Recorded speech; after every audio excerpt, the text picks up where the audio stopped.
Regrettably, she would never have the opportunity to express her gratitude to him. In her previous life, she was too preoccupied to do anything, only to later discover the trials he endured to survive. In this lifetime, she resolutely pulled him from the throng of zombies. She declared, "Let us go."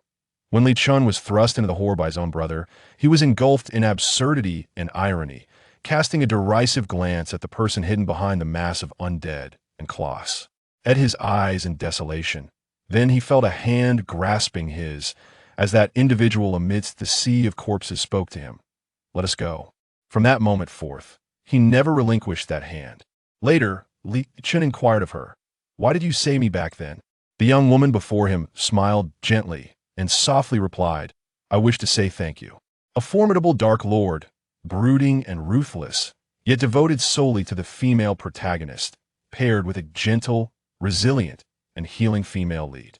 This is a traditional apocalyptic tale, a story of mutual support and healing. Chapter 1. Mo Chu collapsed onto the ground, teetering on the brink of consciousness.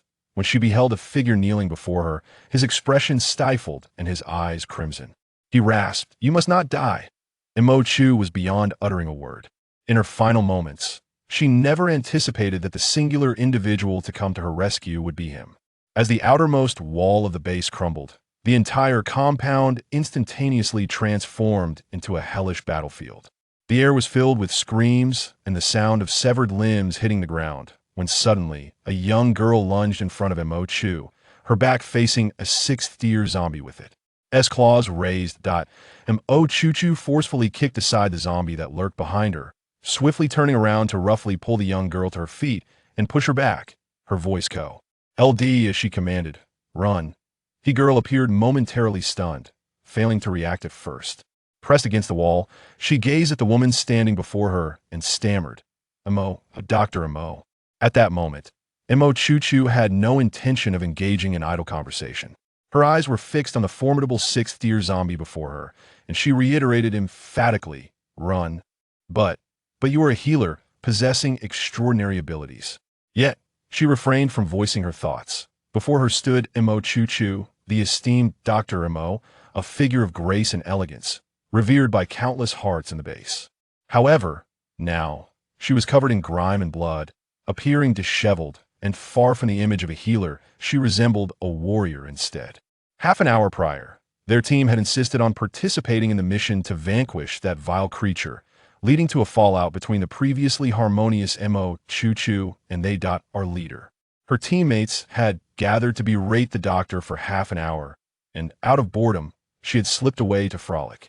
Now, half an hour later, it was the very Mo Chu they had scolded who came to her rescue. Yet, at this moment, she felt utterly powerless, for she was merely a newly awakened first-tier ability user, inferior even to the healing adept Mo Chu. Clenching her teeth, she turned and fled with all her might. She sprinted across the street, and through the barrier of a wall, she distinctly heard the chilling sound of claws piercing flesh. The sound was hauntingly familiar, reminiscent of the moment her brother met his demise at the hands of a zombie, a sound she had heard from afar. "Run!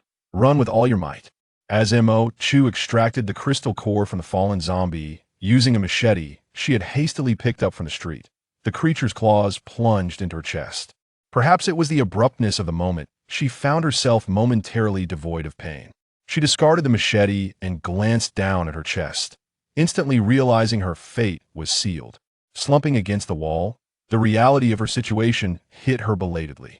As a physician, she had ultimately perished as a warrior, and astonishingly, she felt no regret, only a ting of sorrow.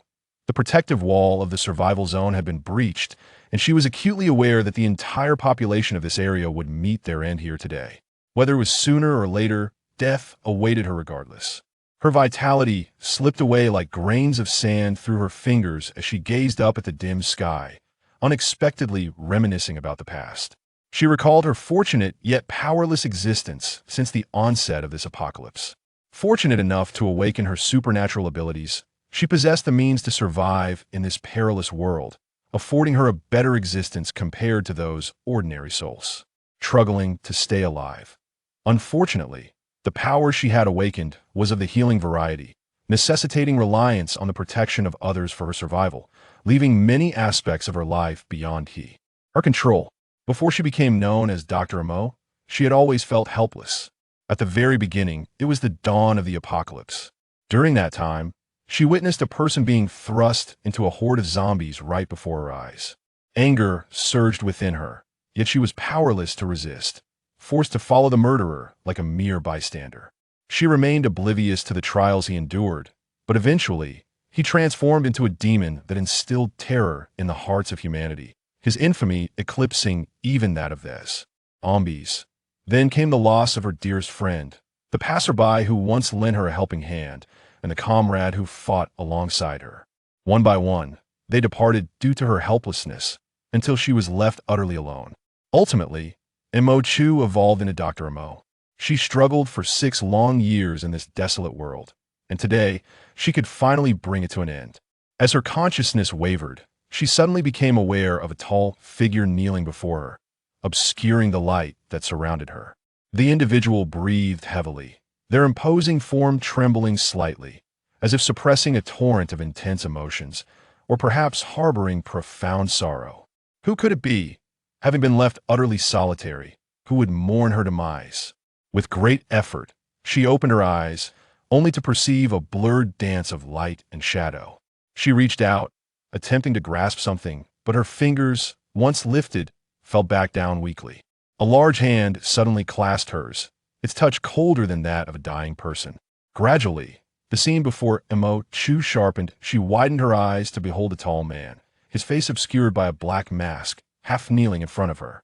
He seemed familiar. The man swallowed hard, his voice strained as he uttered, "You are not permitted to die."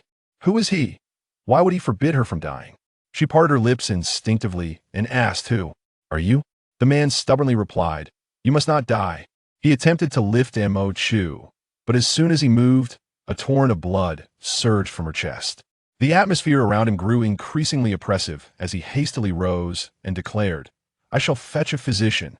Imo Chu, summoning an unexpected strength, grasped his hand fiercely and stated, "I am the physician." The man froze. Imo Chu gazed at him, her premonition crystallizing within her. In a voice barely above a whisper, yet resolute, she asserted, "You have saved me." Over the past 6 years, she had inexplicably escaped death time and again. She heard the man respond in a hoarse voice, "Indeed." A sense of resolution settled within Imo Chu, and the feeling of her life slipping away became more pronounced. She inquired once more, "Who are you?" The man remained silent, as if a formidable storm coalesced around him.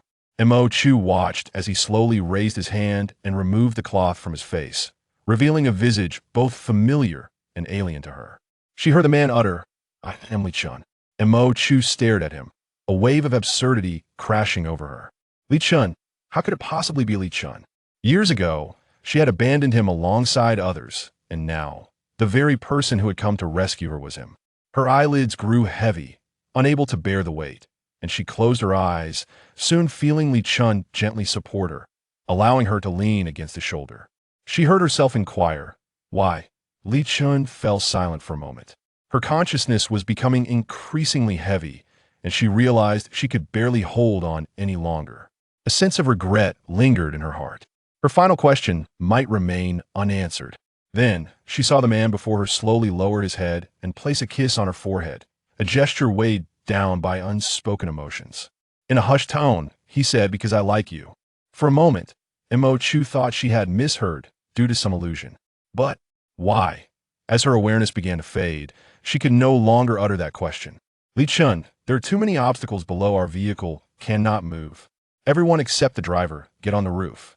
A calm voice, steady and unhurried, contrasted sharply with the panicked tone of the questioner, gradually bringing a sense of composure to the bewildered crowd. When Imo Chu regained her senses, she heard this voice and felt a tremor in her heart. Li Chen. Before she could open her eyes, someone swept her off her feet, securely cradling her as he ascended to the roof of the vehicle. His hands were considerate, only touching her waist without any unnecessary gestures. Once he placed her atop the car, he immediately released her. Imo Chu's heart fluttered, and she opened her eyes, instinctively grasping his hands. They were warm, so real that she could hardly believe this was merely a fleeting illusion before death. The young Li Chen hesitated for a moment, casting a glance at her before continuing his tasks. Mo Chu took a deep breath and surveyed her surroundings. She sat atop an all-terrain vehicle, accompanied by 6 or 7 others, both men and women, their faces etched with terror. Indeed, disbelief. Many of these individuals were indelibly imprinted in her memory. A small portion of them perished in the first year of the apocalypse, while the majority met their fate at the hands of Li Chen during the second year, rendering it impossible for him to stand before her in this moment. She glanced down at her hands. Delicate, elongated, frail, and devoid of strength, they were the hands of someone accustomed to a life of luxury. Raising her gaze to the sky, she beheld the city's skyscrapers still standing resplendently, far from the desolation reminiscent of a ghost town that characterized the 6th year of the apocalypse. The sensation of the wind against her skin was vivid, while the anguished screams of those around her resonated deafeningly. In the 6th year, even 5-year-old children would remain silent in the face of zombies, for those creatures, which utilize sound as a secondary means of locating their prey well. LD hone in on any noise. She stared vacantly at the sky. A girl beside her suddenly grasped her hand tightly, her voice tinged with tears as she implored, Mo Chu, what shall we do? Mo Chu nearly reacted instinctively, almost casting her off the vehicle. The girl looked at her timidly, and after a moment, quietly inquired, Mo Chu, what is wrong? You're hurting me. Mo Chu released her grip, and, after a pause, dredged the girl's name from her memory. Qin Shui. She could barely recall her, as she had perished in the first year. In a world ravaged by apocalypse, a woman who had not yet found her strength ultimately chose to become the mistress of a supernatural being within her group. Perhaps due to an imbalance in her psyche, she repeatedly assisted her lover, who coveted Mo Chu, in scheming against her. Ultimately, in a moment of peril, her lover pushed her forward to take the blow. Mo Chu had long ceased to harbor resentment over past grievances. She cast a fleeting glance at her, then averted her gaze, surveying her surroundings to reaffirm one crucial fact. This was not the world she had known before her demise. This was the very beginning of it all. On the 5th day of the apocalypse, just as she awakened to her healing abilities. And there was still, Chu Ming, have you lost your mind? What are you doing? This was when Li Chen was thrust into a horde of zombies. Mo Chu's mind went blank as she instinctively lunged forward, gripping the edge of the vehicle tightly, clutching that hand with all her might. This time, I have you. The author has a note to share. Upcoming work, SSR card enters the escape game. Wen Zhao, an SSR level character card, possesses the signature skill of absolute truth. During her escape, she lost her heart. The SSR card, Wen Zhao, appears delicate and beautiful. In the escape game, there are 2 categories of individuals most likely to perish, women and the frail. Prior to Wen Zhao, everyone held this belief. Wen Zhao's absolute truth allows her to see through all deceptions, falsehoods. He intends to flee. The clues to clear the game are contained within this. Falsehoods believing you would seal your fate. Dear sister, within lies the very thing you desire. A deceit, for once inside, one could never escape. Wen Zhao navigated the game with unmatched prowess, leaving a multitude who deemed her destined for demise utterly astounded. She vanquished 5 levels and overcame 6 adversaries, ultimately confronting the final boss, where she beheld her own heart. The man, with raven hair and crimson eyes, toyed with a red crystal in his grasp. It was her heart. Here you go, my precious. When Zhao sensed a profound conspiracy, why bestow it upon me so readily? The man whispered in her ear, because, my love, I adore you. Is it truly so? Chapter 2, Departure. In the early days of the apocalypse, the zombies moved sluggishly yet possessed immense strength, driven solely by their primal hunger, akin to wild beasts. Once Li Chen fell, he resembled a morsel cast into a den of wolves. The zombies, surrounding their vehicle, surged towards him, ravenously tearing at his flesh. Before being engulfed by the horde, Mo Chuqing distinctly observed Li Chen glance in their direct Iona gaze that was chillingly vacant, devoid of recognition or purpose before he SW. If Li closed his eyes, shielding his vital areas. Even as he was being devoured, he merely emitted a low, muffled groan from his throat. Mo Chu's mind was a blank void. The same event transpired once more. Previously, when the incident first unfolded, she had instinctively shielded her head in fear, as if by turning a blind eye and deaf ear, she could evade the abhorrent scene unfolding before her. She remained oblivious to Li Chen's reaction at that time, nor could she fathom the emotions he harbored many years later when he rescued someone who had once stood idly by during her own ordeal. She even questioned whether the words she heard moments before her demise were merely figments of her imagination or perhaps a fleeting act of kindness from Li Chen towards a dying soul. How else could one explain why someone as proud as Li Chen would develop feelings for a mere bystander during his own tribulations? This time, she scarcely afforded herself a moment to react. As Li Chen was engulfed by the horde of zombies, Mo Chu, her mind a blank canvas, lunged forward and grasped his hand. In that fleeting instant, a tremendous force bore down upon her arm, as countless beast-like zombies clawed at him, attempting to drag him into the abyss. The strength of an untrained girl was woefully inadequate to withstand such weight, and in an instant, Mo Chu was pulled downward, her body suspended precariously outside the vehicle. Even though her form was that of a frail girl, Mo Chu possessed the heart of one who had fought and survived in the apocalypse for 6 long years. She swiftly utilized her other hand to brace against the car's roof, halting her downward slide. Then, leveraging the car's structure, she strained with all her might to extract Li Chen's bloodied body from the clutches of the undead. At that moment, as he was seized, Li Chen's eyes flew open, revealing a fleeting flicker of emotion, before locking onto her with an intensity that pierced through the darkness off. His gaze, Mo Chu gazed into those eyes and was suddenly reminded of the look that Li Chen had given her before her demise. It was profound and suffocating, as if it harbored an endless tempest, slowly transforming into a stony numbness. Her heart felt as though it had been sliced open, a frigid wind relentlessly invading her soul, turning it into a desolate wasteland filled with agony and unbearable suffering. She understood that in her previous life, even when he fell into a horde of zombies, enduring the savage bites of countless undead, and when everyone deemed him doomed, he non-ethial SS survived, ultimately becoming the most fearsome entity in that world. His immortality did not imply that Mo Chu could remain indifferent when confronting the blood-soaked Li Chen. From the moment Li Chen was pushed down to the instant Mo Chu seized him, everything transpired in a fleeting heartbeat. The crowd awakened from their stupor, yet most merely regarded Chu Ming, the one who had cast Li Chen down, with uncertainty, failing to take action, while a few instinctively stepped forward. Just as someone approached, they heard Chu Ming's harsh voice declare, "I dare anyone to assist." Everyone froze in place. Some recoiled as if confronted by a plague, while others hesitated briefly before turning away, shutting their eyes. Yet, while they could afford to hesitate, Mo Chu could not. Without sparing a glance at Chu Ming, she clutched the top of the vehicle, employing a force technique taught to her by a superhuman in her former life.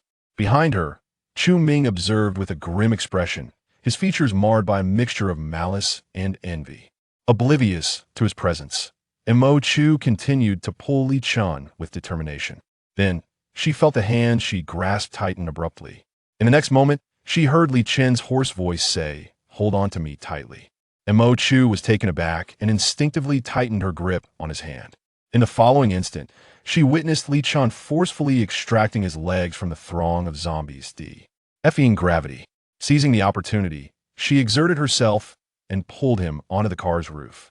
In less than 10 seconds, Li Chen was drenched in blood, and as he was hoisted onto the roof, he appeared utterly exhausted, on the verge of collapsing to the side. The individuals seated in the direction he was about to fall quickly dispersed, but Mo Chu was swift, extending her hand to support him, allowing him to lean against her shoulder. At that moment, a path had been cleared ahead, and their vehicle sped forth with the swiftness of an arrow, distancing itself from the pursuing zombies. Yet, no one rejoiced. The entire car roof was eerily silent. Mo Chu did not lift her gaze. Instead, she extended her hand, summoning a faint blue light that was warm and gentle, gradually mending the minute wounds adorning Li Chen's body. He lay with his eyes closed, perhaps unconscious, yet his breathing remained relatively steady. Mo Chu exhaled in relief. Then she heard Chu Ming utter with a venomous tone, What does it matter if you save him? He was caught by the zombies. He will either die or become one of them. His words dripped with malice, akin to a serpent's hiss. Mo Chu calmly raised her eyes to meet his, inquiring, "Then why did you push him down?" As Mo Chu posed this question, Chu Ming's expression contorted. He scoffed and said, "What can I do by pushing him? He is already a worthless being, and yet you all still intend to defend him." Upon finishing his words, he cast his gaze over the crowd. No one dared to meet his eyes in the places he had scanned. Silence enveloped the crowd as they averted their gaze. Whether out of fear or guilt remained uncertain. Finally, he turned his attention to Mo Chu. "So, Chu, you wouldn't let me down, would you?" Mo Chu regarded him with an icy demeanor, her lips sealed, yet within her heart clarity reigned. Memories that she had deliberately buried in her past life surged forth once more. At the onset of the apocalypse, they had all convened at a climbing gym. The majority present were either visitors or staff, while she and Qin Shui were merely university students se.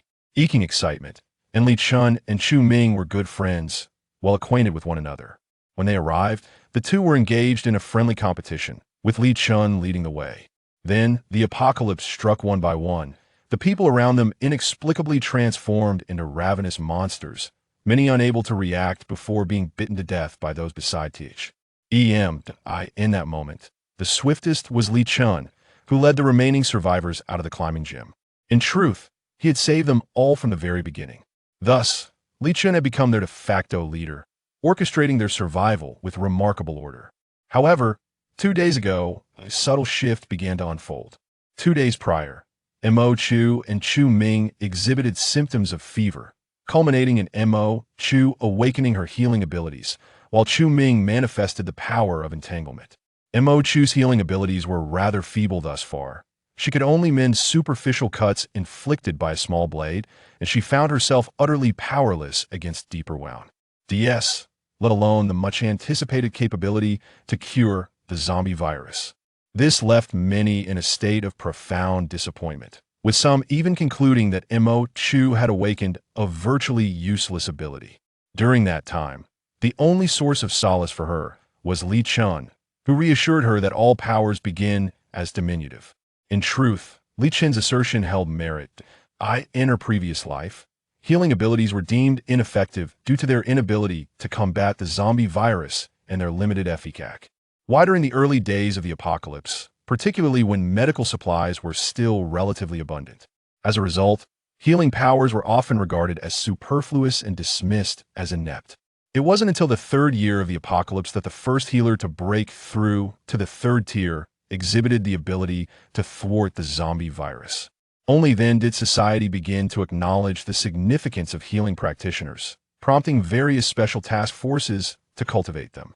However, many healers perished in those initial years, and the number of healing practitioners dwindled significantly. Subsequently, the once regarded ineffectual Mo Chu came to be esteemed as Dr. Mo. It was then she realized her healing abilities were indeed unique. Yet in the present, healing powers remained viewed as inconsequential by the masses. Consequently, her companion, Chu Ming, who had awakened an offensive ability alongside her, found his status elevated. Everyone was acutely aware of Chu Ming's subtle animosity towards Li Chen, yet no one could fathom why the two erstwhile amicable friends had become adversaries following one of them awakening their powers. Moreover, no one anticipated that he could be so malevolent. As the apocalypse unfolded, the crowd clung to their pre-apocalyptic mindset, yet some individuals, emboldened by power, became utterly reckless. These memories surged forth, and Mo Chu realized that what she had once sought to deliberately forget was now strikingly vivid. Before her stood Chu Ming, gazing at her with a smile, radiating confidence as if awaiting her response. After all, in their recollections, she had been a person of gentle disposition, bordering on timidity, a quintessential good-natured individual. How could she possibly stand up for someone largely unrelated to her? She rested her hand on Li Chen's shoulder, surveying her surroundings. Those who met her gaze averted their eyes in shame, while Qin Shui, upon her glance, hastily retreated a couple of steps, as if fearing any association with her. These individuals were all those whom Li Chen had once rescued.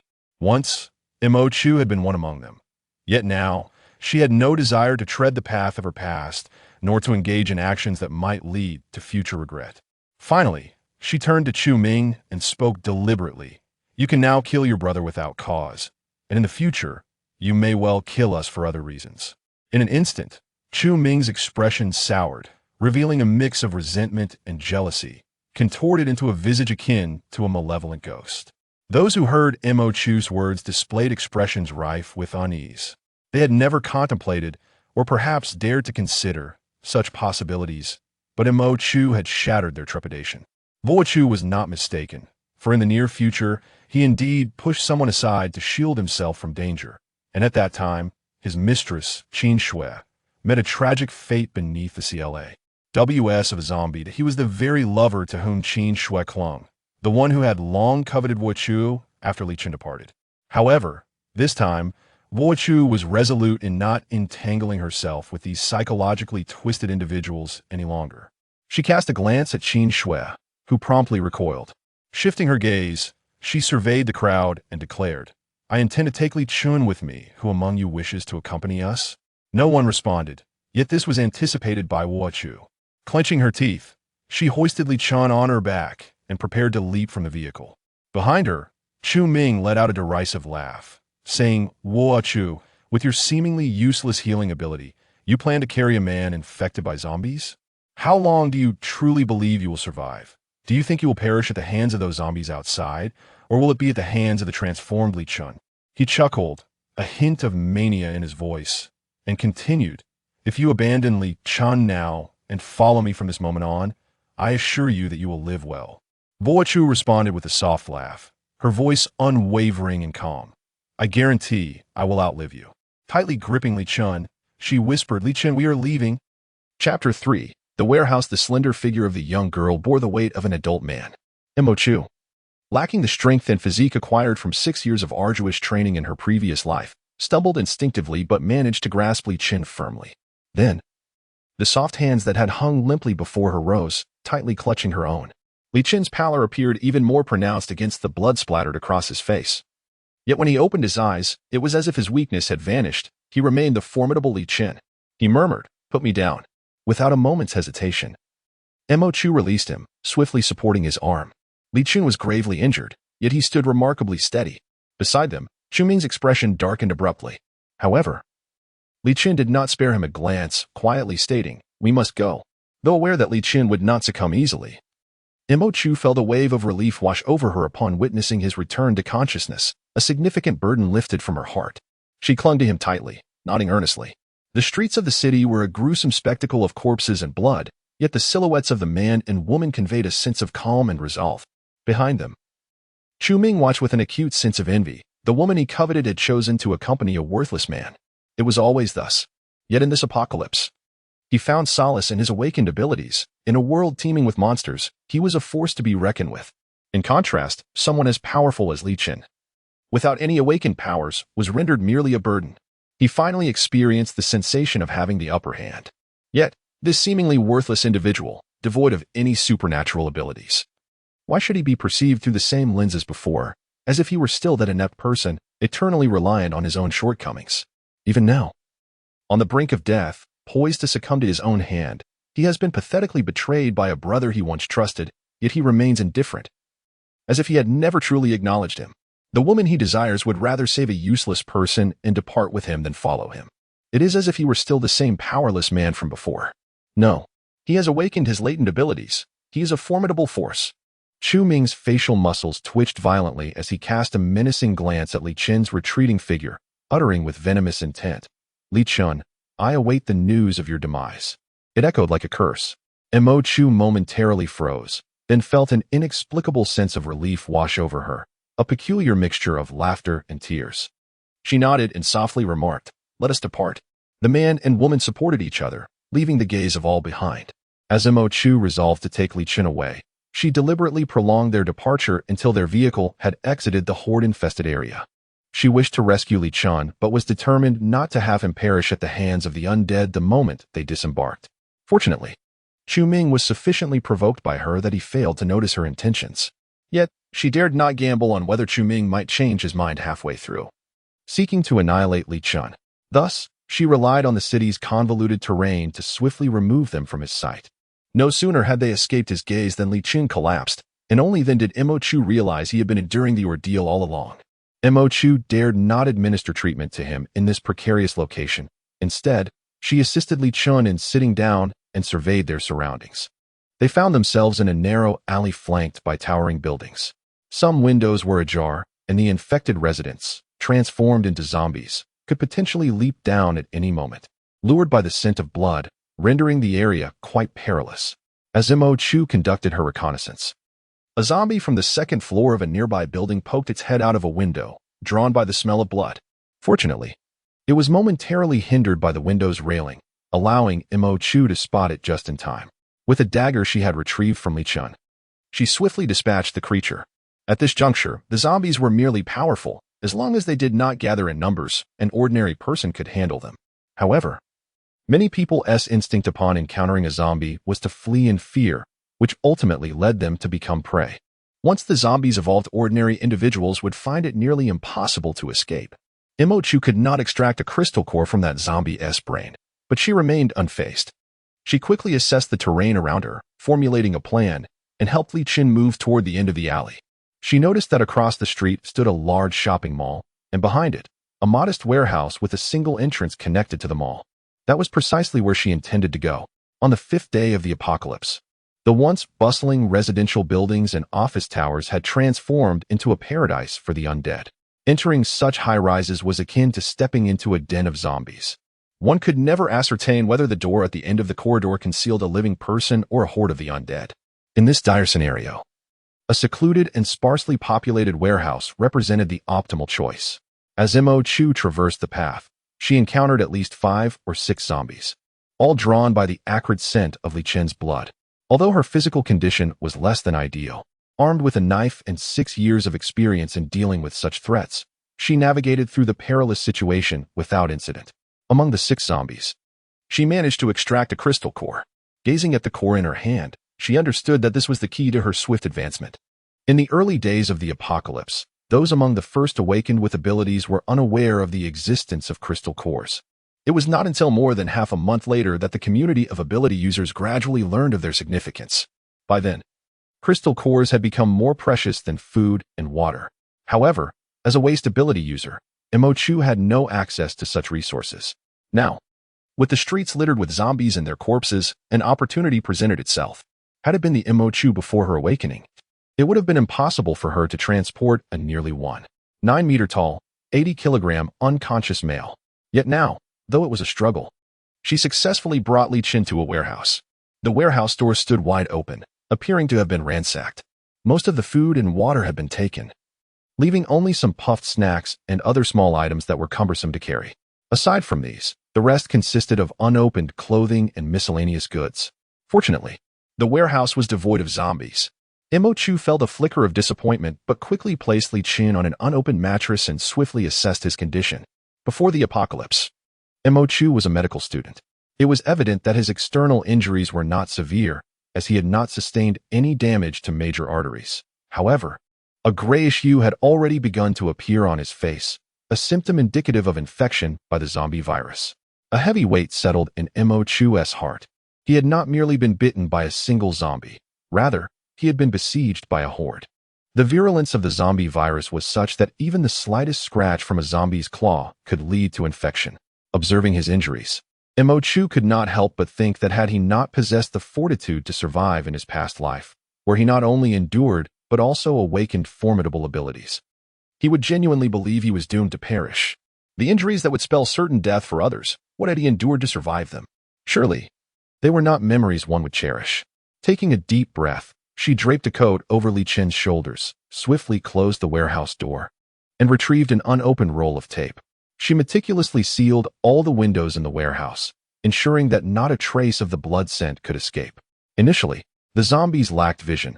They relied solely on sound and the scent of blood for navigation. Under such circumstances, Mo Chu had to avoid attracting them. Having completed this task, Mo Chu searched the entire warehouse but found neither medication nor bandages, which was within her expectations. A soft sigh escaped her lips as she approached Li Chen, unfastened his clothing, and employed her feeble abilities to heal his wounds. While she could not treat the larger injuries, the smaller ones offered little benefit, in essence. Her efforts were but a drop in the bucket. As long as the zombie virus within Li Chen remained, all her endeavors would be futile. After several minutes of treatment, Mo Chu was compelled to cease as she sensed her powers were nearing depletion. In this circumstance, she dared not allow her abilities to wane.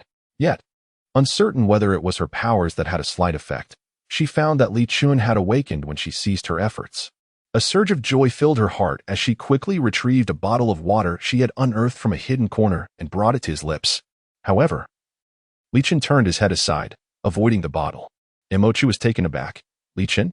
He opened his eyes, glanced at her, and his voice was barely a whisper. "Do not waste it on me."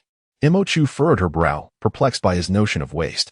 His tone, calm and composed, suggested an unsettling certainty of his abandonment. This instantly reminded her of her past life, when she had followed Chu Ming and others away. In that lifetime, she had deliberately sought to forget those memories. Upon hearing of Li Chen's return and his subsequent slaughter of the special operations team led by Chu Ming, she had awaited his vengeance with a serene demeanor, only to be left disappointed in the end. The moment she witnessed Li Chen being pushed down and capitulating to the assailants marked her first concession to fate. This time, however, she was resolute in her refusal to yield and unwilling to forsake Li Chen. She brought the water directly to his lips once more, insisting, "Drink." Li Chen regarded her for a moment before asking, "Why?" Mo Chu longed to express her gratitude, to thank him for saving her countless times, to acknowledge his affection for her. Yet, she merely reiterated, "Drink." After a brief silence, Li Chen spoke again. "Find a rope and bind me. If I become completely infected, kill me." Mo Chu gritted her teeth and rummaged through the warehouse until she unearthed a length of jute rope used for binding cargo, securing Li Chen tightly. "If I become a zombie, kill me," Li Chen uttered. "You will certainly pull through," Mo Chu reassured him. Li Chen remained silent and succumbed to unconsciousness once more. That night, he was beset by a high fever. Chapter 4. Deterioration. A fever following the infection of the zombie virus signifies the body's immune system battling against the malignant pathogen. However, in Mo Chu's past life, she had witnessed that most individuals infected with the zombie virus exhibited such feeble immunity that they had little chance of resistance. The majority transformed into zombies within half an hour of infection, and some succumbed to death or metamorphosed into zombies after enduring a night of fever. Those who managed to survive the infection, or even awaken latent abilities, were exceedingly rare. Mo Chu had seen numerous individuals turn into zombies after infection, and even after she ascended to the third tier and acquired the ability to purify the zombie virus, many still succumbed before she could arrive, or transformed right before her eyes. Among those were ordinary people struggling for survival and formidable ability wielders alike. Despite her extensive experience, she had never felt as anxious as she did at this moment. Her gaze fixated on Li Chen, observing the peculiar grayish hue that tinged his flushed face, marked by fleeting expressions of anguish and struggle. Her heart clenched painfully, as if deprived of blood. She couldn't help but ponder how Li Chen had managed to survive in her past life. How had he endured for so long amidst the throngs of zombies? With no one to save him? She could not help but ponder whether, in her previous life, Li Chen had fortuitously survived the infection of the zombie virus and awakened a formidable power, only to have her unwittingly thwart his chance at destiny by rashly rescuing him in this life, ultimately causing him harm. Though she recognized the improbability of such a notion, it lingered in her mind. Aware of the futility of her thoughts, reason eventually prevailed, compelling Mo Chu to occupy herself with urgent tasks. She retrieved a bottle of high-concentration alcohol from the warehouse and dampened a pristine towel with it, beginning the process of physically cooling Li Chen. She was uncertain how long he would remain in this state, but she understood that if this fever persisted at such an alarming rate, he might succumb to it before overcoming the virus. At that moment, she set aside her concerns and unbuttoned his shirt, revealing his robust yet battered physique, marred by numerous injuries. After giving him a cursory wash to remove dirt and some unidentified decaying flesh from his wounds, she commenced to cleanse his body with the alcohol. His torso was riddled with injuries, making it nearly impossible to avoid them while cleaning. Thus, Mo Chu applied the high-concentration alcohol directly onto the wounds. She was acutely aware of the excruciating pain involved in such a procedure, yet, amidst the torment of having every wound treated, Li Chen remained unresponsive. Only the muscles surrounding his injuries trembled involuntarily, devoid of any overt expressions of suffering. The silver lining, however, was that after the cleansing, his body temperature had noticeably begun to decrease. Mo Chu exhaled in relief, gently cradling his head to offer him a few sips of water. In a world where resources were scarce and her abilities remained feeble, this was all she could manage. After attending to him, she began rummaging through the warehouse, searching for garments that, despite having been previously scavenged, remained largely untouched.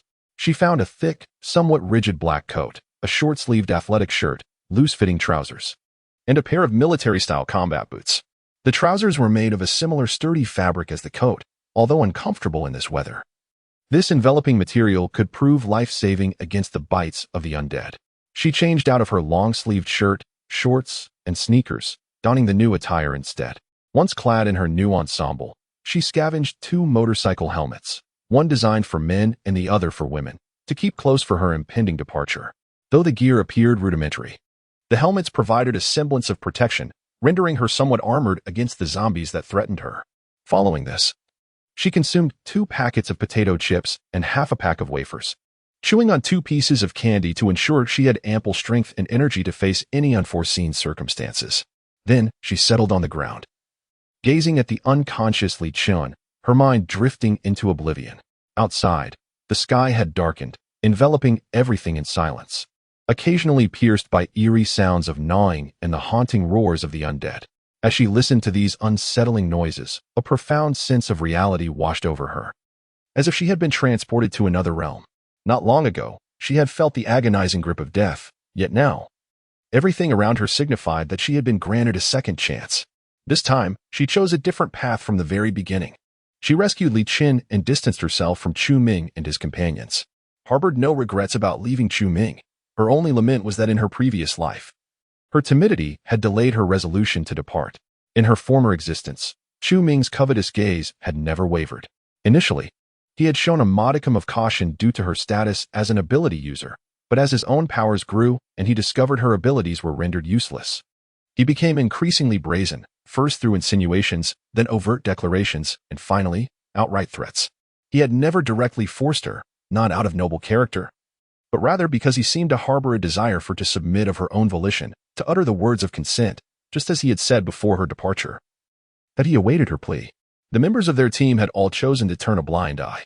It was only after discovered that Qin Shui, now Chu Ming's mistress, had attempted to aid him in scheming against her that she resolved to leave. Shortly after her departure, she chanced upon the news of Qin Shui being sacrificed by Chu Ming to shield himself from danger. A powerless ability user could hardly survive outside the team, which had been her hesitation in leaving. Yet, after she finally broke free, despite facing numerous life-threatening situations, she had never once regretted her decision. Her only sorrow lay in having left too late. As for Li Chen, she gazed at him, memories of his words before her demise flooding her mind, stirring a tumult of emotions. He had saved her, he had loved her.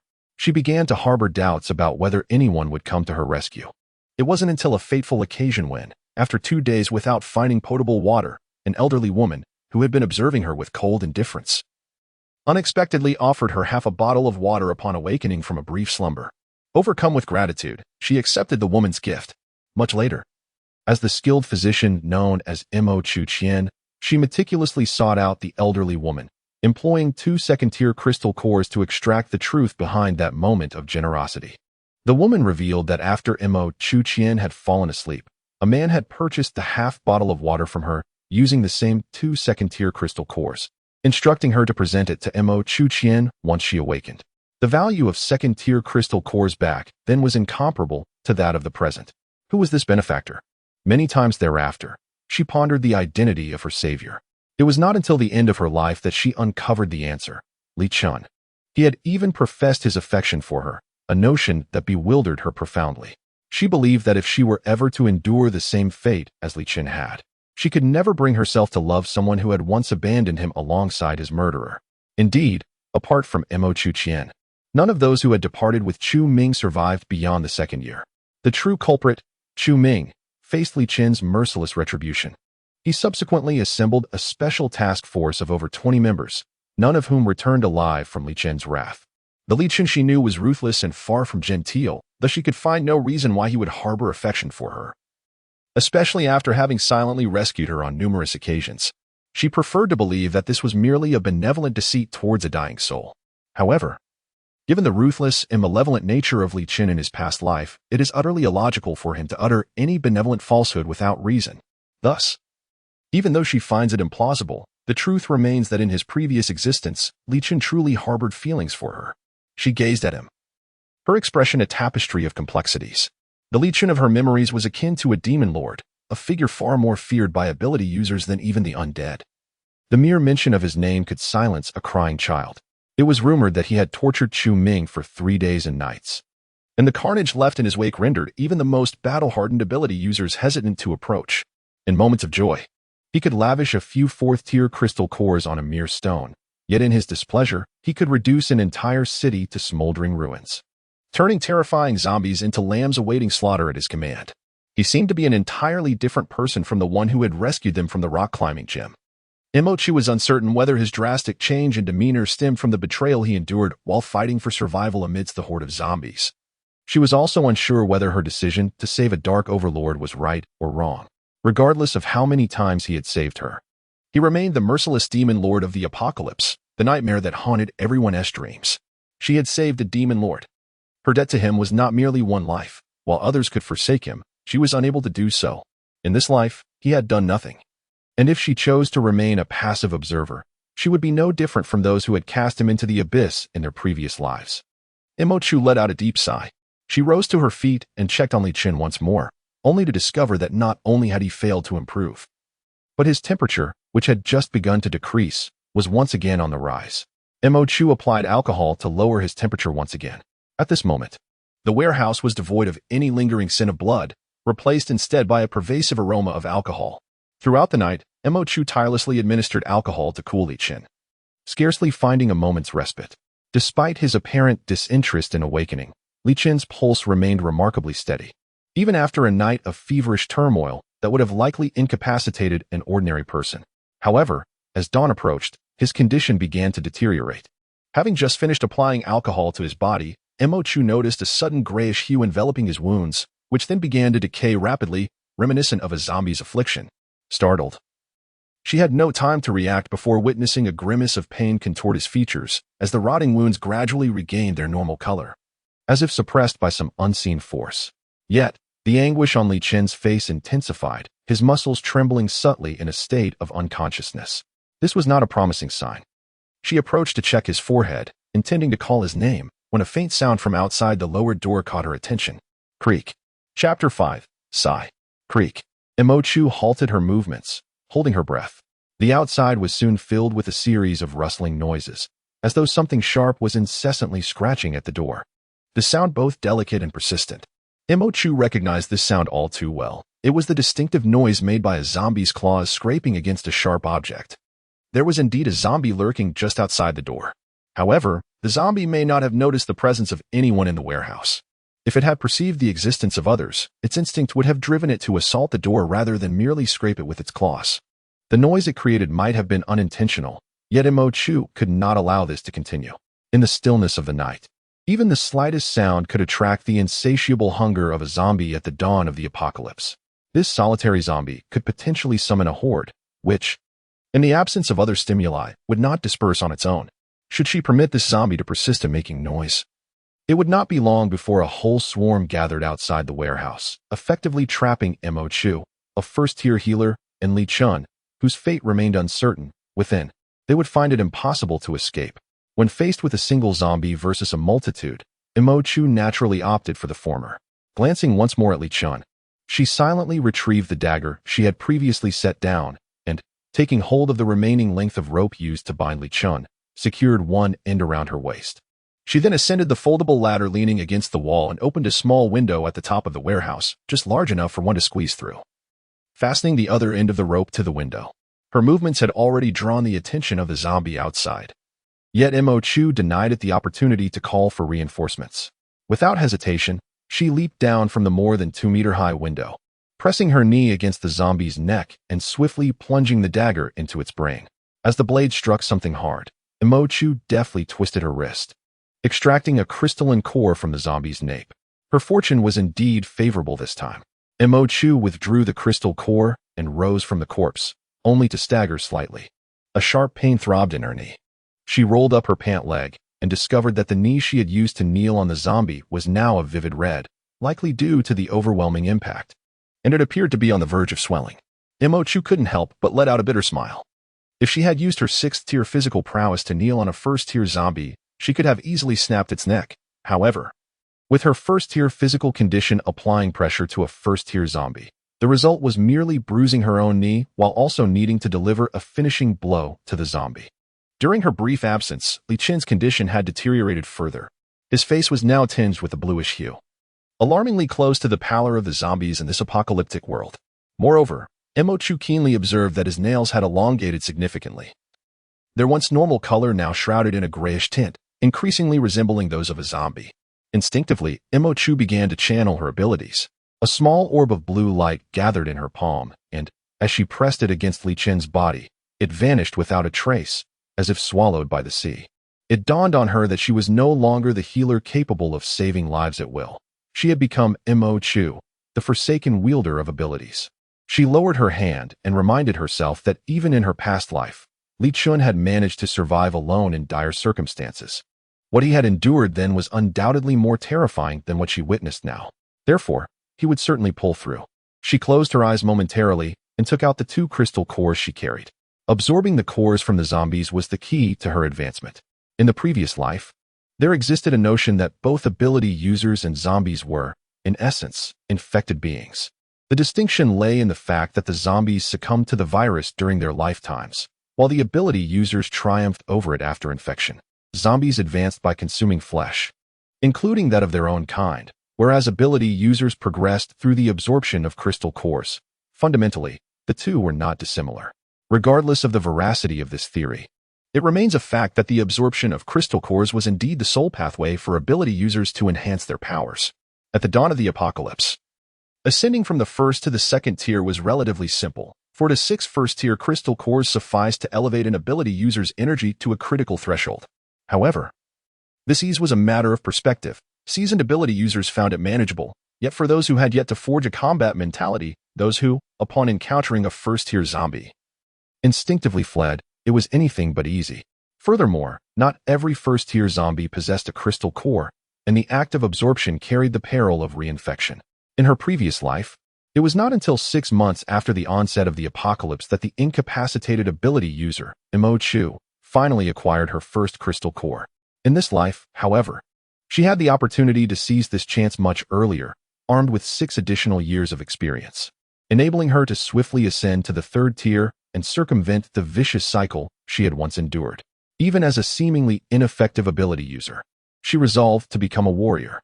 With unwavering determination in her eyes, Chu raised her hand to absorb one of the crystal cores. A chilling energy coursed from her palm into her being, so frigid that it felt as though it might freeze her very blood. A layer of frost formed upon her hand. A peculiar sensation enveloped Chu. She felt an enhancement of strength, yet simultaneously experienced a troubling unease, as if something within her was preparing to awaken. When she indulged in her newfound power, it threatened to break free from its confinement, to seize her body and extinguish her soul. This feeling was familiar to Chu, yet utterly alien to this vessel. Jump, jump, echoed in her mind. However, Chu understood that leaping meant plunging into an eternal abyss.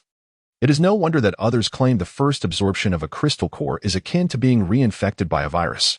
In her previous life, she had ascended to the 6th tier, becoming well acquainted with the absorption process, yet even upon revisiting it, she nearly succumbed to its depths. During her first encounter with a crystal core in her past life, she had been cornered and, upon absorption, lost consciousness, unaware of how she had survived. How terrifying it was. She inhaled deeply and stowed away another crystal core. Absorbing one today had already pushed the limits of this body. Another might leave Li Chen unable to recover, resulting in her becoming a mere zombie. Chu sat beside Li Chen until dawn, resting only briefly. When morning broke, Li Chen's fever had yet to subside. He had surpassed the typical duration for an ordinary individual to awaken their abilities post-infection. Usually, a common ability user would endure a night of fever, after which they would either awaken their powers or transform into a zombie. Yet, Li Chen's condition oscillated between improvement and deterioration, exhibiting the telltale signs of zombification in a relentless cycle of emergence and retreat. At the most critical juncture, Chu observed that his entire body had taken on a ghastly ashen hue, perilously close to a zombie's form. However, this unsettling transformation was swiftly quelled as his normal complexion reemerged. Chu could nearly discern the tumultuous struggle within Li Chen, teetering on the precipice of despair. As dawn broke, Chu administered the last remaining half-bottle of water she had salvaged from the warehouse to Li Chen. In agony, his teeth clenched tightly. Yet he seemed to consciously suppress any sound of distress, as if even in his stupor he was instinctively avoiding attracting the attention of the undead. Initially, his jaws were so tightly sealed that Chu could not coax a drop of water into him. Yet, once the taste of water graced his lips, he instinctively parted them. After she had managed to pour half the bottle into him, Chu felt a slight easing of her anxiety. The mere spark of a will to survive was a relief. What she feared most was the absence of such a desire in a person. However, after Li Chen consumed the water, Chu realized she was nearly out of options. They had left Chu Ming's vehicle without any supplies. And apart from a meager amount of puffed snacks, this warehouse contained only the half bottle of water she had given to Li Chen. If he did not show signs of improvement today, her vigil here would render them both utterly devoid of sustenance. Chu pondered for 2 minutes, draping a thin blanket over Li Chen, enveloping him snugly from head to toe, before picking up the dagger from the ground, preparing to venture out in search of supplies. Leaving Li Chen alone here unsettled her, yet remaining idle posed the risk of her succumbing to thirst and hunger before he regained his strength. But as she turned around, a hand suddenly grasped her wrist tightly from behind. Chu was taken aback and swiftly pivoted, her voice infused with exhilaration as she called out, "Li Chen?" However, there was no response from him. When she pulled down the blanket covering his face, Li Chen remained with his brow furrowed, showing no reaction to the external world. She shifted her wrist, feeling the grip on her tighten once more. Yet, when she looked at him again, he still remained unresponsive. Chu gazed at the large hand clasping her wrist, a look of bewilderment etched across her face. She quickly sensed that Li Chen's grip had loosened, the stubborn force dissipating. Hesitating for a moment, she softly declared, "I will not abandon you." Her voice was low, yet imbued with undeniable resolve. Chu noticed that, following her words, Li Chen gradually began to release his hold, bit by bit. Nevertheless, she remained still, her gaze fixed upon him, her eyes reflecting a complexity she herself was unaware of. She then let out a soft sigh. Chapter 6. The Revelation. Chu stepped outside with the largest backpack she could find in the warehouse. Once outside, she secured the warehouse door from the outside, positioning 2 zombie corpses at the entrance to create an impression that the interior was filled with zombies and had recently endured a fierce battle. She was aware that this ruse might seem somewhat exaggerated. In the 6th year of the apocalypse, such a disguise would fool no one. However, at the onset of the apocalypse, when most people had yet to acclimate to the gruesome atmosphere, just these 2 corpses would suffice to deter the vast majority. Moreover, it remains uncertain whether, in a moment of unconscious impulse before her departure, Li Chen suddenly grasped her hand. Yet she found herself feeling a twinge of pity for the legendary demon king of her past life. The very notion startled her. In her previous existence, Li Chen could be fierce, capricious, and mercilessly lethal, yet none would have deemed him pitiable. Although his plight had become an open secret among the awakened, disseminated by those with ulterior motives, it never elicited sympathy. Nevertheless, the Li Chen of her former life was a demon king, while the Li Chen of this life was merely Li Chen. As she swiftly navigated through the city, her purpose being the procurement of supplies, she evaded the throngs of wandering zombies. The city resembled a desolate ghost town, devoid of pedestrians. Chu understood that the remaining survivors were either hiding in their homes or workplaces, anxiously and desperately awaiting rescue, or, akin to their initial choices, had opted to flee the city when the apocalypse first dawned. In truth, the entire world had succumbed to chaos, with each city grappling with its own survival. On the 3rd day of the apocalypse, all signals remained severed, and rescue efforts had yet to materialize, prompting some to realize the gravity of the situation. Though most still clung to hope, yet they were not entirely bereft of hope. Ultimately, she discovered a seemingly untouched underground supermarket. However, upon entering, she realized that the supermarket was not devoid of inhabitants. Upon her entrance, she was greeted by the sight of 2 factions poised in a tense standoff beside the shelves. One group, predominantly male and seemingly assertive, contrasted sharply with the other, which, despite being mostly female, was led by 3 muscular young men, each towering over 6 feet. Their presence exuded an aura of menace, suggesting they could easily overpower their opponents. The atmosphere crackled with tension, which peaked when Mo Chu abruptly intruded upon the scene. All eyes turned sharply towards her, particularly from the predominantly male faction. The leader of this group, upon realizing she was merely a woman, regarded her with a hint of hostility. Mo Chu methodically drew the dagger she had secured within her boot, her gaze sharp and unyielding. Some matters could be compromised, yet others, particularly those concerning resources, could not. Yielding once would invite a multitude of subsequent demands. This was a lesson learned over 6 arduous years in a post-apocalyptic world. As she transformed into a formidable figure armed with a weapon, the man's demeanor shifted, his gaze now more restrained. At that moment, a young man clad in a basketball jersey from the opposing faction spoke up, furrowing his brow. The supermarket is vast. It is impossible for anyone to monopolize it. Let us refrain from disturbing one another and rely on our own skills. The leading man, sensing the futility of his stance, conceded, fine. We'll each rely on our own skills, but that woman cannot enter. He gestured towards Mo Chu. All eyes shifted to her. Mo Chu remained impassive, contemplating whether to confront this man now or to wait until they exited to rob them directly. In the apocalypse, one must not only become stained with the blood of the undead, but, at times, the blood of one's own kin as well. This was a truth that Mo Chu had come to understand in her previous life. Before she could react, a girl from the group of 3 boys disdainfully remarked, "Now she is one of us. Will you let her in?" As she spoke, the others in her group revealed no signs of dissent. With so many standing in support of Mo Chu, the opposition had no choice but to concede, albeit reluctantly. Upon entering the food section, the girl beckoned to Mo Chu, urging her to hurry inside. Quickly find some food, and once you do, leave promptly. Don't let that group set their sights on you, she urged, waving her hand. Mo Chu called after her, inquiring about her name. Watching the girl's retreating figure, she stepped inside as well. The supermarket still bore traces of the initial chaos that had erupted when the apocalypse first began. Overturned shelves, walls stained with blood, and the scattered remains of both zombies and humans.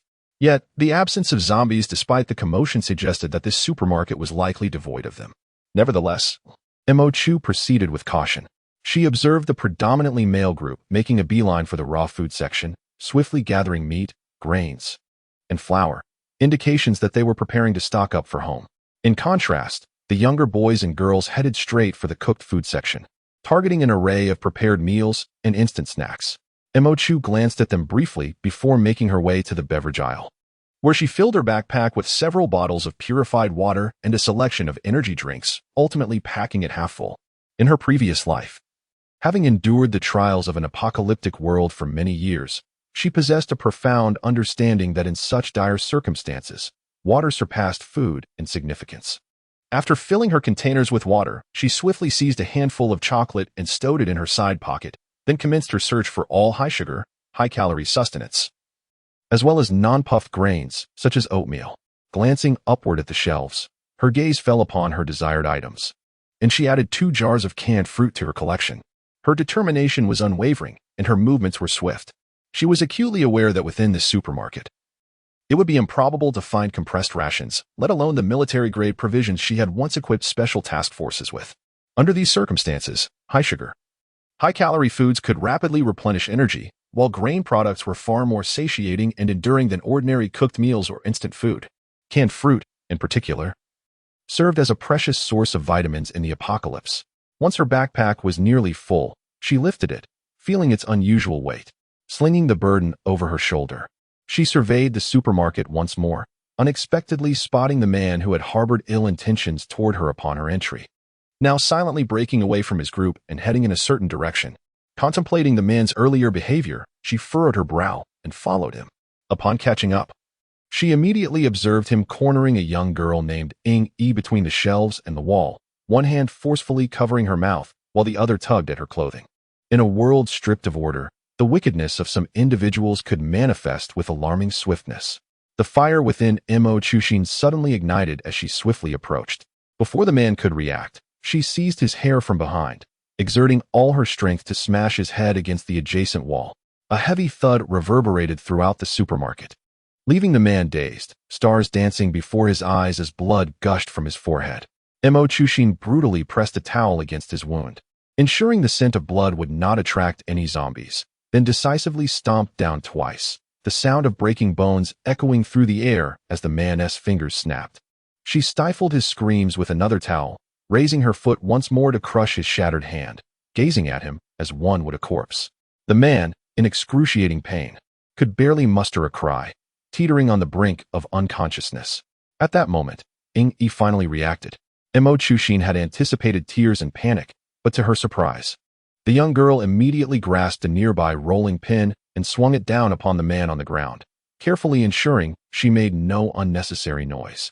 Mo Chushin nearly chuckled at the sight, but did not intervene, merely watching. However, hearing the commotion, others began to approach, prompting Mo Chushin to halt Ying-yi, swiftly retrieving a coat to drape over her shoulders, concealing her torn clothing. The girl then sniffled and said, "Thank you." Mo Chushin helped her fasten the buttons. And at last, the girl's tears flowed freely as she sobbed. Thank you, you are so gentle." Mo Chushin gently patted her back. The girl's companions finally arrived, and upon witnessing the scene before them, their understanding was immediate. The three leading boys were furious. Without further ado, they seized the man lying on the ground and expelled him and his companions from the supermarket. The boys and girls expressed their gratitude to her. Mo Chu waved her hand dismissively, choosing to remain silent. As she departed, she unearthed several zombie corpses from the ground, extracting a crystal core from one of them. She did not deliberately avoid their gaze during this process, and upon seeing the crystal core in Mo Chu's hand, the youths were astonished. After exchanging glances, the girl named Ying-yi, whom she had rescued, whispered, "Sister, what is this?" Mo Chu glanced at her and replied, "It's a zombie crystal core. It can be used by ability users to level up." Crystal core?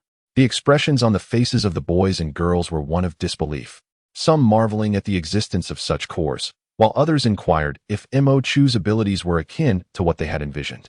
One man, however, grew serious upon hearing this, questioning what a crystal core was and how it should be utilized. Mo Chu then shared all that she could disclose at that moment. The boy asked, "You are revealing such crucial information to us so readily?" Mo Chu answered, "There is nothing that cannot be said." The boy solemnly bowed to her, expressing his gratitude. "Thank you." Mo Chu merely shook her head, choosing to remain silent once more. Mo Chu had no intention of concealing the matter of the crystal core to seize the initiative. Firstly, the function of the crystal core would inevitably be uncovered. Secondly, the sooner it was discovered, the better humanity could enhance its strength before the zombies underwent a second evolution, thereby ensuring their survival. Before becoming a supernatural being, she was, first and foremost, a human. As a human, she could not stand idly by while her compatriots were oppressed by otherworldly beings. She had deliberately allowed them to witness this, hoping they would disseminate the information. Moreover, she did not intend to hide it in the future. With her objectives accomplished, Mo Chu did not linger. She bid them farewell and departed. I thought the professor's sudden burst of clarity was merely due to a fever. Is this also a form of supernatural ability? I should truly thank the sister from earlier." The young man gazed in the direction Mo Chu had left, fully aware of the profound shock that her nonchalant revelation had stirred within him, and silently expressed his gratitude. Chapter 7. Homicide. The warehouse doors stood wide open, and the two corpses she had used as a disguise had been moved aside. Someone had intruded. A sense of dread washed over her as she hastened towards the entrance. Before reaching the doorway, she heard a voice from within, laced with fear and urgency. "Brother, this is the zombie. Before he transforms into one, let us swiftly eliminate him." Mo Chu stepped inside and beheld a man and a woman standing beside a bed where Li Chen was bound. The man was raising a kitchen knife high, aimed at Li Chen, the blade glinting ominously. At that moment, Li Chen remained unconscious, having insisted on being tied up for fear that he might suddenly turn into a zombie and pose a threat to others. He was utterly defenseless. As Mo Chu's mind went blank, she watched helplessly as the knife in his hand was about to descend. Without a moment's thought, she seized her dagger and hurled it forward. With all her strength, the hilt of the dagger struck the man's hand, causing him to drop the kitchen knife in pain, which fell to the ground alongside the dagger Mo Chu had thrown. Swiftly, Mo Chu dashed forward, snatching her weapon from the ground before positioning herself protectively in front of Li Chen, casting a cold, piercing glare at them. The man who had acted violently had yet to comprehend the situation when the girl behind her began to jump up and down in frustration. She looked at Mo Chu in disbelief and exclaimed, "Have you lost your mind?" He is a zombie. He is about to turn into one. Unfazed, Imochu replied firmly. He is my friend. He is here recovering from injuries. I can overlook your reckless intrusion, but I ask that you leave at once. Despite her words, her heart raced with heightened vigilance. For the two individuals before her were both ability users and aggressive ones at that. Though she possessed 6 years of experience, her physical strength and muscle response were lagging, compounded by the limitations of her healing abilities. While she could handle ordinary zombies or a couple of average-sized men, if these two ability users chose to engage, Imochu would find herself forced into a desperate struggle for survival. However, it seemed that Imochu's words had led the girl before her to misunderstand something. Furrowing her brow, she glanced at Li Chen behind Imochu and, suppressing her displeasure, said to her, "Perhaps you are unaware that the zombie virus is infectious. Humans who are scratched by them will inevitably contract the virus. Your friend has already been infected. He will soon transform into a zombie. We must eliminate him before that transformation occurs. I understand that he is your friend, and it is difficult for you to take such action, but please." "I know." Imochu interrupted her incessant chatter. The girl momentarily faltered, seemingly not having heard clearly. She frowned and asked again, "What did you say?" Imochu replied calmly, "I said, I know. I am aware that he has been infected. I understand his current condition, and I know that one turns into a zombie after infection. However, I believe he is not someone who would succumb to the virus. He is Li Chen. If anyone can endure this, it is undoubtedly him. But right now he is still human, and you, attacking him while he remains human, would be committing murder." Her words resonated powerfully. Upon hearing this, the girl initially stood there in stunned silence, only to swiftly become agitated and incredulous. Questioning Imochu, "You protect this zombie, and after our assistance, you accuse us of murder?" Imochu regarded her with a steady gaze and reiterated, "I have stated before. He is not a zombie. To kill him now would indeed be murder."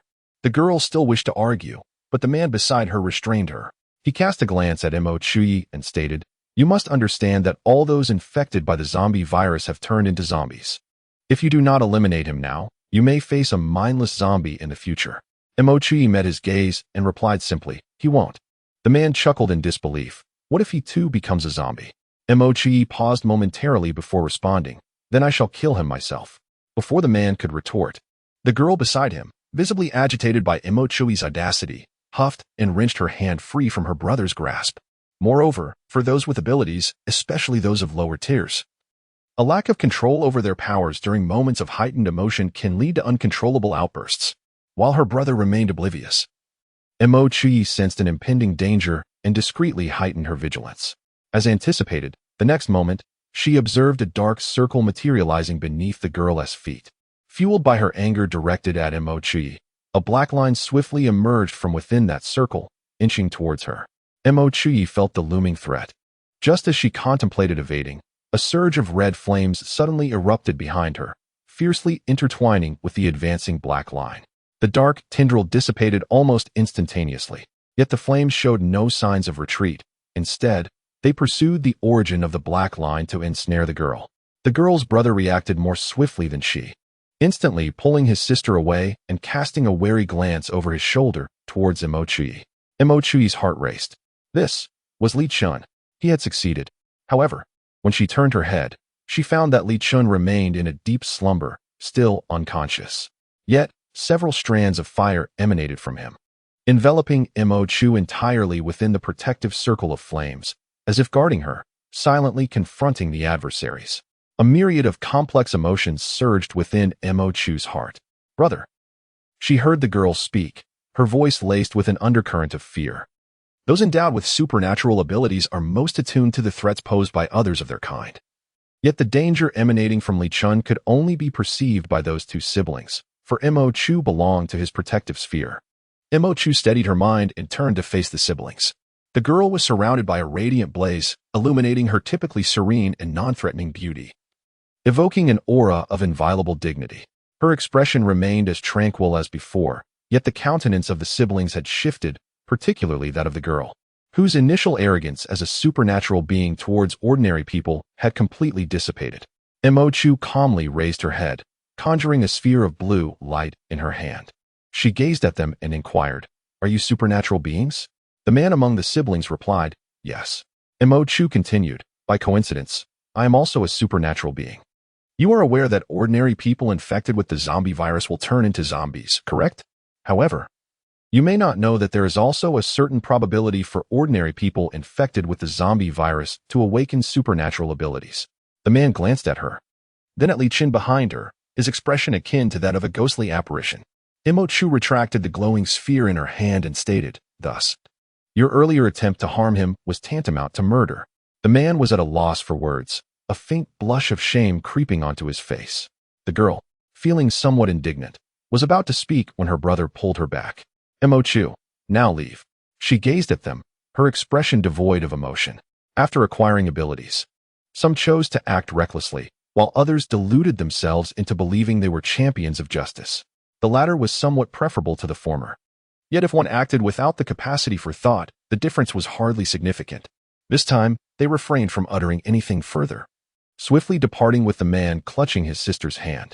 Once they had left, Imochu promptly sealed the warehouse door once more. Throughout her actions, several fiery lines persistently encircled her. Imochu paused, extending her hand slightly in an attempt to touch those flames. A soft chuckle escaped her lips as she approached Li Chen. A gentle red glow enveloped him. He had awakened his powers, yet remained unconscious, and his complexion appeared to be deteriorating further. Imochu understood that this was the final juncture. He would either awaken as a superhuman or lose his sanity, transforming into a powerful, aggressive zombie. Yet Imochu felt an unwavering certainty that he would awaken, not rooted in past experiences, but emanating from the depths of her heart.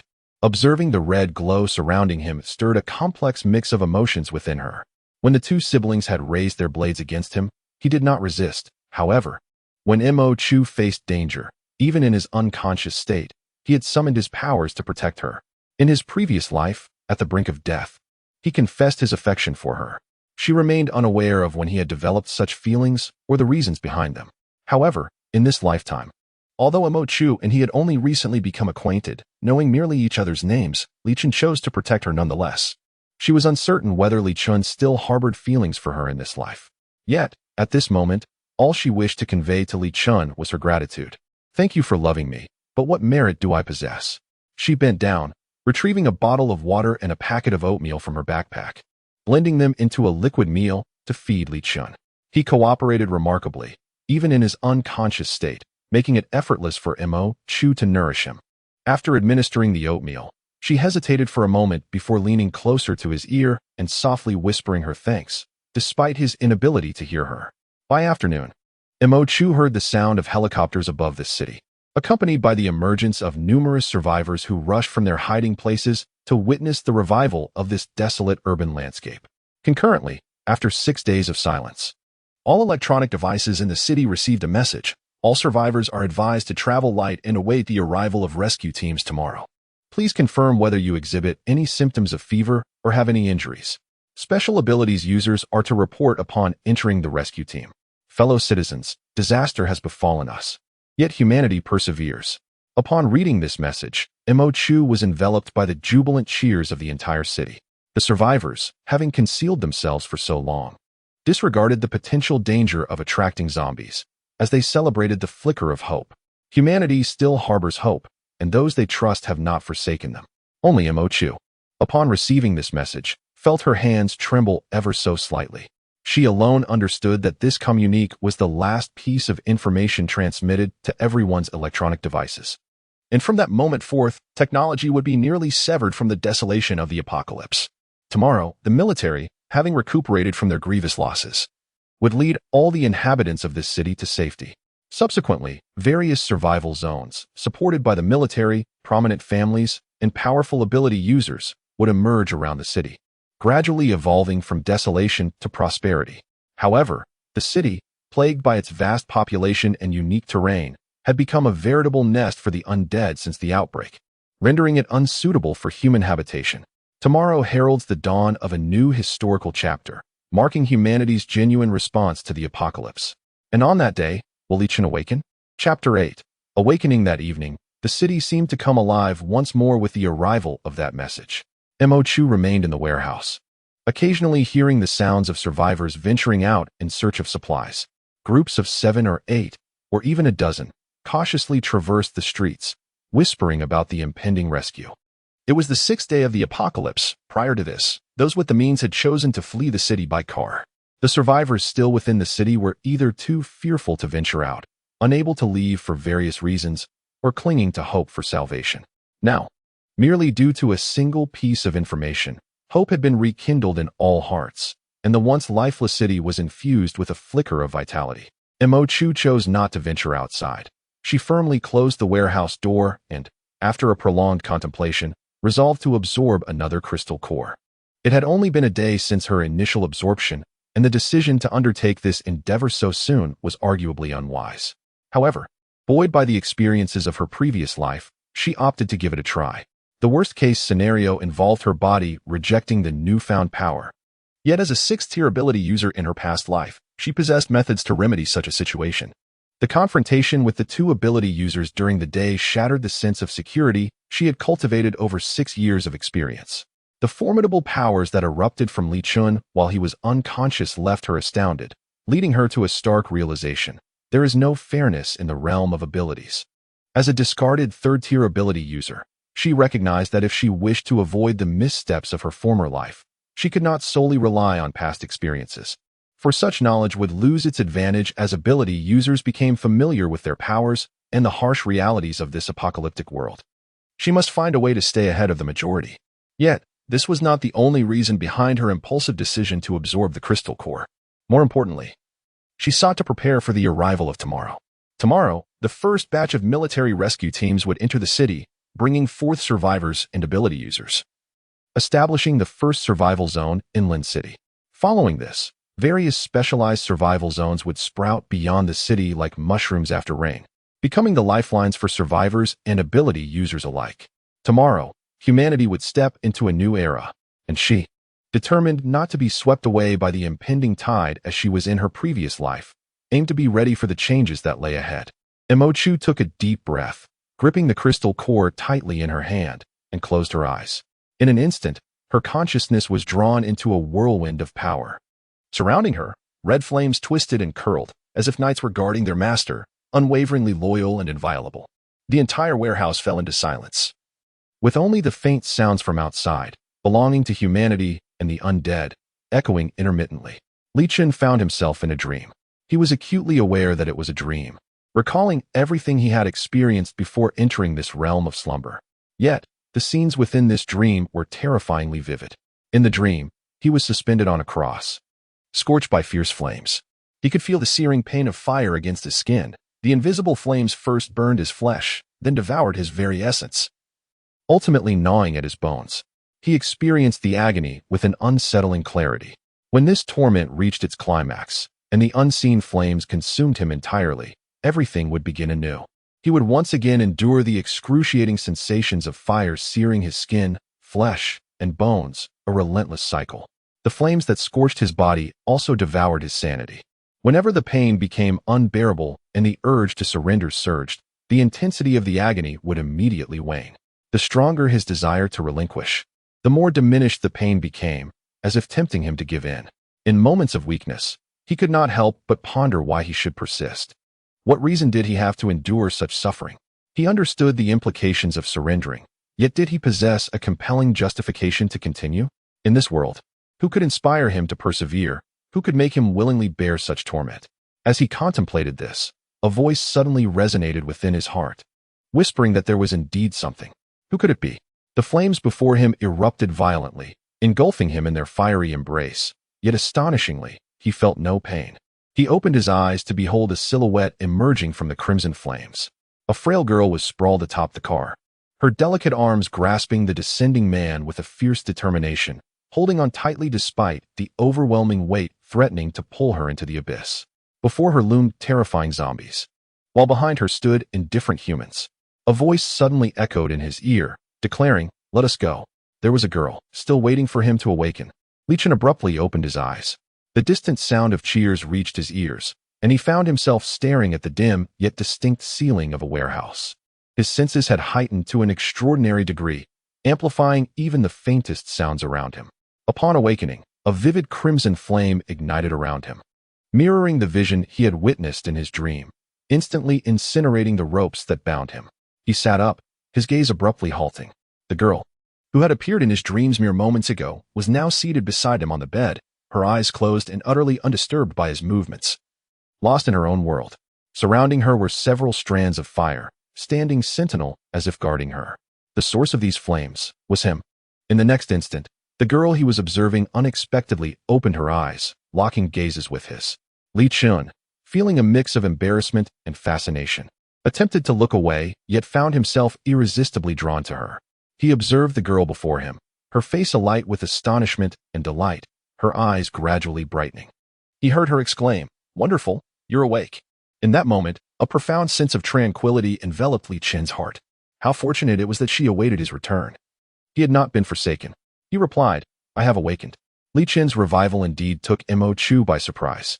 Prior to absorbing the crystal core, she had meticulously assessed Li Chen's condition, only to arrive at a rather grim conclusion. Rather than improving, his state had deteriorated. Mo Chu understood that the struggle for survival against the zombie virus within him was a painful and prolonged ordeal. She had even prepared herself for the possibility of him remaining in a coma for another 2 days. Yet, without any forewarning, he had suddenly awakened. What had transpired during her absorption of the crystal core? Regardless, Li Chen's awakening was undoubtedly a positive development, both for Mo Chu and for him. It would facilitate her subsequent plans.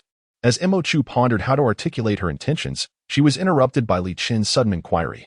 "Why did you save me?" Why had she saved him? Mo Chu lifted her gaze to meet his.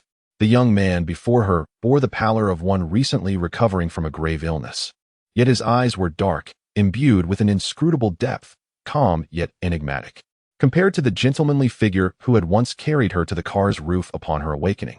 The Li Chen before her now resembled the familiar visage he had worn during the 6th year of the apocalypse. She remained uncertain if saving him was the right choice. Yet she had never harbored regrets. She longed to express her gratitude, to say, "I want to thank you," but ultimately, after a moment of contemplation, she lowered her head and offered a faint smile, uttering, "Because you saved me." Li Chen responded, "Is that so?" Then she heard him inquire, "Aren't you curious about what ability I awakened?" What ability had he awakened? Mo Chu certainly knew. In the 6th year of the apocalypse, everyone was aware. She smiled again, raising her hand to indicate the fiery line beside her, saying, "It is this. A formidable fire ability, belonging to one of the 5 elemental powers, renowned for its proficiency in group attacks." The moment Li Chen's fire ability became widely recognized among practitioners was when an adept closely associated with Chu Ming sought vengeance after Chu Ming's brutal demise, leading a special operations team of over 20 members to confront Li Chen. With a wave, Li Chen unleashed a sky filled with fire crows, reducing the entire group to ashes in an instant.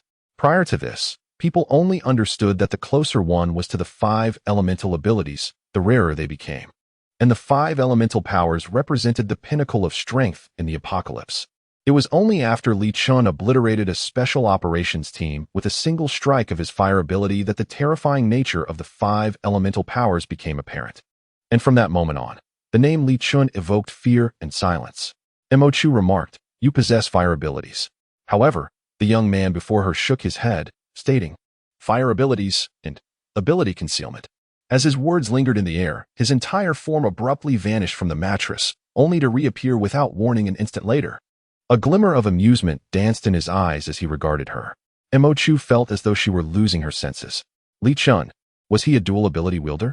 Yet, in his previous life, he was known solely for his fire abilities. Was it that in his past life he possessed a concealed ability yet never utilized it? Or is it a newfound power awakened in this life? Mo Chu suddenly recalled something. Before her demise in her previous life, Li Chen had explicitly acknowledged on several occasions that he was the one who saved her. However, each time, she had scarcely caught sight of her savior. If it were true that Li Chen possessed the ability to remain hidden, Mo Chu dared not dwell further on the thought.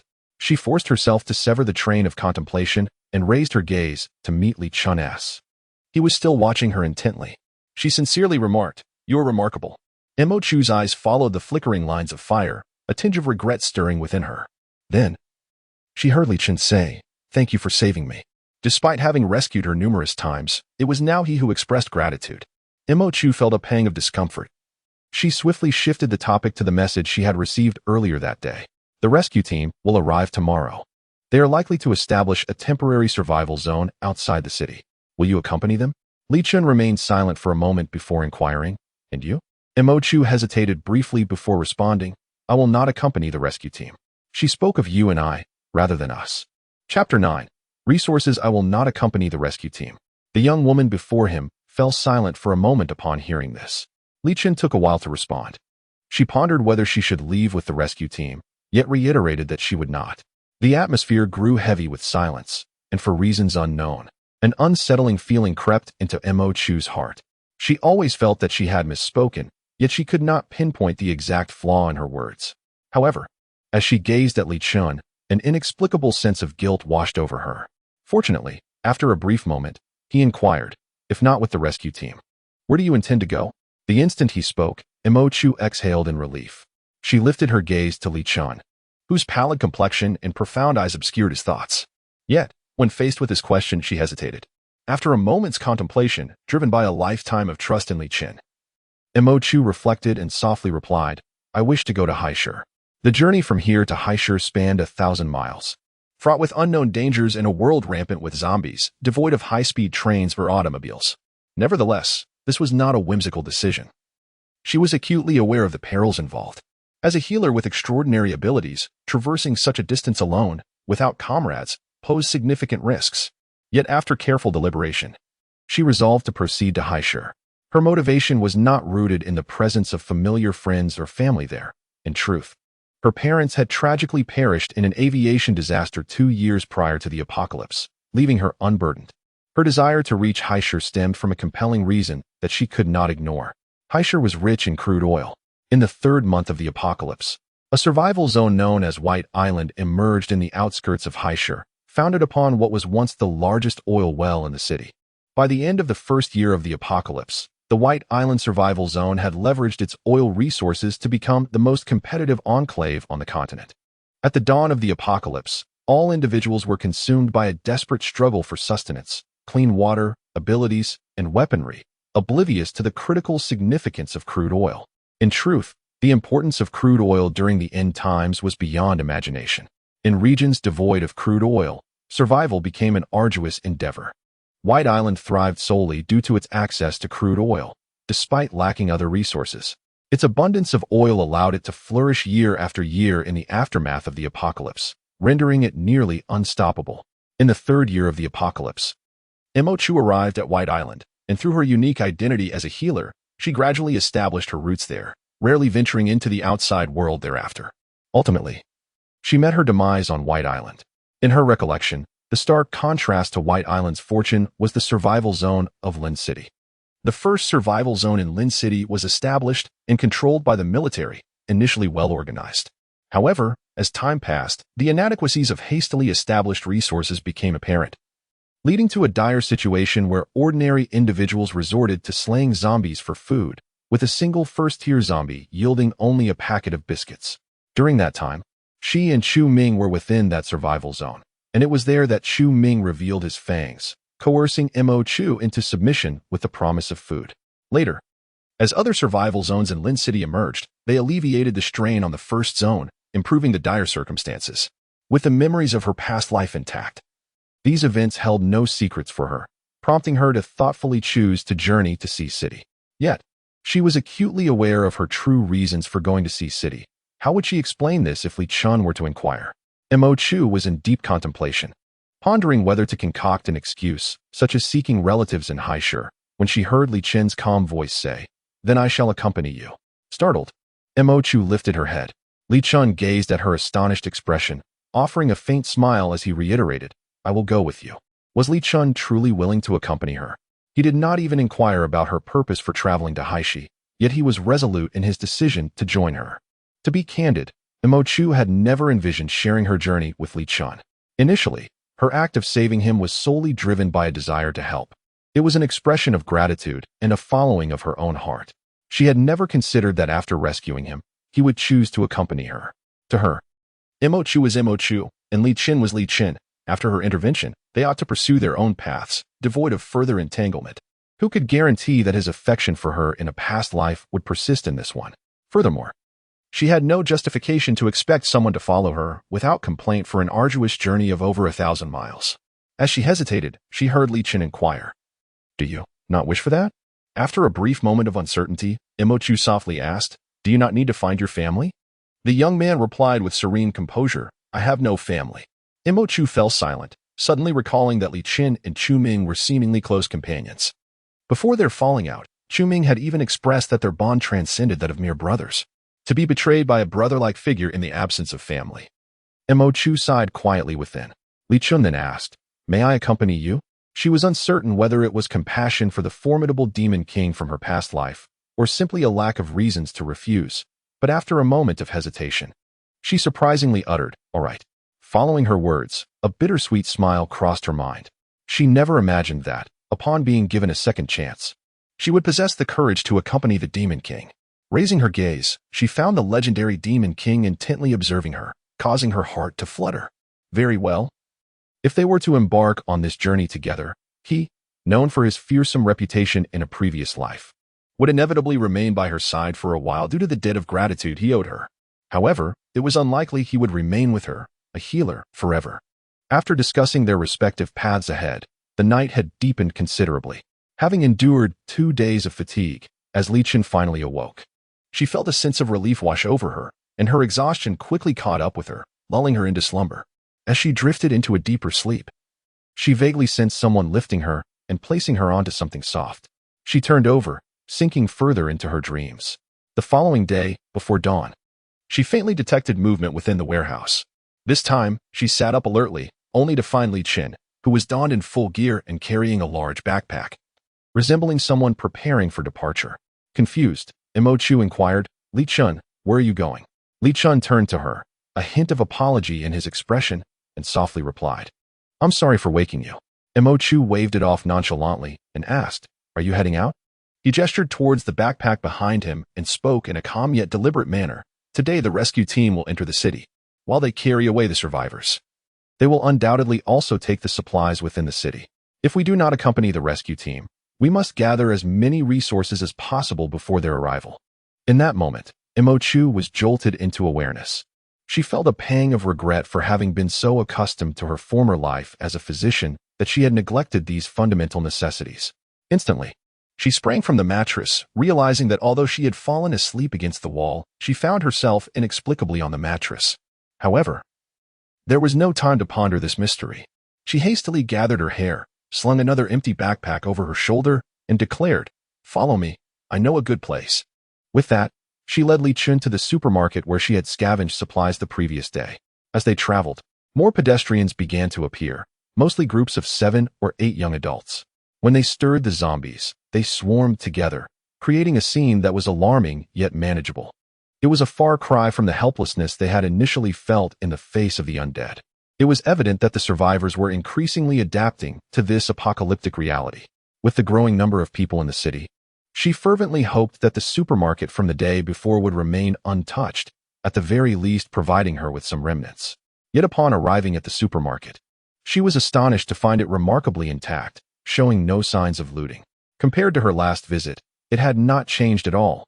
Indeed, it was astonishingly clean, devoid even of a single zombie. The last time she visited this place, it was similar. The supermarket was devoid of any living zombies, save for a few human remains and those of the undead. Despite the abundance of food within the supermarket, there were no signs of it being looted prior to their arrival. At that moment, she attributed her good fortune to the serendipitous discovery of an untouched store. However, encountering the same situation again seemed rather implausible. Once could be deemed coincidence, but twice transcended mere happenstance. Moreover, during her previous visit, apart from herself and the group of students, there were others they had expelled, individuals who certainly would not be content with a single raid for supplies. It was inevitable they would return. Something was amiss. Li Chen also sensed the anomaly. He instinctively raised his hand, shielding Imochu behind him. She grasped his arm and shook her head, and their eyes met briefly. Li Chen positioned himself slightly in front of her as they entered the supermarket, ostensibly embarking on their task of gathering supplies. While Imochu moved with purpose, her heart remained vigilant. Thus, when she detected a faint rustle emanating from a shelf, she immediately tightened her grip on Li Chen's arm. A few sparks flickered from his hand as he shielded her, turning to confront the source of the sound. They then beheld a golden retriever.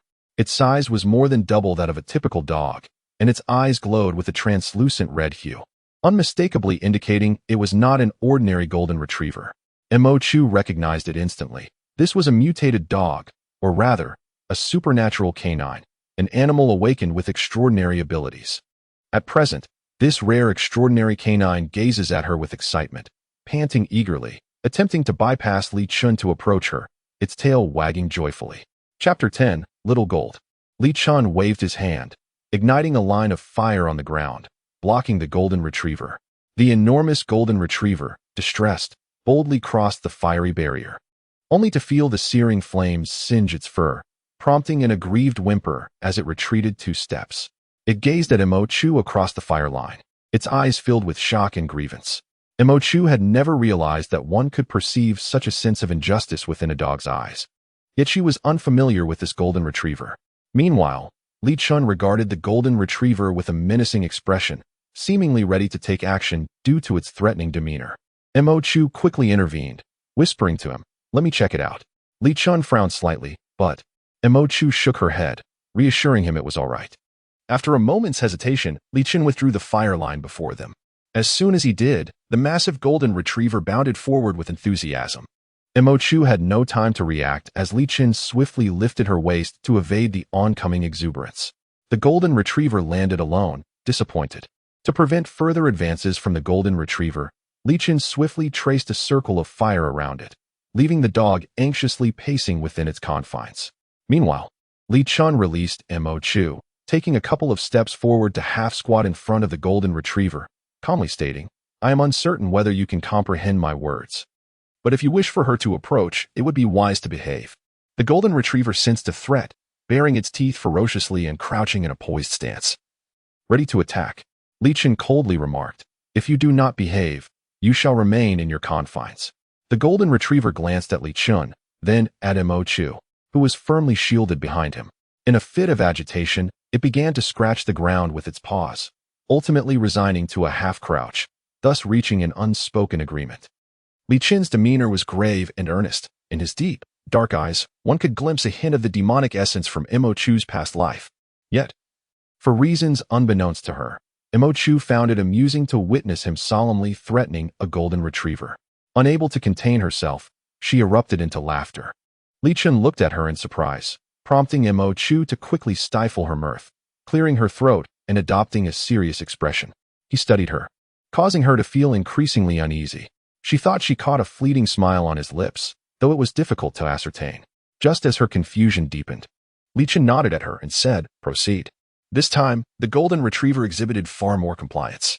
It half lay on the ground, its tail wagging vigorously, gazing at her with eagerness. Before she approached, Mo Chu made a preliminary assessment of the dog. It was significantly larger than an average golden retriever. Even an enhanced canine would not possess such a formidable size, leading her to surmise that its abilities likely pertained to strength. The pristine condition of the supermarket and the well-preserved goods therein were likely attributable to the prowess of this golden retriever. It must belong to the supermarket's proprietor or perhaps to one of its patrons, this dog that has awakened its extraordinary abilities in the aftermath of the apocalypse, instinctively protecting its territory. The last time she visited, she had not encountered this golden retriever. Her group had managed to carry out supplies from the supermarket, perhaps having struck an unexpected stroke of luck.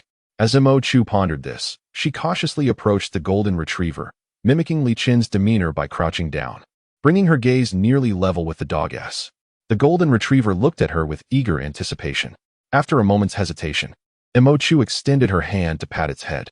The dog immediately perked up, licking her palm with its tongue and nuzzling against her leg, exuding pure joy. Mo Chu nearly burst into laughter, softly murmuring, "Little one, do I know you?"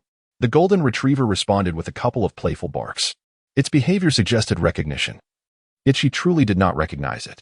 Suddenly, a thought struck her, and she tentatively asked, "Little one, do you mistake me for your owner?" The golden retriever whimpered in response, nuzzling against Mo Chu with even greater fervor. She began to grasp that this golden retriever genuinely regarded her as its master. This realization left Mo Chu in a quandary. She had no idea where the dog's true owner had gone, but given the circumstances within the supermarket, it was likely a grim fate. Yet, Mo Chu was certainly not its owner. She gently rubbed its head and said, "You have mistaken me, little one."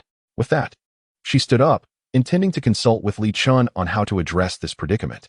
The smile that had lingered at the corners of Chu's lips gradually faded as she gazed at the golden retriever. With utmost seriousness, she said, "Little one, you have mistaken your master. I truly am not the one you seek." The golden retriever clung tightly to her clothing, fixating its gaze upon her, unwilling to let go. After a moment of contemplation, Chu suddenly inquired, "Do you wish to accompany me?" It seemed as though the golden retriever comprehended her words, for it promptly released its grip, rose from the ground, and began to circle around her, its tail wagging incessantly, exuding sheer joy, demonstrating its eagerness. It even picked up the half-packed backpack that Chu had set aside, offering to carry her belongings. This golden retriever genuinely desired to accompany her. Chu gently patted its head and earnestly stated, "Though you have misidentified your owner, since you have chosen to follow me, I shall be your new master. If you abandon me and run away, I shall no longer want you, not ever again." The golden retriever affectionately nudged against her leg. Chu's heart softened slightly, only then realizing that throughout this exchange, Li Chen had remained silent. It was at this moment that she remembered she was with Li Chen, having unilaterally decided to take the golden retriever without consulting him.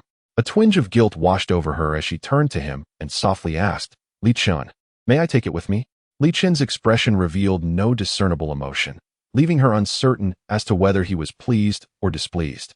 He glanced down at the golden retriever, still eagerly fawning over her, and replied, "You may."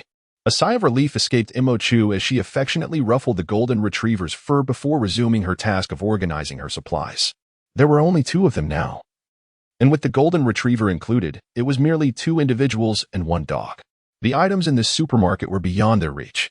They could only select the most useful ones to take with them. She was contemplating which items to take more of and which to take less, when she suddenly heard Li Chen ask, "You mentioned earlier that if I abandoned you, you would never want that person again. Is that true?" Chu glanced at him and nodded. It was indeed true. She would never desire anything that had been discarded by her, be it a person or an animal. Then she noticed Li Chen nodding back at her, saying, "I understand." Chu was puzzled, wondering what he understood since she had been speaking to the golden retriever. The 2 quickly gathered the supplies they could carry and left the supermarket. The golden retriever showed no sign of reluctance to leave its territory, circling around Chu, even picking up her backpack and tossing it onto its own back. Appearing quite exhilarated, Chu found it amusing and casually asked, "Little fellow, I don't even know what your name was before. May I give you a name?" The golden retriever barked once, and to her surprise, she detected a hint of joy in its response. Thus, Chu endeavored to think of a name for it. However, being inept at naming, she pondered for a long time, finding every name she thought of rather cliché. Consequently, she turned to Li Chen, who seemed the more reliable of the 2. Li Chen glanced down at the golden retriever. The once mutated dog, now of considerable size, behaved as if it were a small breed, playfully bouncing around Chu and occasionally rubbing against her leg, displaying its affection. Thus, Li Chen suggested, "Let us call it Xiao Jin. It's easy to say and remember." Xiao Jin. Chu blinked hesitantly. Li Chen's naming aesthetic. Was it truly this down-to-earth? However, as she pondered, Li Chen inquired, "Is this name acceptable?" Chu paused, and upon further reflection, surprisingly found it rather agreeable. The commonplace can indeed embody elegance. Names are meant for those close to us, not for outsiders. Ultimately, practicality prevails. Perhaps it was Li Chen's perspective influencing her. But she began to perceive the name Xiao Jin as quaint and refined, imbued with a certain charm. Hence, she stated, "I think this one is quite good." The 2 of them simultaneously glanced down at Xiao Jin, the golden-haired puppy, blissfully unaware of its impending fate, joyfully circling around Chu. "Then you shall be called Xiao Jin from now on." The golden-haired pup responded with a cheerful bark. As they made their way, Chu encountered the group of students she had seen at the supermarket the previous day. They too seemed intent on gathering supplies before departing. However, this time they found themselves in trouble. They were cornered by a cluster of 7 or 8 zombies in a narrow alley, and the situation was dire. Without hesitation, Chu set down her backpack, drew the dagger from her boot, and prepared to rescue them. Before she could act, Li Chen asked, "Do you know them?" Li Chen nodded, "I understand." Chu queried, "What is it that you understand?" Yet, she had little time to react further, for Li Chen was the first to charge forward. With a flourish of his fingers in the air, a circle was drawn, and a ring of fire promptly descended from above, shielding those trapped in the alley, caught between a rock and a hard place.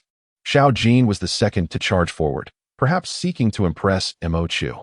A golden retriever unleashed a ferocity akin to that of a wolf. Ironically, it was Mo Chu, who initially intended to save others, who found herself at the rear. A competitive spirit was ignited within Mo Chu, prompting her to grasp her dagger and rush forward. This time, her body, still unaccustomed to harnessing its strength, surprisingly did not hinder her. Her movements in battle were more fluid than ever before. Mo Chu observed this with a sigh, feeling a twinge of envy. The advantages of an offensive-type ability were evident. Ingi clearly recognized her and excitedly called out, "Sister." Mo Chu nodded in response, but before she could utter a word, an elderly man stepped forth from the crowd, bowed deeply before her, and solemnly declared, "I am Xie Jin Yuan, and I thank you on behalf of myself and my students." Mo Chu felt unworthy of such reverence and quickly moved to support him. Li Chen, noticing her embarrassment, urged, "Mo Chu, let us go. We are pressed for time." Mo Chu, not wishing to be further thanked, promptly took her leave. However, the name Xie Jin Yuan struck her as oddly familiar. As Ying Yi and the others watched Mo Chu depart, one boy immediately exclaimed, "Teacher, that's the one I mentioned, the one who informed us of the existence of crystal nuclei." The old man regarded her thoughtfully. Had it not been for her, he might not have discovered his own awakening abilities so swiftly. Superior cognition? It seemed fitting. He owed that young girl a significant favor. Ying Yi smiled cheerfully and remarked, "No worries. Once the rescue team arrives, we will surely meet again." Chapter 11. The Second Order. As the rescue team entered the city, Mo Chu was in the midst of peeling a sausage for her beloved dog, Xiao Jin, who sat on the ground, gently wagging its tail in anticipation. Initially, Mo Chu heard the distant sound of helicopters approaching, growing ever closer until it seemed as if they hovered directly above them. Soon after, the rhythmic, heavy footsteps reverberated through the streets, shattering the tranquility of dawn. Startled, Mo Chu swiftly tossed the half-peeled sausage to Xiao Jin, who leaped into the air, skillfully catching it mid-flight. Believing this to be a playful game initiated by Mo Chu, Xiao Jin turned to proudly present its prize to its owner, only to find Mo Chu hastily setting up a folding ladder and climbing upwards. Confused, Xiao Jin tilted its head in puzzlement. Reaching the top of the ladder, Mo Chu opened the window of the warehouse and peered outside. She beheld a meticulously organized line of soldiers marching down the street, led by a formidable tank, followed by approximately a platoon of troops. Mo Chu understood that this platoon was tasked with securing their neighborhood, while additional forces dispersed into other areas of the city. Today, the millions of survivors in this beleaguered city would not forget the sight of their valiant presence. In the face of calamity, even the military was not exempt from suffering losses. Mo Chu, in her previous life, had been unaware of the number of military personnel who perished while extending a helping hand to the survivors during that tragic event. Yet, after enduring such a catastrophe, it was still the military that first reached out to the people in their time of need. Wherever Mo Chu's gaze fell, every soldier stood fully armed, wielding firearms that were invaluable in later generations, each individual poised and ready for action. Mo Chu was not the sole one looking at them with such fervor. The instant they stepped into this district, it seemed as though the entire area came to life. Behind every window where survivors remained, pairs of fervent eyes, some even brimming with tears, gazed intently at them. Those were eyes that looked towards hope. Upon entering the district, the soldiers' first task was not to immediately scour each house for survivors, but rather to eliminate the zombies roaming the streets. Only by eradicating the undead could they proceed to rescue the survivors without concern. A full platoon of heavily armed soldiers posed an overwhelming force against the low-level zombies, whose threat was significantly diminished by the firepower on display, further bolstered by the presence of tanks leading the charge. The soldiers advanced with little obstruction, leaving behind a trail of zombies reduced to mere pulp. Although low-level zombies exhibited diminished intelligence, they possessed instincts akin to those of animals. Upon realizing they could not contend with a particular group, they would instinctively retreat in droves, embodying the survival instincts of the animal kingdom. As the soldiers demonstrated their formidable presence, the zombies that had previously wandered the streets in search of food began to withdraw en masse, retreating without a clear destination in mind. Yet, the soldiers chose not to pursue. Instead, they systematically entered the buildings flanking the street, rescuing those survivors trapped within. Under the watchful gaze of Mo Chu, an increasing number of survivors were brought forth. Some, adhering to the information received that day, traveled lightly with nothing but a large backpack, while others treated the ordeal as though they were relocating, burdened with numerous bags, desperately attempting to carry all their possessions. One individual even brought along 4 suitcases, much to Mo Chu's exasperation. The soldiers, of course, would not permit such encumbrances. It was not merely a matter of what could be taken along, but rather that these items would become liabilities in times of peril. At the soldiers' insistence, some individuals reluctantly discarded their excess luggage. While a few grumbled verbally, fear ultimately compelled them to comply. Yet, others persisted in their obstinacy, behaving as if the world had not changed. In the past, soldiers might have reasoned with them kindly, but now, confronted with the looming threat of death, no one possessed the patience for such discourse. Mo Chu witnessed one soldier firmly confiscating a cloth bag filled with odds and ends from an elderly woman, who immediately clutched him, crying out in distress, "Oh dear, this is terrible. The soldiers are hitting and stealing." Her daughter attempted to calm her mother while apologizing profusely to the soldier. The scene quickly descended into chaos. At that moment, the leader among the soldiers suddenly raised his weapon and fired towards a building, striking a zombie that had been hanging out of a second-floor window, causing an immediate silence to envelop the crowd. The elderly woman, terrified, turned pale as a ghost. In the tranquil streets, the leading squad leader calmly reiterated, "If you wish to accompany the main force, you are not permitted to bring excessive luggage. Your belongings must not exceed 2 backpacks. Those who comply may follow us. Those who do not may form their own groups and depart." This authoritative pronouncement proved far more effective than the prior entreaties of several soldiers. A few individuals, who had previously been unwilling to abandon their possessions, gritted their teeth and cast aside their baggage. At times, intimidation wields far greater influence than persuasion. Mo Chu sighed, choosing not to look back but rather descended the ladder. Upon reaching the ground, she realized that Li Chen had been steadfastly supporting the ladder for her. He remained silent, and Mo Chu did not notice his presence, which made her feel somewhat embarrassed. In her previous life, she had grown accustomed to solitude, and now, with a second chance, she often overlooked the fact that someone stood beside her. As she stepped down, Xiao Jin darted playfully around her feet. Mo Chu gently patted Xiao Jin's head, contemplating for a moment before addressing Li Chen. "Let us venture outside." Li Chen inquired nothing and lifted his own backpack, while shouldering Mo Chu's as well. He nodded and replied, "Very well." Mo Chu attempted to pick up another bag to carry, but Xiao Jin, quick and agile, seized it and flung it onto her back.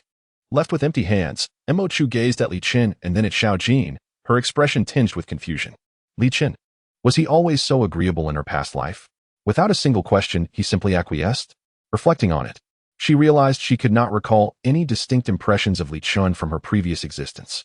Her perceptions of him were solely derived from the words of others. Ruthless. A merciless killer. She had never truly come to know Li Chen. Mo Chu fell silent for a moment before stepping forward to unlock the confined warehouse door. Although she did not intend to accompany the troops, there were certain matters she wished to relay to them.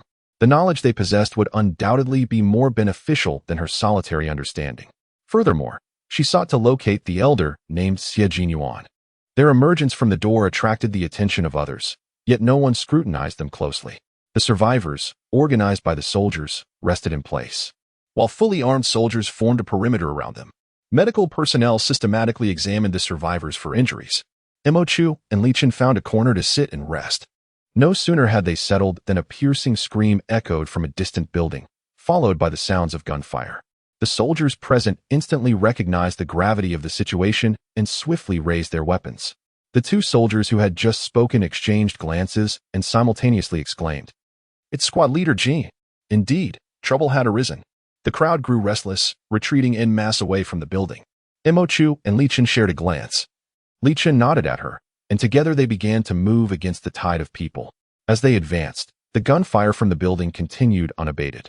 The squad leader, binoculars in hand, surveyed the building's direction, urging the soldiers to maintain order among the agitated crowd while instructing a fully armed team to approach the structure, preparing to assist squad leader Jean and his team. Before they could draw nearer, a figure burst forth from the building, drenched in blood, almost unrecognizable as human. Upon seeing this individual, Mo Chu heard the squad leader exclaim in shock, "Squad Leader Jean." The fully armed soldiers were poised to approach and rescue. Yet before they could act, a shadow of a deep blue hue emerged from the building. It bore a striking resemblance to a zombie, yet exhibited a remarkable agility far surpassing any they had previously encountered. In an instant, the creature lunged behind Sergeant Jean and, with a swift claw, pierced through his abdomen. Just prior to his collapse, Mu Chu heard him roar, "Run! Sergeant Jean! Damn those abominable zombies! I will fight to the death!" The soldiers immediately opened fire, concentrating their aim on the monstrous being. However, this zombie displayed an astonishing nimbleness, utterly defying their preconceived notions of sluggish undead movements. It even employed Sergeant Jin's lifeless body as a projectile. Faced with the corpse of their comrade, the soldiers hesitated, their firepower momentarily faltering. Yet, Mu Chu understood that now was not the time to cease their assault. They were confronted with a second-tier zombie. Mu Chu's shock mirrored that of the soldiers. The apocalypse had barely reached its 10th day, and already a second-tier zombie had manifested. Its speed had significantly increased, and it appeared to possess rudimentary intelligence. If humanity continued to treat it as a first-tier zombie, the consequences would be dire. The rapid ascension to his second-tier status indicated that this creature had consumed considerable flesh, possibly even its own kind. It remained uncertain whether any survivors still lingered within the building that Sergeant Jean had entered. Now, as the soldiers hesitated in their fire, should this zombie draw near, a single strike could spell their doom. There was no treatment available to counter the zombie virus. Mu Chu no longer hesitated. She swiftly seized a discarded sidearm from a soldier's waist, chambered around, and fired, striking the zombie squarely in the shoulder. The military command was as steadfast as a mountain, and the soldiers, with fiery eyes and gritted teeth, unleashed their gunfire upon the corpses of their fallen comrades. As they did so, the squad leader took note of this student-like gun wielder and observed her calm demeanor, her posture impeccably standard. And her accuracy rivaling that of his seasoned soldiers, she appeared to be a veteran in her own right. Meanwhile, the zombie, witnessing the soldiers' unwavering assault, abandoned the corpse of Sergeant Jean and leapt onto the wall of a nearby building. Its agility was remarkable as the soldiers redirected their fire towards the wall. It sprang down from a height of over 3 meters, claws aimed at the nearest young soldier. Mu Chu instinctively shifted her aim, but it was too late. At that moment, a crimson line of fire materialized, ensnaring the midair second-tier zombie. This fiery line, as if possessing a life of its own, spread its red flames rapidly while forcefully casting the zombie to the ground. Mu Chu quickly glanced at Li Chen, who maintained a composed expression. Yet, he was merely a first-tier soldier. The zombie thrashed violently, soon breaking free from the fiery bonds. However, while it escaped the bindings, it could not evade the relentless flames that clung to it like a festering wound. Simultaneously, a torrent of bullets surged forth as anticipated. Chapter 12. News. As the smoke cleared, only a disfigured zombie corpse remained upon the ground. The squad leader, in his 40s, with tears in his eyes, personally closed Sergeant Jin's lifeless gaze. Mu Chu observed the scene, sighed softly, and turned away. In the aftermath of 6 years of desolation, she had grown accustomed to the cycle of life and death. Yet, at this moment, a sense of wistfulness still washed over her. Li Chen stood beside her and suddenly inquired, "Does it hurt?" Mu Chu was momentarily taken aback, turning her head in confusion. "What do you mean?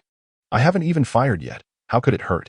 Li Chen's gaze fell upon her hand, where, after discharging her first shot, she had instinctively switched the gun to her other hand, her fingers now absent-mindedly rubbing the webbing between her thumb and index finger. At that moment, her grip had reddened and begun to swell slightly. The recoil of firearms was no trivial matter. Even a handgun could fracture the wielder's bones if held improperly, let alone the weapon Mu Chu had so casually wielded, which was ill-suited for a woman. While she had paid little heed to her own discomfort, Li Chen had noticed it immediately. Mu Chu glanced down at her hand, momentarily stunned, then shook her head, replying, "No, it's not that painful." He paused for a moment before softly advising, "Next time, do not do that." Mu Chu chuckled lightly, saying nothing further. To her, the distinction between injury and health was insignificant. The intensity of pain held little weight, as long as it did not pose a threat to her life. Any injury that did not endanger her existence hardly registered as significant, and pain felt far more tolerable than death. She seemed to care even less about her wounds than Li Chen did. Casting a hesitant glance at him, she pondered one thing. Why had he not expressed even a hint of curiosity upon witnessing her adept use of firearms? He hadn't even bothered to question her. The last time, he had insisted on accompanying her to the seaside without a single inquiry. It appeared as though he had deliberately chosen to overlook all the enigmatic aspects surrounding her. Was this truly the formidable figure she remembered? Li Chen chose to turn a blind eye, yet this did not imply that others would do the same. He first expressed his gratitude to Mu Chu and Li Chen. Li Chen remained unresponsive, seemingly disinterested in engaging in conversation. Thus, Imochu stepped forward as the spokesperson for the two, politely acknowledging the thanks. The squad leader turned to Li Chen and inquired, "Is this gentleman also an ability user?" With Li Chen still silent, Imochu nodded on his behalf and replied, "Yes. He possesses fire abilities." "An ability user," the squad leader remarked with a complex expression. If only he had sufficient ability users among his soldiers. The journey thus far would not have claimed so many lives. The squad leader's demeanor reflected deep sorrow, and at that moment, Imochu refrained from interrupting him. After a brief pause, the squad leader composed himself and commended Imochu, saying, "Miss, your marksmanship is quite impressive." Seizing the opportunity, Imochu recounted her premeditated response. "I used to be part of a shooting club." "That explains it," the squad leader replied.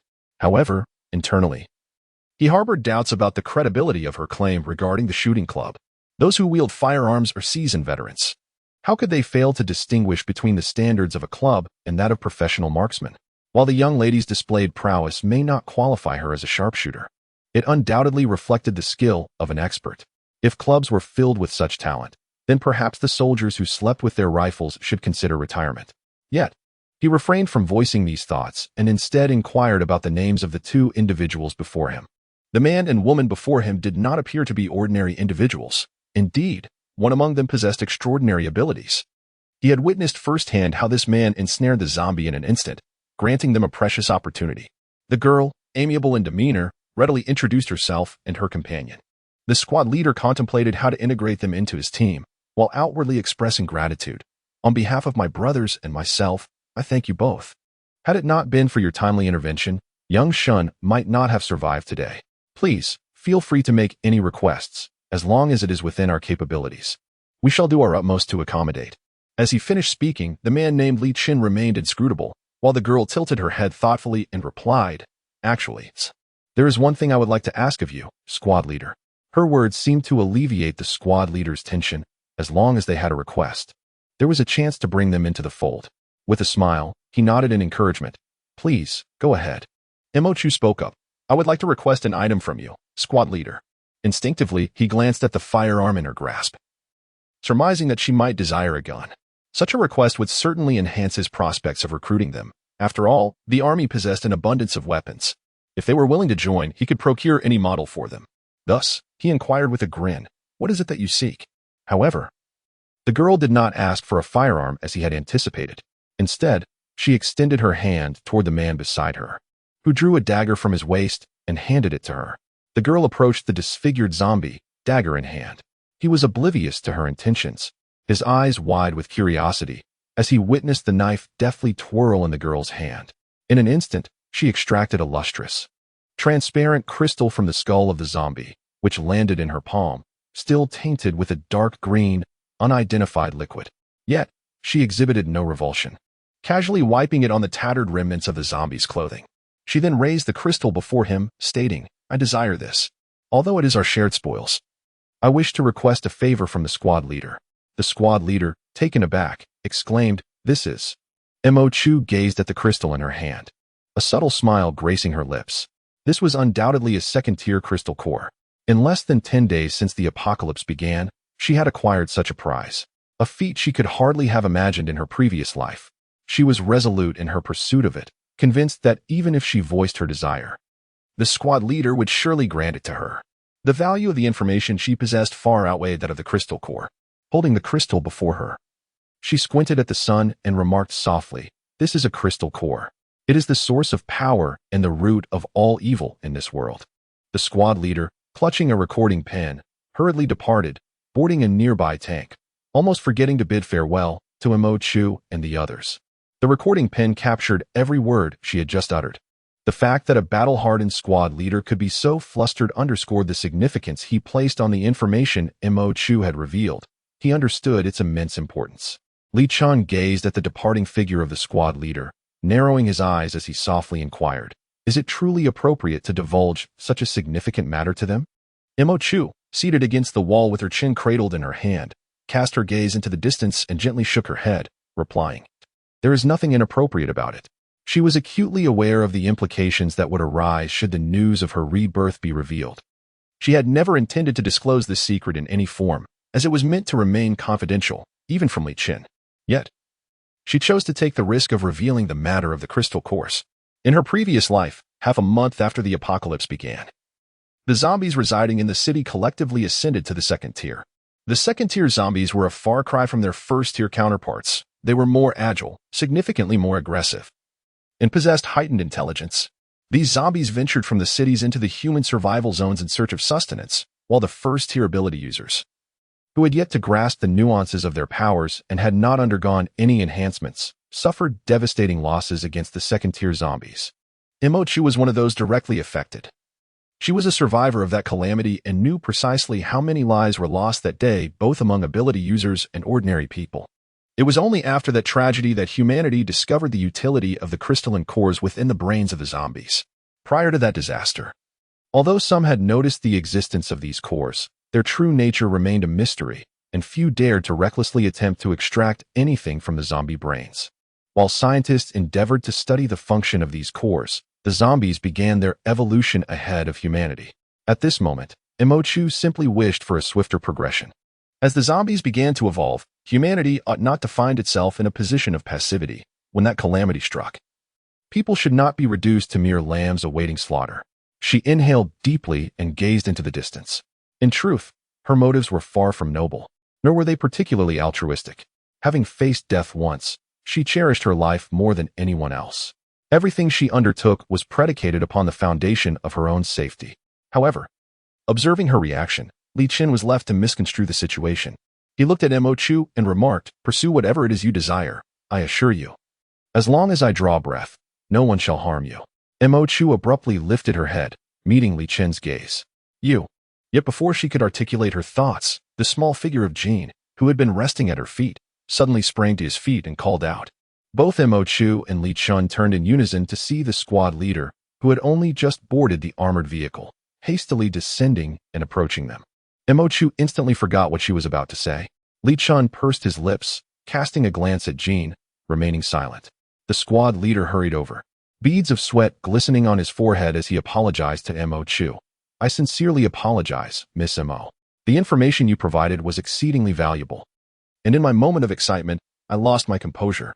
Imochu offered a gentle smile, responding, "No need for concern.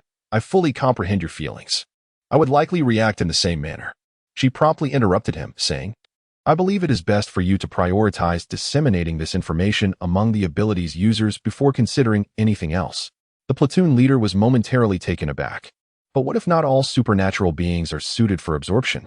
Imochu shook her head and replied, "Platoon leader, have you ever pondered this question? Since human supernatural beings can advance by absorbing crystal cores, could it be possible for zombies to evolve as well?" She cast a glance at the disfigured corpse of a zombie in the corner. "This zombie is entirely different from our conventional perception of zombies." The platoon leader was stunned. After a moment of contemplation, he responded, "I will relay this situation, Miss Imo. Thank you for your insight." Imochu pressed her lips together, remaining silent. She had done all she could. She understood the military's cautious arrangements stemmed from a sense of responsibility towards everyone, yet evolution was an unforgiving race against time, far swifter than they could fathom. Nevertheless, Imochu believed that no secret could remain concealed forever, especially since he had already shared the same information with those students.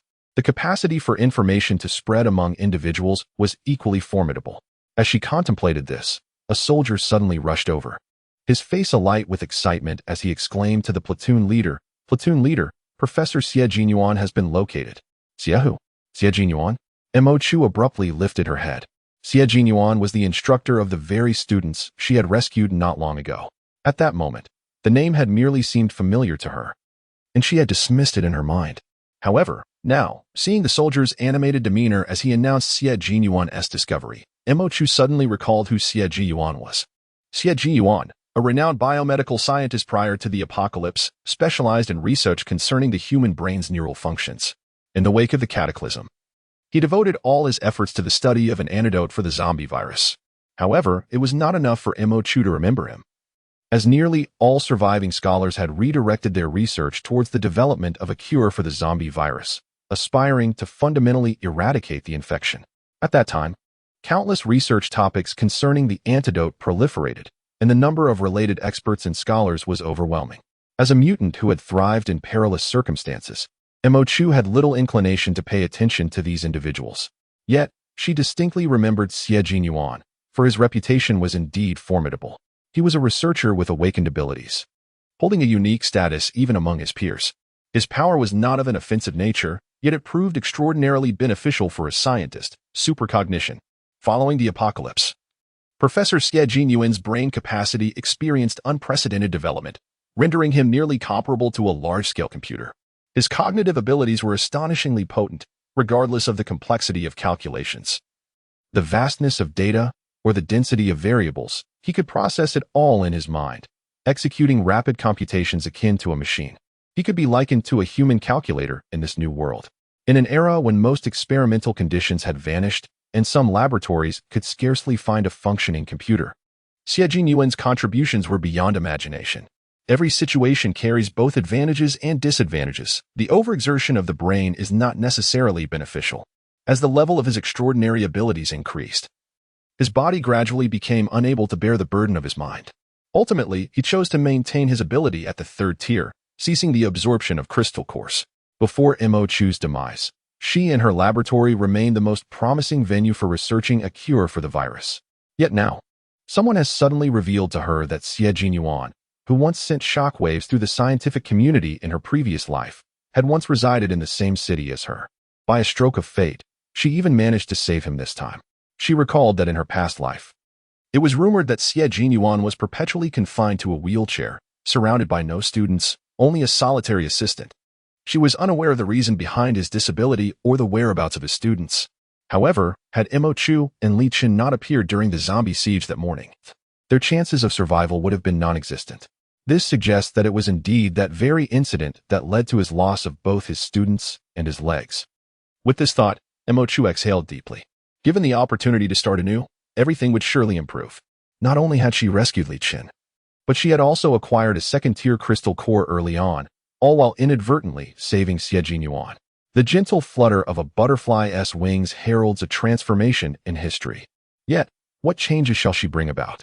As she was deep in thought, a contingent of soldiers emerged from behind the exuberantly jubilant soldier, leading a group of individuals who were tightly encircled, a clear indication of their significance. Upon closer inspection, Mo Chu recognized those individuals as the group of students. With Xie Jinyuan trapped in the center, the girl named Ying Yi spotted them immediately, waving enthusiastically while tugging at the arm of her senior beside her. Mo Chu offered her a faint smile in return. The commotion caused by Ying Yi was impossible for Xie Jinyuan and the others to overlook. After the squad leader exchanged pleasantries with the esteemed Professor Xie, who had maintained a formidable reputation even before the apocalypse, he noticed the professor's gaze drifting past him to the young lady who had just rendered significant assistance, Miss Mo, and said, "Miss Mo, it is a pleasure to see you again." Mo Chu smiled, replying, "Professor Xie." After their cordial exchange, Ying Yi could no longer contain her excitement and dashed over to embrace Mo Chu's arm, exclaiming, "Sister, I knew we would meet again." Having spent over 6 solitary years, Mo Chu found herself momentarily unaccustomed to such displays of intimacy among girls. Pausing before responding, "I also did not expect to see you so soon." Meanwhile, the squad leader glanced between Professor Xie and Mo Chu, a smile breaking across his face. "So you are acquainted." A nearby male student, still shaken, interjected, "Just this morning, before your arrival, we were nearly overwhelmed by zombies, but fortunately, Miss Mo and her friend happened to pass by." Hearing the young man speak, the squad leader felt a lingering unease. He understood all too well that amidst the rampant spread of this bizarre virus, the sole hope for its complete suppression rested upon the shoulders of those esteemed scientific minds. Each lost hope diminished their chances, and that Miss Mo had indeed rendered a significant service. He cast his gaze upon Mo Chu, who was quietly listening to the female student, nodding occasionally with patience and gentleness, while the enigmatic man beside her remained focused solely on her. He turned away and sighed, remarking, "It seems quite fortuitous that Miss Mo and her companion, Mr. Li, have also been of great assistance to us.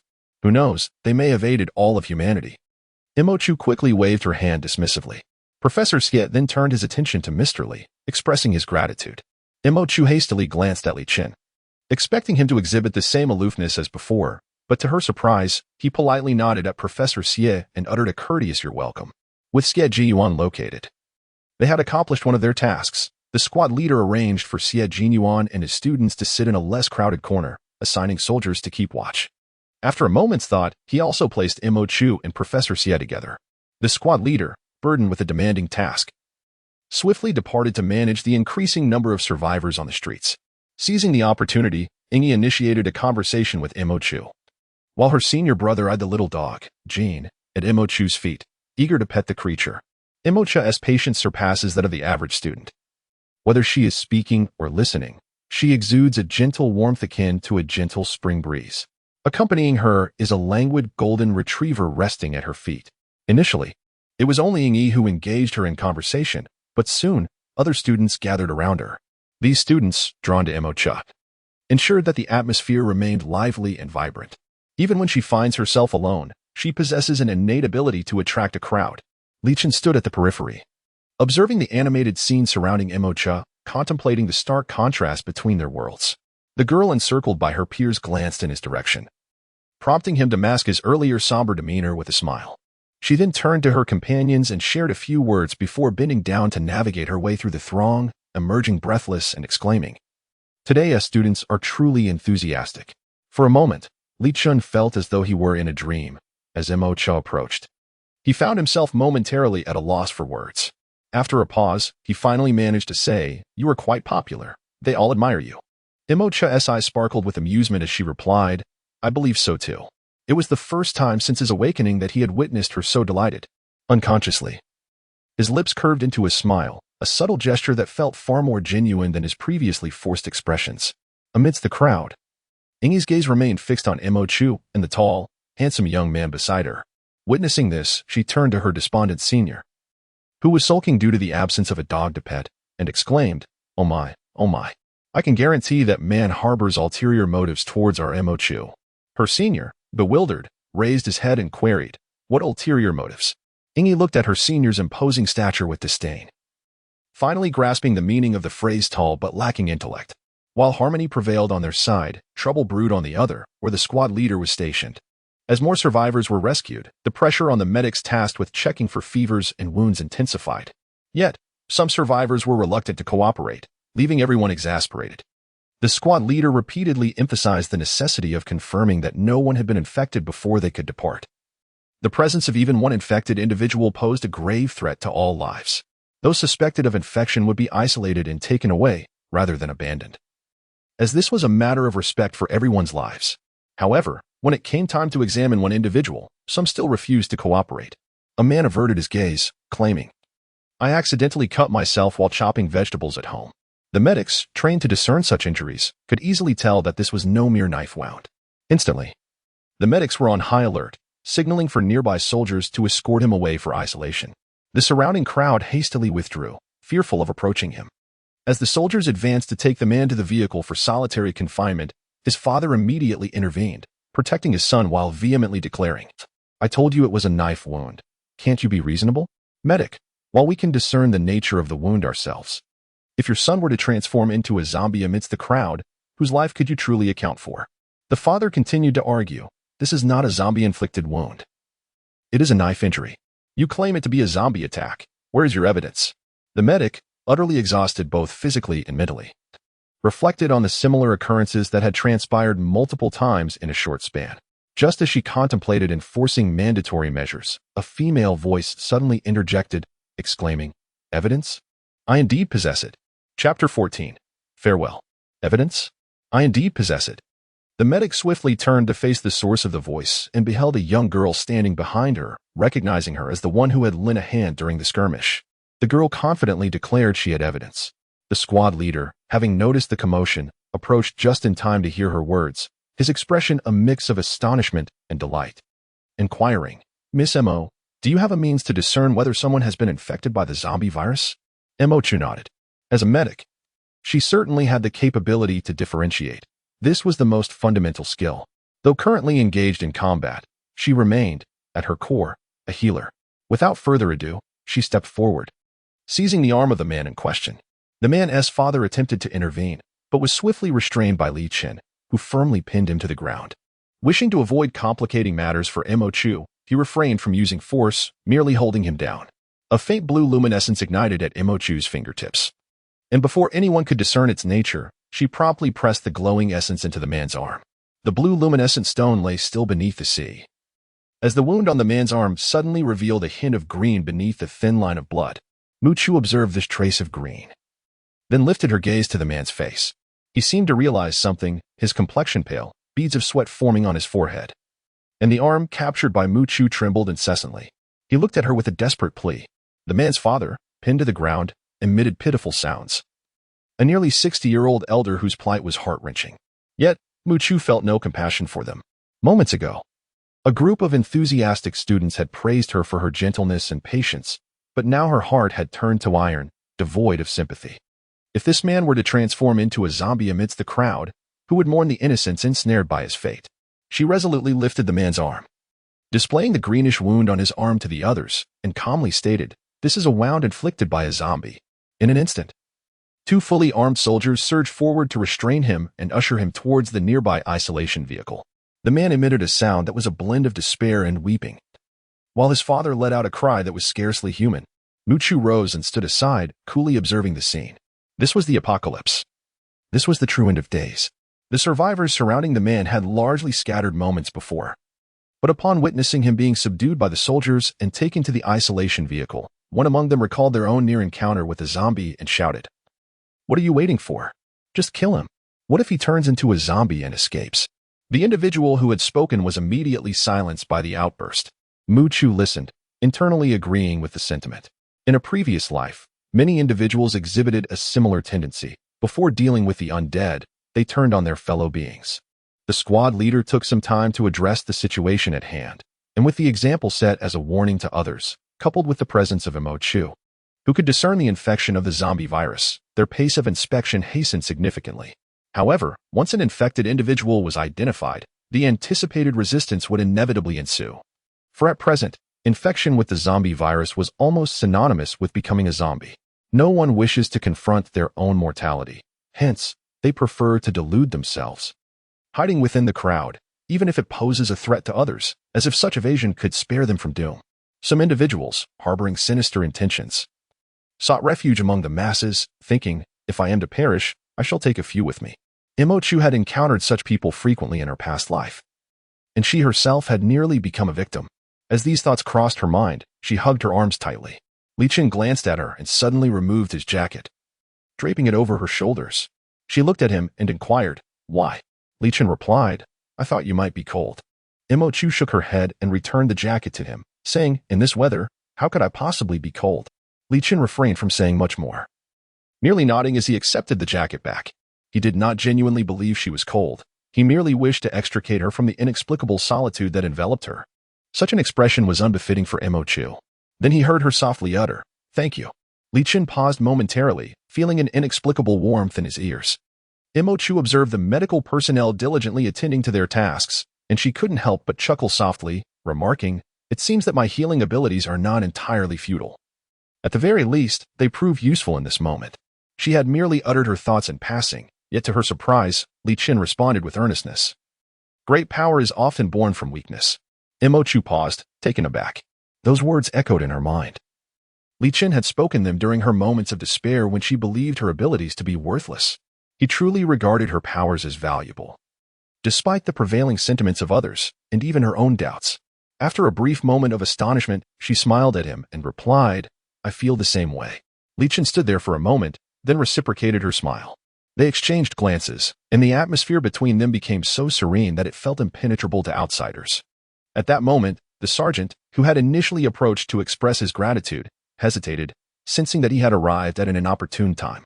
However, with pressing matters to attend to, he mustered the courage to approach them, greeting. Miss Mo Chu turned her gaze, her expression largely unchanged, but the sergeant swore he noticed the man beside her. Li Chen suddenly grew tense and cast him a displeased glance. The sergeant thought to himself, "What a predicament." Just then, Mo Chu inquired, "Is there something you need, Sergeant?" She shook her head slightly, adding, "It's just a minor matter."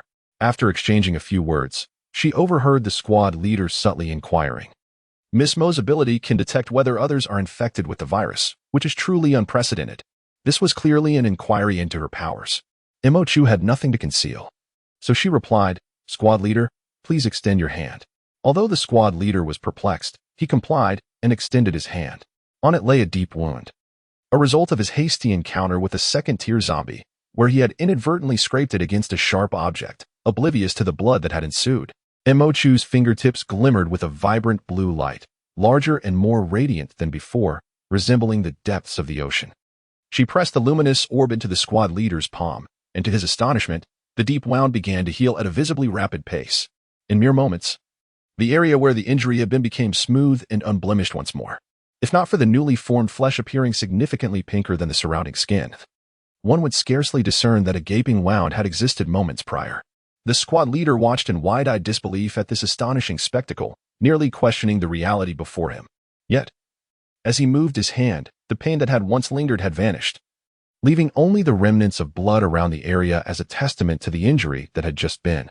He heard the young lady say, "I possess healing abilities, inherently attuned to the zombie virus. It is not extraordinary. Every healer should possess such a capacity." The squad leader's mind whirled, and he almost blurted out with urgency, "Can the healing ability cure the zombie virus?"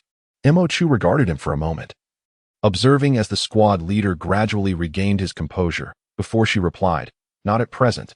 I can only mend ordinary wounds. However, the future remains uncertain. For although I lack the ability to heal it, I possess a sensitivity to the zombie virus." The squad leader, now calmed, felt a twinge of disappointment. Yet he secretly mocked himself for being foolishly anxious. If healing the virus were possible, Miss Emma would not have merely extracted an infected individual from the crowd. She would have effortlessly cured them instead. Nevertheless, being a seasoned warrior, he quickly redirected his thoughts after that fleeting disappointment. While the healing ability could not directly cure the zombie virus, it could discern those who were infected, which, if utilized wisely, could serve as a formidable asset. Most crucially, having witnessed Miss Mo's astonishing healing efficacy firsthand, he felt a surge of hope. If the first-tier healing effects were so swift, what marvels might the second and third tiers of healing abilities yield? Through relentless rescue efforts day and night, he had gradually realized that, in this era of scarce medical resources, the mortality rate among soldiers due to unforeseen accidents was alarmingly comparable to that of the zombie-inflicted fatalities. The healing ability could potentially replace half of a physician's role. Moreover, Miss Mo's words lingered in his mind, not now, but perhaps in the future. In the blink of an eye, he had resolved to gather and recruit healers endowed with such extraordinary abilities. Regaining his focus, he turned to Imochu. Offering an apology, "My concern led to my disarray. I apologize for my earlier indiscretion." Imochu shook her head, indicating her indifference. She had intentionally put on a show for the squad leader. She understood that even before reaching the third tier, healing abilities could accomplish a great deal, addressing ailments ranging from minor injuries to fevers and colds, with corresponding healing techniques available for each. If utilized effectively, these abilities could significantly alleviate the dire circumstances of a world plagued by scarcity of medical resources. However, their lack of capacity to cure the zombie virus led to their neglect, and their lives were far from easy by the time their importance was finally recognized. Countless healers had already perished in this apocalyptic era. Her deliberate display of capability and her pointed remarks were intended to elevate the status of healers. Hoping to ensure that more of them could survive before reaching the third tier, she aimed to showcase all the advantages of healing abilities prior to the third tier, striving to secure a few more chances for their survival. Then, she heard the squad leaders say, "When we leave, you two should take the front jeep. I feel a kinship with you both and would like to offer you a ride." Imochu was about to decline when, on the other side, a helicopter arrived to pick up Xie Yuan and his companions. Xie Yuan had specially brought his students along to invite Imochu, saying, "My helicopter has also arrived. If you do not mind, would you care to accompany me?" Both parties looked at her earnestly, assuming that she was also heading to the survival zone in Lin City. Imochu felt that a significant misunderstanding had occurred. She glanced at both individuals, slowly shook her head, and said, "If the squad leader is sincere, please send us a vehicle." "Squad leader, this is Imochu. We are preparing to head south to Haicheng, and we shall part ways with you too. Your kindness is duly noted."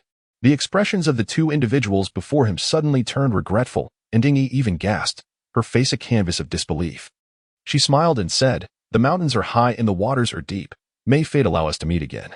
Chapter 15. Withdrawal. The first survival zone in Lin City was named Hope. The initial batch of survivors consisted of those who had escaped from Lin City at the earliest. Among this first group of survivors were Chu Ming and the cohort he had brought along. Due to Chu Ming's extraordinary abilities, particularly his offensive powers, he held a prominent position even among this select group. None dared to provoke him. Those who followed Chu Ming, even without special abilities, lived a significantly better life than ordinary survivors. It was precisely for this reason that within this nascent team centered around Chu Ming, everyone discreetly revered him, and none dared to draw his ire. The names Li Chen and Mo Chu had become unspoken taboos within the team. Chu Ming frowned in disdain and coldly remarked, "Useless." She had once scorned him, preferring to accompany a good-for-nothing rather than remain by his side. But once she fell into his grasp this time, he had countless ways to make her kneel and plead for mercy. With a light chuckle, Chu Ming rose swiftly and departed, leaving the others in a state of perplexity. What does this mean? The individual who had just spoken cast a glance toward Qin Shui amidst the crowd. He deliberately raised a sycophantic smile and glanced at Qin Shui, saying, "Qin Shui, why not follow and see Brother Chu?" Startled, Qin Shui retorted angrily, "You." The man chuckled and replied, "Oh, Qin Shui, don't be so hasty. Who in our team doesn't know that Brother Chu has an interest in you? Your following him would undoubtedly be different from our pursuit." Qin Shui hesitated. Ever since leaving Lin City, everyone in the team had sensed Chu Ming's interest in her. Yet there lingered an air of detachment that puzzled her. She was acutely aware of the reasons behind Chu Ming's interest, which left her feeling quite unsettled. Why should she hastily accept the affections of someone deemed unworthy by Mo Chu? Torn in her thoughts, she ultimately gritted her teeth and rose to pursue him. Meanwhile, Chu Ming headed straight for the entrance of the survival zone. He scanned the crowd of survivors but did not spot Mo Chu. Her beauty was unparalleled, easily capturing attention amidst thousands. Yet, at that moment, he failed to see her. It was indeed a question. Could a woman truly survive alongside a worthless individual? A sense of melancholy washed over him, though simultaneously he felt a sense of vindication. How he had been looked down upon in the past. But now, what of her? Was she not following that worthless man to her demise in Lin City? Such was the consequence of defying him. It was a pity, though, for Mo Chu's exquisite visage. With these thoughts swirling in his mind, he was filled with a lofty sense of regret when he suddenly heard someone mention Mo Chu's name. Intrigued, he turned to look. It was a squad leader who had only met him once, and he was animatedly conversing with someone nearby, frequently mentioning the name Mo Chu.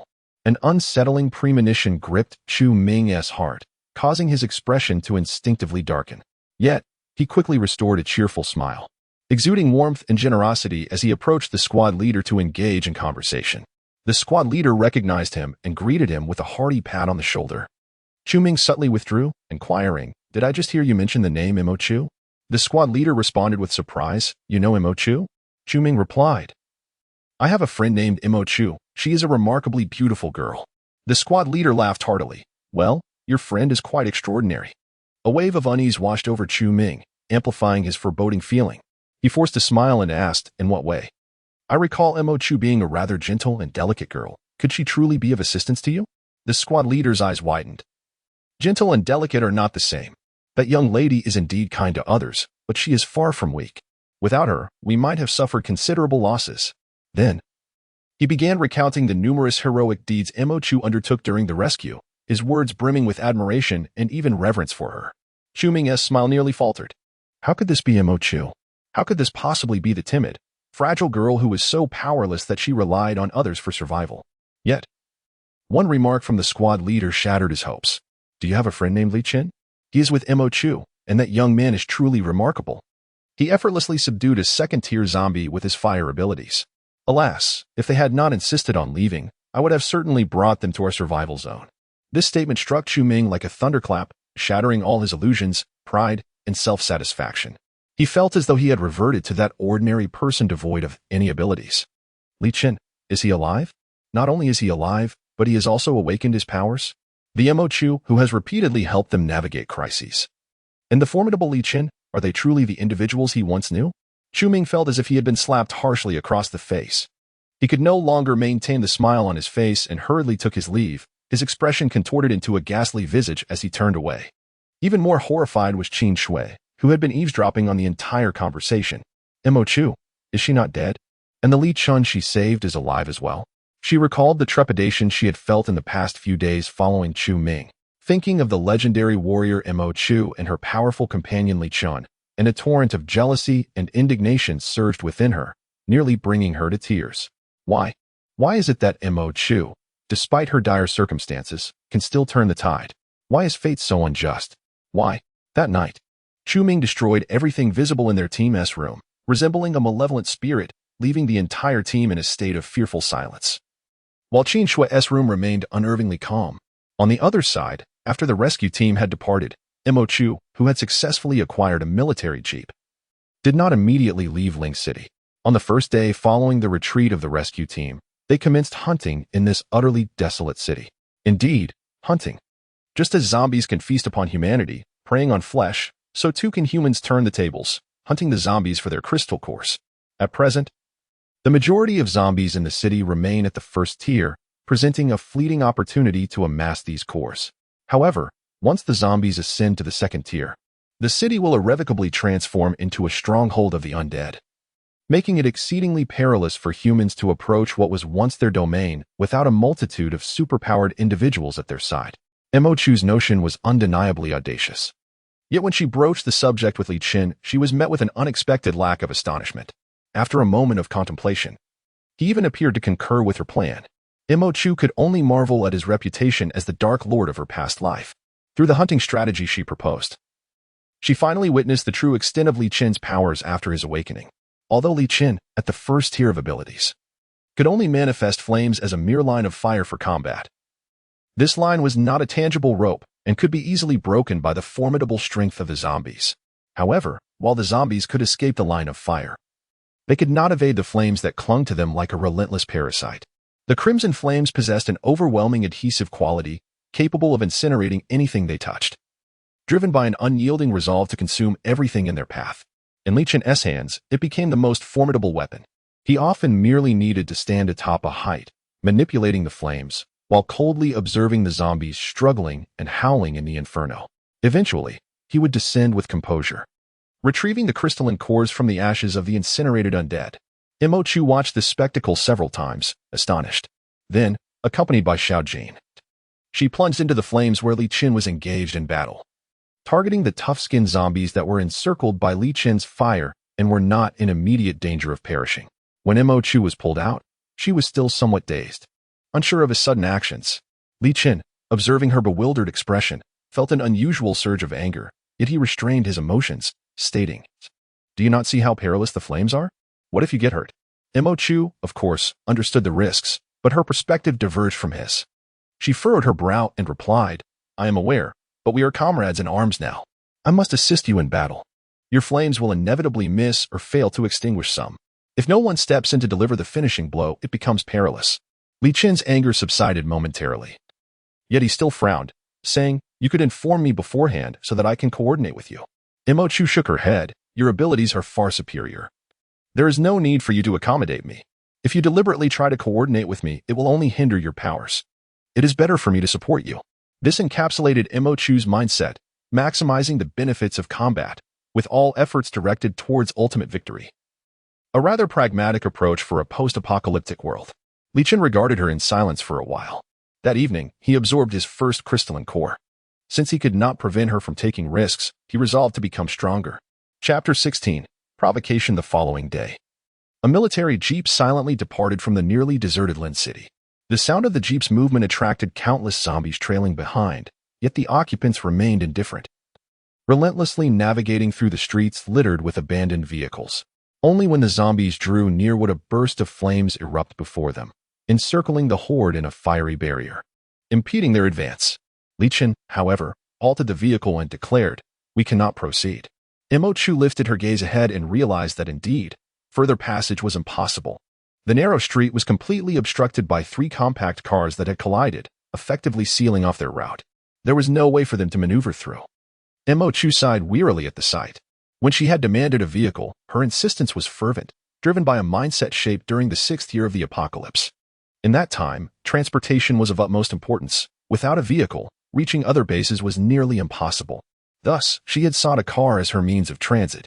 However, she had overlooked the fact that this was the dawn of the apocalypse, where the streets were choked with abandoned vehicles and the remains of humanity, rendering the conditions utterly deplorable. Had she merely sought speed and a means of transport, it would have been wiser to request a military motorcycle from the platoon leader, which could traverse the chaos more swiftly. They had collected the necessary crystal cores the previous day and departed with a trunk full of gathered supplies. Yet after more than 2 hours, they had barely covered a few miles.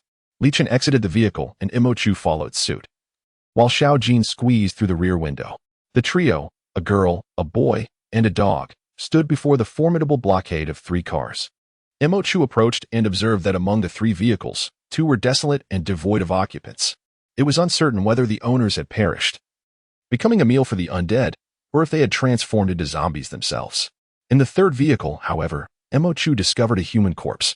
This body bore no wounds indicative of a zombie attack, but a deep laceration, severing the carotid artery, marred the neck. Imochu gazed at it, letting out a soft sigh.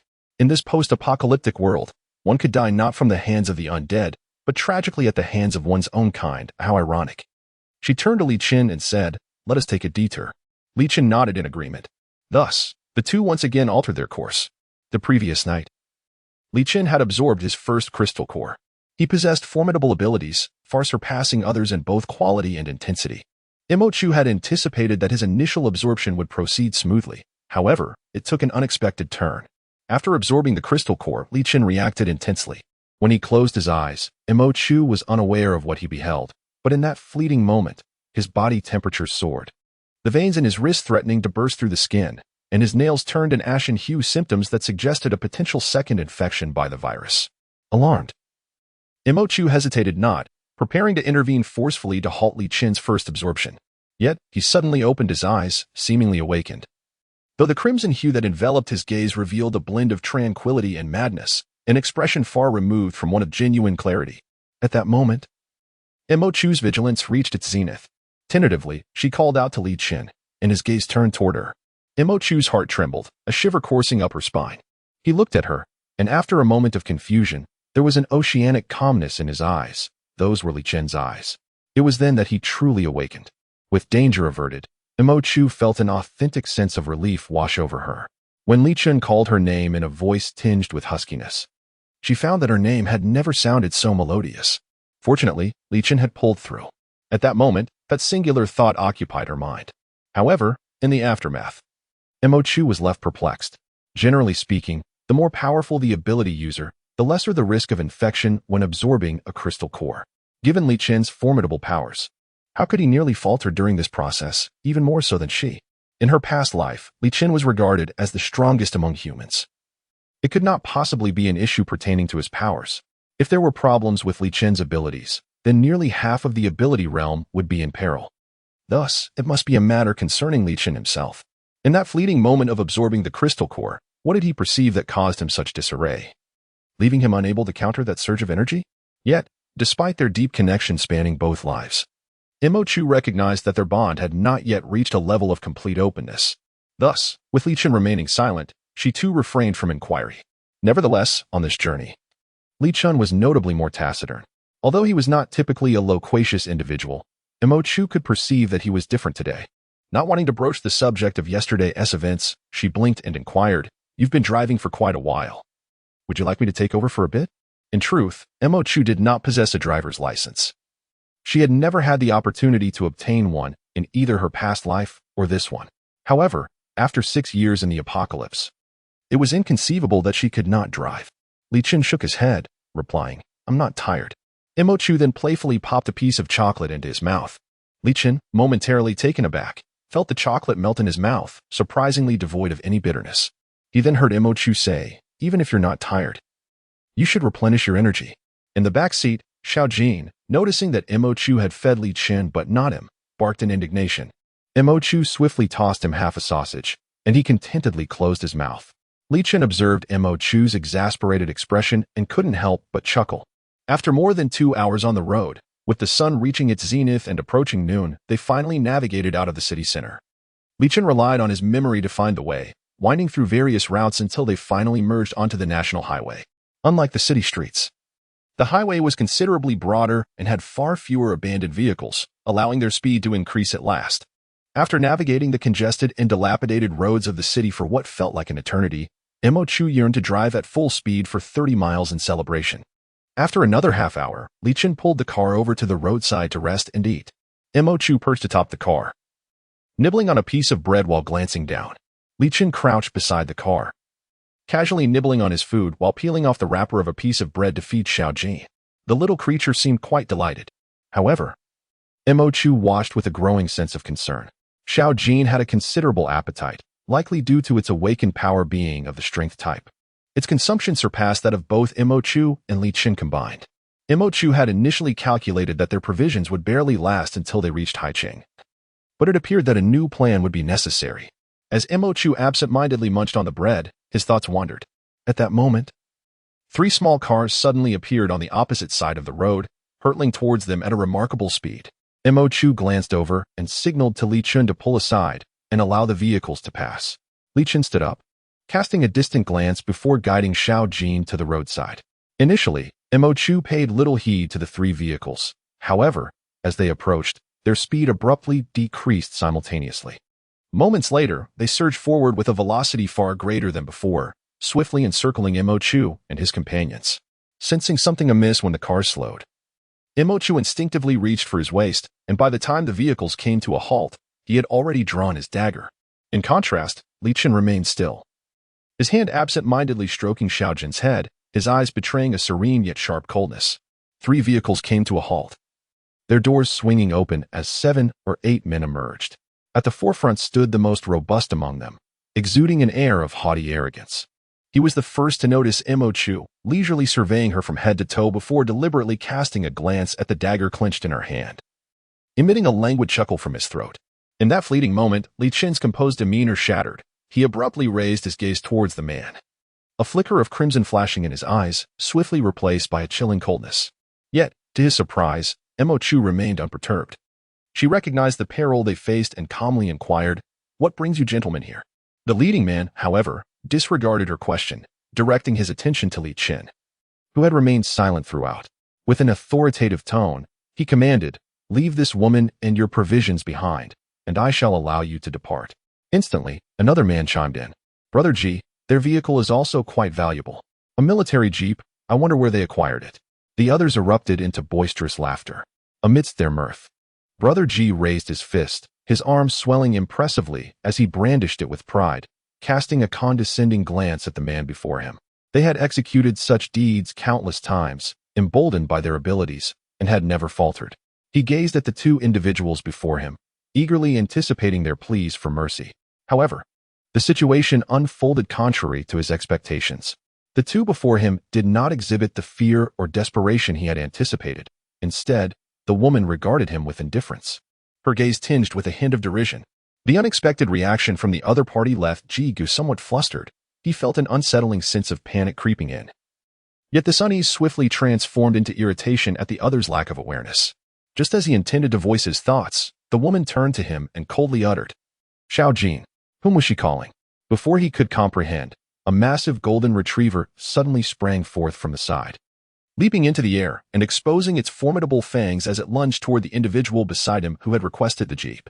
The unmistakable sounds of bone cracking and tearing resonated in his ears, accompanied by the chilling, inhuman wail of the man, "Ji Gu, save me." For a moment, Ji Gu was paralyzed with fear, but he soon regained his composure. Just as he prepared to intervene, he noticed the man who had remained silent throughout the ordeal lifting his head. Ji Gu was met with a pair of eyes glinting with a sinister red hue. Harboring an icy intent to kill, he found himself stripped of any opportunity to act.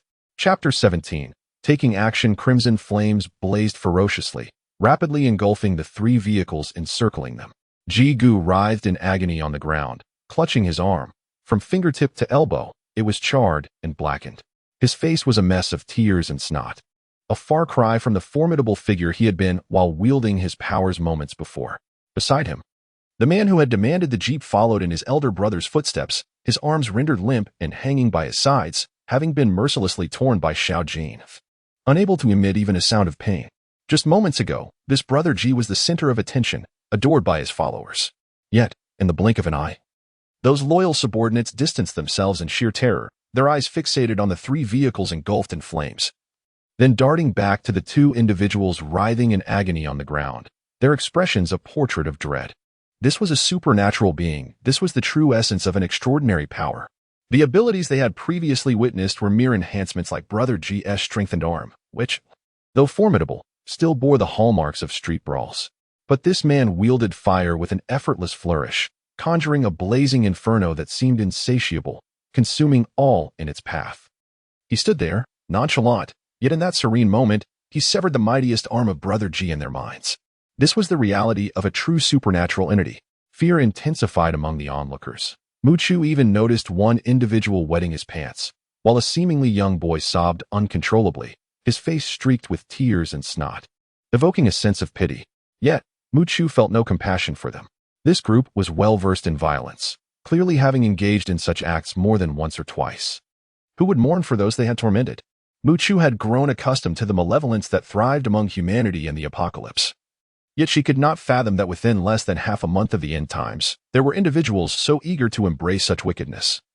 Taking pride in their vile actions, she leapt down from the rooftop, her dagger spinning effortlessly between her fingers as she bypassed Brother G and his fiercely loyal subordinate, advancing toward the frightened crowd.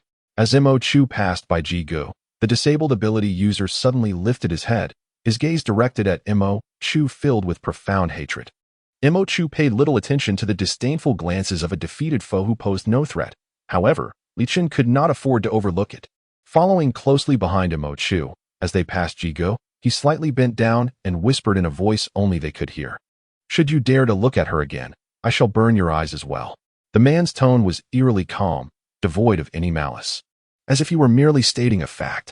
Gi's eyes widened in terror, his expression akin to that of a man beholding a demon risen from the depths of hell. Li Chen straightened himself, concealing the peculiar glint in his eyes, and resumed his composure, appearing as a remarkably handsome young man. Meanwhile, as Muchu approached, the reactions of the onlookers shifted drastically from earlier admiration to sheer terror. Their gazes, once filled with lustful awe for her beauty, now resembled those of individuals confronted by a malevolent spirit. They seemed desperate to flee yet remained frozen in place under Muchu's gaze, their expressions absurdly comical. Muchu considered herself a person of principles. She directed her wrath only towards those truly culpable. Furthermore, attacking these individuals seemed futile, for they were mere ordinary folk, lacking the support of Gi's powers, and could hardly stir up any trouble. Yet, these people evidently held a different opinion. The moment Muchu drew near, one person let out a terrified scream, rolled his eyes back, and fainted. Muchu, with such audacity, how dare you stir up trouble? Muchu stepped forward and kicked the unconscious man, discovering to her surprise that he was genuinely out cold, not merely feigning unconsciousness. Muchu. She was momentarily at a loss for words. Gesturing towards the prostrate figure on the ground and then indicating the incapacitated Ji-gu and his confidant, commanding, "You all, take these three away, as far as possible, and do not linger before me." The group exchanged glances, and upon noticing their lack of action, Li Chen, standing behind Muchu, remarked coolly, "Did you not hear?" The individuals trembled slightly and promptly sprang into action. Some bent down to drag the terrified man, while others, with shaking legs, passed by Muchu and her companions, making their way towards Ji-gu. One of them looked at Ji-gu, who had lost an arm, bent down, and attempted to hoist him onto his back. Li Chen interjected calmly, "No need to carry him. That would be too slow. Just drag him away." A collective tension enveloped the crowd, and Ji-gu raised his head, glaring at Li Chen with a look of seething anger. However, the moment his gaze met Li Chen's, he quickly froze. Li Chen reiterated, "Drag him away." Gi's subordinate gritted his teeth, averted his eyes from Ji-gu, and reached out to grasp Gi's shoulder, attempting to pull him outside. Yet, the man's weight proved too great for him alone. Halfway through, he stumbled and dropped Ji-gu back onto the ground with a thud. Ji-gu was drenched in cold sweat from the pain, feeling that even when his arm had been burned by that man, it did not compare to the agony of being dragged and dropped now. His subordinate, equally terrified, was drenched in sweat as he anxiously glanced at Li Chen's expression. Li Chen remarked, "If one person cannot manage, then add another." After a brief silence, another man approached, hesitantly avoiding eye contact with Ji-gu, and grasped his other shoulder. At last, Ji-gu was finally moved. Li Chen commented, "See, this is much better." The two men forced a smile that was more grotesque than tears. Li Chen tugged at the corners of his mouth and said, "All right, let us proceed." Thus, Muchu watched helplessly as the three men were dragged away like lifeless dogs. The man whose arm had been bitten off by Xiao Jin had succumbed to the pain and fainted, yet Ji Gu remained conscious. However, observing the expression on Ji Ji's face, Mo Chu sensed he might wish to lose consciousness as well. Curiously, Li Chen stood still, observing them. They were unable to release Ji Gu, and so they could only drag him along until he vanished from Mo Chu's line of sight. Mo Chu turned to Li Chen, who wore an expression of calm indifference. Reflecting on Li Chen's earlier actions, she could only marvel inwardly at his capacity for cruelty. Realizing that he was indeed the one capable of torturing Chu Ming for 3 days and nights, if he wished to torment someone. He had an abundance of methods at his disposal. He regarded her for a moment before softly inquiring, "Do you find my actions to be cruel?" Cruel? Mo Chu was momentarily taken aback, struggling to comprehend the question. Was this truly cruelty? As she hesitated in her response, Li Chen, sensing a misunderstanding, appeared to grow dimmer in demeanor. Yet, once Mo Chu grasped the situation, she could not help but laugh. Li Chen looked up in surprise. He beheld the girl before him, her smile revealing the faintest hint of dimples at the corners of her lips. She shook her head and remarked, "I still find it rather amusing, your method. Well, at any rate, it brings me some relief." Li Chen gazed at her laughter, momentarily taken aback by her words, yet he too broke into a smile. Then he heard Mo Chu inquire, "Do you think it cruel of me to have Xiao Jin forcibly bite off someone's hand?" Mo Chu chuckled, tiptoed closer, and patted his shoulder, saying, "Isn't that sufficient? Come on, don't overthink it. Let us continue our journey." Li Chen nodded. It was comforting that she did not perceive him as a cruel individual. The two resumed their journey, encountering no further obstacles. They walked for approximately an hour before they were compelled to halt once more. Ahead, a bridge had collapsed, leaving a river several meters wide before them. Unless they could fly and carry the vehicle with them, passage was impossible. After observing the situation for a moment, they returned to the car and decisively veered off the highway, taking a narrow path instead. The further they traveled, the more remote the road became, deteriorating into rough terrain devoid of any pavement, reduced to a bumpy dirt road. After half an hour on such a path, Mo Chu could no longer continue. They parked the vehicle beside a small river to rest and recuperate. As dusk approached, they arrived at the riverbank, where another vehicle was parked, surrounded by 5 or 6 young men and women. Some were attempting to gather dry twigs for a fire, while one individual was rummaging through the trunk, retrieving food. Upon their arrival, the young man by the trunk swiftly shut it and cast a wary glance towards their vehicle, his eyes betraying a sense of vigilance. The others also paused, inching closer to the car, their gazes tinged with a subtle hostility. Understanding their caution, Mo Chu signaled Li Chen to drive further away. They traveled along the riverbank for over 300 meters before coming to a halt. The two of them alighted from the vehicle, exchanging distant glances with the occupants of the other car. Mo Chu perceived their coincidental gathering as a safe distance, sufficient to respect the privacy of the group across the way while maintaining the potential for mutual aid should they encounter formidable zombies, thereby avoiding a disorganized demise. However, the individuals opposite clearly held a different sentiment. Mo Chu observed a man conversing with what seemed to be the leader of the group, a girl, and their discussion escalated into a quarrel. Ultimately, the group retreated to their vehicle, driving back several hundred meters before stopping again, resuming their task of gathering firewood. They seemed to believe this arrangement afforded them safety. Mo Chu remained noncommittal, no longer preoccupied with the actions of the other group. She swiftly gathered twigs to ignite a fire, while Li Chen, after casting a couple of glances her way, took little Jean down to the river. Mo Chu was perplexed, uncertain of their intentions. After a while, she saw Li Chen and Xiao Jin emerging from the river, Li Chen triumphantly bearing 2 plump fish, while Xiao Jin had one clutched in his mouth. Upon sighting the succulent fish, Mo Chu felt her mouth water, and her mind raced with various culinary possibilities. Yet, the stark reality was they lacked any proper means to prepare a meal. As she watched Li Chen approach, she smiled wryly and inquired, "How do we eat this?" Li Chen replied simply, "We make fish soup." Mo Chu was taken aback. "How do we do that? Do we have a pot or a bowl?" Without uttering a word, Li Chen handed her the fish and then turned to retrieve a battered iron bucket from behind a tree.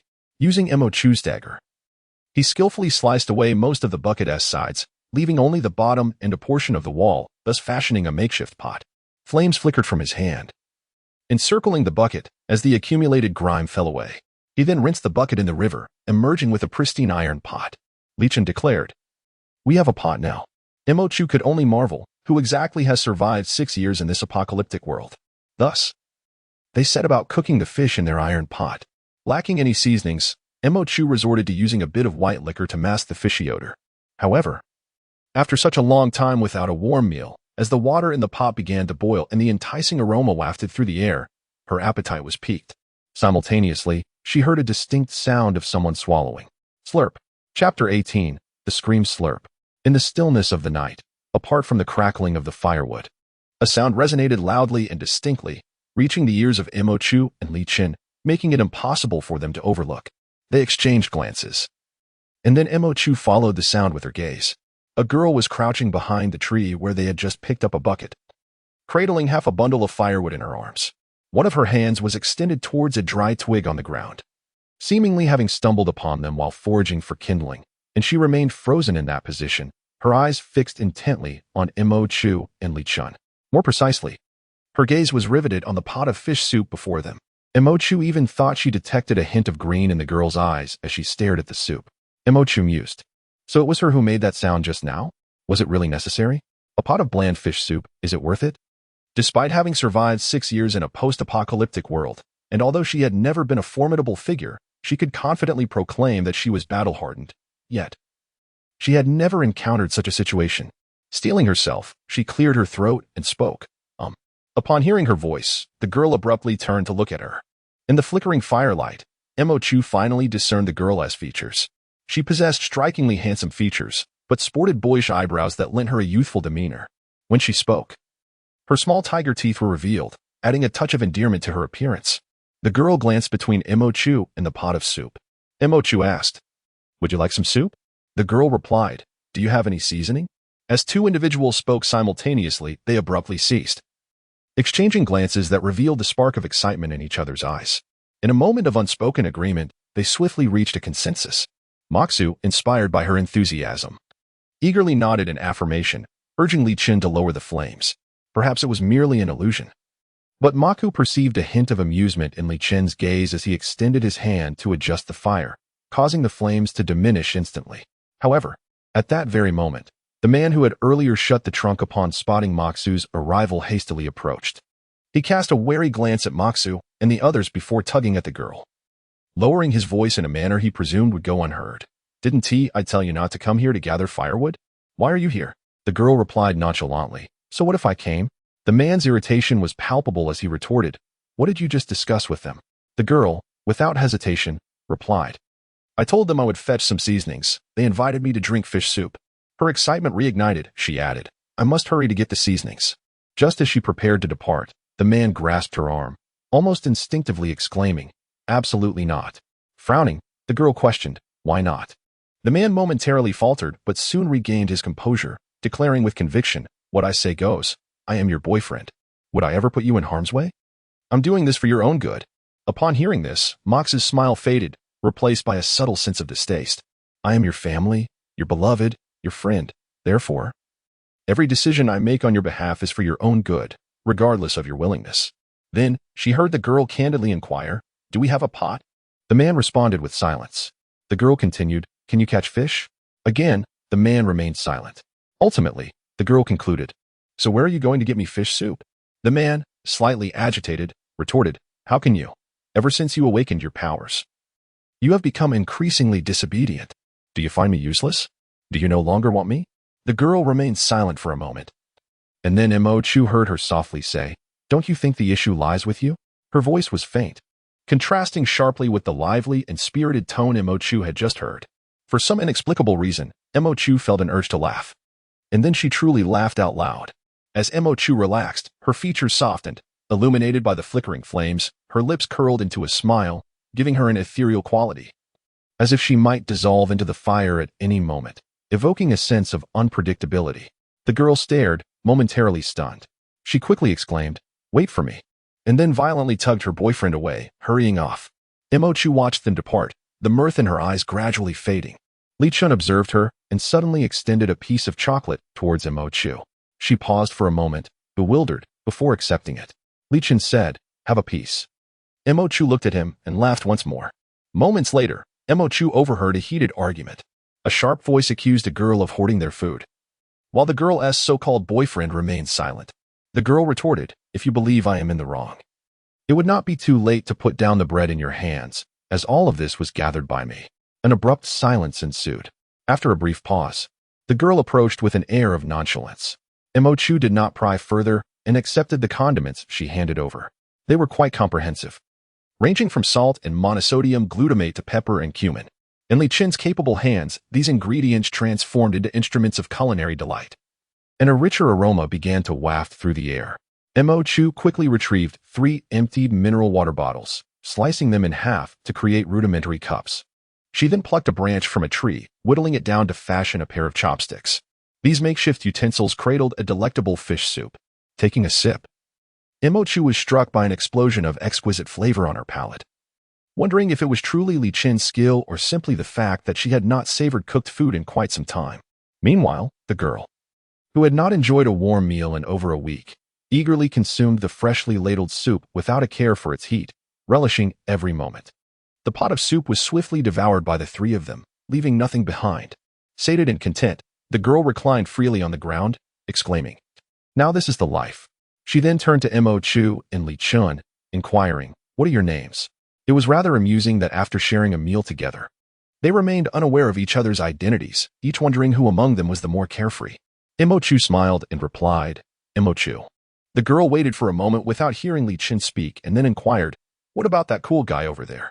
Observing the two, she noted that although Li Chen remained aloof and uncommunicative with others, he diligently assisted Chu in clearing the table. The warmth in his gaze directed at Chu was in stark contrast to his demeanor towards everyone else. After a moment of contemplation, the girl suddenly sighed dramatically. "Why are other boyfriends so considerate and good-looking, while mine only has a face to show?" Chu was taken aback, about to clarify that Li Chen was not her boyfriend, when the girl abruptly sprang up from the ground, wiping her face with a hand, and declared, "Never mind. At least he has a decent face. For that, I can endure."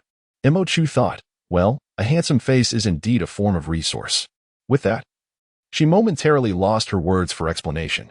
At that moment, the girl introduced herself, saying, "My name is Kang Xingqi. You two are quite interesting. If it weren't for my obligation to take them to the survival zone, I would surely join you." Kang Xingqi. Chu's hands paused in their task. This name. Could it possibly be the Kang Xingqi she was aware of?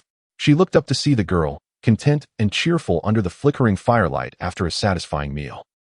Chu observed her, feeling a sense of disbelief that she could be the person she had in mind.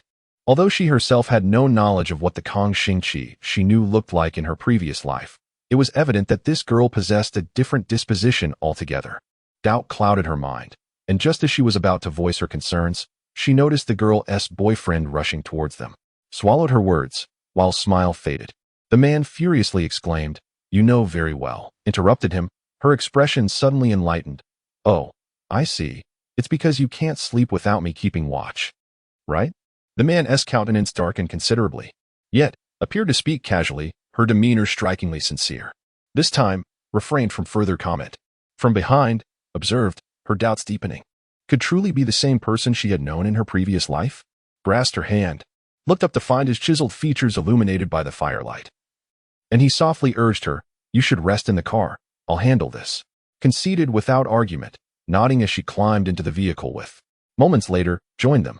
Noticing resting in the passenger seat, he gently moved her to the rear, reserving the spacious front seat for her, while he settled in the front with no choice but to comply, lay back in the rear seat.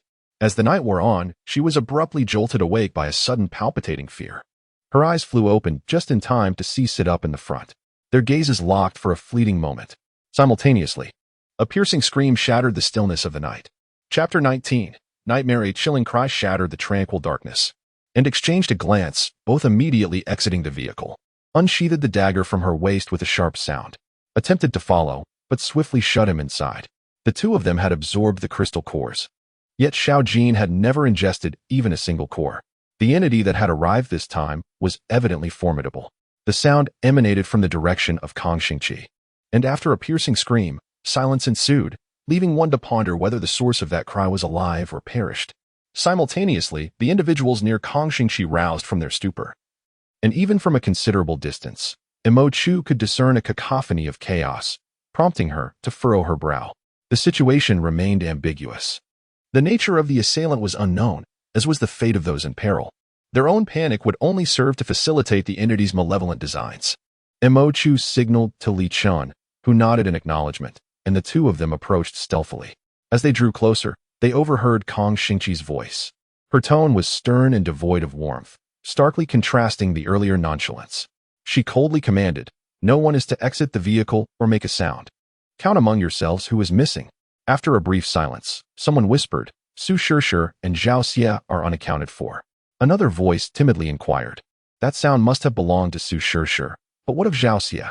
This inquiry hung in the air, shrouded in an unsettling dread, and for a fleeting moment, silence enveloped them. Moments later, a soft sob broke through the stillness. Kong Xingqi's voice rang out with authority, "No crying, no making noise. I am getting out of the vehicle now. You all remain quietly inside. Anyone who dares to leave, I shall not concern myself with your fate." The weeping abruptly ceased. Kong Xingqi pushed open the car door and stepped out, unexpectedly encountering Imochu and the others. Both sides were caught off guard, nearly coming to blows. Fortunately, their quick reflexes prevented a confrontation. Kong Xingqi cast a glance at Imochu, who pointed in the direction from which the recent scream had emanated. Kong Xingqi nodded in acknowledgement. The trio moved in complete silence, stealthily advancing towards the source of the sound in the enveloping stillness of the night. As they approached, they heard an eerie sound of chewing emanating from behind a tree, followed by a nauseating stench of mixed blood and decay, the unmistakable odor of a zombie. Indeed, it was a zombie. The three halted in unison. The night was devoid of light, and while zombies were unfettered by the limitations of sight, humans were not. Just then, the sudden roar of a car engine broke the silence, resonating sharply in the stillness of the night. Simultaneously, the ghastly chewing sound from behind the tree abruptly ceased. Imochu inwardly cursed her misfortune and immediately pulled Li Chen and Kong Xingqi back a step. In the next instant, a putrid gust of wind rushed from behind the tree, landing precisely where they had just stood. Such speed indicated a second-tier zombie. Imochu felt a chill run down her spine and shouted Li Chen's name. In an instant, a fierce blaze erupted from Li Chen's palm, illuminating the trio and casting light upon the zombie that was merely half a step away from them. Li Chen reacted with remarkable swiftness, the fiery lines in his hands coiling into a thick strand that ensnared the zombie's ankle, forcefully hurling it aside and halting its impending assault. This zombie exhibited a touch more agility than the one they encountered in Lin City. It twisted and flung itself, causing Imochu to miss her strike and instead tumble to the ground. Yet, in that very moment, Li Chen skillfully unleashed two fiery lines that bound the creature's limbs. Out of the corner of her eye, Imochu caught a glimpse of Kong Xingqi seizing the opportunity to charge forward. She moved with remarkable speed, her exposed skin gradually transforming inch by inch into a metallic sheen, from her legs to her arms and finally her face.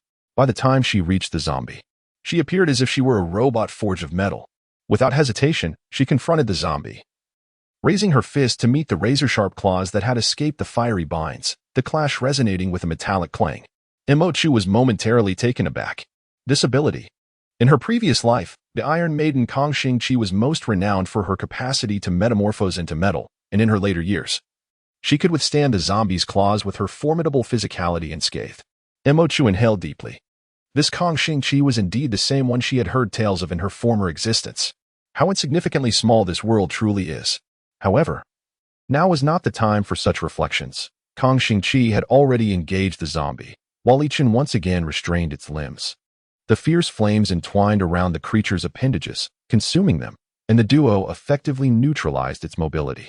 This was precisely the opportunity Imochu had been waiting for. Imochu leaped from the ground, seizing the opportunity to pounce and seize the zombie's head. This time, the dagger effortlessly pierced into its brain, and Imochu distinctly felt the blade strike against something hard. With a swift motion, Imochu twisted the dagger, extracting the object, a crystalline, translucent core. Accompanied by a surge of dark green liquid, shot forth from the zombie's skull, landing gently in Imochu's palm. Simultaneously, the zombie succumbed to its inability to resist. Collapsing to the ground, Imochu nimbly jumped down from the zombie's back. With its resistance diminished, the fierce flames unleashed by Li Chen raged uncontested, rapidly engulfing the creature's limbs and emitting a foul odor into the air. Yet, the three individuals bore no aversion to the situation. Amidst the flames, the trio exchanged glances, each reflecting their disheveled state. Imochu and Kong Xingqi could not help but laugh. Even Li Chen managed a slight smirk. Kang Xingqi turned her gaze towards Li Chen and remarked, "Your friend is quite impressive." As she spoke, the silver hue enveloping her began to fade, ultimately returning to the complexion of an ordinary person. Mo Chu glanced at Li Chen, acknowledging that although Li Chen had hardly moved during the confrontation, his role had been paramount. Without his steadfast containment of the Tier 2 zombie, the battle would not have unfolded so effortlessly. The elemental powers indeed lived up to their reputation. Mo Chu smiled and said, "I shall convey my gratitude on his behalf." Kang Xingqi waved her hand dismissively. "No. It is I who should express my thanks to him." Although she smiled at that moment, her expression dulled as she raised her eyes. Following her gaze, Mo Chu looked on. The spot where Kang Xingqi's vehicle had once been parked is now devoid of any trace, and it is evident who has taken it away. Mo Chu hears Kang Xingqi emit a derisive laugh. She pays no heed to the others and turns towards the trees from which the zombie had just emerged. Mo Chu gestures for Li Chen to follow her. Behind the trees lie two figures. One can scarcely be called a person anymore, unmistakably lifeless, presumably the one who had screamed. Su Shishir. The other, however, appears to be in relatively good condition, lying there in a state of uncertainty regarding their fate. Mo Chu ponders for a moment and inquires softly, "What about them?" Her question remains unfinished, yet Kang Xingqi comprehends her unspoken thoughts. She glances in that direction, her brow furrowing in irritation as she scratches her head in frustration. Mo Chu casts a sidelong glance at her but refrains from commenting. Given their shallow acquaintance, some matters need not be articulated. As Kang Xingqi's unreliable companions hesitantly disembark, Mo Chu takes the opportunity to bid farewell. She hears Kang Xingqi's indifferent remark, "I warned you not to go out at night." Who can explain how Su Shishir and Zhao Xian managed to leave? A female voice stammers in response. "Yes, they were a couple. Shishir went out first, and Zhao Xia followed." Kang Xingqi retorts, "Oh. For the sake of such folly, they risked their lives." Her boyfriend immediately interjects, "A Xing, someone has died." Mo Chu listens, shaking her head. It is no wonder she had never heard of Kang Xingqi having a boyfriend in her previous life. She glances at Li Chen and suggests, "Li Chen, why not sleep in the back seat for the latter half of the night? Let us switch." Li Chen shakes his head. "You should rest." Mo Chu hesitated to speak. Yet she was acutely aware of Li Chen's temperament and chose to remain silent. After a while, Kang Xingqi's companions, perhaps fearing an encounter with zombies, persuaded him to leave under the cover of night. As they departed, Kang Xingqi tapped on Mo Chu's window to bid her farewell.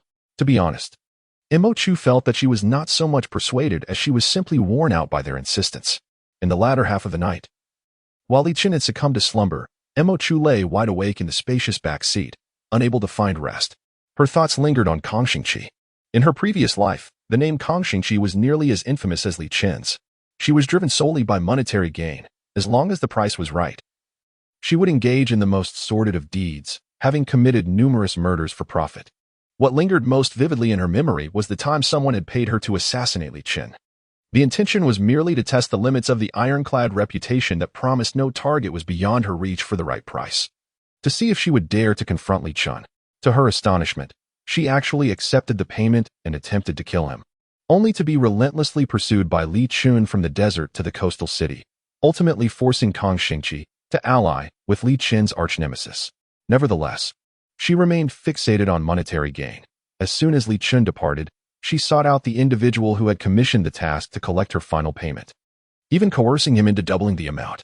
From that point onward, just as no one dared to provoke Li Chen, no one dared to cross Kang Xingqi either. The two of them were fearsome in their own right. One was a harbinger of death for others, while the other disregarded her own life. In a certain sense, both were indeed terrifying. But the Kang Xingqi she had seen today. Mo Chu was lost in contemplation when suddenly, from the front seat, Li Chen emitted a low grunt. Startled, Mo Chu immediately sat upright, leaning forward to gaze at Li Chen. He lay in the front seat, his eyes tightly shut, his complexion flushed, and his expression one of enduring restraint, as if he were suffering from immense pain. Mo Chu suspected he had been injured, yet the blue light that permeated his body revealed no abnormalities. After a moment's hesitation, she reached out to touch him. Li Chen. Suddenly, his hand grasped hers with force. Mo Chu did not resist. She gazed at him intently for a moment before slowly realizing a profound truth. Li Chen was having a nightmare. Chapter 20. The gift. As Mo Chu came to this realization, she also acknowledged that she had fallen into a misconception. The Li Chen before her was not the ruthless demon of his past life. He initially saved an entire rock-climbing gym out of kindness and responsibility, only to subsequently face betrayal from his own brother and abandonment by those he had rescued. He had struggled amidst a horde of zombies and miraculously survived. For an ordinary person, enduring such experiences could have left them with an uncertain fate. He was not the formidable being he had once been. Transformed by calamity into a cold-blooded killer, he was merely an ordinary man now. Why had she assumed that he would not feel fear or anxiety after all he had endured? Ultimately, she still unconsciously regarded him as the Li Chen of his former life. Yet, for ordinary individuals, fear is an innate response. In his previous existence, countless souls perished amidst disasters, falling victim to the hands of zombies. Despite enduring countless hardships, many were ultimately crushed by their own terror. Even she, once, had been haunted by nightmares for half a year, spending countless nights in trepidation. Thus, it was only natural for Li Chen to experience fear as well. Yet she was taken for granted and overlooked. Mo Chu pressed her lips together, not attempting to free herself from Li Chen's firm grip on her hand. She gently turned to the front seat, half squatting beside him, softly calling his name, Li Chen. He seemed entranced for a person who was usually so alert. He showed no reaction to her voice, his eyes remained tightly shut, his expression one of struggle and anguish. Instead of waking Li Chen, she inadvertently roused Xiao Jin. As Xiao Jin opened his eyes, poised to call out, Mo Chu swiftly silenced him with a quick gesture. Xiao Jin tilted his head, puzzled. Looking from her to Li Chen, Mo Chu glanced down at her hand, firmly held in his, and called his name again, her voice imbued with tenderness. Li Chen. It seemed that in his dream, Li Chen sensed someone was calling him. His brow gradually relaxed, and the expression of torment on his face faded. Mo Chu breathed a sigh of relief. Then she heard Li Chen murmur in a dreamlike state, "Don't leave me." Mo Chu was taken aback. Don't leave me? What was Li Chen truly afraid of in his dreams? She furrowed her brow, observing as his expression softened, and he subtly attempted to withdraw his hand from her grasp. Yet, this minuscule action elicited a fierce reaction from Li Chen once more. Mo Chu couldn't help but recall that night in the Lin City warehouse when Li Chen lay unconscious. His grip on her hand so tightly that he wouldn't let go. What was he afraid of? Was he terrified of being abandoned by others? Or was it the fear of being abandoned by her? The thought flickered momentarily in her mind before she cast it aside, reminding herself not to dwell on it. The Li Chen of her past life belonged to a different realm. The man before her in this life was altogether distinct. After a brief silence, reminiscent of their previous encounter in the warehouse, she softly assured him, "I will not abandon you." Yet this time, her promise seemed to bear no weight, as Li Chen clung to her hand with an unwavering grip, as if he would never let go. Regardless, she decided that the enormity of the world paled in comparison to the necessity of sleep. Without proper rest, how could she muster the energy for the journey ahead? Thus, Mo Chu closed her eyes. Remarkably, despite her initial lack of drowsiness, she soon succumbed to slumber, even while maintaining an uncomfortable position, hand in hand with Li Chen. Little Jean, silenced by Mo Chu, glanced between Li Chen and Mo Chu, before observing their entwined hands, and with a soft whimper, resignedly drifted off to sleep as well. The following day, Li Chen awoke to find himself alone in the vehicle. As he opened his eyes, an instinctive urge compelled him to search the back seat. But he found no trace of the person he had anticipated.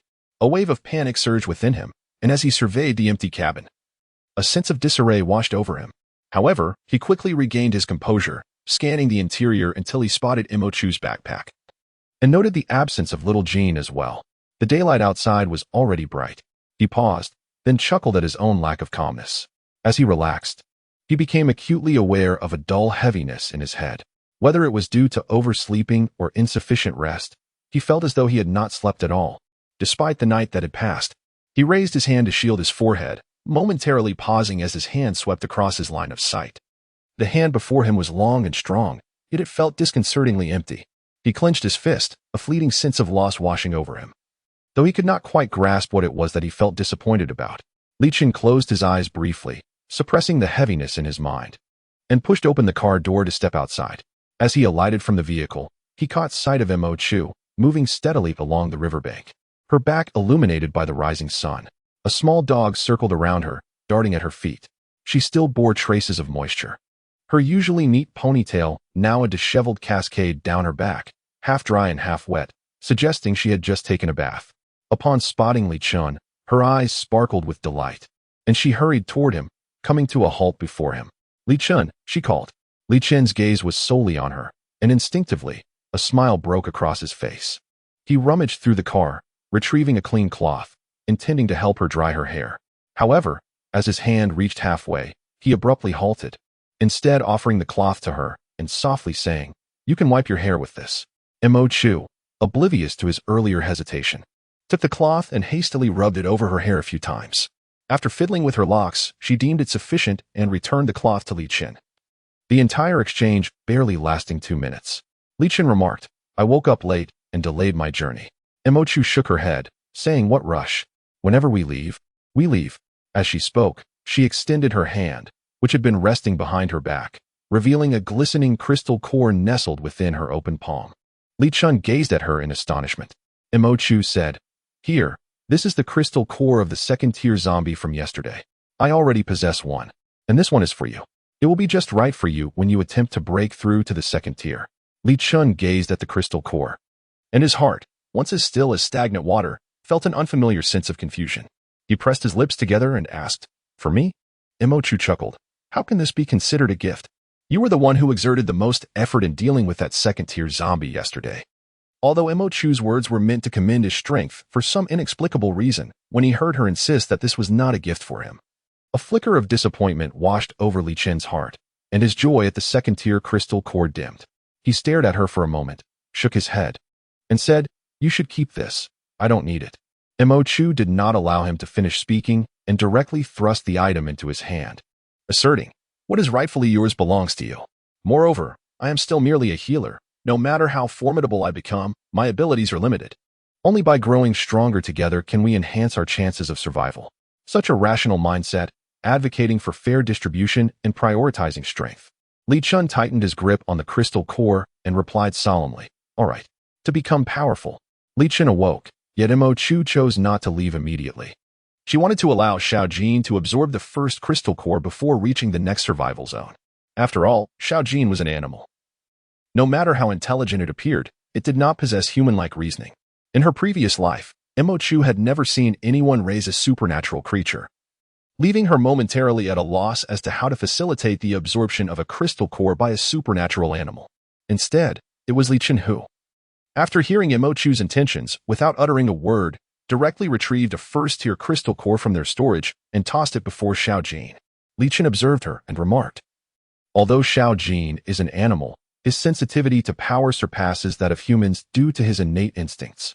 He then turned his gaze forward, prompting Mo Chu to follow suit. In their line of sight, Xiao Jin initially tilted his head in curiosity at the object thrown before him, then lowered his head to sniff it. Whether he truly comprehended something remained uncertain, yet a remarkably human-like expression of seriousness emerged on Xiao Jin's face. Li Chen continued, "Just as a newborn deer instinctively knows to forage and evade danger, some things are inherently understood by these creatures. Instead of fretting over how to facilitate Xiao Jin's absorption of the crystal core, it would be wiser to allow him to attempt it himself." As his words fell, Xiao Jin suddenly extended his front paw to scratch at the crystal core. Mo Chu felt a surge of anxiety within her. However, in the next moment, she witnessed Xiao Jin lower his head and swiftly grasp the crystal core in his mouth, followed by a distinct crunch as he chewed and swallowed it. Mo Chu gasped. While it was indeed possible to absorb the crystal core through consumption, such a method was inherently less reliable than external absorption. A misstep could lead to irreversible consequences, especially considering that this object originated from a zombie's brain. In her previous life, she had never encountered anyone who absorbed a crystal core through consumption. To her astonishment, she was now witnessing it firsthand. This time, she maintained her composure, refraining from exaggerated reactions, and instead stood aside, anxiously observing Xiao Jin. Little Jin swallowed the crystal nucleus.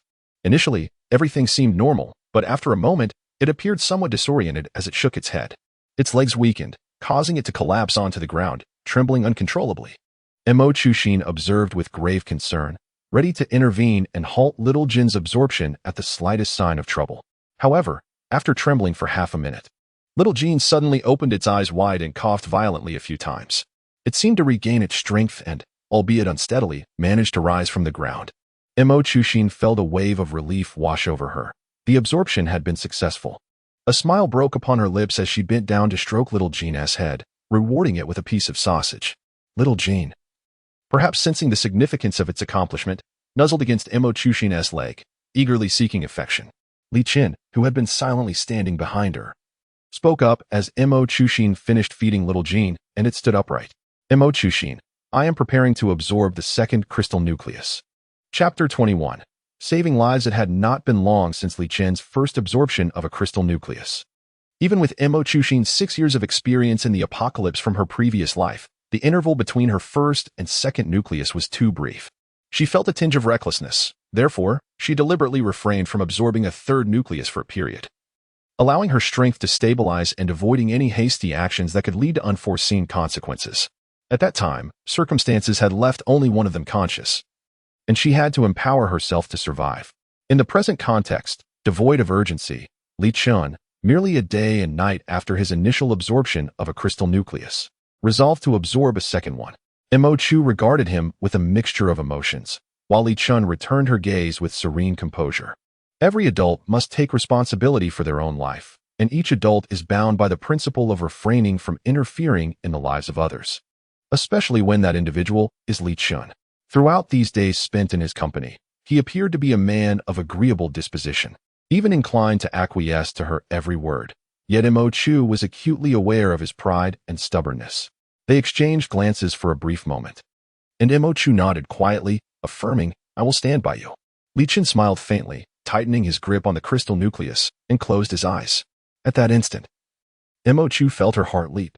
She could not help but recall the perilous experience of Li Chen's first absorption of a crystal nucleus, a memory that still haunted her. Despite possessing such formidable abilities, why had he appeared so vulnerable during that initial absorption? Mo Chu focused intently on him, prepared to intervene at the slightest sign of distress. However, this time, Li Chen's performance was unexpectedly remarkable. From the moment he shut his eyes to absorb the crystal nucleus, Mo Chu observed no trace of weakness or discomfort upon his face. The nucleus swiftly dissipated in his grasp, and the power surged within him with unprecedented speed, devoid of any pain or struggle. Then he opened his eyes and turned to her, his expression remaining tranquil. From the moment he closed his eyes to absorb the crystal core to the instant he opened them again, a mere half-minute had elapsed. The process was remarkably seamless. And indeed, the crystal core in his hand had completely vanished. In stark contrast to his previous experience of absorbing a crystal core, this was a world apart. Even Mo Chu, despite her experiences during the 6th year of the apocalypse in her past life, could not assure herself that every instance of absorbing a crystal core would be so effortless. She could only once again marvel at the gift of talent. As Li Chen opened his eyes and gazed at her with a faint smile, he declared, Mo Chu, I have succeeded. Mo Chu looked at him and involuntarily exhaled in relief. The jeep's trunk contained half a barrel of oil procured from the platoon leader, and they had encountered a gas station along the way, so fuel was not an issue. Their primary concern, however, was that their supply of drinkable water had diminished by half. Mo Chu halted the vehicle, observing the water they had left and the weary appearance of the two men who had been traveling tirelessly for days. After a moment of contemplation, she resolved to first head to the nearest survival zone to rest for a few days before continuing their journey. The White Island survival zone was nearby and would not disappear. Yet, if they pressed on relentlessly, fatigue would surely ensue. At this point, they were not just exhausted themselves. Even their dog seemed on the verge of collapse. By the 3rd day, the two of them exited the highway, steering towards the survival zone that lingered in Mo Chu's memory. The closest city to them was Rock City, and she recalled that near Rock City, there was a survival zone called Looming, established around a villa complex that had existed on the outskirts prior to the apocalypse. It was one of the earliest survival zones formed in the initial days of the catastrophe and boasted a military background, being under the control of the armed forces. They were now en route to that very survival zone. The vehicle was parked beside a stretch of wilderness, where Mo Chu ascended to the roof to survey the surroundings for a while. Subsequently, she seated herself atop the car and, using the pen and notebook that Li Chen had procured for her, endeavored to sketch the route to Rock City from her memory. As she drew, her thoughts wandered. She bit the pen thoughtfully for a moment. Li Chen, standing below, retrieved a bottle of water from the trunk and handed it to her. Mo Chu accepted it effortlessly, setting aside her drawing to take a sip. Observing her, Li Chen pondered for a brief moment before suggesting, let us take a break. You've been under more strain than I have these past few days, and you haven't had a proper rest. Upon hearing this, Mo Chu lowered the water bottle and glanced at him. In truth, She did not feel particularly fatigued. During her previous life, she had accustomed herself to maintaining a heightened state of vigilance while outdoors, but Li Chen evidently held a different perspective. She shook her head. I'm fine. She needed to ensure he quickly adapted to her state of being rather than perceiving her merely as an ordinary ability user with healing powers and a lack of offensive capabilities. Before Li Chen could articulate further thoughts, however, Xiao Jin, who had been listlessly lying beside the car, suddenly became alert. Sprinting to the front and barking twice in a specific direction. That direction led only to an undeveloped expanse of wilderness, with wild grass concealing a thicket of low shrubs. Imochu and Li Chen exchanged solemn glances. Canines possess remarkable hearing, and with Xiao Jin's abilities enhanced, it was unparalleled. There must be something over there. Imochu quickly capped the water bottle, waved her hand to toss the partially consumed water inside the vehicle through the window, leaped down from the roof, and said to Li Chen, "Let us go take a look." Fang Wenxue felt that she was likely to perish here today. Yet, she bore no resentment towards her imminent demise. After all, even the most formidable ability user in her team could not claim to escape unscathed in the face of 5 zombies. However, an overwhelming sense of injustice coursed through her. When her brother transformed into a zombie before her eyes, she felt no bitterness. When her parents were slain by him, she felt none. Even when she was forced to take her brother's life herself, there was no resentment. But dying a pitiful death at the hands of zombies was a fate she could not accept. Clutching the knife in her hand, she couldn't help but ponder that had her power been an offensive ability, even the weakest one, she would not be rendered utterly defenseless against the zombies at this moment. Fate had bestowed upon her a power, yet it was a healing ability, utterly devoid of utility in this dire situation, amplifying her despair. Had she possessed a healing ability, even if she were to meet her end here, she could at least have dragged one zombie down with her. Instead, she found herself powerless against such a multitude. This was her greatest source of frustration. No one would come to her aid. Almost instinctively, she dropped her knife and sank despondently against a tree. At that moment, a clear voice reached her ears, sounding like heavenly music. The voice commanded, "Pick up your knife." Startled, Fang Wenxue looked up to see a graceful woman emerging from the woods, holding a short dagger in her hand. A sudden surge of hope erupted within Fang Wenxue. Yet it was swiftly overshadowed by a sense of urgency. After a brief moment, she turned her head and spoke in a hushed tone, "You must leave at once. There are 5 zombies here, and you cannot handle them." The woman, however, continued her leisurely advance, her footsteps unwavering, as if oblivious to the words spoken. The zombies, meanwhile, had already taken notice of the commotion outside. Growing anxious, Fang Wenxue raised her voice. Her words were abruptly cut off as the woman calmly repeated, "I said. Pick up your knife." Fang Wenxue cast a glance at the blade she had carelessly discarded at her feet. Gritting her teeth, she retrieved the knife and gripped it tightly in her hand. Her gaze fixated on the approaching zombies, her hatred for them nearly palpable.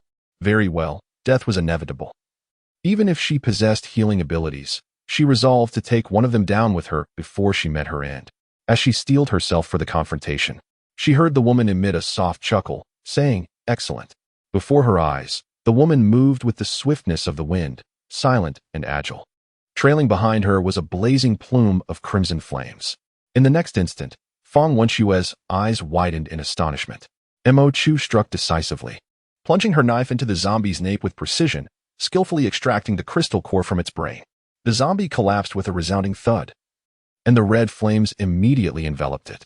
As the other zombies attempted to converge on her, they found themselves ensnared by the inferno, which consumed them like a relentless parasite, utterly severing their path forward. The first-tier zombies posed no threat to Mo Chu. Despite their immense strength, they lacked agility. As Mo Chu became increasingly familiar with her current physique and intentionally improved her physical prowess through rigorous training, she found herself adept at dealing with such zombies. After dispatching one, she turned to see another 4 zombies, engulfed in flames and rendered immobile. She immediately called out from the edge of the forest, "Li Chen. This is the forest, let us be discreet. Extinguish the flames quickly, so we don't start a fire."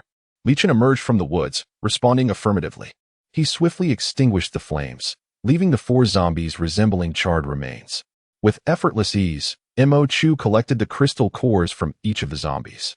Upon securing the last core, she glanced at the unfortunate girl who had been besieged by the zombies. From Mo Chu's observations, the girl appeared to be a healer. She clutched her knife tightly, her teeth chattering, seemingly still in shock. Mo Chu couldn't help but smile, and said, "Remember, You must never let go of your knife. No matter the circumstances. Even in death, hold on to it. At her words, tears streamed down the girl's face. She gripped her knife with one hand, while the other frantically wiped away her tears, stuttering, "Okay." Just then, a distant call echoed from the other side of the forest, causing the girl to stiffen, her expression turning blank. It seemed someone was calling for her, yet she remained motionless. Imochu gently prompted, "Your teammate is looking for you." The girl finally sheathed her knife, bowing respectfully to her, and saying, "Thank you." After a moment, she straightened up and smiled bitterly, adding, "Unfortunately, I am a healer." Imochu interjected with a smile, "What a coincidence. I am also a healer." The girl's eyes widened in surprise. Imochu gazed thoughtfully at her retreating figure. Healers, at this moment, were positioned at the very bottom among all abilities, often regarded as inferior even to ordinary people, struggling to survive and lacking all resources. It was no wonder that the girl harbored a sense of despair regarding her ability. However, she would eventually come to realize, as would everyone else, that this seemingly useless ability held the greatest potential in the apocalypse. One can only hope that this realization will not come too late. Chapter 22. Dear Call. After rescuing the girl named Fang Wenxue, Imochu and Li Chen set out the following day to locate the villa community known as Deer Call, nestled on the hillside of a low mountain outside the city of Rock City. The villa community was accessible only by a single road winding from the foot of the mountain to its midsection, making it a strategically advantageous stronghold. Most importantly, it was situated far from the city, comprising standalone villas. The developers had initially marketed it as a resort area, resulting in significant spacing between the buildings and a sparse population. After the onset of calamity, the number of zombies remained low, rendering it an ideal survival zone. Regarding the selection of this survival area, Imochu could only commend the military of Rock City for their exceptional foresight. Imochu parked the vehicle at the foot of the mountain and raised her gaze upwards, where she could vaguely discern that temporary defensive structures had already been erected around the villa cluster, guarded by numerous heavily armed soldiers.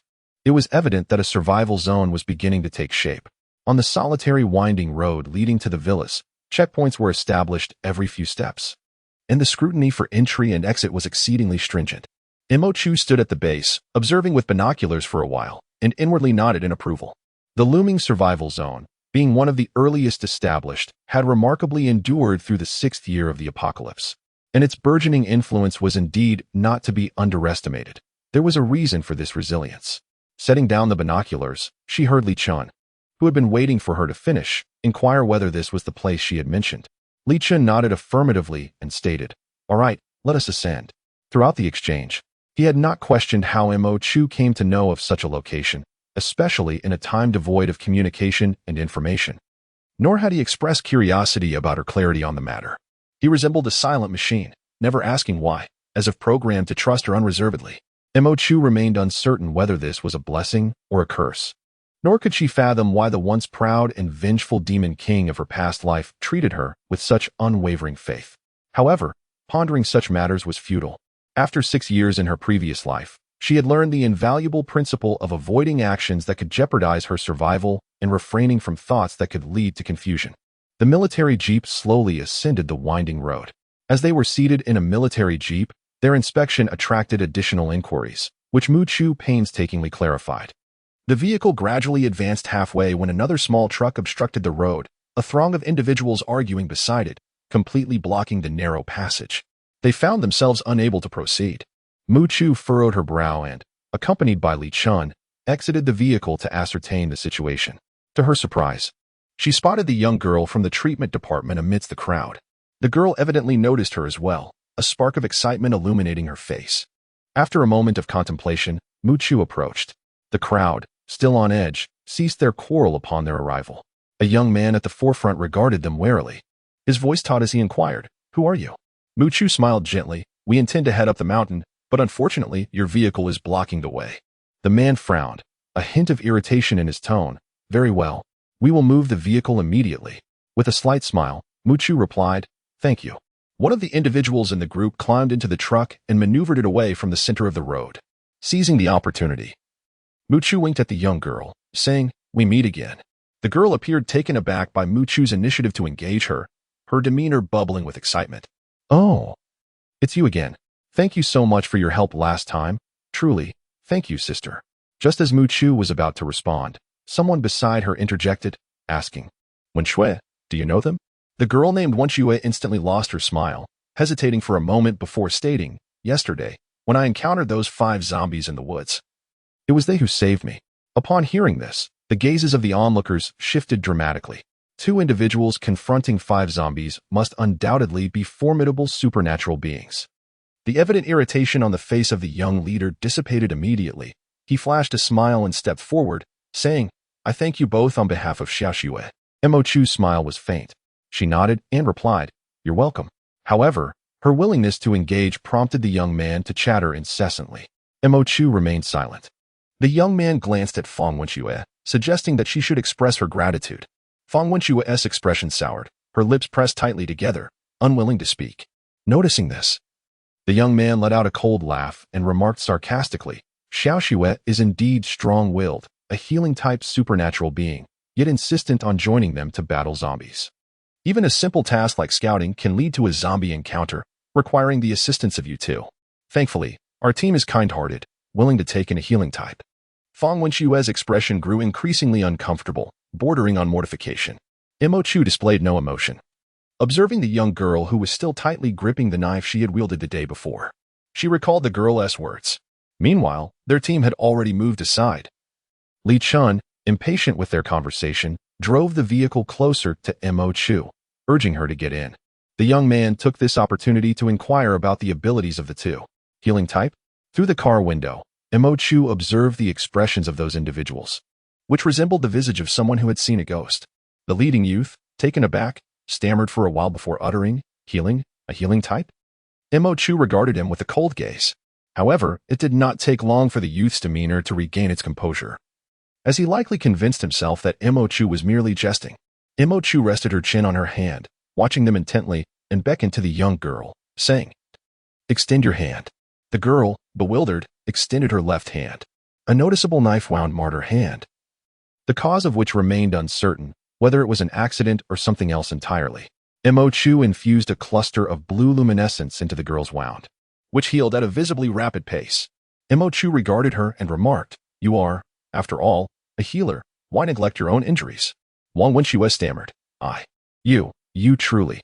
Mo Chu waved her hand dismissively, choosing not to respond. Observing this, Li Chen finally drove the car away. Behind them, the group of supernatural beings gazed in astonishment, their expressions truly akin to those who had encountered a specter. Was she genuinely a healer? A healer? So formidable? Li Chen glanced at her for a moment and offered her a colorful fruit candy. Have some candy. Mo Chu accepted it, unable to suppress a smile. Do you have a fondness for straightforward treats like candy and chocolate? I've noticed you often carry these with you. Although he had given her most of them, Li Chen revealed a slight smile. I quite like them. This fondness stemmed from the sweetness of the chocolate she had once handed him. Upon traversing the winding mountain road, the two individuals beheld a rudimentary defensive structure encircling the entire villa district, with only a single entrance, vigilantly guarded by a row of soldiers. At this solitary entry point, a lengthy queue had formed as the sentinels meticulously registered those wishing to enter the survival zone, permitting them entry one by one. Mo Chu and her companion found themselves at the tail end of the line, prompting Mo Chu to climb atop the vehicle for a better view. The number of individuals seeking entry was considerable, which brought her a sense of relief. The emergence of ability users willing to confront the zombies was indeed a positive development.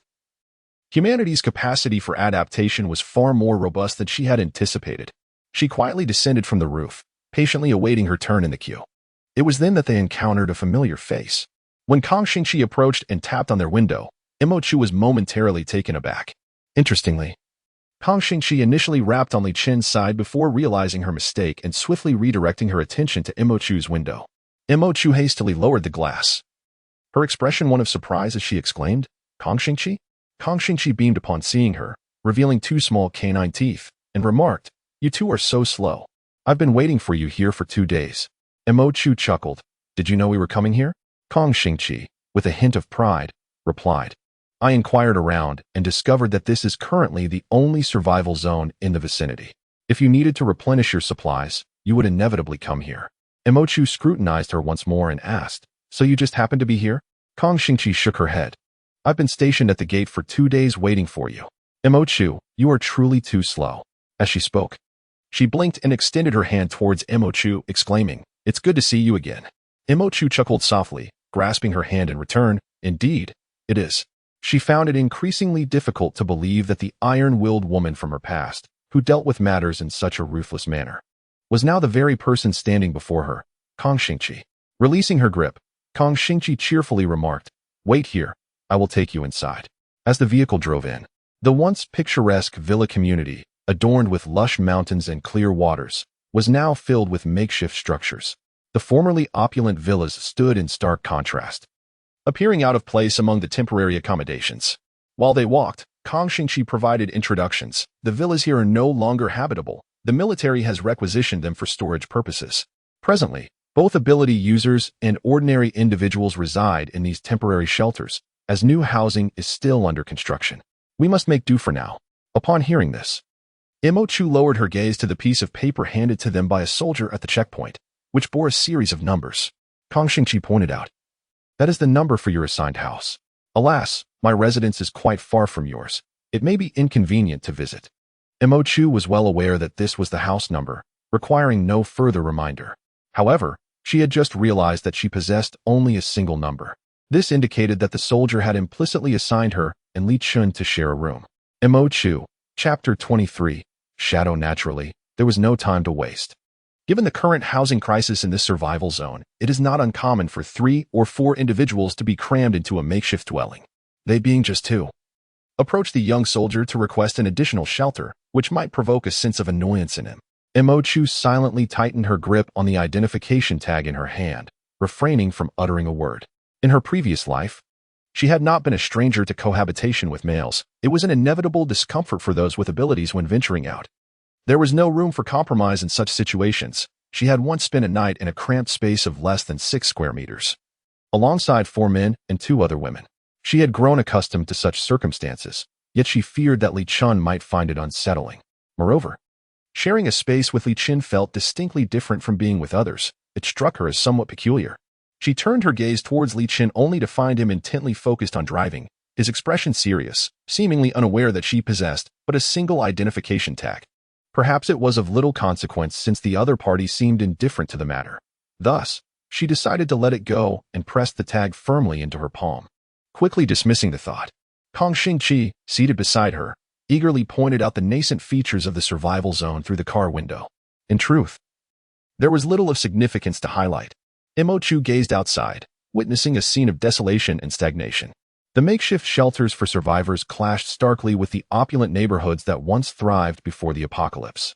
Even the ordinary people wandering about, their faces etched with anxiety, appeared out of place among the vibrant and adaptable individuals endowed with extraordinary abilities.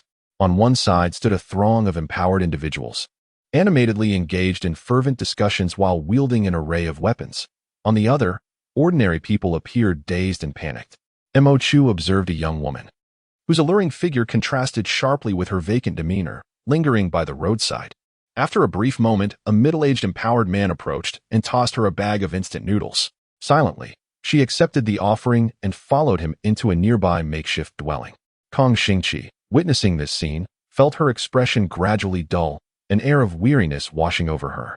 The ensuing journey was marked by a heavy silence until Kang Xingqi guided them to the sector designated for their identification tags. In the survival zone of Looming, every makeshift abode bore a distinct number for ease of management, with areas distinctly demarcated according to these numbers. They found themselves at the entrance of District 18. However, upon arriving, they realized that entry was not a simple endeavor. A group of empowered individuals guarded the entrance, scrutinizing every person clutching an identification tag attempting to gain access. Before them, a young couple, also holding their tags, was halted at the threshold. Eventually, one of the guardians discovered a bag of biscuits on the husband, which led to the couple being permitted entry. Bandits, Imochu thought, as her hand rapped against the steering wheel. Beside her, Kang Xingqi furrowed her brow and softly instructed, "Imochu, wait here. I shall negotiate with them." Just as Imochu was about to shake her head in refusal, Kang Xingqi immediately interrupted her, stating, "Although you are also capable individuals, they are the local tyrants. Opposing them will yield no favorable outcome. However, if you submit the provisions, the supplies in the trunk will inevitably be discovered, leading to even greater complications. She disregarded Mo Chu's further objections, stepped out of the vehicle, and approached the group of capable individuals to inquire about the situation. It was evident that Kang Xingqi was acquainted with them, as she engaged in negotiations with their leader, and they treated her with considerable courtesy. After a brief moment, she returned to the car, tapped on Mo Chu's window, and said, "You may enter now." She opened the car door and joined them inside. The vehicle slowly made its way towards the gates of District 18. The group of highwaymen, idly crossing their arms, observed them with a malevolent curiosity. As the car passed by, they caught sight of Mo Chu's face, and the atmosphere instantly fell silent, followed by the sound of a flippant whistle. The leader's gaze was fixed on Mo Chu, yet he remarked to Kang Xingqi, "I must say, sister, you never mentioned that your friend was so stunning." Kang Xingqi offered a cool smile in response. In that moment, Mo Chu noticed a sudden flash of red light emanating from Li Chen's palm. Quick-witted, she swiftly grasped his hand. If they were indeed enemies, then a confrontation could be faced. They did not intend to linger here. However, given that Kang Xingqi had just rendered a favor, any impulsive action on their part would only implicate her. Moreover, this territory was under military control, and they would certainly not dare to take drastic measures. Mo Chu expressionlessly raised the car window and subtly gestured to Li Chen, signaling him not to act at this moment. Li Chen's grip relaxed slightly, yet his countenance remained chillingly severe. He cast a glance outside before the vehicle departed from the location. Upon arriving at the designated house, Mo Chu and Li Chen were cautioned by Kang Xingqi to remain vigilant around certain individuals. Those individuals belonged to the earliest group of abilities users within this survival zone, forming the most formidable faction of ability users. They typically engaged in minor malevolence, carefully avoiding crossing the military's boundaries, rendering the military powerless against them. Mo Chu pondered for a moment and remarked thoughtfully, "Is the military truly incapable of dealing with them?" Kang Xingqi replied with evident disdain, "They are a malignant presence. Yet they hold sway over a considerable number of ability users. United, they are beyond the military's reach." Mo Chu nodded in understanding. As Kang Xingqi led them here and ensured their safe arrival, he prepared to take his leave. At that moment, Kang Xingqi's boyfriend hurriedly approached. Upon noticing Mo Chu and Li Chen's presence, his demeanor shifted to one of wariness, imbued with an undercurrent of hostility, leaving Mo Chu perplexed as to the source of such animosity given their brief acquaintance. He sidled up to Kang Xingqi and whispered, "Xing, I need to ask you something." Kang Xingqi glanced at him, puzzled, and replied, "Go ahead and ask." The man then cast a fleeting look at Mo Chu and Li Chen. Not wishing to intrude, Mo Chu feigned a desire to depart, only to hear Kang Xingqi cheerfully state, "It's fine. They are not outsiders. Speak freely." Mo Chu instantly understood, pausing in her steps. The man's expression was somewhat unpleasant. Nevertheless, he eventually murmured, "Xing, Jigu mentioned that you just brought a friend into Area 18? As he spoke, his gaze shifted towards Mo Chu and her companions, the identity of the friend being all too apparent. Kang Xingqi glanced at them and affirmed, "Indeed." The man immediately grew anxious, exclaiming, "Xing, we have painstakingly built a rapport with Jigu. How can this favor be so casually employed? Have you considered our position?" His tone was fervent.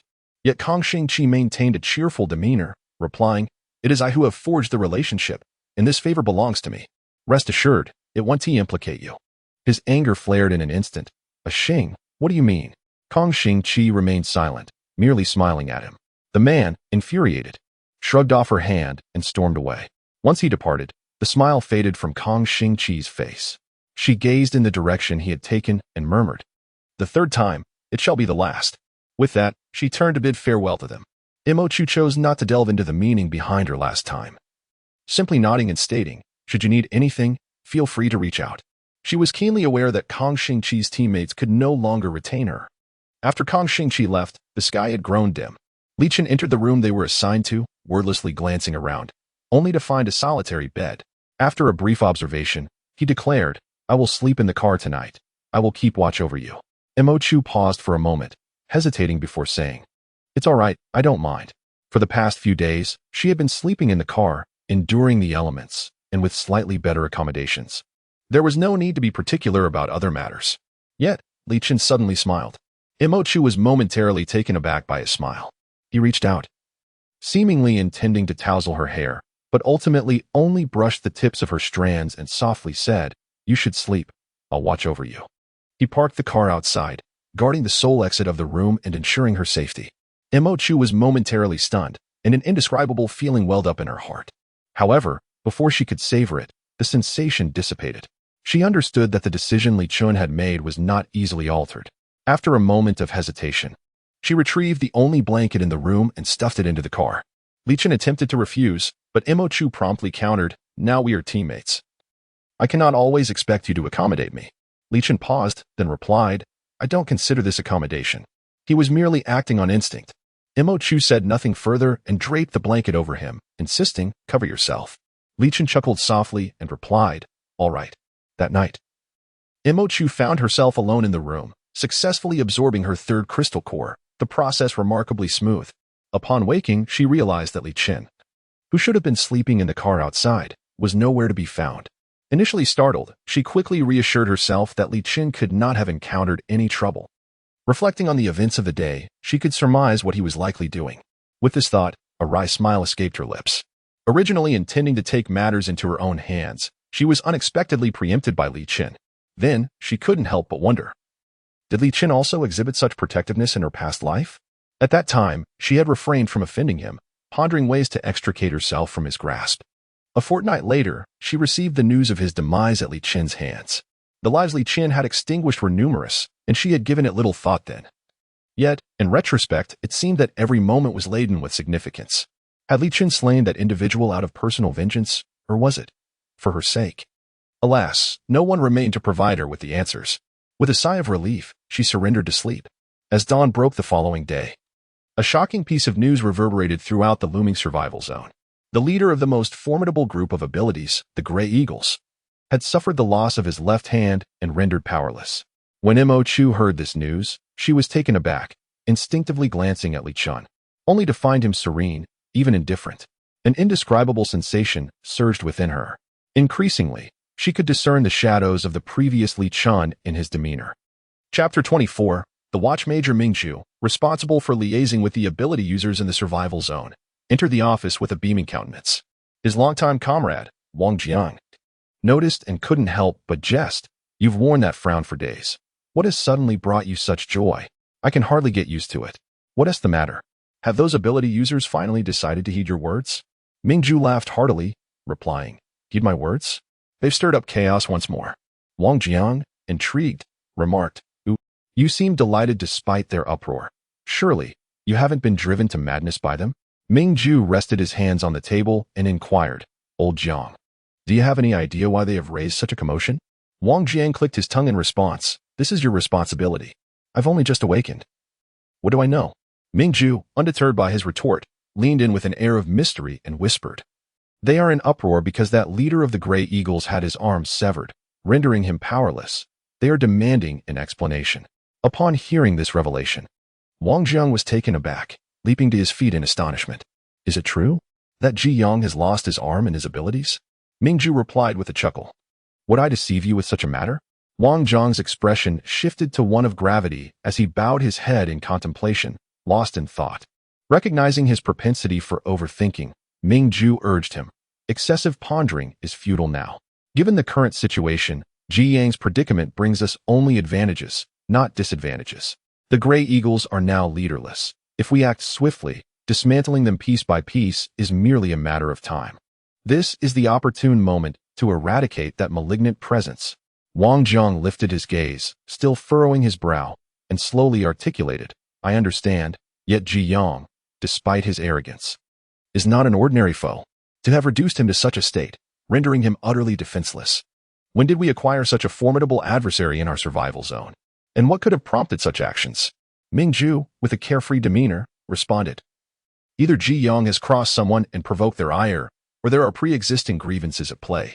Regardless of who he is or his motivations, he has bestowed upon us an invaluable opportunity, and it is imperative that we seize it wholeheartedly. Otherwise, we would truly be remiss to squander such a splendid chance." Upon hearing this, Wang Jiang refrained from overthinking and decisively stated, "Before they escalate the situation, we must act swiftly. This may very well be our singular opportunity to dismantle the Grey Eagle. If we let this chance slip away, once the Grey Eagle regains its strength, future opportunities will be scarce." He gazed out the window and continued, Whoever takes action on our behalf has rendered us immense assistance if we cannot find him. So be it, but if we do, I would sincerely like to express my gratitude.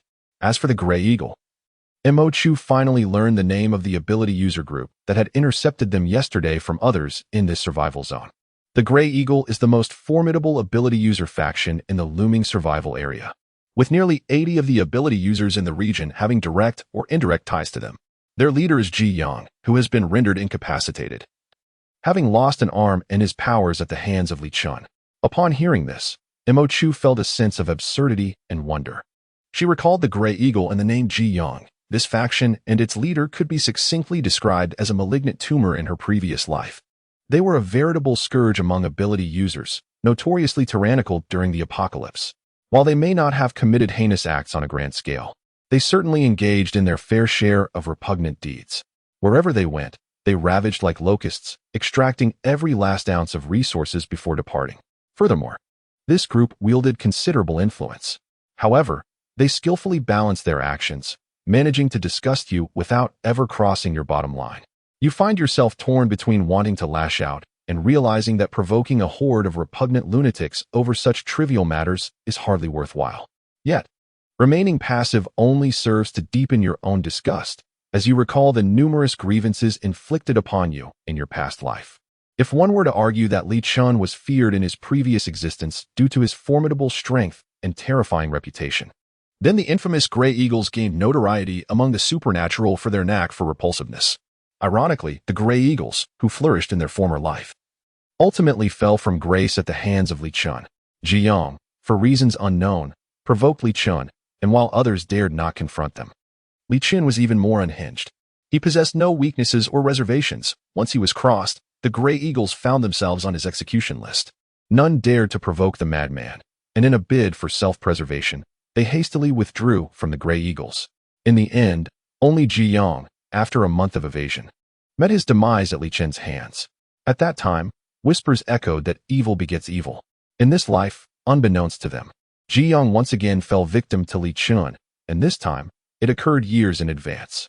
Just as Mo Chu could not fathom that the malignant Gray Eagles from her previous life would be collecting protection fees in this small base, she also could not anticipate the twisted fate that would lead Ji Yang to meet his end at Li Chen's hands once more.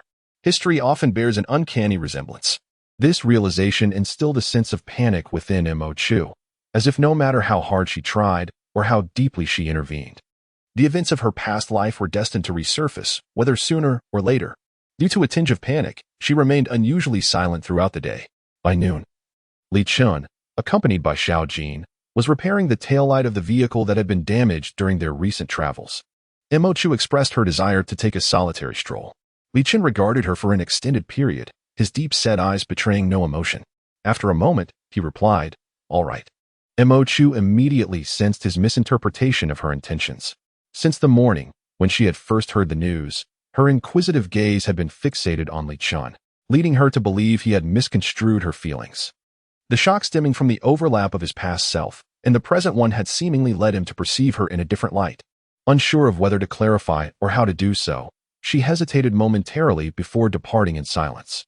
After her exit, Li Chen abruptly halted his repair work, remaining motionless for an extended duration. Even the quiet Xiao Jin sensed something amiss and curiously extended its tongue to lick his hand.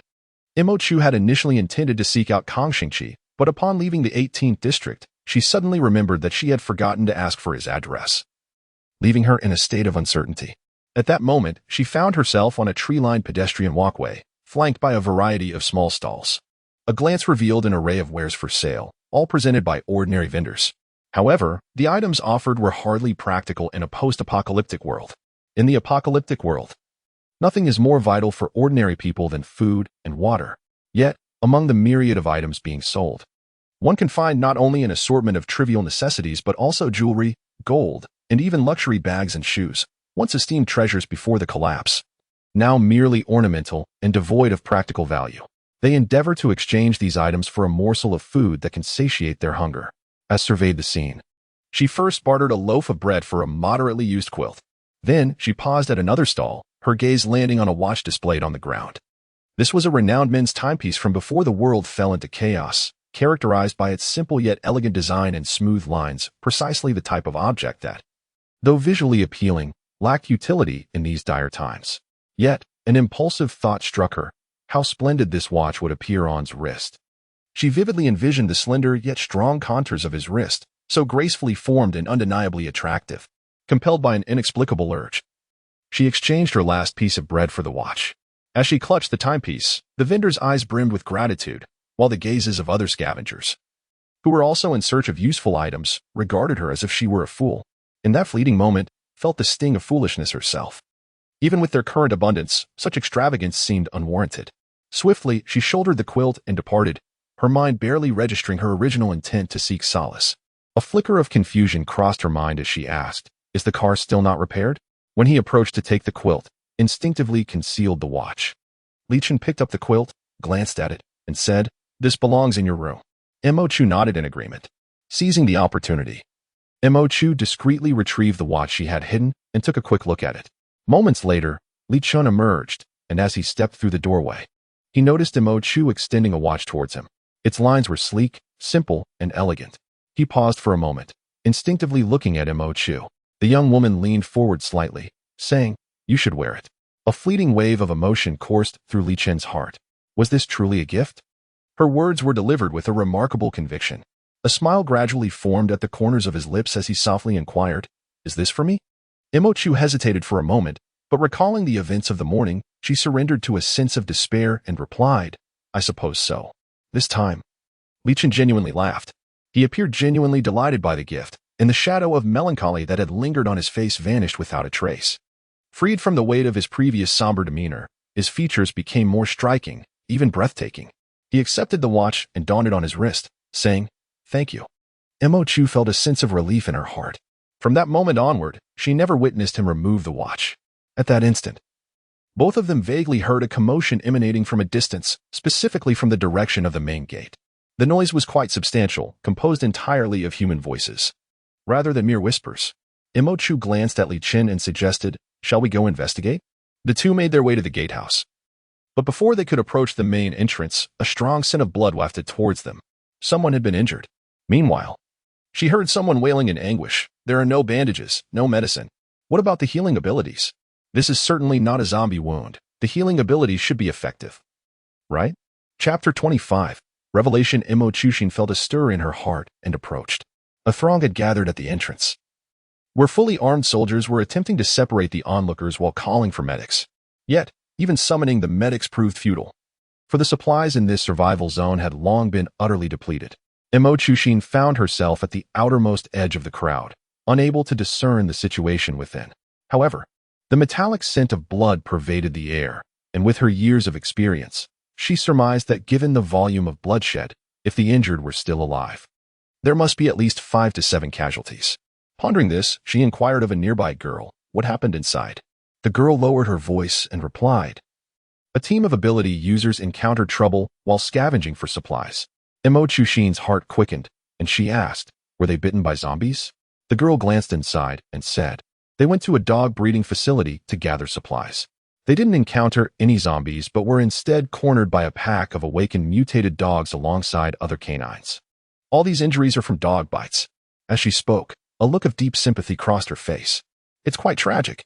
Upon mentioning the mutated dogs, Xiao Jin immediately lifted his head to glance at them. Mo Chu found herself inexplicably amused. Though their situation was dire, the image of a group of ability users being chased and bitten by a pack of dogs struck her as rather comical. In the next moment, she found the situation even more intriguing. Amidst a crowd of onlookers, the injured individuals incessantly urged the soldiers to summon healing-type ability users, their cries mingling with shouts in a cacophony of chaos. Suddenly, a voice bellowed with impatience, "Enough noise. Have you all lost your minds? Where's Fang Wenxue? Get Fang Wenxue here. Isn't she a healing-type ability user? The time to call upon her has arrived." Instantly, the injured fell silent. Mo Chu, upon hearing that voice, couldn't help but smile. While she couldn't discern the voices of the others, this Fang Wenxue was unmistakably the captain of the team they had encountered upon their arrival. In other words, it was this group that had been relentlessly pursued and bitten by a pack of dogs. Unable to contain herself, Mo Chu nearly burst into laughter. However, a moment later, she overheard someone among the injured whisper, "Brother, Fang Wenxue left last night. She said she wanted to go." And you were the one who urged her to leave. Mo Chu's smile faded. Stepping back a few paces from the crowd, she scanned the area and soon spotted Fang Wenxue standing apart from the throng. After contemplating for a moment, she called over Li Chen and approached her. Unbeknownst to them, Fang Wenxue remained oblivious to their arrival. Mo Chu gently tapped her shoulder and inquired, "Have you withdrawn from your team?" Mo Chu fixed her gaze on Fang Wenxue and asked, "Will you still tend to their injuries?" Fang Wenxue let out a derisive scoff, a shadow crossing her features. "Am I some kind of saint? After how they treated me, why would I rush to heal them?" Mo Chu gazed at her and suddenly burst into laughter, saying, "Of course not. No sane person relishes the idea of playing the martyr. However, there is something else I wish to share with you today." She turned her attention towards the group of injured individuals and spoke softly. "One can have disagreements with others, but there is no need to be at odds with money." Fang Wenxue widened her eyes in bewilderment. "What?"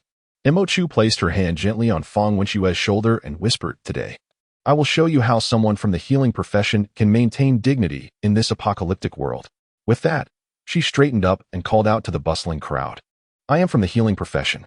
Fang Wenxue was taken aback, her eyes wide with shock. She attempted to reach out to stop Mo Chu, but a mere glance from Li Chen beside her rendered her motionless. As soon as Mo Chu's voice rang out, the entire crowd fell silent. Moments later, a voice emerged from the crowd, belonging to the captain. "Healing profession? If you are from the healing profession, please come in quickly." Mo Chu smiled faintly and stepped forward. The onlookers instinctively parted to create a path. Before entering, Mo Chu turned her head and mouthed to Fang Wenxue, "Watch." As she navigated through the crowd, she finally caught a glimpse of the injured individuals. Their condition was indeed pitiable. From what she could see, each person's limbs bore the marks of vicious bites, though not fatal. Certainly discomforting. As she assessed their condition, they too scrutinized her, and after a brief moment, the captain, who had previously crossed paths with her, said with a somewhat strained expression, "It is indeed this young lady. I did not expect our second encounter to be under such circumstances. We would greatly appreciate your assistance in providing treatment." Mo Chu nodded slightly. "That's agreeable." She then cast a glance at the individuals lying on the ground, 6 injured souls, each bearing varying degrees of wounds. After a moment of contemplation, she proclaimed, "For these 6 casualties, let us consider 2 first-grade crystal cores per person. As this is my inaugural venture, I shall offer you a discount." Her words brought an unexpected stillness over the crowd. The wounded, momentarily forgetting their groans, stared at her in astonishment, as though they had just heard something utterly preposterous. After a brief silence, one of the injured, with incredulity etched across his face, exclaimed, You actually want crystal cores? You're actually asking for something in return?" The apocalypse had lingered for a considerable time, and Mo Chu's earlier revelations had not been in vain, even if the military had not explicitly stated it. The abilities wielded by those with supernatural powers had led them to understand the significance and rarity of crystal cores. Upon hearing his reaction, Mo Chu raised an eyebrow, slightly surprised, and responded, "What's the matter? Even before the apocalypse, one had to pay at a hospital, did they not? Have you ever heard of someone seeking medical aid without offering compensation?" Her reasoning was sound, leaving no room for counterargument. Initially, the onlookers were taken aback, perceiving her as overly ambitious and unrealistic, yet her logic rendered them speechless. Paying for medical treatment was a universally accepted norm. In this new world, healers with healing abilities could be regarded as quasi-doctors. It was entirely reasonable for her to expect payment for her services. In the midst of this silent crowd, after a prolonged pause, the team leader snorted derisively and remarked, "You think you can effortlessly acquire 2 crystal cores with such a seemingly useless ability? Do you take others for fools?" Mo Chu chuckled softly, replying, "Useless? If it were truly without merit, you wouldn't be so eager to seek out a healer. In a world on the brink of collapse, the notion of useless abilities seems absurd. You possess offensive abilities, acquiring crystal cores through combat, while I wield healing powers, earning cores by mending wounds. Both our powers serve the same purpose, trading abilities for crystal cores, rendering any distinction between usefulness irrelevant." After a brief pause, she added, "Of course, if you deem my abilities useless, you may forego treatment. Healing these injuries over time is indeed feasible, but should you choose to let them heal naturally, the cost will extend beyond mere 2 crystal cores." Silence enveloped the group. Mo Chu, arms crossed, patiently awaited their response. After what felt like an eternity, she heard the captain, with an expression of composure, declare, "Xiaoqin, give it to her." The only unscathed member of the team, brimming with indignation, retrieved 2 crystal cores from his pocket and tossed them to Mo Chu. She deftly caught the cores midair, twirling them in her hand with a smile, exclaiming, "I appreciate your patronage." With that, her smile faded, and she motioned for the nearest injured individual to kneel, summoning a sphere of blue luminescence at her fingertips. She directed it into his body. The wounds visibly healed at an astonishing pace. Those familiar with healing abilities were not surprised, but for the unacquainted, expressions of shock adorned their faces. To witness such extensive injuries mend in mere moments was beyond their comprehension. Previously, they had only known that healers lacked offensive prowess and could not combat the zombie virus, often dismissing the ability as trivial and ineffective. Yet, no one had prepared them for the awe-inspiring spectacle of its application. After healing one patient, Mo Chu closed her eyes momentarily.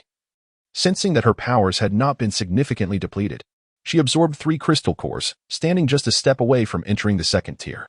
The current version of herself was a far cry from the one who struggled merely to heal superficial wounds at the beginning. She had never despised her healing abilities. From the outset, she embraced them, and as time passed, her appreciation only deepened. The healing arts possessed the power to dictate life and death, to rescue a soul teetering on the brink of oblivion, a sense of accomplishment unattainable by other abilities. As she opened her eyes and gazed upon the next injured individual, her demeanor was as tranquil as freshly fallen snow, instilling an unspoken reluctance in others to intrude upon her focus. Thus, the gathered onlookers witnessed Mo Chu performing one miraculous treatment after another, each injured party restored to their former selves under her capable hands. While she showed no signs of fatigue, initially they were astounded by her formidable healing prowess. Now, they were left in awe of her inexhaustible reservoir of abilities. Inwardly questioning, they pondered if they would have succumbed to exhaustion after such prolonged exertion of their powers. Indeed, they would have. Yet, this young girl only exhibited fatigue after attending to the last patient. The individuals she healed, initially indignant at the loss of 2 crystal cores, now found themselves rendered speechless in their astonishment. They were baffled as to why Feng Wenxue, also a healer, had never demonstrated such extraordinary healing effects. Suddenly, they recalled that during her time with their team, Feng Wenxue had never been assigned a single crystal core. Feng Wenxue. Meanwhile, Mo Chu discerned their thoughts merely by observing their expressions. Li Chen navigated through the crowd to support her. She grasped his arm and stood up, smiling as she quipped, "All debts settled." Having spoken, she departed from the crowd under the gaze of all. Feng Wenxue looked on with a face full of excitement. She approached and inquired, "Do you know what to do now?" Chapter 26. The task. Do you know what to do now? Kong Xingqi deliberately assumed a charmingly mischievous demeanor, imitating Mo Chu's manner of speaking. After finishing her jest, she could not help but burst into laughter, rolling about in delight. Mo Chu, observing her, wore an expression of exasperation and threatened, "If you have come here solely to mock me, I shall have Li Chen throw you out." Li Chen, standing at the door, cast a glance upon hearing this, feigning an intent to enter. Kong Xingqi quickly interjected, Wait. Mo Chu is just joking. Can't you tell? I must say, Mo Chu, your cool guy here seems to lack a sense of humor." Mo Chu chuckled and shook her head, replying, "He is jesting with you as well." Kong Xingqi secretly rolled her eyes. She did not perceive Li Chen's actions as playful. His earlier pretense to enter and drive her away was far too serious. Only Mo Chu, with her rose-tinted view, could believe that someone like Li Chen would engage in jest. After the laughter subsided, Mo Chu asked, "Were you present yesterday?" "I did not see you." Kong Xingqi shook her head. "I was not there. I heard it from others." After a brief pause, she continued, "That scene spread throughout the entire survival zone. Now many people know of you. There are only a few in the healing department in our survival area, and they all admire you immensely." Mo Chu smiled faintly. She is indifferent to whether she is famous or revered. Her sole desire is to impart a survival principle belonging to healers like Feng Wenxue. Just as combat-type abilities have their own survival rules, so too should healing abilities possess a distinct set of guidelines. Not every healer is required to fight zombies like she does to survive. She merely seeks to convey a universally recognized survival principle for healers, one that was well known in her previous life. In her past existence, the presence of a healer in a survival zone served as the greatest assurance of survival.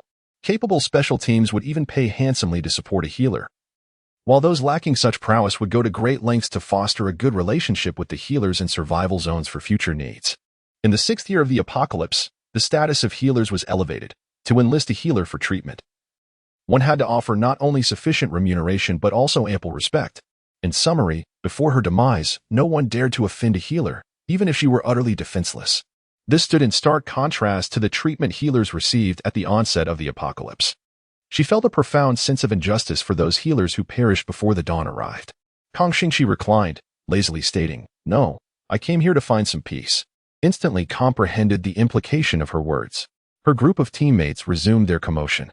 After pondering for a moment, she couldn't help but inquire, "Are you really planning to keep accommodating them like this?" Kang Xingqi scoffed. "Do I strike you as a fool?" Replied sincerely, "Not at all." Kang Xingqi cast a glance at her and sighed. "I am merely repaying a favor, until I have settled all my debts.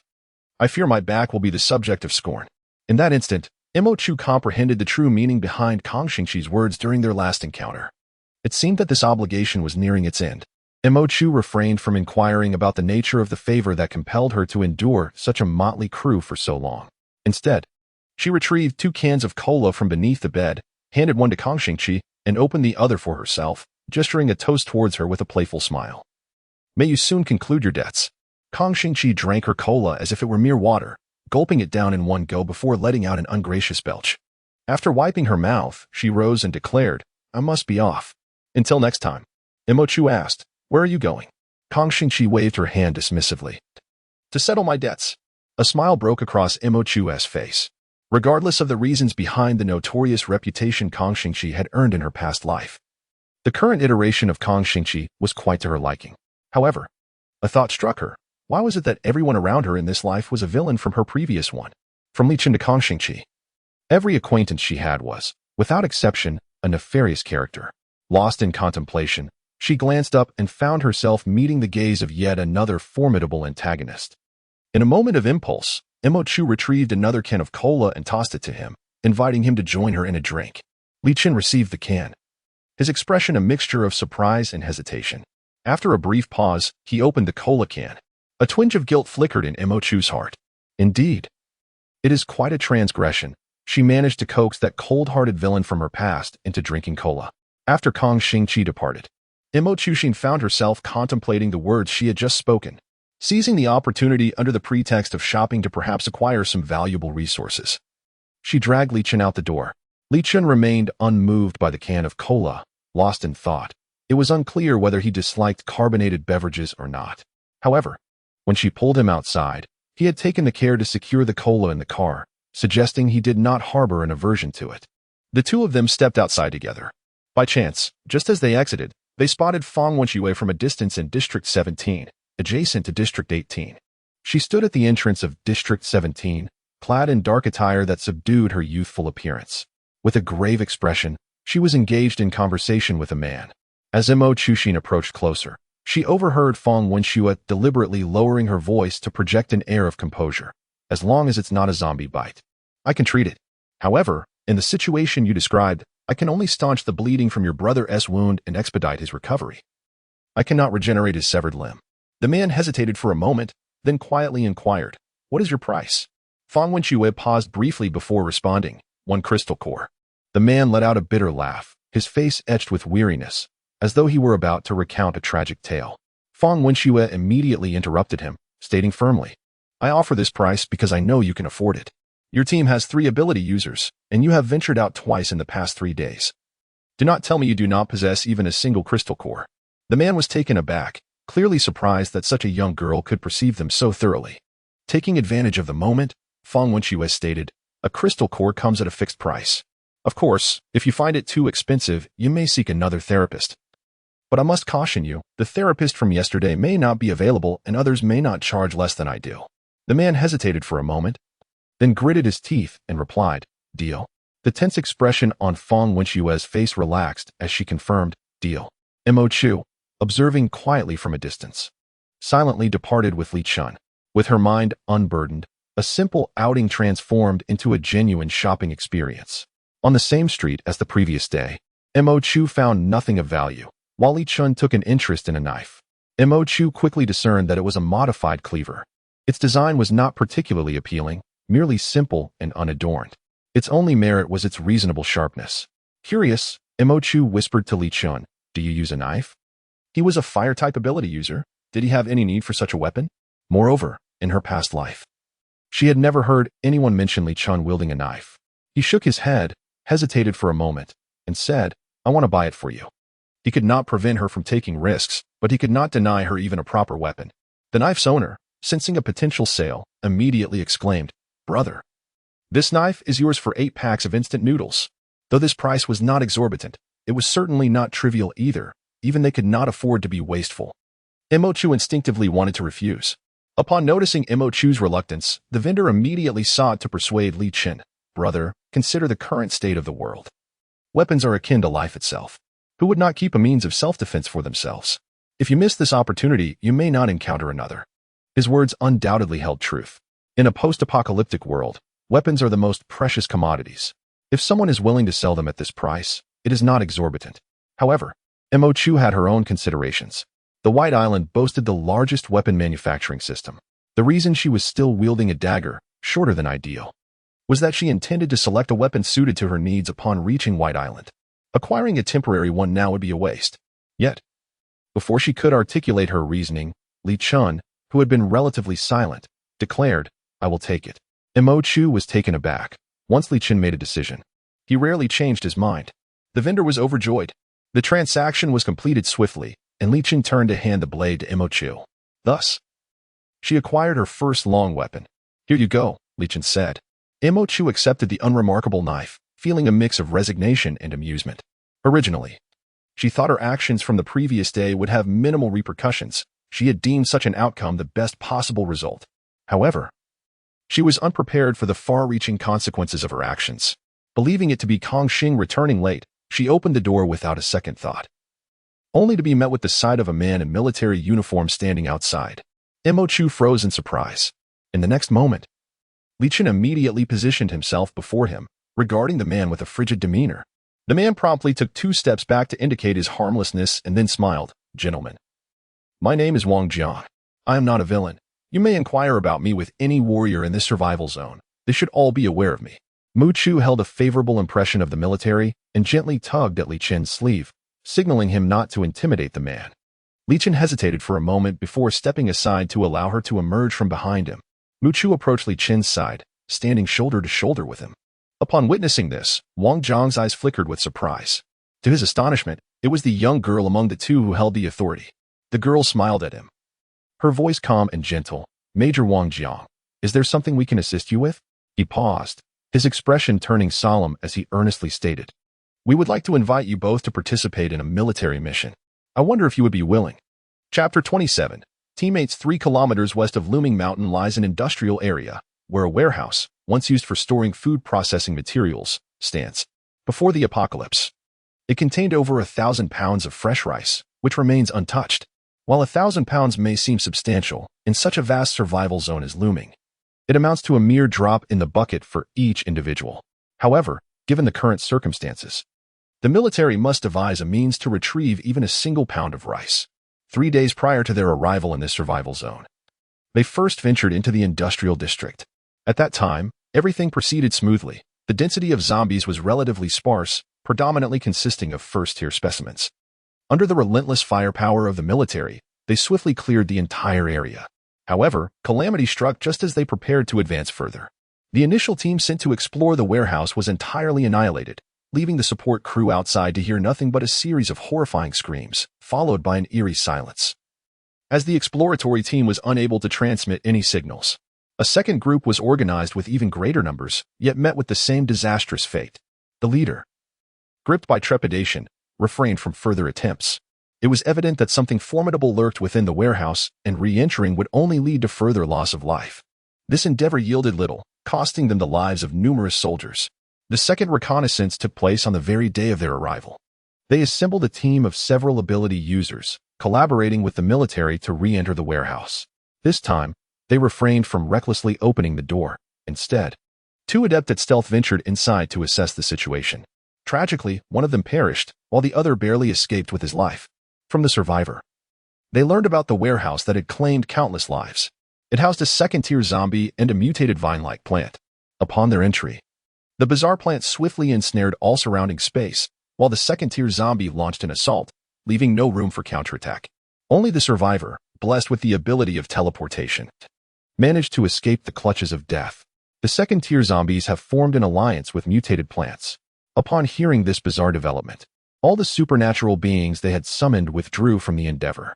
The situation involved second-tier zombies alongside mutated flora, while their supernatural allies had only recently absorbed a crystal core. Consequently, this operation once again came to an inconclusive end, with the sole outcome being the revelation of the deadly entity concealed within. Wang Jiang, having finished his account, discreetly scrutinized the expression of the young girl before him. Regrettably, despite her tender age, her countenance remained adorned with an unwavering, seemingly painted smile. Even as he recounted the most harrowing details, there was no sign of fear or trepidation upon her face. For the first time, Wang Jiang felt a disconcerting lack of control over the unfolding events. After a brief moment, he heard the gentle and polite inquiry from the girl. "So, does the Major mean to invite us for a third exploration?" Mo Chu nodded, affirming, "Understood." Wang Jiang cautiously pressed, "And what does Miss Mo imply?" Mo Chu replied with a smile, "The Major might allow us to deliberate for a night, as such decisions cannot be made lightly. We shall provide you with our answer by tomorrow." With these words, she refrained from further probing into the circumstances within the warehouse, did not demand better terms outright, expressed no grievances about the dangers, and exhibited not a trace of fear or reluctance, nor any excitement typical of supernatural beings in the face of a second-tier crystal core. She offered no indication of her stance on the matter.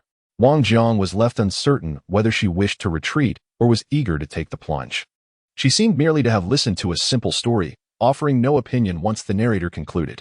He was unlike the extraordinary individuals she had encountered. A flicker of frustration crossed Wang Jiang's mind, yet he nodded and replied, "All right, we shall await your news." As soon as Wang Jiang departed, Mo Chu immediately inquired, "Do you wish to go?" Li Chen gazed at Mo Chu, sensing her eagerness to embark on this journey. In her pursuit of strength, she appeared more resolute than anyone else. However, for reasons unknown, though she clearly desired to go, there seemed to be a hint of hesitation in her inquiry, as if she were weighing some unspoken concern. After a moment of contemplation, Li Chen replied, "Whether I go or not is inconsequential, Mo Chu. You need not factor my presence into your decision. The authority to decide rests solely with you." Mo Chu was momentarily taken aback, shaking her head as she responded, "What do you mean by not considering you? We are teammates. Decisions made are inherently a shared responsibility." A barely perceptible smile graced Li Chen's lips as he remarked, "Then if you go, I shall accompany you." Mo Chu fell into a spiral of indecision. The allure of the second-tier crystal core was undeniably compelling for her. Yet through the recent description provided by that major, she discerned a troubling reality. The second-tier zombie that exhibited cooperation was alarmingly astute. It was evidently no ordinary second-tier zombie, likely having progressed into the mid to late stages of its evolution. This revelation left her in a quandary about whether to risk such an encounter. Simultaneously, a sense of urgency loomed within her. The emergence of second-tier zombies was becoming increasingly frequent. Before she could untangle the complexities of the situation, a sudden knock echoed at the door. Li Chen approached and opened it, revealing Kong Xingqi standing outside with an enormous black backpack slung over her shoulder. She peered past Li Chen and cheerfully waved at Mo Chu. Mo Chu, taken aback, glanced at the backpack behind her, a mixture of understanding and confusion washing over her. "What is this?" Kong Xingqi strode into the room, tossing the backpack onto Mo Chu's bed and exhaling with relief. There was a lightness to her voice as she declared, "As you can see, I've repaid my debts." Then she crouched beside the bed, looking at Mo Chu with a pitiful expression. "I've come to seek refuge with you. After all, we've shared meals and fought monsters together. You wouldn't turn me away, would you?" Mo Chu couldn't help but laugh, a genuine smile gracing her face. Regardless of the identity Kong Xingqi had in her past life, the current incarnation was undeniably appealing, and she was more than willing to welcome such a comrade. In the apocalyptic world, the significance of teamwork only intensified as time went on. If she had to choose a partner, why not select one she genuinely liked? Moreover, Kong Xingqi's notorious reputation in her previous life was not solely due to her infamy. Without corresponding strength, her notoriety would not have spread so widely. Mo Chu reached out and pulled her up, saying, "If you don't mind our humble abode, then we shall be teammates." After a moment's hesitation, she glanced at Li Chen, leaning against the doorframe with his arms crossed. He nodded in acknowledgement when she looked his way, refraining from voicing any objections to her decision. Felt a twinge of guilt towards Li Chen. Having been accustomed to solitude in her previous life, she often unconsciously overlooked those around her when making decisions. Meanwhile, Kang Xingqi remained blissfully unaware of any tension. Upon seeing that Mo Chu had agreed, she joyfully enveloped her in a bear hug, nearly toppling her onto the bed. Mo Chu could sense her genuine happiness. After all, anyone would feel elated to finally escape the torment of that peculiar group after enduring it for so many days. Yet, this was hardly a justification for nearly suffocating herself under the weight of the covers. Just as Mo Chu was about to implore her to get off, a sudden lightness enveloped her, and she glanced up to find Li Chen lifting Kang Xingqi effortlessly to the side. Mo Chu hastily rose to her feet. Once Kang Xingqi had regained her composure, Mo Chu spoke. "There is something else I must mention. We will not be staying here. Our ultimate destination is Haiqing. I am uncertain of your thoughts on this, but if you..." Before she could finish, Kang Xingqi waved her hand dismissively. "There are no ifs." Mo Chu looked at her in astonishment. Kang Xingqi continued. "As an orphan, it matters little to me where I go. I have repaid my debts by bringing them here. Now, it is time for me to pursue my own path." Mo Chu contemplated this for a moment, hesitating before asking, "What about your boyfriend?" Kang Xingqi replied, "We parted ways 5 minutes ago. 2 years ago, when my mother was gravely ill, he lent me 30,000 yuan for her treatment. After her passing, he pursued me, and I acquiesced." She paused for a moment, her complexion paling as she spoke softly. "When the apocalypse arrived, he abandoned me and fled. However, I awakened my supernatural abilities. And 2 days later, he returned with a group of friends seeking refuge, invoking the kindness he had shown me 2 years prior and our shared emotions. The bond we had forged over those 2 years dissipated the moment he ran away. Nonetheless, I, Kang Xingqi, am not one to owe a debt of gratitude. At that time, I declared that if he lent me 30,000 yuan, I would save them 3 times and endure their transgressions thrice more. After these 3 instances, our grievances would be settled, and that would be the moment I departed."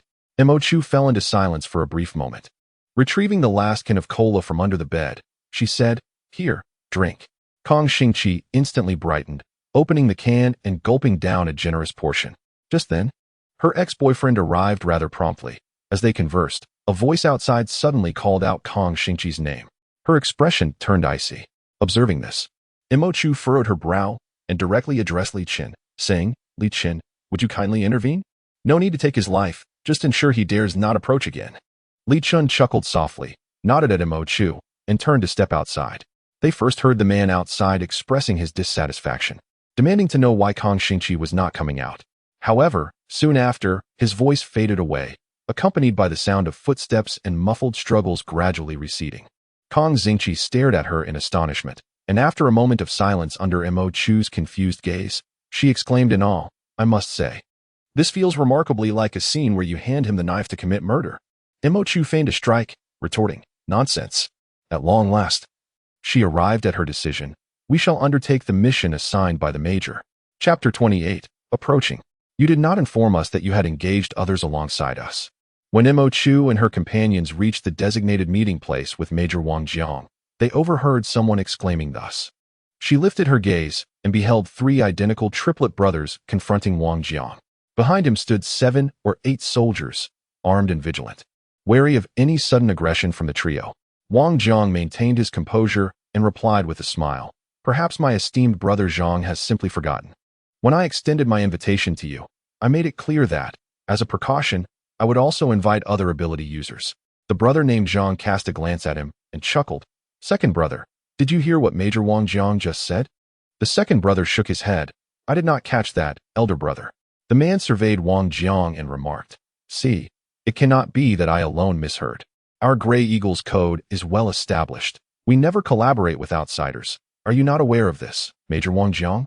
Wang Jiang regarded them with a calm demeanor, devoid of irritation, and inquired steadily, "Oh, and what does Brother Zheng imply by that?" The Zhang brother smiled, revealing his intentions. "It is quite simple. If you wish for US to take action, then 1,000 pounds of provisions is required, with Gray Eagle demanding half."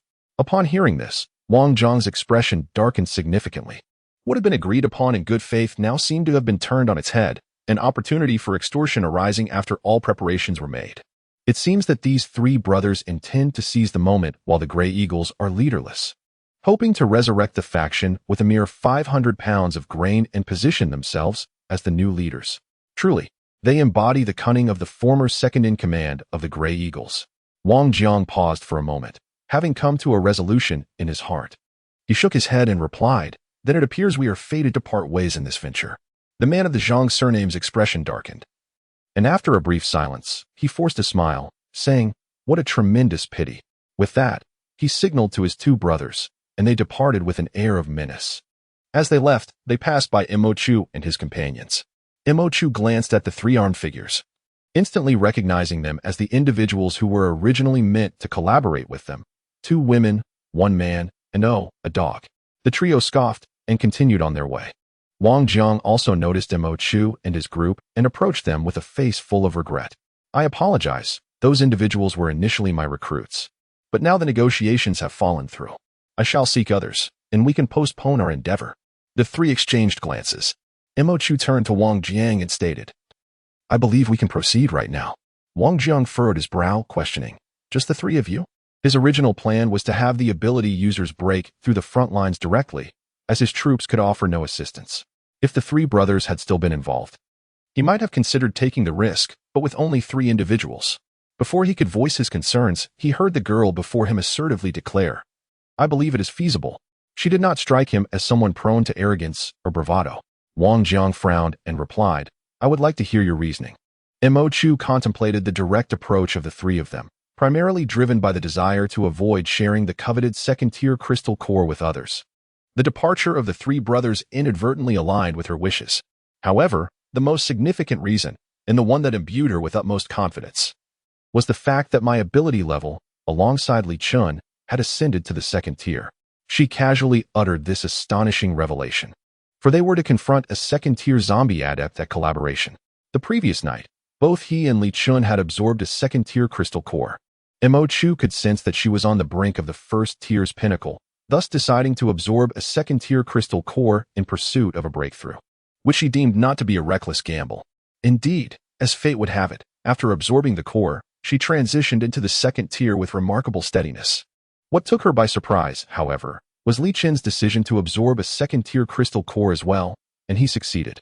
Consequently, their current team comprised 2 2nd-tier ability users, 1 1st-tier ability user, and a 1st-tier mutated dog. Such a combination could be regarded as a formidable configuration in the present apocalypse. Wang Jiang, taken aback for a moment, ultimately gritted his teeth and declared, "Very well. Let us proceed." Upon hearing this, Mo Chu smiled and replied, "Major, we must agree that we will not be taking on this endeavor without compensation." Wang Jiang maintained a composed demeanor and responded, "State your terms." Recalling the outcome of their discussion from the previous night, Mo Chu spoke earnestly. "If we succeed, we require the crystal core from that 2nd-tier zombie. Additionally, upon our departure, we hope the Major can provide us with sufficient food and water. With another 2nd-tier crystal core, Kang Xingqi would achieve his breakthrough, and at that point, they would comprise an entirely 2nd-tier team." Wang Jiang pondered for a moment before nodding in agreement. "Deal." Mo Chu chuckled softly. In the industrial zone, Wang Jiang stood guard with his troops at the perimeter, while Mo Chu refrained from allowing them entry. Mo Chu and Kang Xingqi waited over 200 meters away from the warehouse they mentioned, anticipating news from Li Chen. The fundamental secondary ability was concealment at certain times. He served as the finest scout. As boredom set in, Kang Xingqi, who had just become a teammate the day before, quietly inquired of Mo Chu, "Is that cool guy from your family actually a dual-system ability user? You never mentioned it." Just as Mo Chu was about to remind her that Li Chen was not part of her family, he materialized silently before them. Mo Chu had grown accustomed to his sudden appearances and felt no surprise. Rather, it was Kang Xingqi who was startled. Li Chen cast a glance at Kang Xingqi and remarked, "That 2nd-tier zombie is at least mid-2nd tier and may soon break through to 3rd tier. The mutated plant's vines are spread throughout the warehouse, which contains food. I cannot use flames on a large scale." He continued, "So, while we can manage the 2nd-tier zombie together, the real challenge lies with that mutated plant." Mo Chu's expression grew serious as she asked, "Do you have a plan?" Without hesitation, Li Chen replied, "My fire abilities can restrain that plant. When the plant attempts to defend itself, we must swiftly eliminate the zombie and then focus our efforts on the plant." After glancing at Mo Chu, he added, "You possess healing abilities. As long as the zombie is defeated, with you around, we will have infinite endurance, allowing us to gradually wear down that plant while safeguarding the food supply." Only when it came to combat did Li Chen speak the most, and his suggestions were always the most reliable. Imochu pondered for a moment before asking Kang Xingqi, "What do you think?" Kang Xingqi replied, "You all can discuss it. I can only fight." Thus, Imochu decisively declared, "Let us proceed." As they stormed through the main entrance, Kang Xingqi transformed, her body fully metallic, charging ahead. Behind her, a burst of flames incinerated the vines that obstructed their path, which writhed in agony as if alive. Startled, a second-tier zombie emerged from the entangled vines.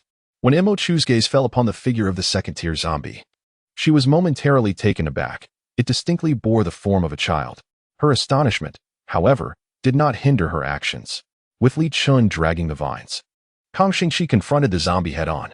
Seizing the opportunity, Imochu darted from behind Kang Xingqi, circling around to strike at the zombie's nape, the location of the crystal core. Just then, an unexpected turn of events unfolded.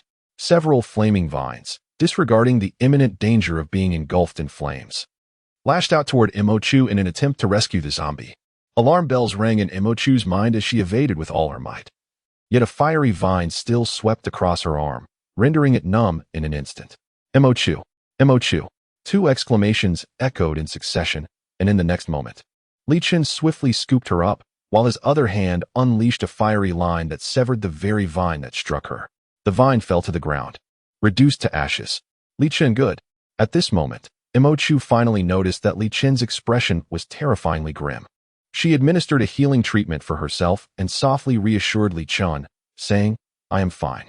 He remained silent, yet the aura surrounding him visibly softened a fraction. Meanwhile, the vines and Li Chen engaged in a tug-of-war over the zombie, with the vines launching a frenzied assault to compel them to release their hold. Imochu and Kang Xingqi found themselves entangled in a dense mass of vines, struggling to fend for themselves.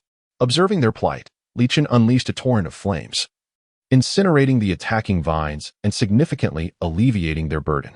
As Li Chen ensnared the vines, the second-tier zombie was flung before them. The formidable offensive capability of the second-tier zombie was not to be underestimated. As Kang Xingqi braced against it, Imochu sprang into action, wrapping her legs around the zombie's neck, rendering it immobile. The zombie attempted to claw at her legs in desperation. Imochu shouted toward the window, "Xiaojin!" In response, a massive golden retriever burst through the window, its jaws clamping down on the zombie's arm. Seizing the opportunity, Imochu swiftly struck down upon its nape, extracting a lustrous crystal core from within. The zombie emitted a mournful wail, collapsing lifelessly to the ground. This anguished cry seemed to provoke the mutated plant, which retaliated with even greater ferocity, adopting a reckless demeanor. Imochu and Kang Xingqi found themselves ensnared by its relentless onslaught, unable to assist Li Chen, who was still entangled in the vines. A sense of urgency began to swell within Imochu. Just then, all the thrashing vines suddenly halted in unison.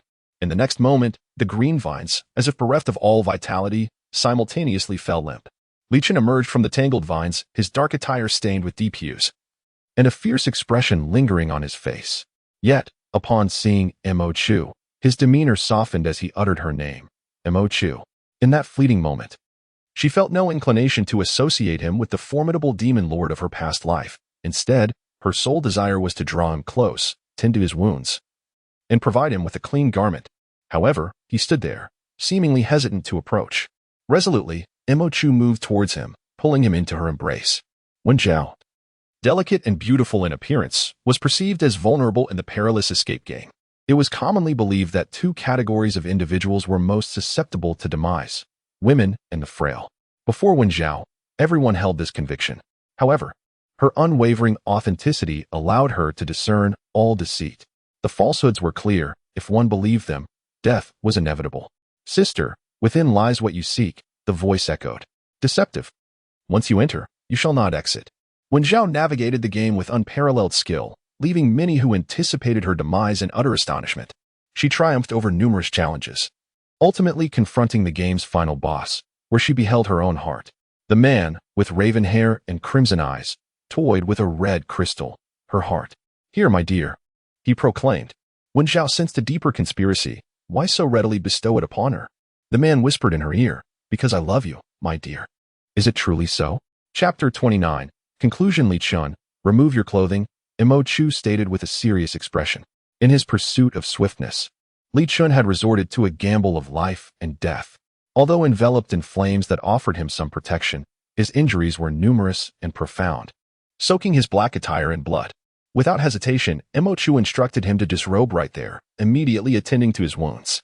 While his injuries were not life-threatening, excessive blood loss could indeed prove fatal. Imochu, with a compassionate heart, believed her words were entirely reasonable. Yet, as soon as she uttered them, the two occupants of the warehouse gazed at her in astonishment. Even the previously jubilant Xiao Jin ceased its merry tail wagging. Its ears perked up as it looked toward her. Imochu raised an eyebrow. What is it? It is merely a matter of undressing for treatment. Why do you regard me as if I were a rogue? Upon her words, Li Chen was the first to respond. It's nothing, before shifting his gaze to Kong Xingqi. Clearing his throat, Kong Xingqi added, It's nothing at all. What could be more important than health? He promptly stood and moved towards the direction of the vines, saying, I shall investigate the condition of these vines. You all carry on. He took Xiao Jin along with him. It was a jest. Imochu had no qualms about Li Chen shedding his clothing, regardless of whether they were in this secluded space or amidst a throng of people. It was likely that Li Chen would undress without a second thought. However, while he might be unfazed by the act, the reactions of others upon witnessing it could lead to unforeseen consequences. Only Imochu believed that this cool guy from her family was a good person. She dared not use this matter to test the bond of camaraderie between them. Kong Xingqi crouched beside the lifeless mutated plant, while Li Chen unfastened his buttons. Imochu caught sight of the myriad fresh wounds crisscrossing his chest. Taking a deep breath, she inquired, Does it not hurt? Li Chen replied, It doesn't hurt. Upon hearing his words, an inexplicable anger welled up within Imochu. Yet, despite her irritation, her touch remained gentle, her palm enveloped in a cerulean glow. She softly pressed it against his chest. Li Chen's muscles tensed abruptly, his firm chest tightening under her hand. Imochu was taken aback and quietly asked, Did I press on a wound? Of course, she did not believe him. She assumed he was merely trying to spare her worry, offering such reassurances to comfort her. The blue light seeped into his body, and she couldn't help but urge him, There are clearly better methods. There's no need to push yourself so hard. Li Chen shook his head, but this is the quickest way. The sooner he expedited the process, the safer Imochu would be. He knew he wouldn't die. In his heart, this was the best option. Recalling the reckless Li Chen from her past life, who fought without regard for his own safety, she sighed and said, Fine. At least your teammate is a healer. I can still assist you. A barely perceptible smile flickered at the corner of Li Chen's lips. Having treated the wounds on his front, she turned to the injuries on his back. There were even more wounds there. Some old scars mingled with new injuries from when he had been thrust into a horde of zombies. The fresh wounds intertwined with the older scars, tracing the patterns of his muscles. Imochu continued to heal his wounds as before.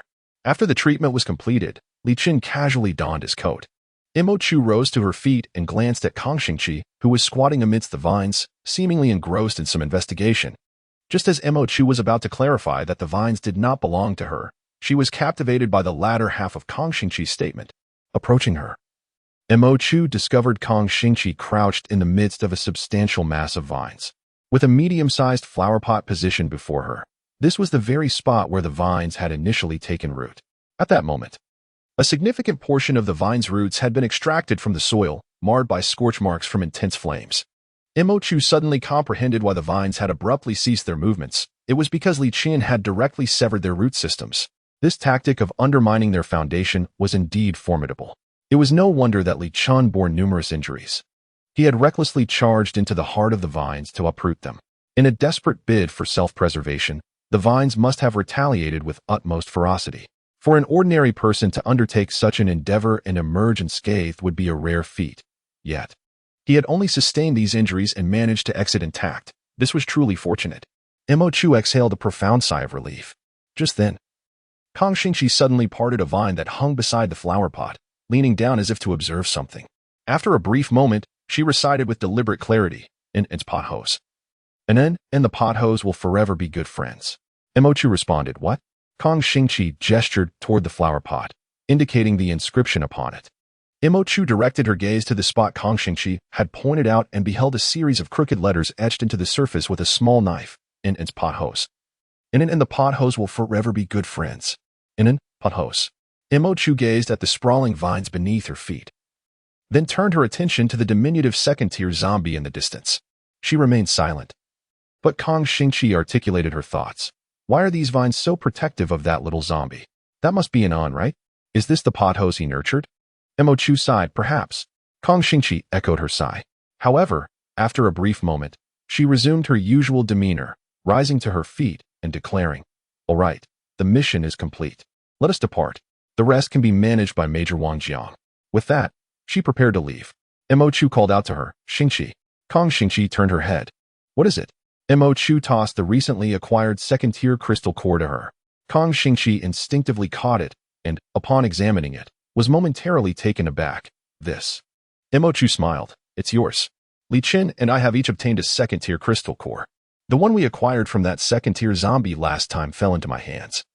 So this core rightfully belongs to you." Kang Xingqi glanced at her, who returned her gaze with a smile. Grasping the crystal core, Kang Xingqi asserted, "All right. I will strive to ascend to the second tier swiftly, so I won't hold you back. At that point, we shall be a team of all second-tier members." Mo Chu nodded with a smile. "Very well. Now it is time to let Wang Jiang and the others in." That old fox, Wang Jiang. The eldest of the Zhang brothers hurled a bottle to the ground with a resounding crash, vociferously rebuking. The eldest Zhang brother sneered. "Fine, let us go and see. I await their pleas for assistance." Two brothers arrived at the guard post, clearly displaying an attitude of seeking trouble, while the guards dared not voice their displeasure. They waited for half an hour without any sign of arrival. The eldest of the Zhang brothers chuckled. "It seems they have all perished inside. Not a single one has escaped." The guard, indignant, retorted, "What are you saying?" The eldest brother raised an eyebrow, just stating the facts. The young soldier, overwhelmed with joy, momentarily abandoned any attempt to argue with the Zhang brothers, and the soldiers at the entrance sprang into action, cheerfully opening all the gates. The three Zhang brothers were promptly swept away by the crowd. Stunned, they stood in disbelief for a while, until the second brother muttered, "Is this a trick?" The eldest, with a grim expression, replied, "We'll know soon enough if it is or not." They then beheld a convoy slowly approaching from the winding mountain road. Leading the procession were two military jeeps, followed by two army trucks visibly laden with provisions. The soldiers perched atop the trucks wore expressions of delight. And not a single one bore a wound. They even suspected that none had suffered casualties. As the military trucks entered the gates, those who had received the news, accompanied by a throng of soldiers, swiftly and orderly began unloading the supplies. The Zhang brothers understood that the military had successfully garnered the support of the people this time. Consequently, their chances of success as the Grey Eagles had grown even more remote. Their self-righteous calculations had not only excluded the military from their plans, but had also cost them an opportunity to make their presence known. Recalling their derisive mockery of Wang Jiang before their departure, the three brothers now felt a stinging flush of embarrassment as they witnessed the audacious return of the two women and the young man, whom they had deemed doomed. Wang Jiang himself opened the door for them, and the trio stood by the jeep, engaged in lively conversation. Indeed, it was these seemingly fragile women and the young man who had vanquished a second-tier zombie and a mutated plant. The brothers were at a loss for words. Their emotions a tumultuous blend of bewilderment and discomfort. The young man, perceptive to their gaze, shot them a chilling glance that sent shivers down their spines. He regarded them with a frosty indifference before turning to whisper something to the woman beside him. She too cast a glance in their direction, but her eyes held the same disregard as one might bestow upon a wildflower by the roadside, as if they were inconsequential amidst the surrounding flora. This profound dismissal was a novel experience for the Zhang brothers, who had never before been so thoroughly overlooked.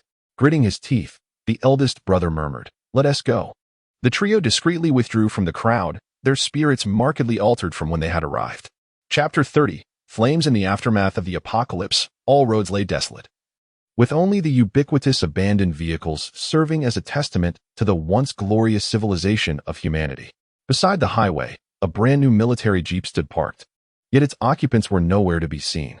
However, amidst a grove of loquats adjacent to the road, the anguished growls of the undead and the sound of flesh meeting flesh intermittently echoed.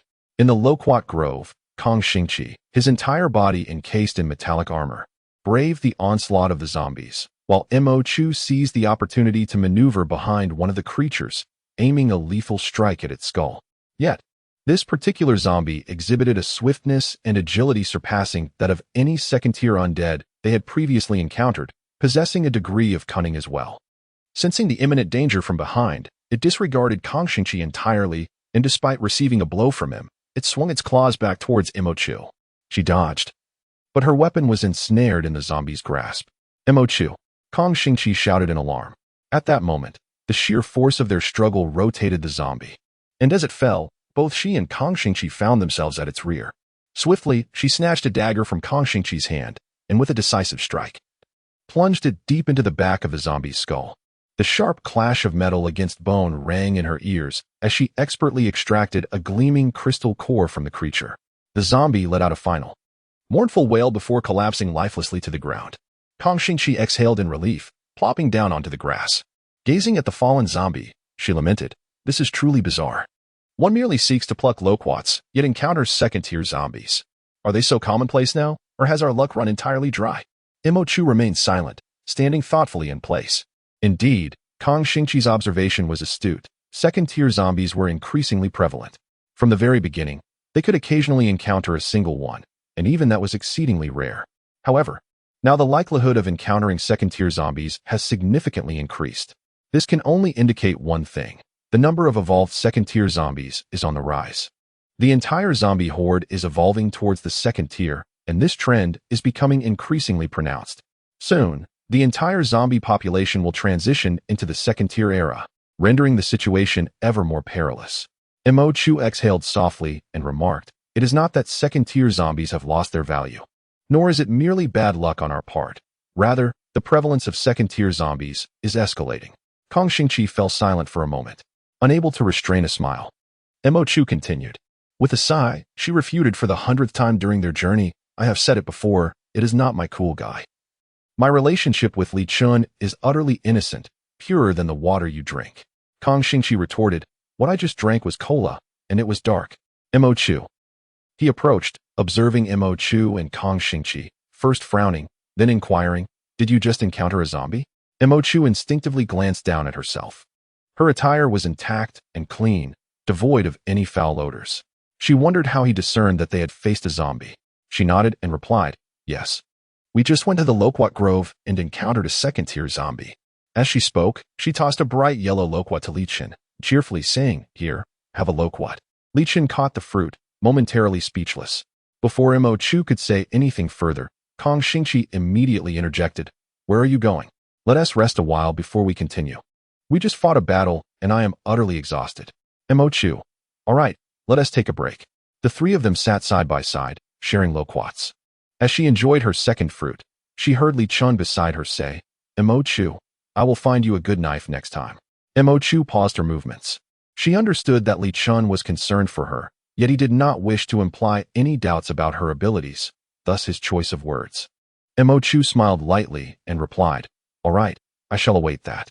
However, upon saying this, she could not help but delve into contemplation. In truth, she did not require Li Chen's reminder to recognize the inherent imbalance within their team. Li Chen's fire-based abilities were formidable in group attacks and crowd control, and his stealth powers could occasionally allow him to play the role of an assassin.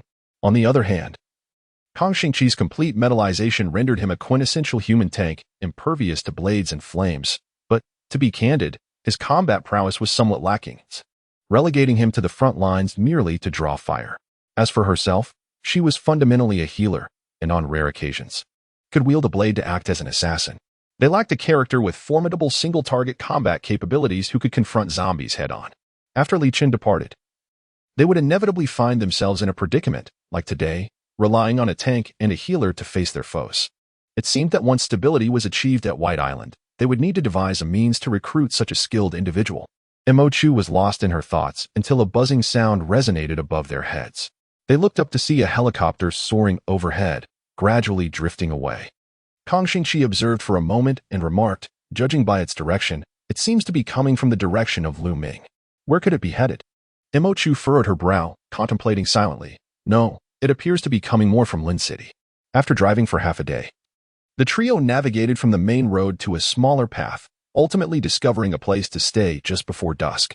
They stumbled upon a quaint village, comprising only a handful of households, which appeared to have been meticulously cleaned, devoid of zombies or corpses, and her companions decided to spend the night there. However, as they approached the nearest house at the village's edge and prepared to unlock the door, a sudden commotion erupted from the central two-story building. The trio, ever vigilant throughout their journey, instinctively froze at the sound, assuming it was a zombie attack. They promptly readied their abilities and weapons, even crouched, poised for action, creating an atmosphere of palpable tension within the group. Meanwhile, from the same central building emerged a group of individuals, both men and women, mirroring their defensive posture, equally prepared for confrontation. Humans, alive. Both parties exchanged glances, each realizing the misunderstanding. They had mistaken one another for zombies. The leader of the opposing group, a man, was the first to extend a gesture of goodwill. "I am by Shining," he introduced himself, identifying as their captain. "Finding ourselves in the same village is a stroke of fate. Should you require anything, feel free to ask. We are all human, and we should assist one another." Held a favorable view of those willing to extend kindness, smiling as she nodded in acknowledgement. "A pleasure to meet you." The one who spoke from their side was the captain, while in Mo Chu's team, one was Li Chen, who was rather aloof, and the other was Kong Xingqi, who lacked reliability. Thus, she naturally assumed the role of spokesperson and was regarded as the leader. The reaction from the opposing side was one of surprise. After exchanging greetings, both parties retreated to their respective territories, maintaining a safe distance from one another, while Mo Chu and her companions busied themselves with their locks. Ultimately, when they could not be opened, Li Chen simply set fire to them, allowing the three of them to enter successfully.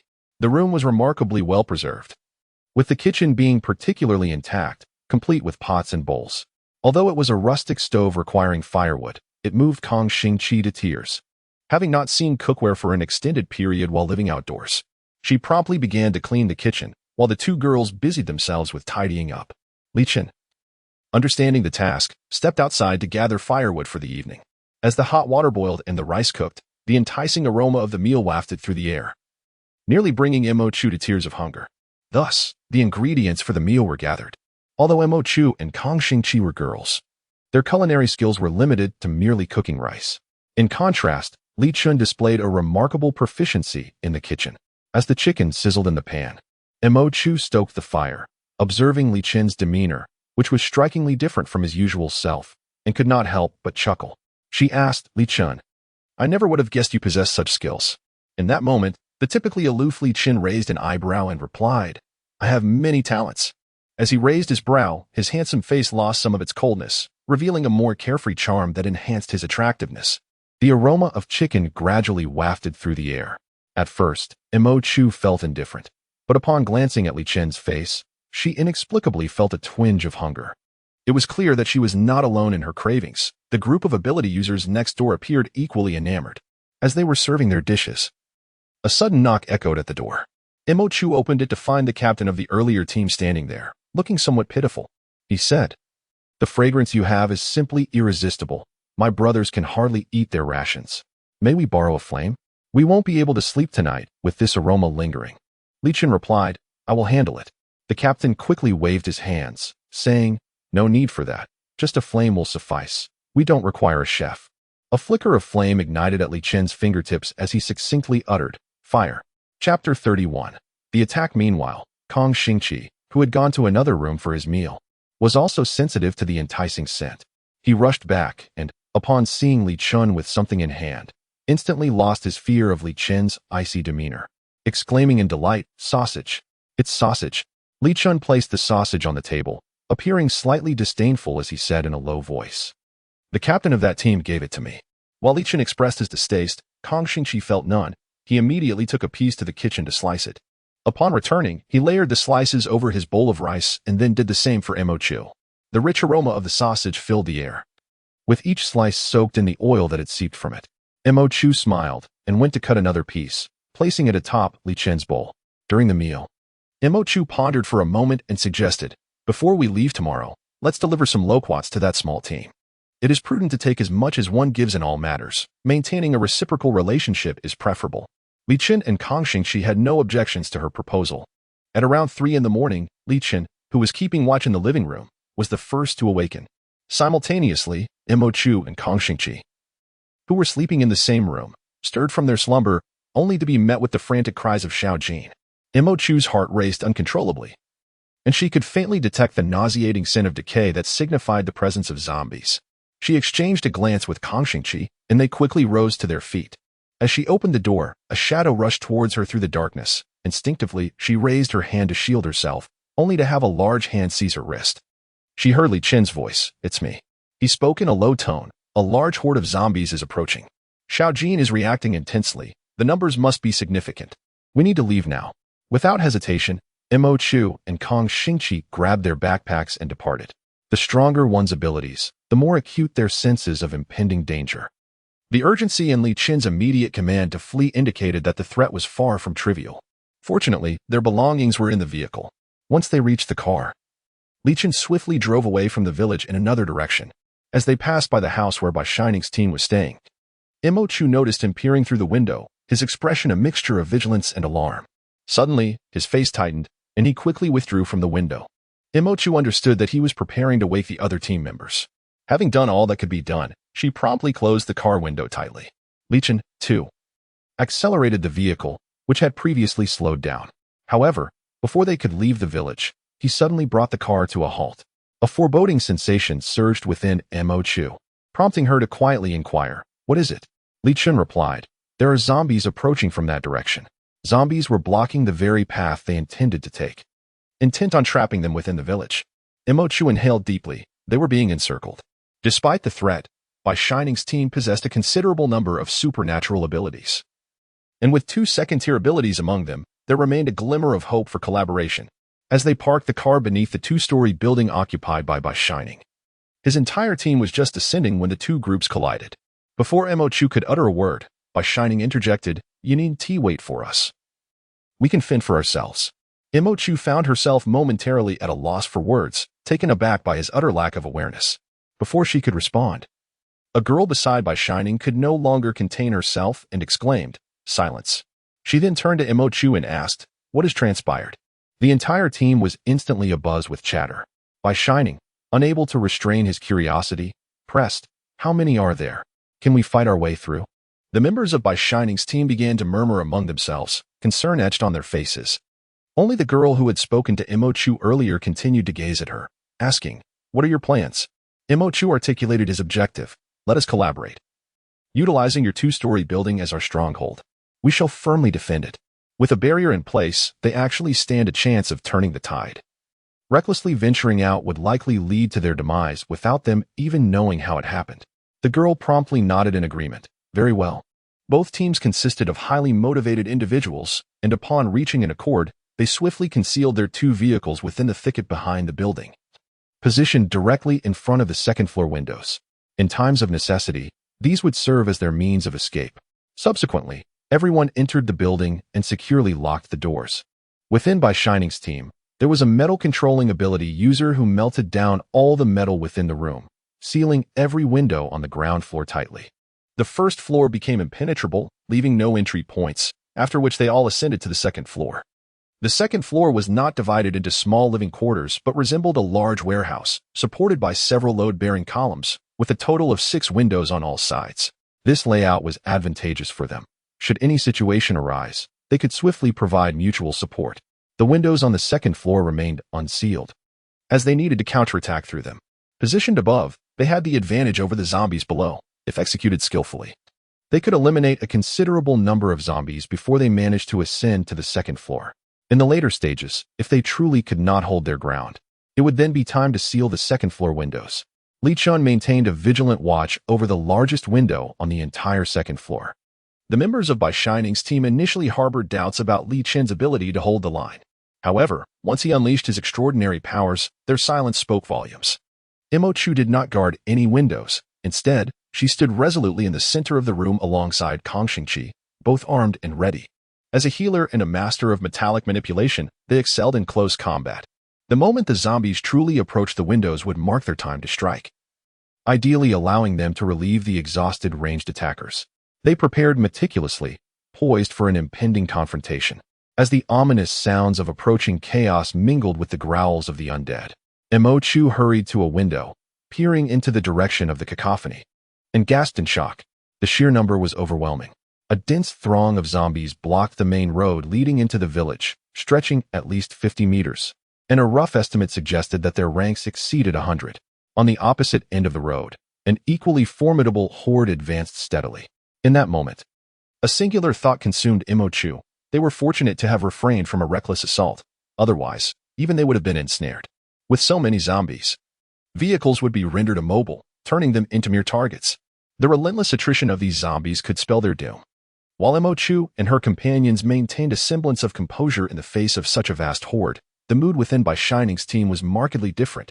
They had only heard reports of the potential danger, but the reality was far graver than they had anticipated. Imo Chu noticed one team member's hand tremble, nearly dropping his weapon. Instantly, she issued a stern reminder, "Everyone, stay alert. This will be a fierce battle." A horde of zombies advanced directly towards the small building where they were hiding, exhibiting an alarming clarity of purpose without any apparent search. Imo Chu could not help but furrow her brow. Zombies hunt for food primarily through sound and scent. They had made no extraneous noise, nor was there any trace of blood to betray their presence. How could this group of zombies locate them with such precision? Even second-tier zombies, possessing a certain degree of speed and intelligence, would struggle to accurately pinpoint a group of cautious ability users. Furthermore, their synchronized movement towards a single direction evoked a particular term in Imo Chu's mind, zombie legion. This phenomenon typically materializes in the third year of the apocalypse, characterized by a high-tier zombie leading a throng of lower-tier zombies, operating under a markedly different strategy than the previously erratic assaults on humans. They possess a clear objective, orchestrating group attacks on teams of ability users or human settlements, with the high-tier zombie serving as their commander. Under the hierarchical dominance among zombies, they strike with precision, becoming the finest instruments of the high-tier zombies. They are known as zombie legions. Yet, in this early stage of the apocalypse, how could a zombie legion even exist? Nevertheless, the gathering of zombies before her was evidently purposeful, already showing signs of formation. A mix of uncertainty and alarm surged within her as the encroaching zombies drew to within 100 meters of their small refuge. Li Chen took the initiative, unleashing a burst of flames that ignited a nearby stack of firewood, the roaring inferno instantly disrupting the formation of the zombies. Flames clung to their bodies like relentless maggots, searing the surrounding zombies one by one. In the blink of an eye, a portion of the horde was cleaved away. Li Chen fired the first shot, and the other ability users followed suit. Various powers surged forth, hastening towards the encroaching zombies, and the severed section of their ranks expanded rapidly. Some ability wielders, proficient in manipulation, directed the wine jars within the room to crash into the zombie throng, the alcohol fueling the flames, rendering them nearly unstoppable. A smile of delight graced Imo Chu's face. Yet, in the next moment, a piercing shriek echoed through the air. Following this chilling sound, an astonishing event unfolded. The zombies, scorched by the flames, began to break away from their ranks, protecting their fellow undead. Imo Chu jerked her head up in shock. Indeed, a high-level zombie was orchestrating a horde. But how could such a creature exist so early in the apocalypse? Chapter 32. Disappearance. Imo Chu quickly shifted her position, rushing to the window where Li Chen stood to observe. The first wave of zombies had already surged to the base of the building, instinctively surrounding it in search of a means to breach the confines.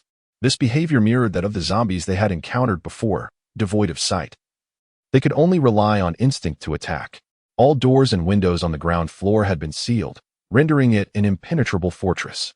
As anticipated, while the zombies meandered below, oblivious to the secrets of the second floor, the ability users launched a concerted assault, leveraging the advantageous terrain to eliminate a substantial number of the undead. However, in a fleeting moment, the aimless zombies wandering in circles on the first floor suddenly halted. The piercing shriek that Imo Chu had just heard reverberated once more, prompting all the zombies to ascend, as if commanded, by stepping upon the corpses of their fallen kin, swiftly forming a human ladder with their bodies. They had previously contemplated the possibility of these zombies climbing when faced with an impasse on the first floor. Yet they had not anticipated such rapidity. Without even completing the initial probing, it was as though they collectively received an order, ascending in the correct direction. Imo Chu was now utterly convinced that there must be a higher-order zombie orchestrating their actions. The first wave of zombies quickly reached the window, only to be swept away by the abilities of the awakened, yet an unceasing stream continued to climb upwards. Within by Shining's team, one careless ability user was seized by a zombie, dragged down by the arm. Xiao Su, Kong Xing, witnessing this, stepped forward, his body turning metallic. To guard the window for that individual, the others collectively breathed a sigh of relief. Yet, Imo Chu remained far from relaxed. She swiftly dragged the individual to the center of the room and rolled up his sleeve. 2 bloody holes were starkly visible on his slender arm, the edges corroded with a sickly green hue, emanating a foreboding aura.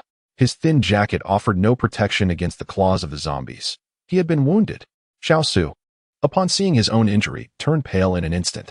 As Imochu examined his wound, Xiaosu suddenly trembled, his lips quivering. "Kill me. I do not wish to become a zombie. Kill me." By Shining immediately turned his head, his face ashen. "Xiaosu. No, don't say that." He gazed at Imochu without a hint of concern. Imochu, however, did not look at the two of them. Instead, she fixated on the wound for a moment before suddenly declaring, "It's a first-tier zombie. I discovered it quickly. If I sever your arm now, you may still survive. Do you prefer to keep your arm or your life?" By Shining, after a moment of despair, found hope once more and immediately replied, "Sever it." Imochu turned her gaze to Xiaosu, who gritted his teeth and echoed, "Sever it." Without further hesitation, Imochu sensed the virus spreading from his wound to other areas. She swiftly picked up the knife, untouched by the task of slaying zombies, and with a decisive motion, severed his arm at mid-bicep. As the severed limb fell, a scream resonated throughout the room, instantly filling the air with a pungent scent of blood. Imochu pressed down on his struggles with one hand, her palm resting close to his arm, quickly staunching the torrent of blood that gushed forth. She then tore off his fitted white short-sleeved shirt and pressed it against the wound of his severed arm. Her actions flowed seamlessly, as if she had performed them countless times before, skilled and resolute. In the face of a scene that would be deemed gruesome by most ability users, accompanied by harrowing cries, her expression remained unchanged.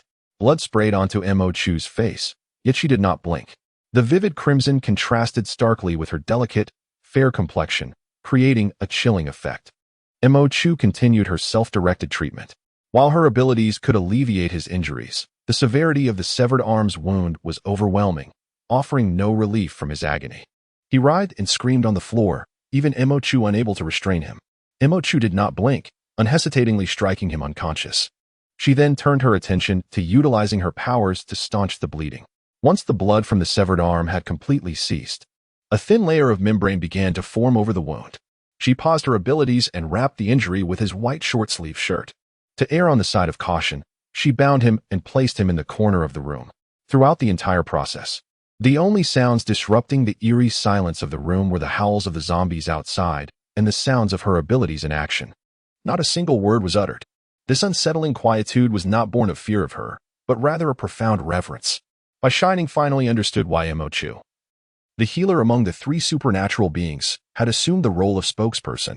Even those who initially resisted her tactical decisions in battle were now entirely convinced. What commanded their respect even more was the calm demeanor of the other 2 in her team, who remained unfazed, their dog equally composed. Their psychological resilience was even inferior to that of the K9. The man with fire abilities casually turned to her and remarked, "Imochu, come to my side." Should the injured individual transform into a zombie under such circumstances, he would be better equipped to handle the situation. He inquired of Imochu, "Can Xiaosu survive?" Imochu replied, "I struck swiftly. He should have a good chance of living. You must guard the window well. Otherwise, if the zombies come, none of us will survive." Imochu stood behind Li Chen, glancing down through the window. The current situation is far from optimistic. The relentless horde of zombies continues to ascend, their speed surpassing that at which the supernatural beings can eliminate them. Were it not for Li Chen occasionally unleashing a grandiose flame attack, their stronghold would inevitably falter. Imochu observed the scene with keen insight, realizing that they must locate the high-level zombie commanding this legion, lest they be endlessly depleted. After a moment of careful observation, she suddenly turned to Li Chen and said, "Li Chen, listen closely with me in a moment. Those with higher levels of supernatural abilities possess heightened senses." And she intended to discern the location of that formidable zombie. Li Chen immediately comprehended her intent and nodded in agreement. "Understood." Imochu promptly instructed, "Direct your attack straight ahead and forge a path." As her words fell, Li Chen, without questioning her reasoning, concentrated the searing flames directly before him. Where the flames spread, the zombies writhed in vain, and soon a passageway was forcefully created. However, as Li Chen directed the flames solely in front of him, the other areas suffered greatly, and one particular entry point was on the verge of collapse. Imochu, while attentively monitoring Li Chen's movements, rushed forward to assist in dispatching the zombies that had already scaled the defenses. In that moment, a familiar, piercing sound echoed once more. and an overwhelming swarm of zombies surged forth from the pathway carved by Li Chen's flames. Simultaneously, both Mo Chu and Li Chen turned their gazes toward the dense forest on the eastern side of the village, for the sound emanated from that direction. Upon confirming this, Mo Chu promptly sought out the metal-controlling ability user she had encountered moments ago, instructing him to seal the window that had nearly been breached, along with 2 additional windows that were considerably less defensible. In an instant, only 3 windows remained on the entire second floor, all conveniently situated on one side, allowing for swift mutual support. As she sealed the windows, Bai Shining expressed his confusion, questioning, "Didn't we agree to seal them only when they could no longer hold?" Mo Chu replied, "These zombies are being controlled by something." Bai Shining, having discerned this as well, furrowed his brow and affirmed, "I have noticed. The greater the number of windows, the lesser the pressure each faced, yet this also meant the threat was more dispersed. Thus, a moment's negligence could easily allow zombies to infiltrate. Conversely, with fewer windows, although each faced a greater number of zombies, the total area remained limited, and their proximity allowed for effective support and defense." Taking a deep breath, Mo Chu positioned herself beside Li Chen and declared, "We must proceed." Li Chen hesitated for a moment, yet ultimately refrained from voicing his concerns, wrapping his arm around her waist. It was Kong Xing who, without hesitation, exclaimed, "Mo Chu, you must go as well." Mo Chu nodded in agreement. Indeed, she had to join. Among them, she was the only one who had witnessed the scenario of higher-tier zombies controlling lower-tier ones in her previous life, possessing knowledge of the characteristics of advanced zombies. Should advanced zombies truly emerge, even if she could offer no direct assistance, she could at least provide a warning. Li Chen embraced Mo Chu, a burst of flames swiftly dispersing the horde of zombies beneath the window. He leapt with Mo Chu through the window and, seizing the moment while the zombies were momentarily distracted, jumped onto the tree beside the small building. The duo then descended from the tree and dashed towards the dense forest. To Mo Chu's astonishment, it seemed the high-level zombie had sensed their intent to pursue it. As soon as they landed, half of the surrounding zombies immediately diverted from the assault on the building, chasing after them. This high-level zombie was determined to evade detection. Mo Chu suddenly felt a surge of urgency and shouted, "Li Chen, hurry and follow." Li Chen promptly lifted her, his speed rivaling that of a speed-type ability user. Upon entering the dense woods, a sharp screech echoed through the trees, quickly receding from their vicinity. Mo Chu realized with a jolt that the high-level zombie was fleeing. For reasons unknown, it wished to remain hidden, and upon sensing potential discovery, its instinct was to run. With that screech, the relentless footsteps that had pursued them abruptly ceased. The once encircling horde of zombies, which had trapped them with no escape, vanished just like that. Mo Chu stood rooted in place, a look of bewilderment upon her face. Chapter 33. Black Hawk. Mo Chu furrowed her brow and said, "We are safe now. You may emerge, and we can converse." At this moment, the sky remained shrouded in darkness. As Mo Chu declared safety, the Esper team, who had been anxiously awaiting the dawn, were filled with elation. With remarkable efficiency, they swiftly dismantled all the sealed doors and windows and emerged through the front entrance. Mo Chu shook her head, her brow furrowed in contemplation. Suddenly, she turned to Bai Shining, who was celebrating with his teammates, and inquired, "What was the reaction of the zombies after we departed?" Mo nodded thoughtfully and prompted, "And then?" Bai Shining replied, "After a while, those zombies suddenly surged towards your direction. We initially believed you had engaged in a confrontation with that high-tier zombie. We were preparing to rush out to assist you when we noticed the zombies had all fled." Having spoken, he cautiously glanced at Mo Chu and whispered, "What is the matter? Is there a problem?" Mo Chu glanced at Li Chen, who was gazing intently into the depths of the dense forest, seemingly lost in thought. Turning back to Bai Shining, she explained, "In truth, we never engaged with that high-tier zombie. It appeared to be quite fearful of being discovered. The moment we approached, it was startled, and those zombies were merely there to hinder us. As we stepped into the forest, it retreated immediately. Consequently, those low-tier zombies under its control followed suit. Throughout this ordeal, I never had the chance to confirm whether the one controlling those zombies was indeed a high-tier zombie. If so, how could such a creature have emerged within less than a month of the apocalypse? If this zombie can evolve so rapidly, it will undoubtedly become a formidable force in the later stages. I had never heard of anything like this in my previous life." She was perplexed. But after hearing Mo Chu's words, Bai Shining let out a sigh of relief. As soon as Bai Shining finished speaking, his team members joined their captain in laughter, their faces illuminated with the joy of having narrowly escaped death. This small team exhibited commendable psychological resilience.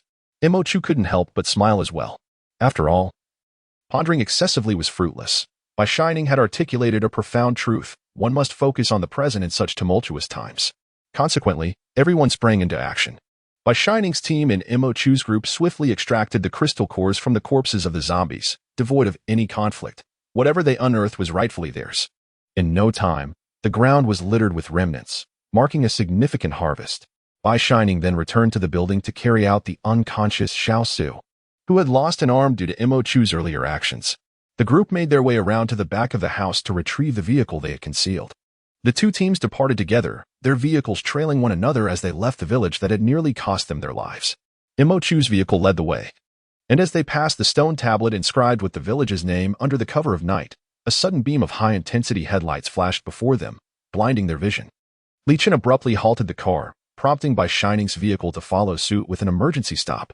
Mo Chu struggled to open her eyes against the radiance, and she beheld two trucks surging forth from the desolate fields below, the lead truck blaring its high beams. Had someone arrived? As Mo Chu pondered, he noticed the blinding high beams of a vehicle flickering twice before being extinguished, followed by a truck ahead coming to a halt. Several individuals disembarked from the vehicle, standing beside it and gazing in their direction. Mo Chu exchanged a knowing glance with Li Chen and, in unison, they stepped out of their own vehicle. In the back seat, Kang Xingqi also alighted, accompanied by Xiao Jin. Behind them, By Shining and his team exited their truck, their expressions grim. It was apparent that anyone who had narrowly escaped death and was now on the run would hardly be in high spirits after being dazzled by blinding headlights. Upon disembarking, Mo Chu quietly cautioned them. Those who can afford to drive trucks must be from a survival zone. The individuals ahead are likely from a nearby zone. Let us observe the situation first and refrain from initiating any conflict. Although By Shining appeared somewhat unreliable, he proved to be a competent leader, nodding in agreement promptly. As they conversed, the occupants of a second truck began to emerge, gathering together and advancing towards them. Li Chen narrowed his eyes and positioned himself in front of the group. As they approached, Mo Chu utilized the faint light from the vehicle to discern their attire. Clad in identical uniforms, each person was an ability user, armed with both firearms and melee weapons.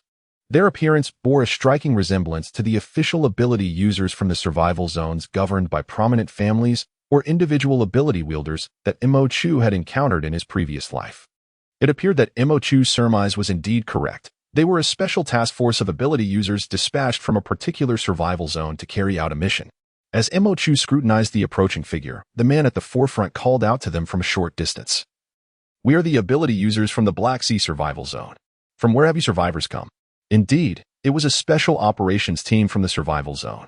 Li Chen stood protectively in front of them and replied in a steady tone, "We come from Lin City." Lin City? Mo Chu exchanged a glance with Li Chen. She turned to By Shining and gestured for them to act cautiously, sensing something peculiar about this special operations team, despite their lack of overt aggression. By Shining nodded in acknowledgement, his instinctual wariness evident, and whispered to Mo Chu, "Let us masquerade as a team, with you as the leader." Mo Chu shook her head. "Let Li Chen pose as the captain." While she had no issue being a spokesperson in normal circumstances, should this special operations team harbor ulterior motives, it would be far more intimidating to have a formidable ability user in the lead. Meanwhile, the special operations team seemed to have conferred amongst themselves. The man who initially spoke stepped aside to reveal a middle-aged man who approached them with a gentle smile. "We are the Black Hawk Special Operations Team from the Black Sea Survival Zone. I am Captain Gu Baiwei. You may call me Captain Gu. My team member inadvertently activated the high beams without noticing your presence on the road. I apologize for the oversight." His words were carefully chosen and exuded a seasoned demeanor. Li Chen nodded in acknowledgement. "It's a trivial matter." Captain Gu smiled and inquired further, "Did you all come from this village?" Li Chen nodded slightly. Captain Gu then articulated his intent. "We, the Black Hawks, are in pursuit of a high-level zombie capable of controlling others. Our tracking indicates that it is headed towards this village. I wonder if you have any leads. If not, it would be prudent to leave swiftly. The high-level zombie is nearby, and this place is unsafe." "High-level zombie?" Mo Chu and Li Chen exchanged glances, while the others widened their eyes in astonishment. There was no need to conceal the matter. Once they entered the village and beheld the devastation, the situation would be evident. Thus, Li Chen replied, "We encountered them. We were besieged in a small building." Now, it was their turn to be astonished.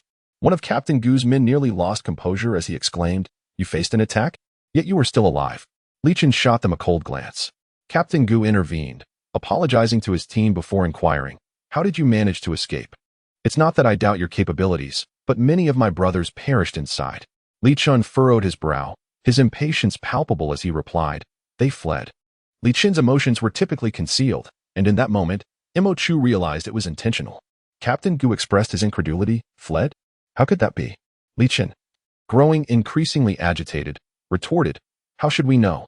It fled in the midst of our confrontation. We barely managed to escape, and who would ponder why it ran?" At times, words that straddle the line between truth and deceit are far more persuasive than an outright declaration of the truth. As expected, once Li Chen's words fell, the other party fell silent for a moment before saying, "You are indeed fortunate. That high-level zombie is formidable and has claimed many lives along its path." Subsequently, the other party dispatched personnel to the village to investigate. Captain Gu displayed a hint of frustration. This was indeed true, regardless of the issues plaguing this special operations team. If several days passed without a single survival zone in sight, they would inevitably encounter problems. Bai Shining murmured, "Xiao Su's injuries are severe and require rest." They too wished to proceed. Thus, Mo Chu tugged at Li Chen's sleeve. Li Chen smiled and replied, "We were just thinking of going there." He then expressed his gratitude. "Thank you, Captain Gu." The convoy gradually receded into the night. Chapter 34. Encounter. Yi carried the meals for herself and her teacher towards the laboratory. As she walked, the ability user guards of the Black Sea Survival Zone recognized them, smiling and nodding in acknowledgement. Unlike the Survival Zone in Lin City, the Black Sea Survival Zone boasted a considerable number of ability users. Clad in identical black uniforms, they patrolled the area, instilling a sense of security, and incidents of unrest had notably diminished. Yi felt reassured that her teacher and senior brother's decision to come to the Black Sea Survival Zone was indeed the right one. She strolled towards the laboratory in high spirits but paused momentarily as she passed by a newly constructed residential area adjacent to the woods. There, she spotted the captain of the ability user team that had come with them, Chu Ming. After the extraordinary abilities of the teacher's superhuman intellect were revealed in the realm of scientific research, numerous laboratories from various survival zones extended invitations to him. However, the teacher consistently declined until recently, when the conditions in the Lin City base deteriorated, rendering it unsuitable for research. At this juncture, the Black Sea Survival Zone reached out with an invitation. Upon careful consideration, the teacher agreed to the proposal from the Black Sea Survival Zone, which promptly arranged for a helicopter to transport them. Yet, as they departed, it remained unclear what Captain Chu Ming communicated with the zone's authorities, as this team of extraordinary individuals accompanied them as guardians and protectors aboard the helicopter. Although they were ostensibly their protectors, Yi harbored no fondness for this team of superhumans, particularly for the captain named Chu Ming.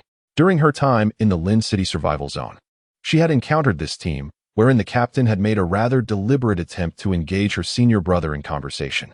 Following a warning from their elder brother, her senior gradually distanced himself from the captain, who subsequently turned his attention to Yi, employing a rather unsettling approach. While in the Lin City Survival Zone, she had also heard various ambiguous rumors regarding Captain Chu Ming, the veracity of which remained uncertain, further heightening her wariness towards him. Thus, upon their unexpected reunion, Yi instinctively took note of them. He observed Chu Ming standing beneath a tree, his countenance dark and foreboding. Beside him stood a girl, her head bowed. She was indeed the rumored beloved, apparently named Shui. Chu Ming's expression was utterly terrifying, and whatever he had uttered had left the girl trembling uncontrollably. A sense of caution urged Yi to refrain from intervening, for she instinctively sensed that involvement would yield no favorable outcome. She merely cast a fleeting glance before swiftly departing. However, as she moved, Chu Ming's gaze suddenly shifted toward her, his demeanor ominous and even laced with a hint of malice. Yi halted, a chill creeping through her, yet she maintained an impassive exterior, nodding coolly in his direction. Captain Chu. Upon recognizing her, Chu Ming's expression softened almost instantly, as if all preceding events had been but a figment of Yi's imagination. He smiled and addressed her. "Ah, it's you, Yi. What a coincidence." The memory of his piercing gaze lingered in her mind, inducing a sense of discomfort at the thought of lingering in his presence even for a moment longer. She preserved her customary aloofness, nodding slightly as she spoke. "I'm off to help the teacher with lunch, Captain Chu. Please continue with your business. The teacher is waiting for me, so I shan't prolong our conversation." Chu Ming chuckled. "Very well, Yi. Should you require anything, Do not hesitate to call upon me. Yingyi nodded, preparing to leave. At that moment, she noticed the girl standing behind Chu Ming, who had kept her head lowered, suddenly raise it. With a blank expression, she cast a glance at Yingyi, her long hair obscuring one of her eyes. The sight sent a shiver down Yingyi's spine, prompting her to hastily retreat, her steps quickening. This pair is truly remarkable, with both the male and female individuals appearing increasingly intimidating, leaving one to wonder about their peculiarities. Unbeknownst to her, after she turned away, Chu Ming's expression suddenly grew cold, while the woman beside him lowered her gaze anew. Glancing around and failing to spot their teacher, he inquired, "Where is the teacher?" As he spoke, his senior brother revealed a contented smile, stating, "Hai mentioned that he invited the teacher here because there are comprehensive experimental tools and a well-equipped laboratory, and indeed, he did not deceive us. I had initially been satisfied with merely the most basic laboratory, but I never anticipated that this facility would be of national caliber." Yingyi disregarded her senior brother, setting aside her food to seek out her teacher once more. However, she unexpectedly encountered someone she had not anticipated. As she beheld the girl descending from the vehicle, her familiar features radiated confidence and beauty, strikingly exquisite. Her eyes widened in surprise, and she almost instinctively exclaimed, "Mo Chu." The girl swiftly turned her gaze, her eyes sharp, yet upon recognizing her, her expression softened, revealing a gentle smile that Yingyi remembered fondly. She greeted her, saying, "Long time no see." Mo Chu had little recollection of this survival zone. Hai. In her previous life, her journey from Lin City to White Island had been rather circuitous, and she had not passed through this area. Upon arriving at White Island, she had become acquainted with many southern survival zones, but the northern regions, apart from a few renowned ones, remained largely unfamiliar to her. Either the Black Sea is not particularly renowned in the future, at least not to the extent that it springs to mind when one mentions northern habitats, or it has vanished along the way. Such habitats are not uncommon. Upon entering the habitat, Mo Chu attentively surveyed her surroundings, which were already taking shape. The patrolling guards, all possessing extraordinary abilities, donned matching black uniforms, resembling the special operation teams of a later era. After the vehicle came to a halt, they disembarked. Li Chen, as the team leader, engaged in conversation with the captain of the special operations team who had escorted them. While pretending to listen intently to their discussion, Mo Chu discreetly scanned the area. Suddenly, she heard an unexpected voice call her name, Mo Chu. Turning towards the sound, she was astonished to see a familiar face, Yingyi, the student of the renowned scientist Xie Jinyuan. She was supposed to be in Lin City. What was she doing here? If she was here, did it mean Professor Xie was also present? A flurry of thoughts raced through Mo Chu's mind, but when Yingyi waved at her with a smile, she responded with a warm grin. "Long time no see." Yingyi excitedly rushed over, grasping Mo Chu's sleeve and exclaiming, "Mo Chu, it's really you. I knew we were destined to meet again. What are the odds of running into you here?" As Yingyi spoke, Mo Chu noticed the captain of the Black Hawk team observing her with a discerning gaze. Subtly pressing down on Yingyi's hand, she smiled and asked, "We just arrived here. What brings you to this place? Is Professor Xie here as well?" "Yes," Yingyi replied enthusiastically. "Together we arrived." Just as Yingyi was about to say something, Captain Gu suddenly chuckled, interrupting their conversation and drawing Yingyi's attention to her. Yingyi quickly straightened up, clearly recognizing the captain, and respectfully greeted Captain Gu. With a smile, Captain Gu inquired, "What a coincidence." "Miss Yingyi, do you know this young lady?" She continued. "When I first encountered them and heard they hailed from Lin City, I thought it was quite a coincidence, as they share the same hometown as Professor Xie. It truly is remarkable." Yingyi, beaming with delight, replied, "This is an old acquaintance of mine, Captain Gu. Thank you for your assistance. I shall take care of their accommodation myself. I will lead them to find our teacher, who will arrange everything for them." Captain Gu glanced at them both and agreed. As they departed, it was evident that Yingyi had much to convey, while my shining small group appeared utterly bewildered, only aware that Mo Chu and the others had encountered an old friend, yet oblivious to the significance of Professor Xie and his authority to facilitate their arrangements. Both parties were equally perplexed. Mo Chu halted their impending questions, whispering, "This is not the place for conversation, Yingyi. We have injured members among us. If you are not in a hurry, could you kindly find us a suitable location? We can discuss matters more leisurely there." Yingyi, refraining from further inquiries, abandoned the idea of seeking their teacher and directly led them to her vehicle, instructing them, "Come, I will take you to find our senior brothers. The Black Sea Survival Zone has designated a section for us. You shall reside there henceforth, avoiding the need to mingle with the crowd." The teacher will be delighted to see you. As they journeyed along, Ingi briefly recounted how they had received their invitation and their arrival at this destination. Imochu inquired, "How many days have you been here?" Ingi replied, "We just arrived yesterday." In that moment, Imochu recalled the helicopter that had flown overhead after they had picked loquats the day before. The helicopter seemed to have been heading towards the Black Sea, which was quite a coincidence, for it had indeed passed directly above them, just as Imochu contemplated teasing them about it. She noticed Li Chen abruptly slam on the brakes. Turning to inquire about his sudden action, she caught sight of an unprecedented coldness etched upon his face. He gazed out the window with an icy indifference toward a particular direction, following his line of sight. Imochu was taken aback to find someone she thought she would never encounter again standing directly in front of their vehicle, Chu Ming. He fixed his penetrating gaze upon them through the window, exuding an unsettling chill. Chapter 35, Suffering Long Time No See. Imochu observed as Chu Ming formed a word with his lips, seemingly directed at them. Uncertain of Li Chen's current sentiments towards this former ally who had once thrust him into a horde of zombies, she felt her own expression harden into one of indifference. Suddenly, a memory flickered in her mind. This was a tactic Chu Ming often employed. In her previous life, he had frequently resorted to ambiguous words and gestures, evading others' gazes while signaling her with cryptic shapes only she could decipher, awakening the fears concealed within her heart, leaving her in a state of perpetual unease. He had sought to exploit her terror to bend her will. It appeared that in this life, he had not shed this troubling habit. Unbeknownst to Ingi, who stood nearby, their acquaintance was unexpected. She leaned out of the car window, a blend of surprise and caution evident in her demeanor as she addressed Chu Ming with a tense voice. "Captain Chu, what brings you here?" Chu Ming responded with a radiant smile. "Ingi, who are the individuals in your vehicle?" Ingi's vigilance heightened as she promptly invoked her teacher's authority. "They are a friend of my teacher. I am about to escort them to our experimental zone, Captain Chu. Please step aside." Chu Ming's smile blossomed even brighter. Their team had arrived at the Black Sea survival zone alongside Professor Xie and outsiders. They appeared to be a united faction.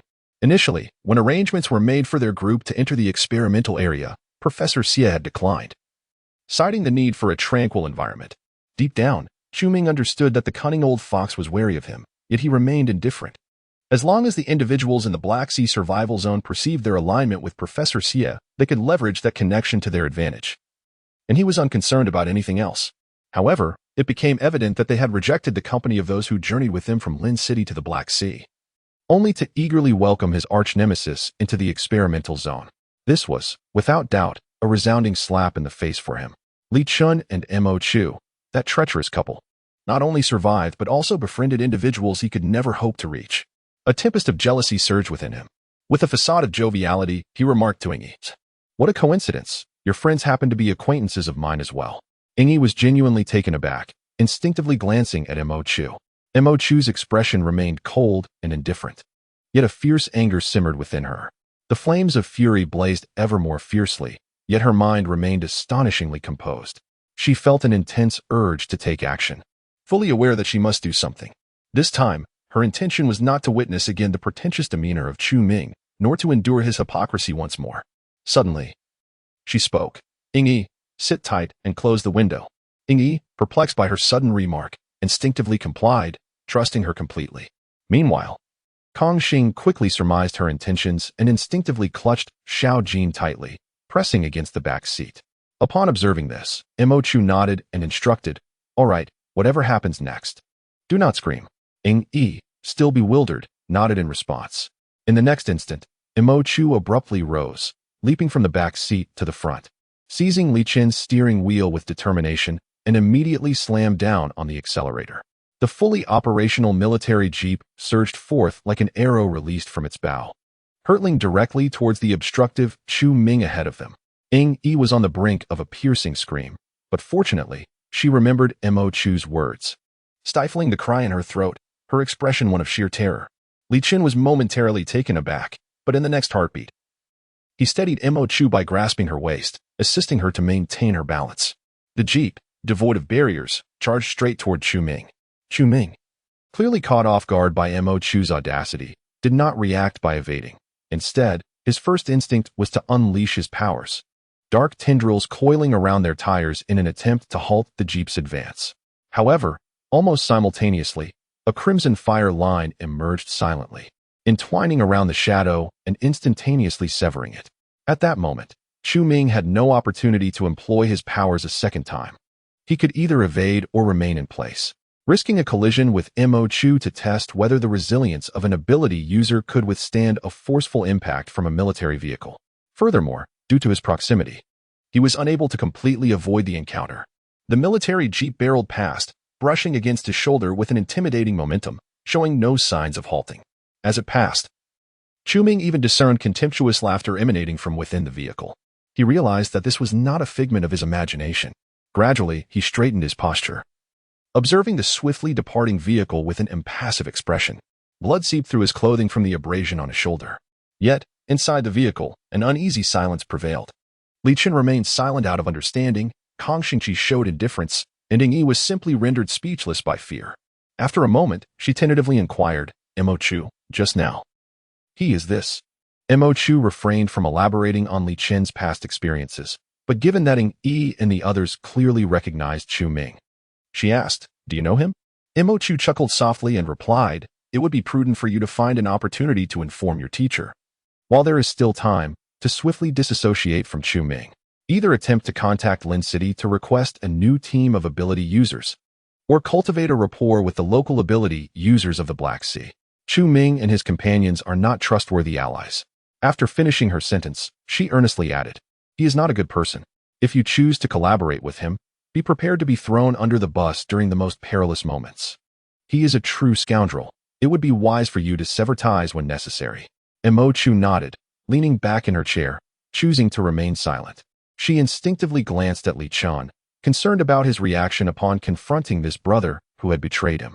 To her surprise, she noticed a faint smile playing on Li Chen's lips, and as she rubbed her eyes, she realized it was not an illusion. The Black Sea had indeed made significant investments to entice Professor Xie, a prodigious talent in the realm of research. They allocated for him an experimental area that not only encompassed a national-level laboratory but also several luxurious villas nearby, all designated for Professor Xie and his research team. The total number of individuals, including Professor Xie and his students, was quite small, as they often spent their time in the laboratory, leaving these villas unoccupied. At that moment, Mo Chu and Bai Shining found themselves assigned to 2 of these villas. Ying Yi hurriedly sought out her teacher, and after arranging everything, she departed in haste.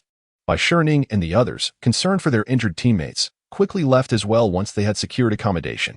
After bidding farewell to everyone, Mo Chu realized Li Chen was nowhere to be found. She was left with only Kang Xingqi and little Jean. Kang Xingqi, perceptive as ever, discreetly gestured towards the balcony on the 2nd floor before swiftly departing with little Jean. Mo Chu recognized that she had once again misunderstood the situation, for she had never entertained the notion of anything between herself and Li Chen, despite his clear confession of affection in their past life. She always harbored a sense of unreality. With a sigh, she ascended to the balcony on the 2nd floor. When he arrived, Li Chen stood with his back to her, tall and imposing, casually toying with a cigarette in his hand. Mo Chu was momentarily taken aback and chuckled, you still smoke? He tossed the cigarette pack onto the table on the balcony. Li Chen glanced up at the sky and remarked, nothing has ever made me addicted, except for one thing. He fell silent, and Mo Chu found herself at a loss for words, enveloped in a moment of stillness between them. Mo Chu was uncertain of her reasons for coming up, yet the sight of Li Chen standing there alone, exuding a solitude that suggested he was the last person in the world, inexplicably drew her to him. She was not one to provide comfort, and Li Chen had no need for consolation from others, but even in silence, she felt that being with him in this moment was a solace in itself. As realization dawned upon her, she reflected that in this lifetime, from the moment she opened her eyes until now, she had never truly spent time alone with Li Chen. He faced away from her, gazing into the distance, without uttering a word. His expression lacked the familiar coldness she recognized. Instead, it bore an unsettling tranquility. Yet, even in their shared silence, she sensed that this was the authentic Li Chen. A strange emotion stirred within her, and she parted her lips to speak, but found herself momentarily speechless. After a brief pause, she heard Li Chen say, Mo Chu, I want to kill him. In an instant, she realized whom he referred to. She swiftly lowered her head in contemplation, oblivious to the tightly clenched hand gripping the railing as Li Chen uttered those words. After a brief moment, Mo Chu raised her head and, without a moment's hesitation, declared, all right, but we must not act overtly. nor can we allow others to suspect us. She could not afford to leave any incriminating evidence for others. Nor could she allow Li Chen to tread the same path he had in his past life due to this matter. As her words resonated in the air, Li Chen felt an immense weight lift from his heart, a sense of resolution settling within him. She did not deter him, she was not afraid of him. And she did not dwell on the matter. Her sole concern was whether others would harbor doubts about him. In that instant, Li Chen suddenly perceived that all the sufferings he had endured paled in comparison to this moment. Every torment inflicted upon him was merely a trial brought forth by Mo Chu's arrival in his life. If that were the case, then it was all worthwhile. Li Chen replied, "All right." Chapter 36. The unexpected in the dimly lit, narrow room. Mo Chu opened her eyes to behold a shadowy figure bound against the wall, head bowed, obscured in darkness. Her consciousness fluctuated between clarity and haze, and she instinctively sought to discern the identity of the person before her, yet she could not make it out. In the next moment, the entire dim chamber was suddenly illuminated by blinding light, causing physiological tears to well up in Mo Chu's eyes as she instinctively raised her hand to shield them. Once she acclimated to the brightness, she finally lifted her gaze. This time, she clearly recognized the figure on the wall. It was Chu Ming. He was bound to the wall, his body a grotesque mess of flesh and blood, with only his face remaining somewhat intact, allowing for a faint recognition of his identity. Yet, his limbs appeared as though they had been shattered, hanging limply, supported solely by the chains that restrained him. Mo Chu was taken aback. Wasn't Chu Ming in the survival zone? How could he be bound here? And what about her? How did she end up in this place? As she pondered these questions, another figure suddenly passed by her. She looked up to discover it was Li Chen.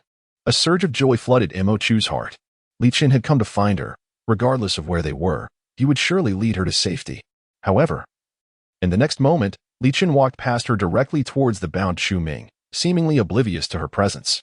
Panic surged within Mo Chu as she stood up and called out, "Li Chen, I'm here." Yet, he appeared not to hear her, offering no response.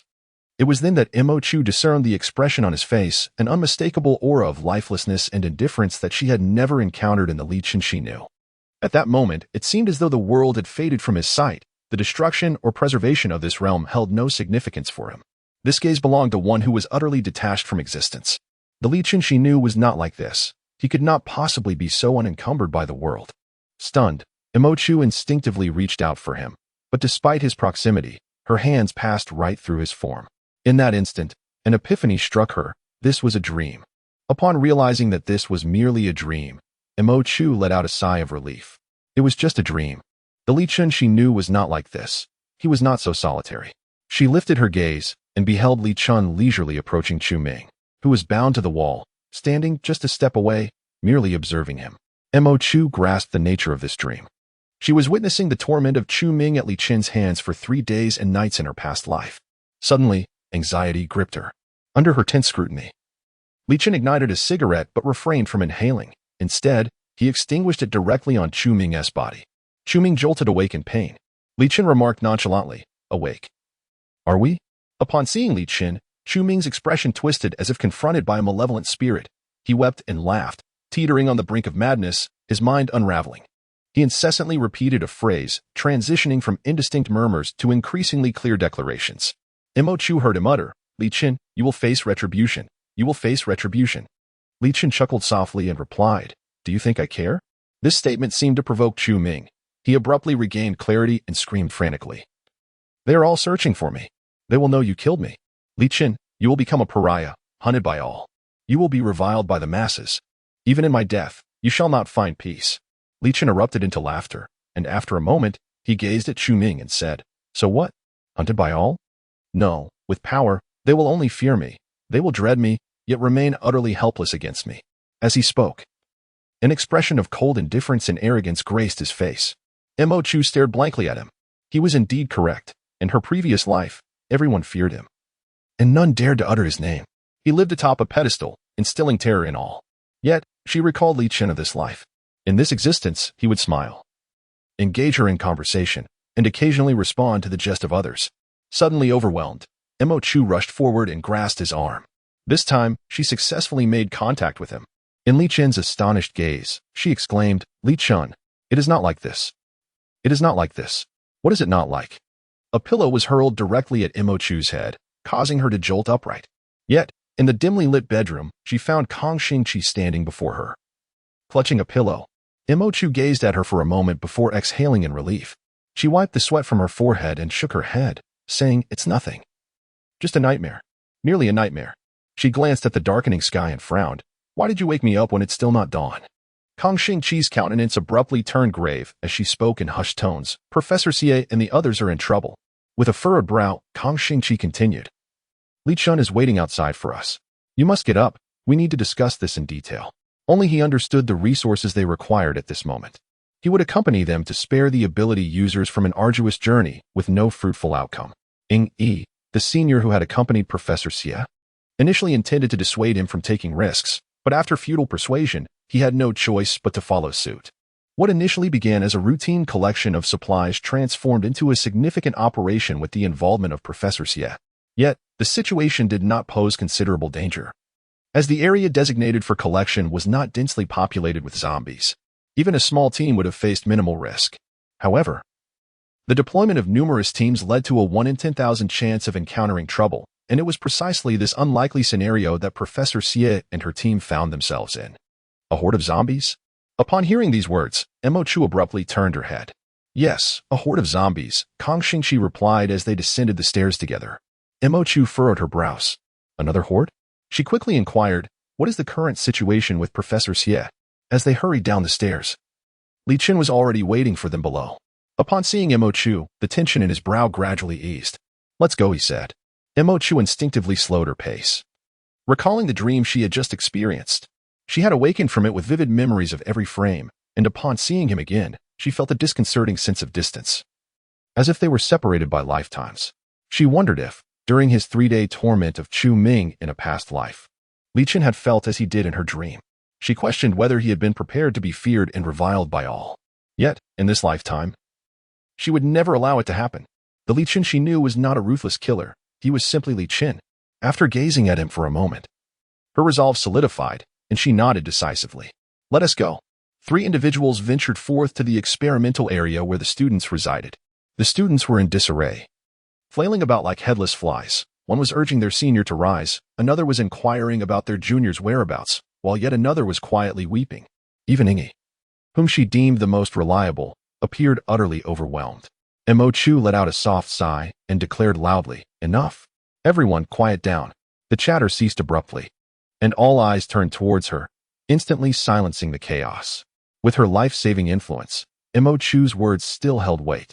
Once the noise subsided, she promptly inquired of Ying Yi, "What is the current situation? Where is your instructor?"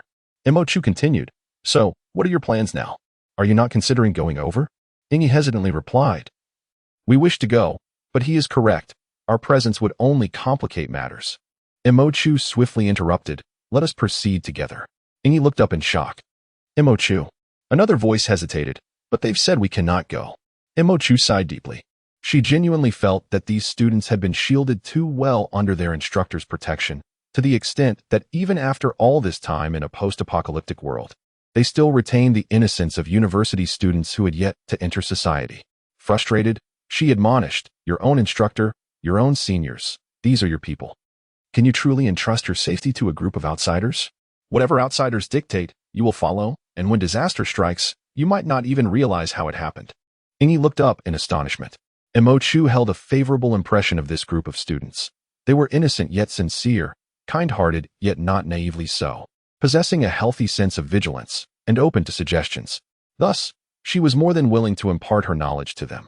She stated, "In this world, the only individuals you can truly trust are your own. What outsiders say can only be taken with a grain of salt. Evaluate the remaining doubts with caution. Moreover, one crucial point, never entrust the lives of your own to others. Even if they die, you must witness their demise with your own eyes." With that, she turned and exited, declaring, "Come, let us seek out your teacher." Chapter 37. The clown upon arriving at the entrance of the medical station mentioned by Ying Yi.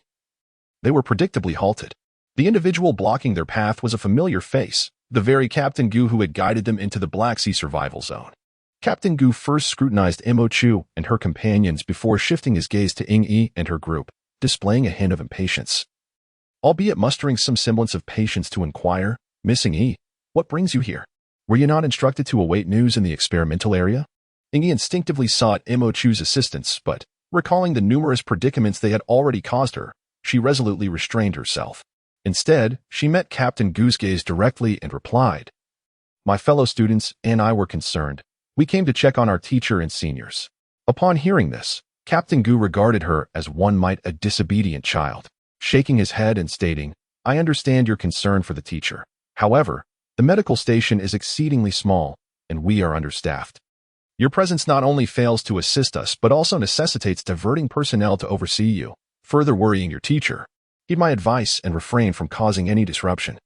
It is best for you to return swiftly." Yet this time, Ingyi, with a troubled expression, implored, "Captain Gu, we have come all this way.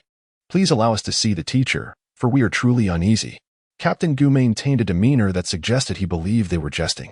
At that moment, Imo Chu discerned that while Professor Xie might hold some sway here, his students lacked such influence. She stepped in front of Ingyi, lifting her chin and smiling gently at Captain Gu, saying, "Captain Gu, it has been a while." Captain Gu squinted at her for a moment before chuckling. "Ah, it's you, little girl. What brings you along with them?"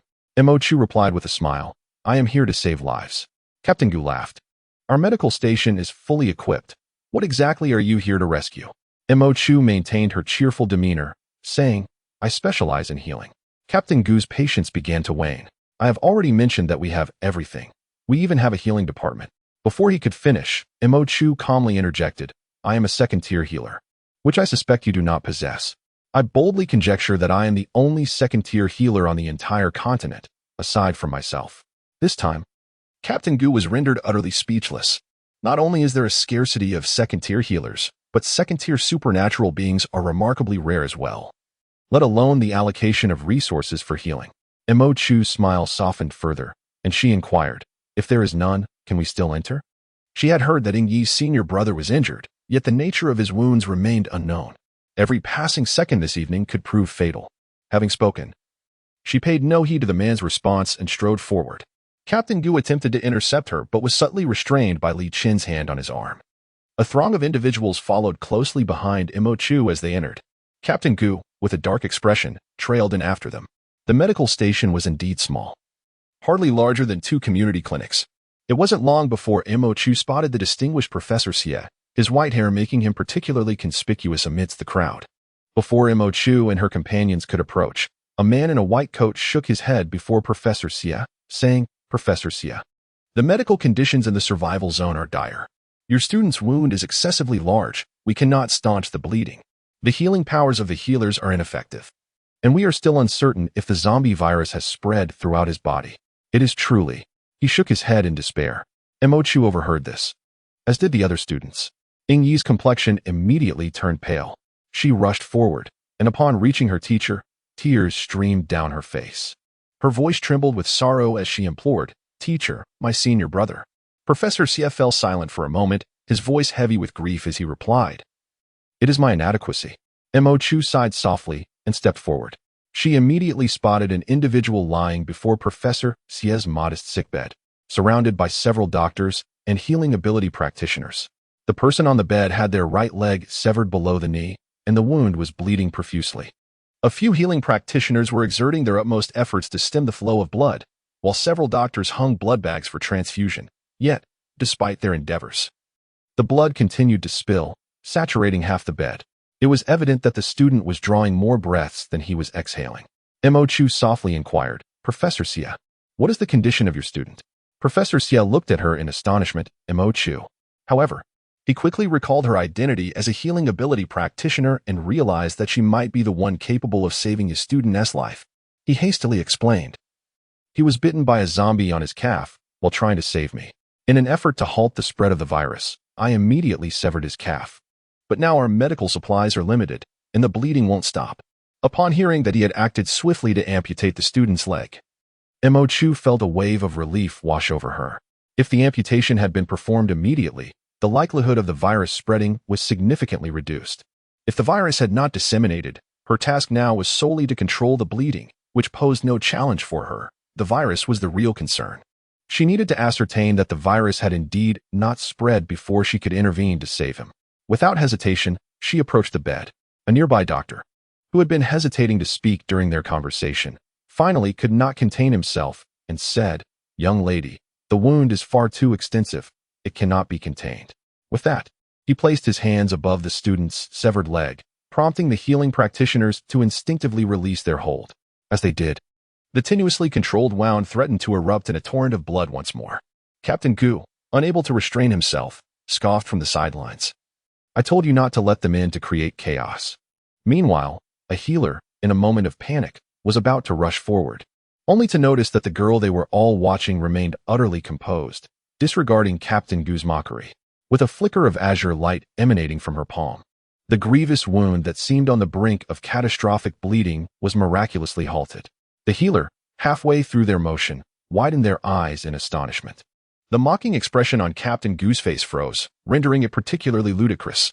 The entire medical station fell into a profound silence, where even a pin drop could be heard. At that moment, the blue light in Mo Chu's hand intensified, and the pained expression of the unconscious patient began to ease. Mo Chu closed her eyes to sense the situation before raising her head to speak. "Thank you, Professor Xie, for your prompt and decisive action. Your student harbors no residual virus. If I can merely stem the bleeding, his life can be preserved." Hearing this, Professor Xie was taken aback, tears streaming down his face. While he covered her mouth and wept openly. This time, no one doubted her ability to halt the bleeding.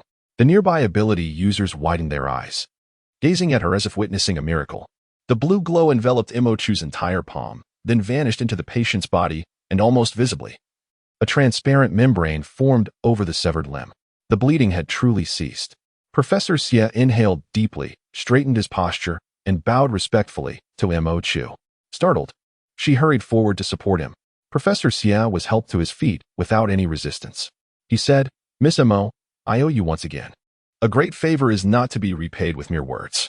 In the future, should there be anything within my capabilities, do not hesitate to ask.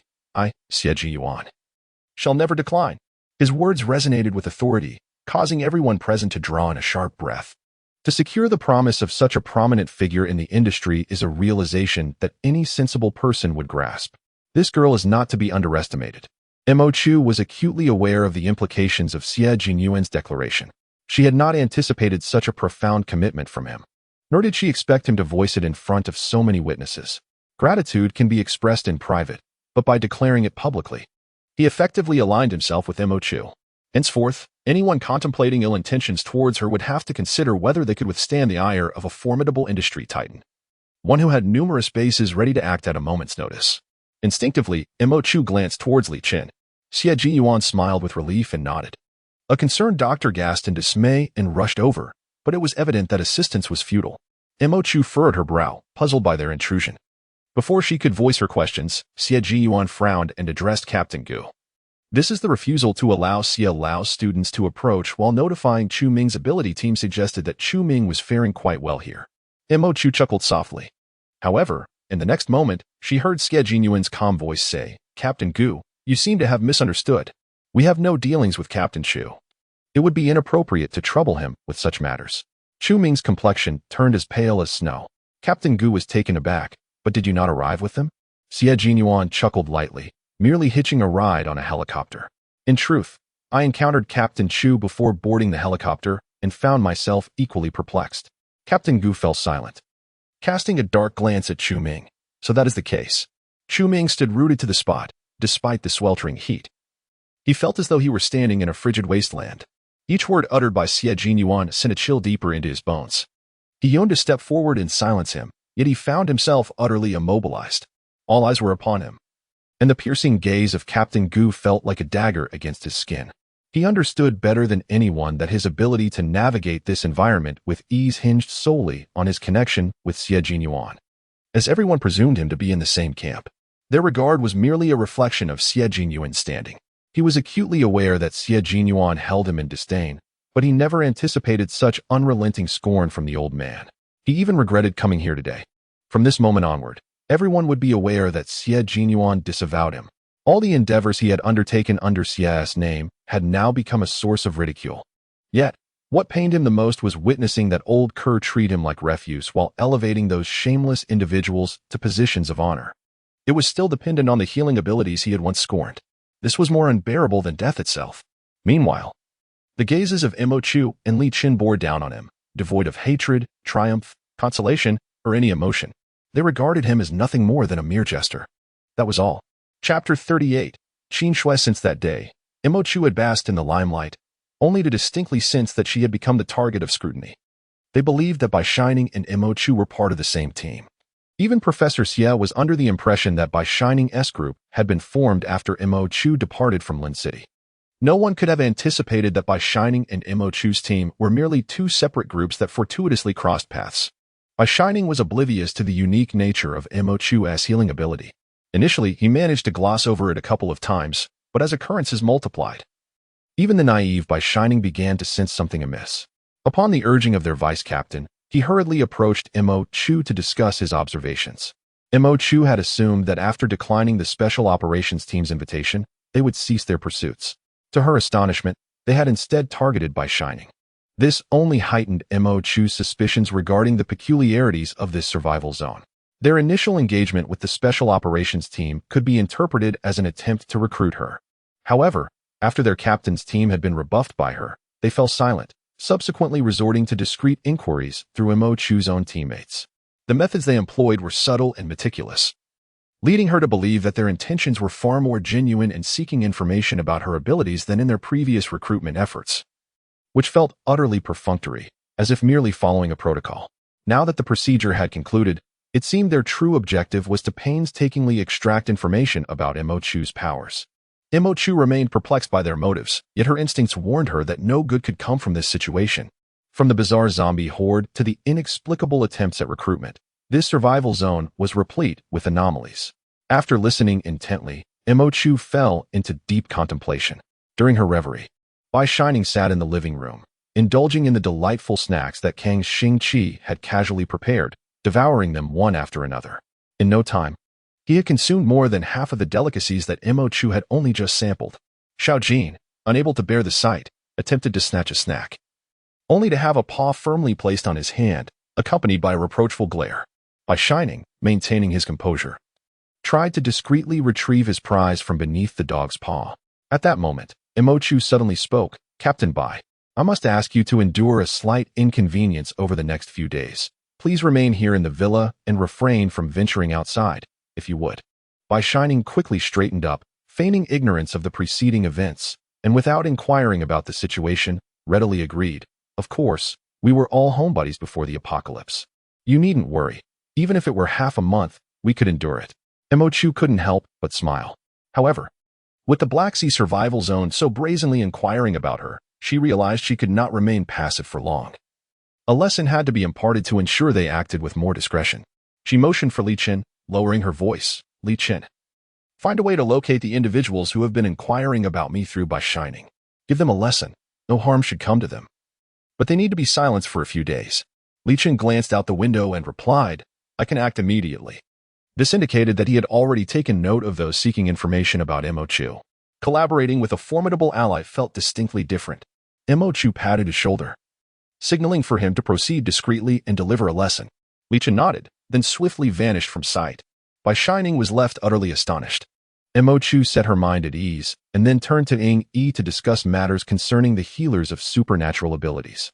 She explained that once a crystal core was obtained or a level was upgraded, each healer would possess distinct healing capabilities. She requested Ying Yi to subtly disseminate this information. If the Black Sea survival zone was merely curious about the abilities of healers, seeking to ascertain whether such formidable powers were exclusive to her or potentially shared among all healers, the message would likely assuage their inquiries, allowing Mo Chu to avoid further entanglements with them. However, if their intentions were more sinister, she would need to devise an alternative strategy. Ying Yi, grasping part of the situation, hesitated before asking, "Mo Chu, do you require our assistance?" Professor Xie held significant influence within the Black Sea survival zone. Should he intervene, the zone would likely temper its actions out of respect for him. Yet, Mo Chu shook her head and replied, "I can manage for now. I will reach out for help when I can no longer cope." Nonetheless, she understood that if she truly reached a point of being overwhelmed, the survival zone would be facing grave issues, and at that juncture, escape would be paramount. Not only would she need to flee, but she would also have to find a way to ensure Professor Xie and his team were evacuated as well, for they were invaluable national treasures. bearing the future hope of humanity in the apocalypse. She could not, for any reason, allow them to fall into peril. However, before she could reach the gates of the villa district, she realized that the day's intentions were likely beyond her reach.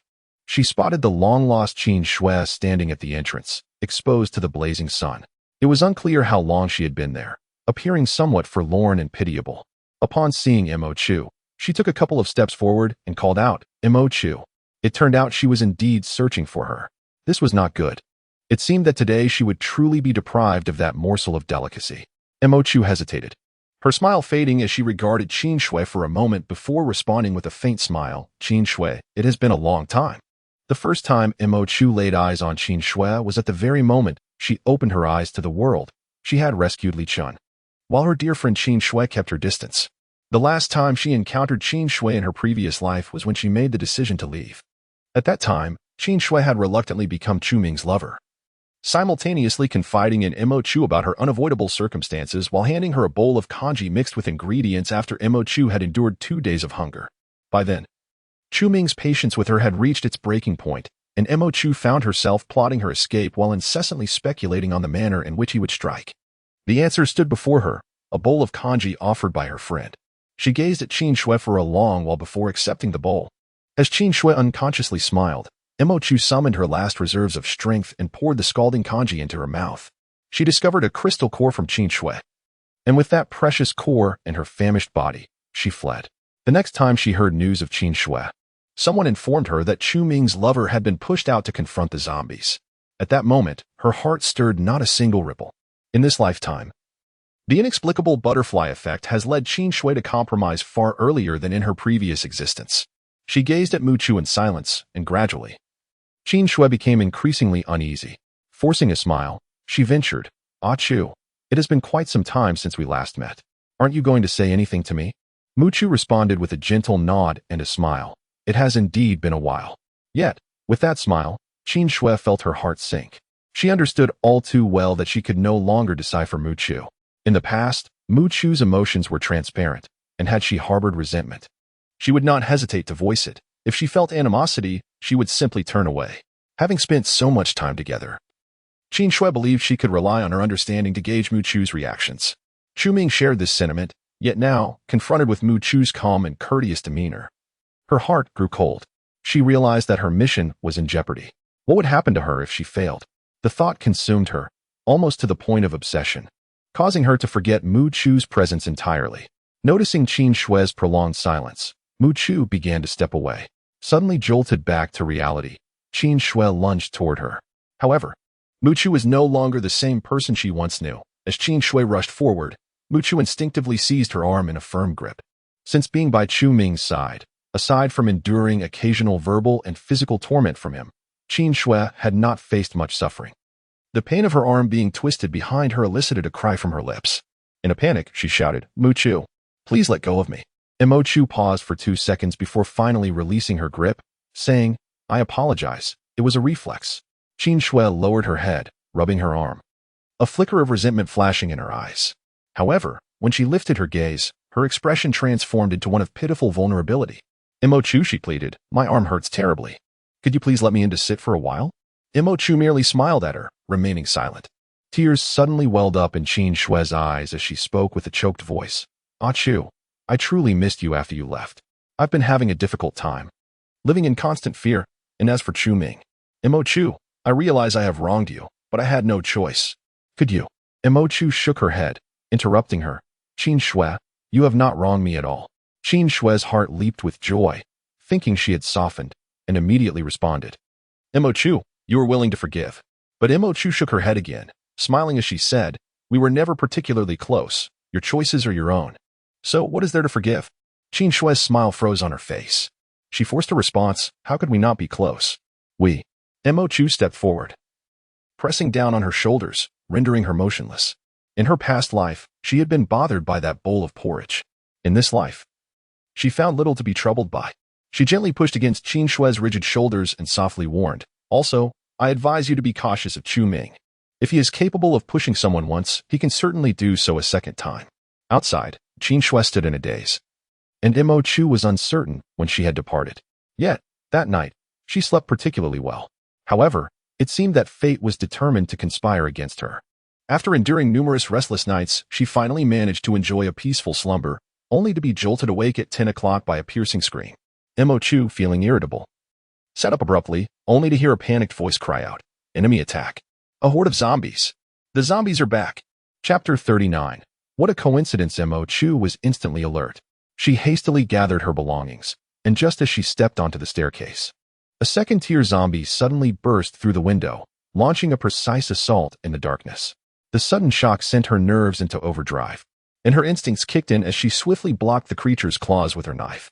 With a forceful thrust, she sent the zombie flying, allowing herself to retreat 2 steps and create distance. Leaning against the staircase, her heart raced. Had she not reacted in time, her life would have been forfeit. Their villa had already been invaded by zombies. What about the others? Yet, she had no time for contemplation.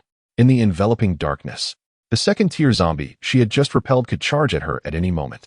Heightening her vigilance, she suddenly felt a gust of wind rushing toward her from behind. Instantly, she turned, bringing her blade to bear against the zombie's vicious claws. At that moment, a fiery line, serpentine in nature, streaked across the night sky, ensnaring the second-tier zombie with fierce intensity. The flames illuminated the darkness, allowing Mo Chu to clearly discern the zombie's features. Without a moment's hesitation, she synchronized her movements with the fiery line, delivering a decisive strike that pierced the zombie's crystal core. Bereft of its protective core, the lifeless zombie was instantly reduced to ash. Mo Chu wiped the liquid splattered on his face and turned to see Li Chen standing downstairs. Behind him, the fully metallicized Kong Xingqi burst forth from another corridor, pursued by a zombie. Astonishingly, there was yet another one.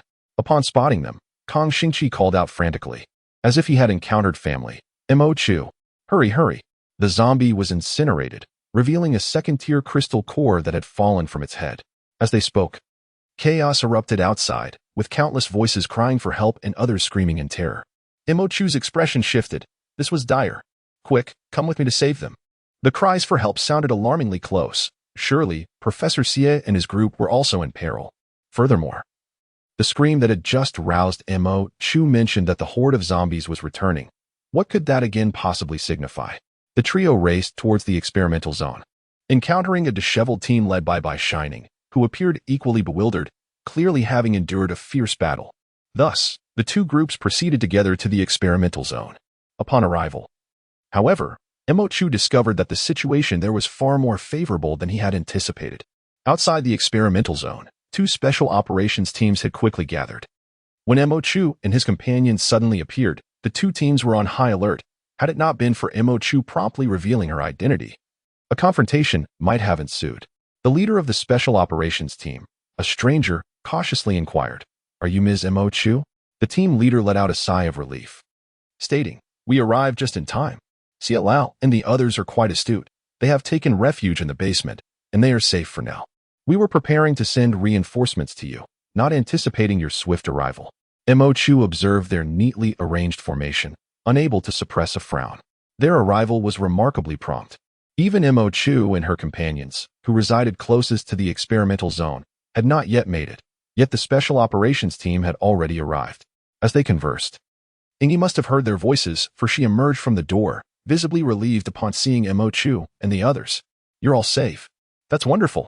After a brief hesitation, Ingi continued, "Our instructor suspects that the zombie horde attacking the survival zone is organized. You are correct. This is not the first instance. The last attack occurred the day before your arrival here, on the very night we first arrived. A group of zombies launched a sudden assault on the survival zone. Similar to today, they appear to operate with coordination. First, the first-tier zombies assault the base gate to draw fire from the ability users, while the second-tier zombies seize the opportunity to infiltrate the survival zone. Their roles are distinctly defined, with only second-tier zombies breaching the area, making resistance exceedingly difficult. This attack mirrors the previous one. They have returned. Upon hearing Ingyi's account, Mo Chu was initially taken aback. She swiftly calculated the timeline in her mind, realizing that the group of zombies they encountered in that village, under the control of higher-tier zombies, must have been the very horde that escaped following the initial assault on the survival zone. They launched an attack on the survival zone for reasons unknown, but their efforts proved futile, and they fled, pursued by the special forces team stationed at the base. Their escape led them to a village, where they fortuitously encountered Imo-Chu and his companions, resulting in a fierce battle. Strangely, the horde of zombies inexplicably retreated, only for them to soon confront the relentless pursuit of the Black Sea Survival Zone's Special Forces team. Now, that same group of zombies has launched another assault on the Survival Zone. Yet, Imo-Chu harbored an inexplicable intuition that the high-tier zombies' aim in orchestrating the first-tier zombies to besiege the gate was merely to divert the manpower within the Survival Zone, thereby facilitating the entry of second-tier zombies. But why? Was it for the sake of slaughter? Such a notion seemed unnecessary. A combined assault of first and second-tier zombies would yield greater devastation. Once the second-tier zombies infiltrated the Survival Zone, they would likely become disorganized and susceptible to being picked off. Imo-Chu cast a glance at the team leader and suddenly realized that if she wished to unravel the mystery surrounding that horde of zombies and the high-tier zombie, this would be an opportune moment. To be honest, having lived once before, she was reluctant to take risks again. However, the peculiarities of this survival zone left her unable to determine whether to remain in place or to promptly escort Professor Xie to safety. Thus, she turned to the team leader beside her and inquired, "So, to clarify, are the zombies besieging the gate all first tier, while the second tier zombies have infiltrated the survival zone?" The team leader nodded gravely and replied, "Indeed, we have dispatched numerous personnel within the survival zone to capture the second tier zombies. But our forces at the gate are insufficient and on the brink of collapse. If the first-tier zombies break through as well, the consequences would be unimaginable." Imo-Chu glanced at Li Chen and Kang Xingqi, who both nodded at her. She then turned to the team leader and said, "In that case, we will head to the gate to provide support. You all must ensure the safety of Elder Xie and the others." The team leader was overjoyed. That would be splendid. Yingyi stepped forward with concern. "Sister Imo-Chu." Imo-Chu patted her shoulder and whispered in her ear, "Take care of yourselves." Yingyi was momentarily taken aback, then subtly nodded. Imo-Chu set off with Li Chen and the others. However, after a few steps, she noticed Bai Shining and his group had followed them. Imo-Chu turned around, puzzled, and asked, "What are you all doing here?" Bai Shining, equally perplexed, replied, "Aren't we supposed to provide support?" Imo-Chu lowered her voice. "I said we are going to provide support. Do you have to come along too?" Bai Shining whispered back, "Didn't we just agree that we are now one team?" Imo-Chu was taken aback. How could he take such a deception to heart? She was thoroughly bewildered as to how this naive Bai Shining had become the team leader and how he had managed to keep this group of supernatural beings alive without being devoured. Strikingly, none of his team members voiced any dissent. Truly, like a Trax-like. However, considering that she had ended up alongside two notorious villains from her previous life, what did that make her? Imo-Chu felt utterly fatigued. Li Chen, sensing her distress, patted her shoulder and said, "All right, let him come along. Just be cautious." Thus, Imo-Chu and her companions surged toward a place that others would rather avoid. When they arrived, the gate was on the brink of collapse. The makeshift defenses had been utterly ravaged by the zombies. An earth elemental ability user had erected a soil wall, barely holding firm against the onslaught, scattered from all directions. Numerous other ability users rushed in to offer support, with Imo-Chu and her companions blending in inconspicuously among them. As they approached, they observed the zombies relentlessly assaulting the soil wall, intent on breaching it just as they had the prior defenses.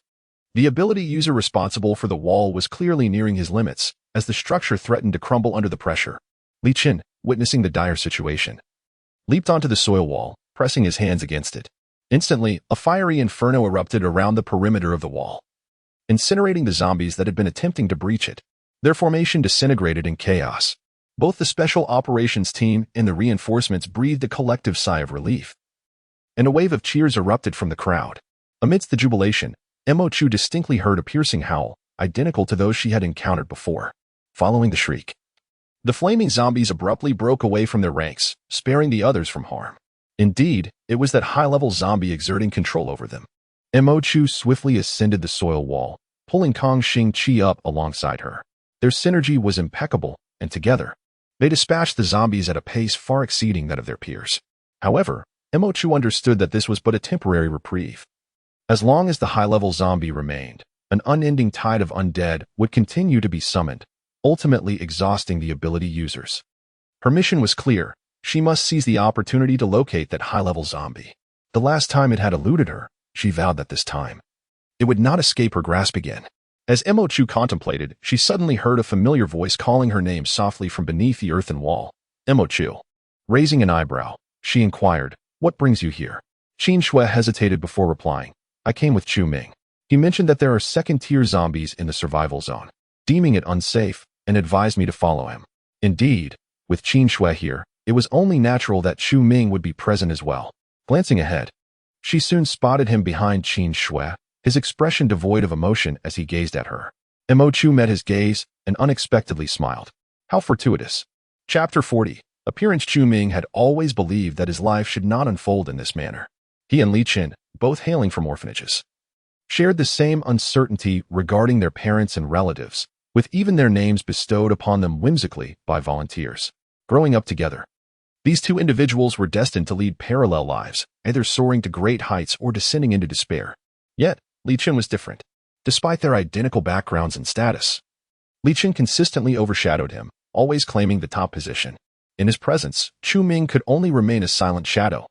What took him considerable effort to achieve seemed effortless for Li Chen. Those whom he struggled to impress were already enamored by Li Chen. Individuals who scorned his humble beginnings were instead captivated by Li Chen, who shared the same origin. It appeared that Li Chen navigated through life with an ease that was both remarkable and frustrating, even in the aftermath of a cataclysm. When he awakened his extraordinary abilities and seemed to possess every advantage, he believed he could utterly crush Li Chen, rendering him incapable of rising again. Yet, Li Chen stood defiantly, resuming his formidable presence before him, shattering all his previous efforts. It should not have been like this. How could it be so? His life was not meant to unfold in this manner. He vowed to make them pay a price. Endless hordes of zombies continued to converge from all directions, their distant howls echoing ominously. If this persisted, the scale of the assault would rival that of a city besieged by the undead. Yet they lacked sufficient extraordinary individuals and robust defenses. Under such circumstances, it was inevitable that anyone would falter. In this dire situation, Mo Chu and her companions were originally intended to swiftly identify the high-level zombies, cutting off the source and decisively repelling the relentless tide of low-level zombies. However, at present, Mo Chu's focus was not on the intermittent howls. Instead, she was acutely aware of Chu Ming. She noticed that he, who had been attacking the zombies atop the earthen wall, had somehow positioned himself beside her, merely 2 or 3 individuals apart. She distinctly remembered that when Chu Ming first ascended the wall, he was far from her. In the midst of such a fierce onslaught from the zombies, Mo Chu found it hard to believe anyone could maintain a focus on movement in the heat of battle. This was indeed intriguing. Before she could make her move, it seemed that Chu Ming had intentions of his own towards her. Mo Chu remained composed, observing intently what he might do next. The more he fought, the closer he drew to Mo Chu. Initially, she could not discern his intentions, but it soon became evident that he was purposefully advancing towards her. Mo Chu had first assumed his target was Li Chen, yet when he maneuvered to a mere step away from her, he halted. It dawned on her that, astonishingly, she was his intended prey. Surrounded by an unending tide of zombies and confronted by a scoundrel seemingly poised to strike, one would expect a profound sense of peril. Yet, inexplicably, Mo Chu felt a desire to laugh. She thought of Chu Ming. He harbored animosity towards Li Chen and sought vengeance. Yet he feared Li Chen's formidable second-tier fire abilities. Thus, despite the hatred and his resolve to act, he refrained from confronting Li Chen directly, instead shifting his focus to the weakest individual nearby, her. How resolute he had been in his actions before Li Chen awakened his powers. This individual, driven by jealousy, reckless and malicious, brimming with audacity yet devoid of strategy, how had he managed to ensnare Mo Chu for so long in his previous life? She regarded him with a cold gaze, observing his next move. She noticed a tendril of darkness emerging from his palm, slithering towards her feet like a serpent, his powers intertwining. Mo Chu remained exceptionally composed, her blade poised for a counterattack at any moment. The shadow silently ascended her ankle, then tightened abruptly. Mo Chu felt a sudden force pulling at her ankle, as if to drag her down the earthen wall. Had it not been for her vigilance, Mo Chu might have indeed been pushed down. However, this time she was prepared. Her legs, ensnared by the shadow, remained steadfast. Mo Chu brandished her knife and turned to strike at Chu Ming, but someone was swifter. Before her blade could descend, Li Chen had already vaulted over her, delivering a powerful kick to Chu Ming's shoulder. The blow was delivered without restraint, and Mo Chu immediately heard the unmistakable sound of bones cracking. With the force of the kick, Chu Ming toppled backward against the earthen wall, devoid of any chance to retaliate or regain his footing. His eyes widened in sudden terror as he fell against the wall, only to be met by an unrelenting tide of zombies behind him. In a frantic bid for survival, he flailed wildly, casting the shadow aside in a desperate attempt to grasp something that would pull him back to safety. Li Chen swiftly sheltered Mo Chu, evading to the side as the shadow ensnared the bewildered Qin Shui, who stood frozen in shock at the unexpected turn of events. An ordinary person yet to awaken her powers, Qin Shui found herself trapped, unable to resist, and was swiftly dragged down into the throng of zombies. The two figures plummeted, leaving onlookers stunned. In Li Chen's embrace, Mo Chu watched the falling pair, and for a fleeting moment, she felt the capriciousness of fate. In her previous life, Qin Shui perished when Chu Ming had pushed her forward to shield him from a blade. Now, in this life, at the final moment, Chu Ming inadvertently pulled her down with him. Across 2 lifetimes, Qin Shui made the same choice, culminating in the same tragic outcome. The shadows of the two were swiftly engulfed by the horde of zombies, and this time, no one came to their aid. At the outset, Mo Chu could still hear a few agonizing cries, but within mere seconds, even those sounds faded into silence. As the dust settled, she suddenly heard an astonished voice nearby exclaim, "What are you doing? We should stand united against external threats. What grievances could possibly warrant pushing someone down now?" Upon hearing this, many turned to look, and several had witnessed the recent incident involving the 2 individuals who had fallen. Mo Chu's heart tightened, as she had anticipated. The situation had escalated. Li Chen had kicked someone down in full view of the crowd, yet not everyone had grasped the context leading up to this act. If mishandled, Li Chen could drag them all down the same perilous path as in their previous lives. Sacrificing Li Chen's future for someone like Chu Ming was simply not worth it. However, Li Chen was not the type to offer explanations. In their past life, his notorious reputation had led many to attribute all manner of events to him, resulting in his infamy. Yet, he had never sought to clarify his name. Her mind raced as she contemplated the most appropriate course of action. Before she could devise a suitable response, she suddenly heard Kong Xingqi erupting in a furious tirade. "Have you lost your mind? Did you not see that scoundrel attacking our healing team first? If it weren't for our captain's swift intervention, it would have been her falling down. An attacker, with nothing but cowardice, should confront us openly rather than resorting to underhanded tactics against our healing team. Is it not disgraceful? Are you blind as well?" The individual who had just spoken failed to grasp the full extent of the events that had transpired. In a fleeting moment, he witnessed Li Chen kick someone off the earthen wall, and in his astonishment, he blurted out a hasty remark.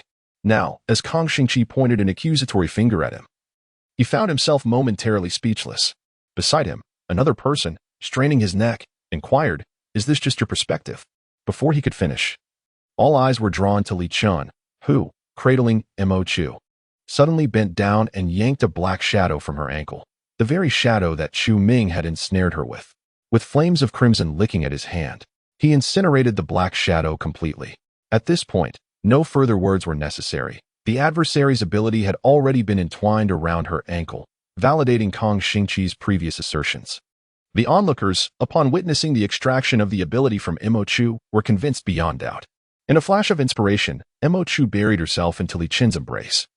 Trembling as though gripped by fear, she sensed Li Chen stiffen momentarily. However, she paid little heed to it and gently prodded his waist, signaling him to comply. Meanwhile, Kong Xingqi, ever astute, quickly seized the opportunity, exclaiming with feigned distress, "She is merely a healer. A healer, and yet that scoundrel can resort to violence. What does it mean to be an ability user? What does it mean to be a man? If you have the guts, come for me. Come for our captain." Her performance was so convincing that it left others momentarily dumbfounded. Mo Chu couldn't help but stifle a laugh, her shoulders quivering slightly, resembling someone who had been frightened to tears in the eyes of the spectators. Indeed, even a healer has taken up arms on the front lines, while some cowards at heart attempt to push others into the horde of zombies. Such a fate is truly deserved. One among them could not restrain himself and exclaimed, "Enough. If a scoundrel perishes, then let it be. We should focus on dealing with the zombies before us, otherwise we may all find ourselves accompanying that unfortunate soul to the grave." Upon reflection, the others agreed and diverted their attention, concentrating on the zombies below. In a previous life, Chu Ming had met his end, inadvertently giving rise to a notorious dark overlord. This time, however, Chu Ming departed without a whisper, leaving not a ripple in the fabric of their reality. As the others shifted their focus, Mo Chu seized the opportunity to lean close to Li Chen and whispered, "I discern the direction of that zombie's voice. Carry me away quietly. Do not alert anyone, especially the special operations team in the survival zone." Mo Chu felt Li Chen's grip on her hand tighten slightly. He half embraced her and descended, with none around sensing anything amiss. She felt a sense of gratitude towards Chu Ming. The excuse for their departure was undeniably forthright. Once beyond the gaze of the ability users in the special operations team, Li Chen swiftly lifted Mo Chu onto his back and hurried towards the direction from which she had heard the sound. On Li Chen's back, Mo Chu's voice was taut. "This survival zone is indeed peculiar. The sound I just heard, there is a high-level zombie within this zone." Li Chen remained silent, yet his pace quickened in response. As the two individuals drew ever closer to Professor Xie's experimental zone, a sense of bewilderment enveloped Mo Chu. Suddenly, the familiar sharp screech echoed once more, albeit this time significantly subdued, as though it feared disturbing others. Had they not been in such proximity, it would have been nearly inaudible. Li Chen, in pursuit of the sound, veered around a corner and into an abandoned factory adjacent to the experimental area. Under the chill of the moonlight, the derelict building exuded an eerie atmosphere, and both individuals simultaneously beheld a bizarre, humanoid creature standing amidst the ruins. Startled, it turned its head, and upon glimpsing its visage, Mo Chu's eyes widened in astonishment. Chapter 41. The Enigma. The startled zombie pivoted, revealing its countenance to Mo Chu. This was far from the visage of a typical zombie. Mo Chu was acutely aware of what a zombie epitomized, what sort of face it bore. The skin of zombies is typically a ghastly shade of blue-gray. Upon initial infection, the virus wreaks havoc, causing the skin to gradually rot, soft tissues to dissolve, nails to elongate and harden, while their teeth, formidable weapons for attack, become particularly pronounced. Thus, upon complete transformation into a zombie, they remain humanoid in shape but exhibit grotesque postures and distorted bodies, with their facial features rarely intact. The degradation renders their appearance unrecognizable from their former selves. With cloudy eyes and often the absence of ears, eyelids, and noses, organs most susceptible to decay. In summary, zombies have never been known for their beauty, regardless of how handsome one may have been in life. Mo Chu had encountered many, and none were exceptions.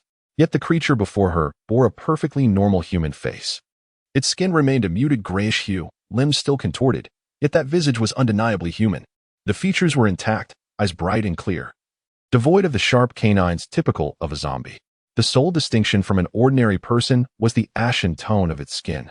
To Mo Chu, it resembled an individual newly infected by a virus, caught halfway in the transformation towards becoming a zombie, retaining human characteristics while unmistakably emanating the essence of the undead. However, it was indeed a high-tier zombie, not merely a human recently afflicted by the virus. This creature appeared as though it had been caught in a state of suspended transformation, abruptly embodying both human and zombie forms. Yet, this was not what astonished Mo Chu the most. After all, having endured 6 years in the apocalypse during her previous life, such a sight would hardly cause her to lose her composure. What truly unsettled her was the recognition of that face. It was one she had seen before, in her past life, but that face had belonged to a living person, making it inconceivable for it to belong to a zombie. These thoughts flickered through her mind in an instant, and as Mo Chu caught a glimpse, the zombie they had unexpectedly encountered appeared startled once again, mirroring its reaction from their previous encounter in the woods. It showed no intention of aggression and instinctively turned to flee. Li Chen quickly released Mo Chu, casting a line of fire to ensnare its feet. In the next moment, he charged forward, his hands ablaze with searing flames, engaging in a fierce struggle with the zombie. Mo Chu's heart raced intensely. She could discern that the zombie, which possessed a human visage, was at least of the 4th tier. A true high-tier zombie in a world where most beings barely reached the 2nd tier. Engaging in combat with Li Chen would yield little advantage. Surprisingly, this zombie seemed devoid of any combat awareness. Despite its formidable strength, it instinctively defended against Li Chen's assaults without ever striking back, lacking even the primal urge to bite. Its fighting style resembled that of a human. Rather than engage in battle, it appeared to yearn for escape. Li Chen anticipated a fierce struggle, yet his progress was remarkably unimpeded, gradually leading him to sense something amiss. He furrowed his brow and feigned a vulnerability, which prompted the zombie to eagerly attempt its retreat. Mo Chu observed for a moment before joining the fray. Her presence heightened the zombie's agitation. Despite its overwhelming power, it now exhibited a palpable sense of helplessness. With Imochu involved, thoughts of why the creature fought so hesitantly were cast aside. She was determined to seize the opportunity to contain it. Just then, the zombie seemed to sense something, becoming suddenly frantic, letting out a piercing shriek and launching a frenzied attack that caught Imochu off guard. Li Chen, startled, turned to rescue her, but the zombie seized the moment to flee. Its speed was astonishing. Although Li Chen hurled several lines of fire, he only managed to snatch away a bronze plaque from the creature. This plaque resembled some form of male adornment, rectangular in shape. One side etched with a wolf's head motif, while the other side remained impeccably smooth. Li Chen cast a fleeting glance before pocketing the item, and when he raised his gaze again, the zombie had vanished without a trace. He quickly lowered his head to look at Imochu and inquired, "Are you all right?" Imochu, supporting herself with Li Chen's arm, managed to rise, glancing at the knife in her hand, which bore a gaping wound inflicted by the zombie. She shook her head and replied, "I'm fine. What's wrong? Why the sudden urge to flee recklessly?" Imochu was perplexed, sensing that the zombie's behavior was steeped in unpredictability. However, she soon comprehended the reason behind the zombie's hasty retreat. As Li Chen half-embraced Imochu and they exited the derelict complex, they were met by a squad of black-clad special forces. By sheer coincidence, it was none other than Captain Gu. The moment Imochu laid eyes on them, realization struck her. The zombie was not merely fleeing, but rather evading this special forces team. The previous encounter in the woods echoed in her mind. The zombie's abrupt departure then might have also been an attempt to escape this very squad. Indeed, shortly after the zombie had left, Captain Gu's team arrived. Li Chen's demeanor remained unperturbed as he glanced in a particular direction and remarked, "We encountered that high-level zombie you mentioned when we reached the experimental zone and pursued it for a look." At the moment Li Chen uttered these words, Imochu distinctly observed a fleeting change in Captain Gu's expression. He then smiled and asked, "Oh, did you manage to catch up? Did you see the zombie?" His deliberate inquiry about their sighting of the zombie confirmed that he, too, was aware of the unusual appearance of the high-level creature. This special operations team, or rather this survival zone, indeed harbors issues. After Captain Gu inquired, Li Chen furrowed his brow, his temperament evidently agitated, and harshly retorted, "If I were to catch up, I wouldn't still be here." Imochu quickly feigned concern and tugged at his sleeve, saying, "Li Chen, don't act this way." She then turned back to Captain Gu, adding, "Please don't mind him. He has this temperament." Captain Gu chuckled lightly, "I do not mind. I understand." Imochu then seemingly shifted the topic, asking, "By the way, how is it over by the earthen wall?" Captain Gu replied, "It's been cleared. Those zombies have withdrawn, but this is only temporary. As long as that high-level zombie remains, we are perpetually in danger." Imochu nodded thoughtfully. She was contemplating that familiar face which she could not mistake. It was undoubtedly that very face. In her previous life, in the realm of supernatural beings, there existed an individual nearly as renowned as Li Chen, known as Boss Jia. The moniker Boss Jia sounded distinctly feigned. Even his surname was Jia, yet no one knew his true name. In her past existence, Boss Jia's notorious reputation was almost on par with Li Chen's, except that while Li Chen was a ruthless killer, he was a hypocrite who concealed his malevolence behind a veneer of charm. He and his subordinates were implicated in numerous unsavory deeds, yet they never acted overtly, being adept at manipulation. Unlike Li Chen, who openly executed his whims with capricious brutality, Boss Jia, despite his notoriety, managed to entice many to risk collaboration with him under the allure of profit. More importantly, Boss Jia is the sworn enemy of Li Chen, the very individual to whom Kong Xingqi, in a previous life, turned for refuge when relentlessly pursued by Li Chen. The origins of their enmity are shrouded in obscurity, yet it is well recognized that their relationship is one of relentless antagonism. Wherever Li Chen resides, the influence of Boss Jia is invariably extinguished. Furthermore, due to Li Chen's volatile nature, Boss Jia has suffered considerable losses at his hands. During that period, the ability users often jested that wicked individuals are invariably met with their own kind of wickedness. Constantly at Boss Jia's side is a young man, perpetually silent, whose name remains unknown to all. It is only acknowledged that he possesses formidable strength, serving solely to safeguard Boss Jia's security. Imochu once encountered this enigmatic figure.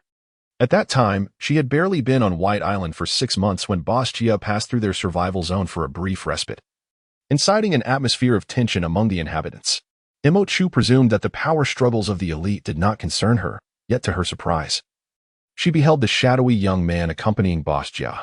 He had sustained severe injuries inflicted by Li Chen and sought Mo Chu's assistance for treatment. The legend surrounding him was so profound that Mo Chu found herself curiously observing him a moment longer. His visage was strikingly youthful, even then. He appeared to be no more than in his early 20s. After receiving treatment, he departed silently, leaving behind a crystal core as remuneration, without uttering a single word. Nevertheless, Mo Chu retained a vivid impression of that face, as she had never anticipated that Boss Jia's first enforcer would be so remarkably young. In this lifetime, she found herself gazing upon an identical face on the recently encountered zombie. Yet, the individual she encountered in her previous life was undeniably a genuine human being. If she had indeed seen a person in her past existence, how could a zombie possibly evolve into a human in the future? Conversely, if it was not a person, why did the zombie possess the visage of her former associate? Mo Chu found herself utterly perplexed. Having remained silent for too long, Li Chen gently inquired, Mo Chu, what troubles you? Mo Chu yearned to articulate her confusion, but after a moment's hesitation, she merely shook her head and replied, it's nothing. She could not elucidate her familiarity with that individual. Consequently, Li Chen ceased his inquiries. Suddenly, upon spotting Yingyi, an idea struck Mo Chu like a bolt of lightning. Yingyi, are you aware of who the leader of this survival zone is? Yingyi furrowed her brow, pondering for a moment before responding, I believe their surname is Jia? Boss Jia. Chapter 42. Seek her out, we must depart immediately. Upon hearing that the leader bore the surname Jia, a taut string within Mo Chu's mind snapped to its utmost tension. The boss Jia from her previous life, now the leader of a base with the same surname. And the first enforcer by Boss Jia's side in her past life had now manifested as a high-level supernatural being with the identical countenance of that very enforcer. If there was no connection between these two entities, Mo Chu would rather face death once more. She had considered that this survival zone might harbor some issues. Yet she never anticipated the magnitude of the predicament. It had completely spiraled beyond her control. In her previous life, Li Chen was notorious. Yet at least everyone could discern the trajectory of his deeds. However, the origins of Boss Jia's rise to prominence remain shrouded in mystery, much like the enigma of his true name. Now, facing such uncanny coincidences, Mo Chu found herself unable to convince herself that it was merely serendipity. This leader of the survival zone, surnamed Jia, was most likely the Boss Jia from her past life. Once this realization dawned upon her, the secrets concealed within this survival zone became paramount. The suspicious special operations teams and their clandestine plots, along with the inexplicably familiar high-level zombies, all paled in comparison. The urgency of their escape from Boss Jia's territory eclipsed all other concerns. She feared that if they continued to delve into these mysteries, they might not even grasp the circumstances of their own demise. Secrets and lives, undoubtedly, lives take precedence. After all, Boss Jia was someone with whom the formidable Li Chen had shared an unbreakable bond in their past life. How could she possibly underestimate him? In an instant, Mo Chu cast aside all the perplexing secrets that had plagued her mind, leaving only one resolute thought. They must leave at once. At this very moment, Li Chen stood here, as did Kang Xingqi, Bai Shining and their team, along with Elder Xie and all his students. Everyone had gathered. The instant Mo Chu comprehended that Boss Jia was the leader of this survival zone, she blurted out her thoughts without a trace of hesitation. She no longer cared how others would perceive her inexplicable outburst. Today, she had to persuade everyone to leave with her. Should anyone be unwilling, they would have to depart alone. Mo Chu had no time to convince someone obstinate. As her words resonated in the hall, a palpable silence enveloped the room. For a fleeting moment, everyone stood bewildered, unsure how to respond to the sudden declaration of departure. After a brief interval, it was Li Chen who first broke the silence. Quietly inquiring, Mo Chu, what have you discovered?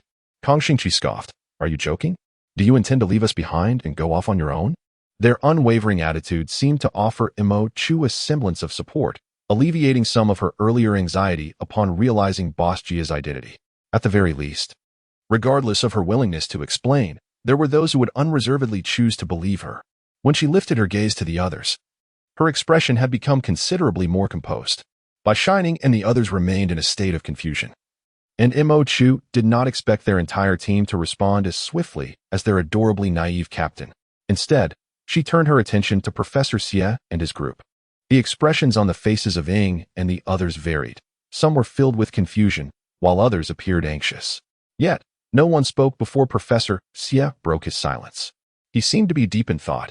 And after a brief moment, he lifted his gaze and inquired, "Miss Mo, may I dare to ask for a reason?"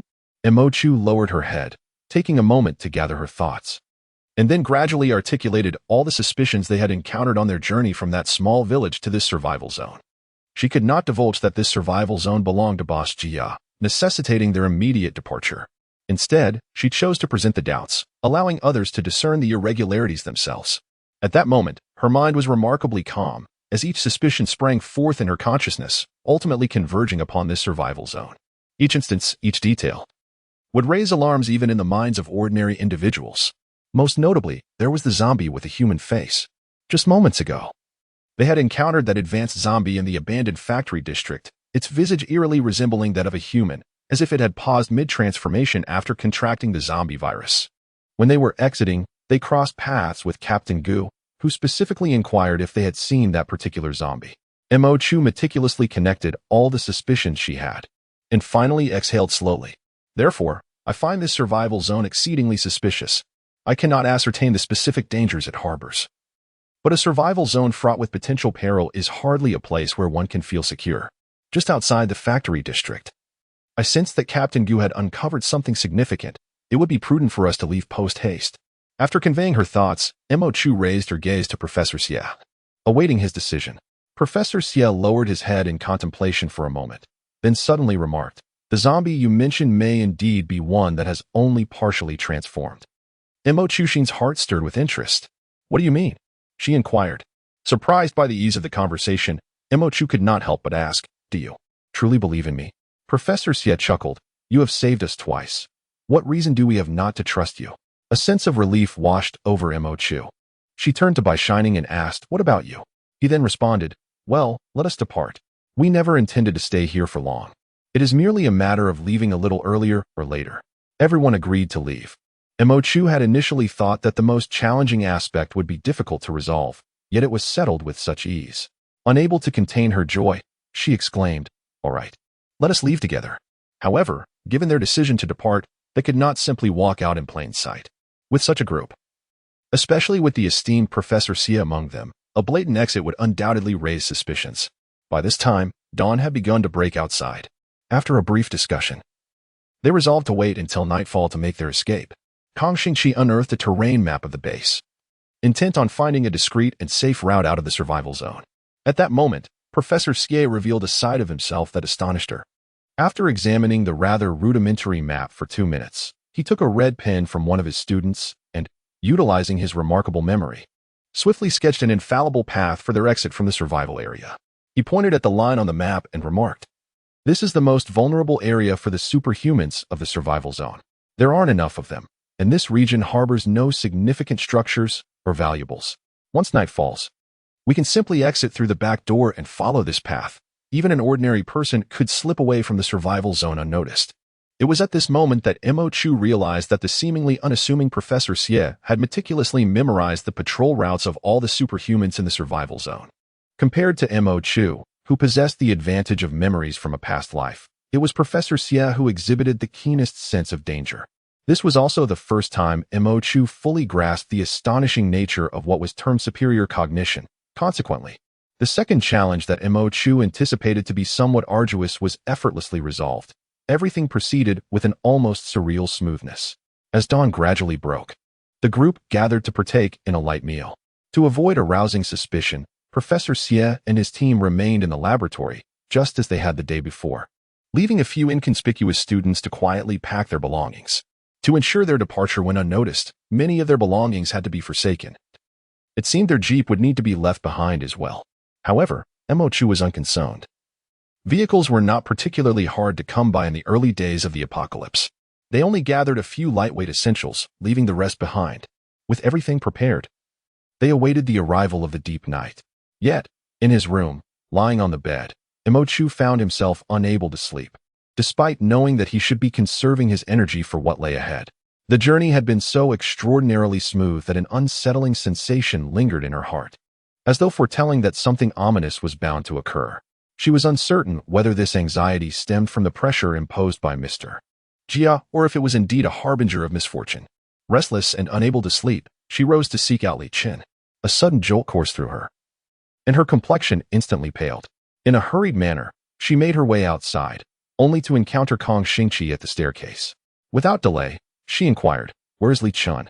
Startled by her pallor, Kong Xingqi replied, "He has gone out. There is a second-tier zombie still at large in the survival zone. Li Chen feared that it might cause trouble when we leave tonight, so he went out to capture it." His expression softened as she chided herself for her impatience. In her 2 lifetimes, she had navigated through treacherous waters, surrounded by antagonists without a hint of fear. Yet now, she found herself unsettled by Mr. Jia, a man she had once evaded after being struck by Li Chen. It seemed she had indeed become overly paranoid. With this thought in mind, she ascended to the 2nd floor and opened the door to her room, still wearing a smile. However, in the next instant, a chilling sensation, akin to being targeted by a venomous snake, enveloped her entire being, and her intuition screamed in alarm. Given her acute awareness of danger, her reflexes were swift. Upon sensing something amiss, she promptly drew the knife from her back and swung it behind her. Yet the figure that instilled such a profound sense of peril moved even faster. Could not comprehend how he managed it, but in the very next moment, she felt her body slip from her control, her consciousness fading into a haze. She bit her tongue until it tasted of blood, maintaining only a fleeting moment of clarity. In the instant before losing consciousness, she glimpsed the silhouette of a man, and now before her. He intended to present this crystal core to Imochu. Yet, for reasons unbeknownst to him, an unsettling anxiety grew within him throughout the journey, a sensation he had never experienced before. He observed chaos in the experimental area, where everyone scurried about like headless flies, desperately searching for something. But Imochu was nowhere to be found. His heart raced, and he seized Kong Xingqi, asking, "Where is Imochu?" He was oblivious to how terrifying his voice and expression were at that moment. The frenzied crowd abruptly fell silent. Kong Xingqi stared at her, initially taken aback, then grasped his arm like a lifeline, her voice trembling with desperation. "Li Chen, Imochu is missing." In that instant, Li Chen felt his world come to an abrupt halt. For several seconds, he heard nothing. When he could once again perceive the world around him, he heard Kong Xingqi imploring, "What should we do? What are we to do?" Li Chen paused for a moment before replying. "You all leave according to the original plan en route." Kong Xingqi asked, "And you?" Li Chen replied, "I will search for her." Chapter 43. Secrets when Imochu awoke. She found herself utterly immobilized. She could feel the rough concrete beneath her, and above her was a pitch-black night sky. It seemed she was in an expansive wilderness. And within her limited line of sight, a man clad in black stood 3 paces away, his back turned towards her. In an instant, she recalled the indistinct figure she had seen before losing consciousness. It was that man who had brought her here.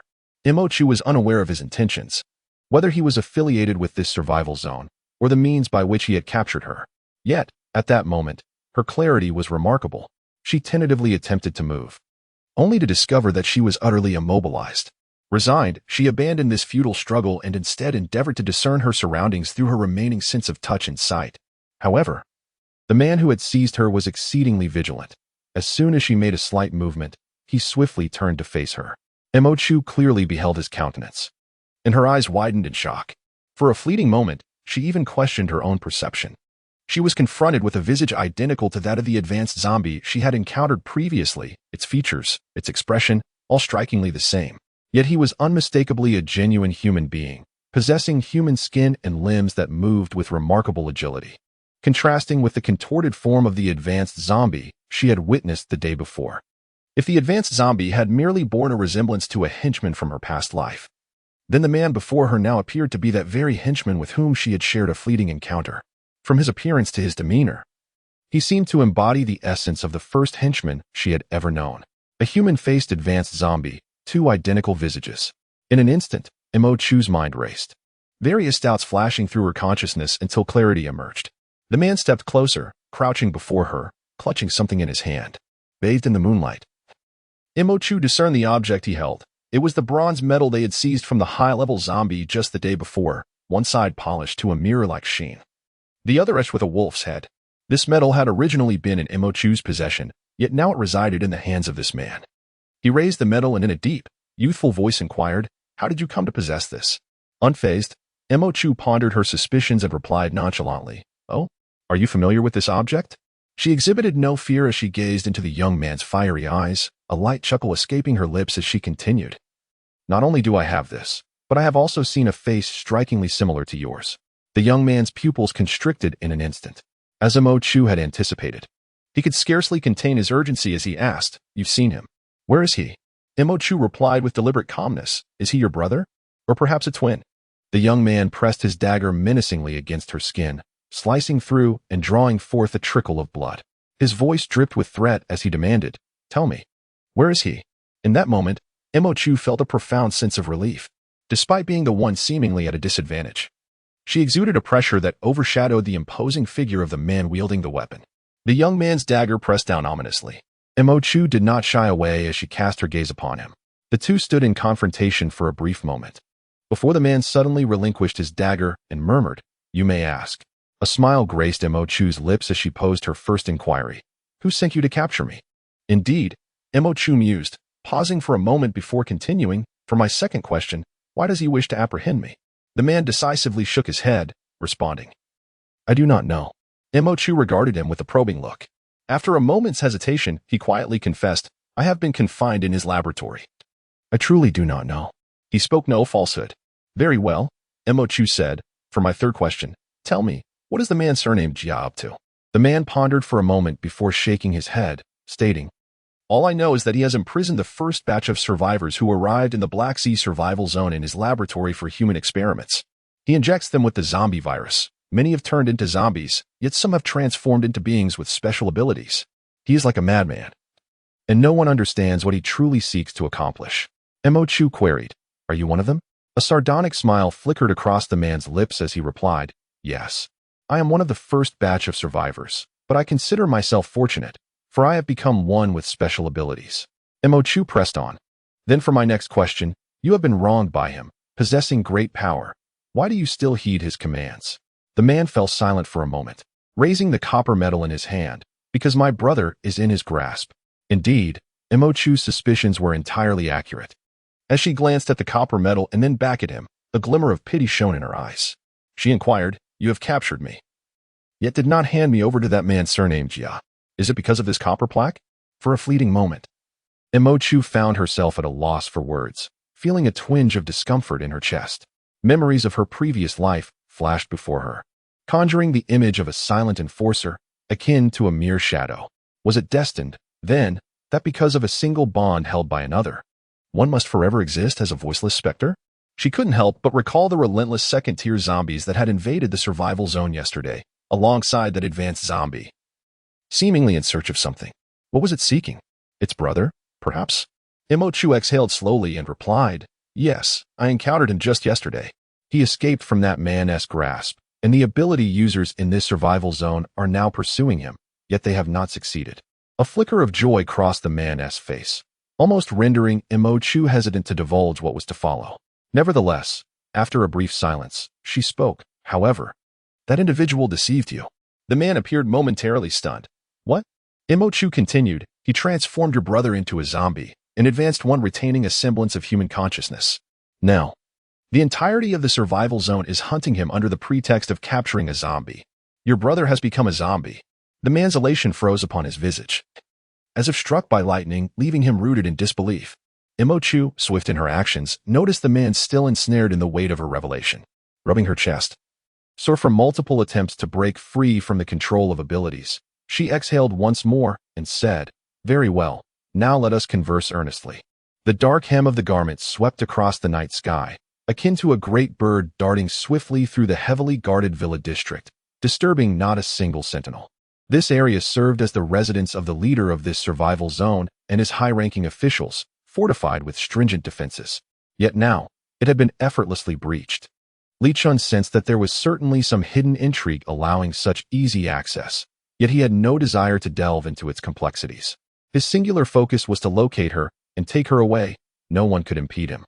Aside from her, he had little left to lose. He navigated smoothly to the residence of the leader surnamed Jia, where the villa was ablaze with light. Half of the survival zone's guard forces surrounded the estate, and a middle-aged man of average stature stood at the forefront. Upon seeing Li Chen approach, he displayed no surprise, as if he had been anticipating his arrival. Li Chen perched himself upon a tree, his cold eyes scanning the scene, and inquired, "Where is she?" The man remained silent, glancing at his watch before responding with a smile, "You arrived more swiftly than I expected. It seems you truly care for her. Li Chen pressed further. Where is she? Unhurriedly, the man introduced himself. No need to rush. Allow me to introduce myself first. My surname is Jia. You may call me Boss Jia. After studying him for a moment, Li Chen abruptly extended his hand, and a burst of flame erupted from his palm, transforming midair into a fiery bird that sped towards Boss Jia. Nearby, an ability user reacted swiftly to intercept the fiery creature, but the firebird gracefully evaded them, plunging into an adjacent villa, which was instantaneously engulfed in roaring flames. A water elementalist rushed to extinguish the flames, only to discover that no matter what he did, the fire remained unquenchable. Beneath the flickering glow, Boss Jia's smile gradually faded. He cast a glance at Li Chen and said, "Unexpected, isn't it? I did not anticipate that you would differ from my expectations." Li Chen replied, "Now, hand her over." Boss Jia chuckled, "There's no need to rush. The young lady is indeed in my possession. I find her abilities exceedingly intriguing, and I believe it would be a splendid choice for her to remain by my side. You two possess commendable combat prowess. Given time, you will undoubtedly emerge as a formidable force. Why not consider staying together?" By retaining Mo Chu, he intended to ensnare Li Chen as well, a cunning ploy of two birds with one stone. Yet, he miscalculated. Boss Jia was a lunatic, and Li Chen was bound to be even more unhinged. He had never been one to be manipulated easily. Still smiling, Boss Jia continued, "Do not be hasty in your refusal. I am well aware of your intentions to leave. I can release Professor Xie and the others. That old curmudgeon is quite obstinate, and even killing him would not compel him to work for me. However, I presume you are not entirely oblivious to the circumstances. I am genuinely interested in collaboration. If you wish to see that young lady again, perhaps you might give it some thought?" In the midst of his overconfident gaze, the young man before him suddenly smiled. In the next moment, a burst of flames erupted directly before them. Realizing the peril, Boss Jia quickly instructed the elementalists to shield themselves, but once the flames subsided, Li Chen was nowhere to be found. Boss Jia swiftly declared, "He has entered the villa. Search for him." He then inquired of the nearby elementalists, "Where is Bai Jingza? Bring that healer here at once." Chapter 44. Companions. The condition of your brother is exceedingly peculiar. When we encountered him, he was in a state akin to that of a zombie. Nay, it would be more accurate to describe him as partially zombified, retaining some semblance of his humanity.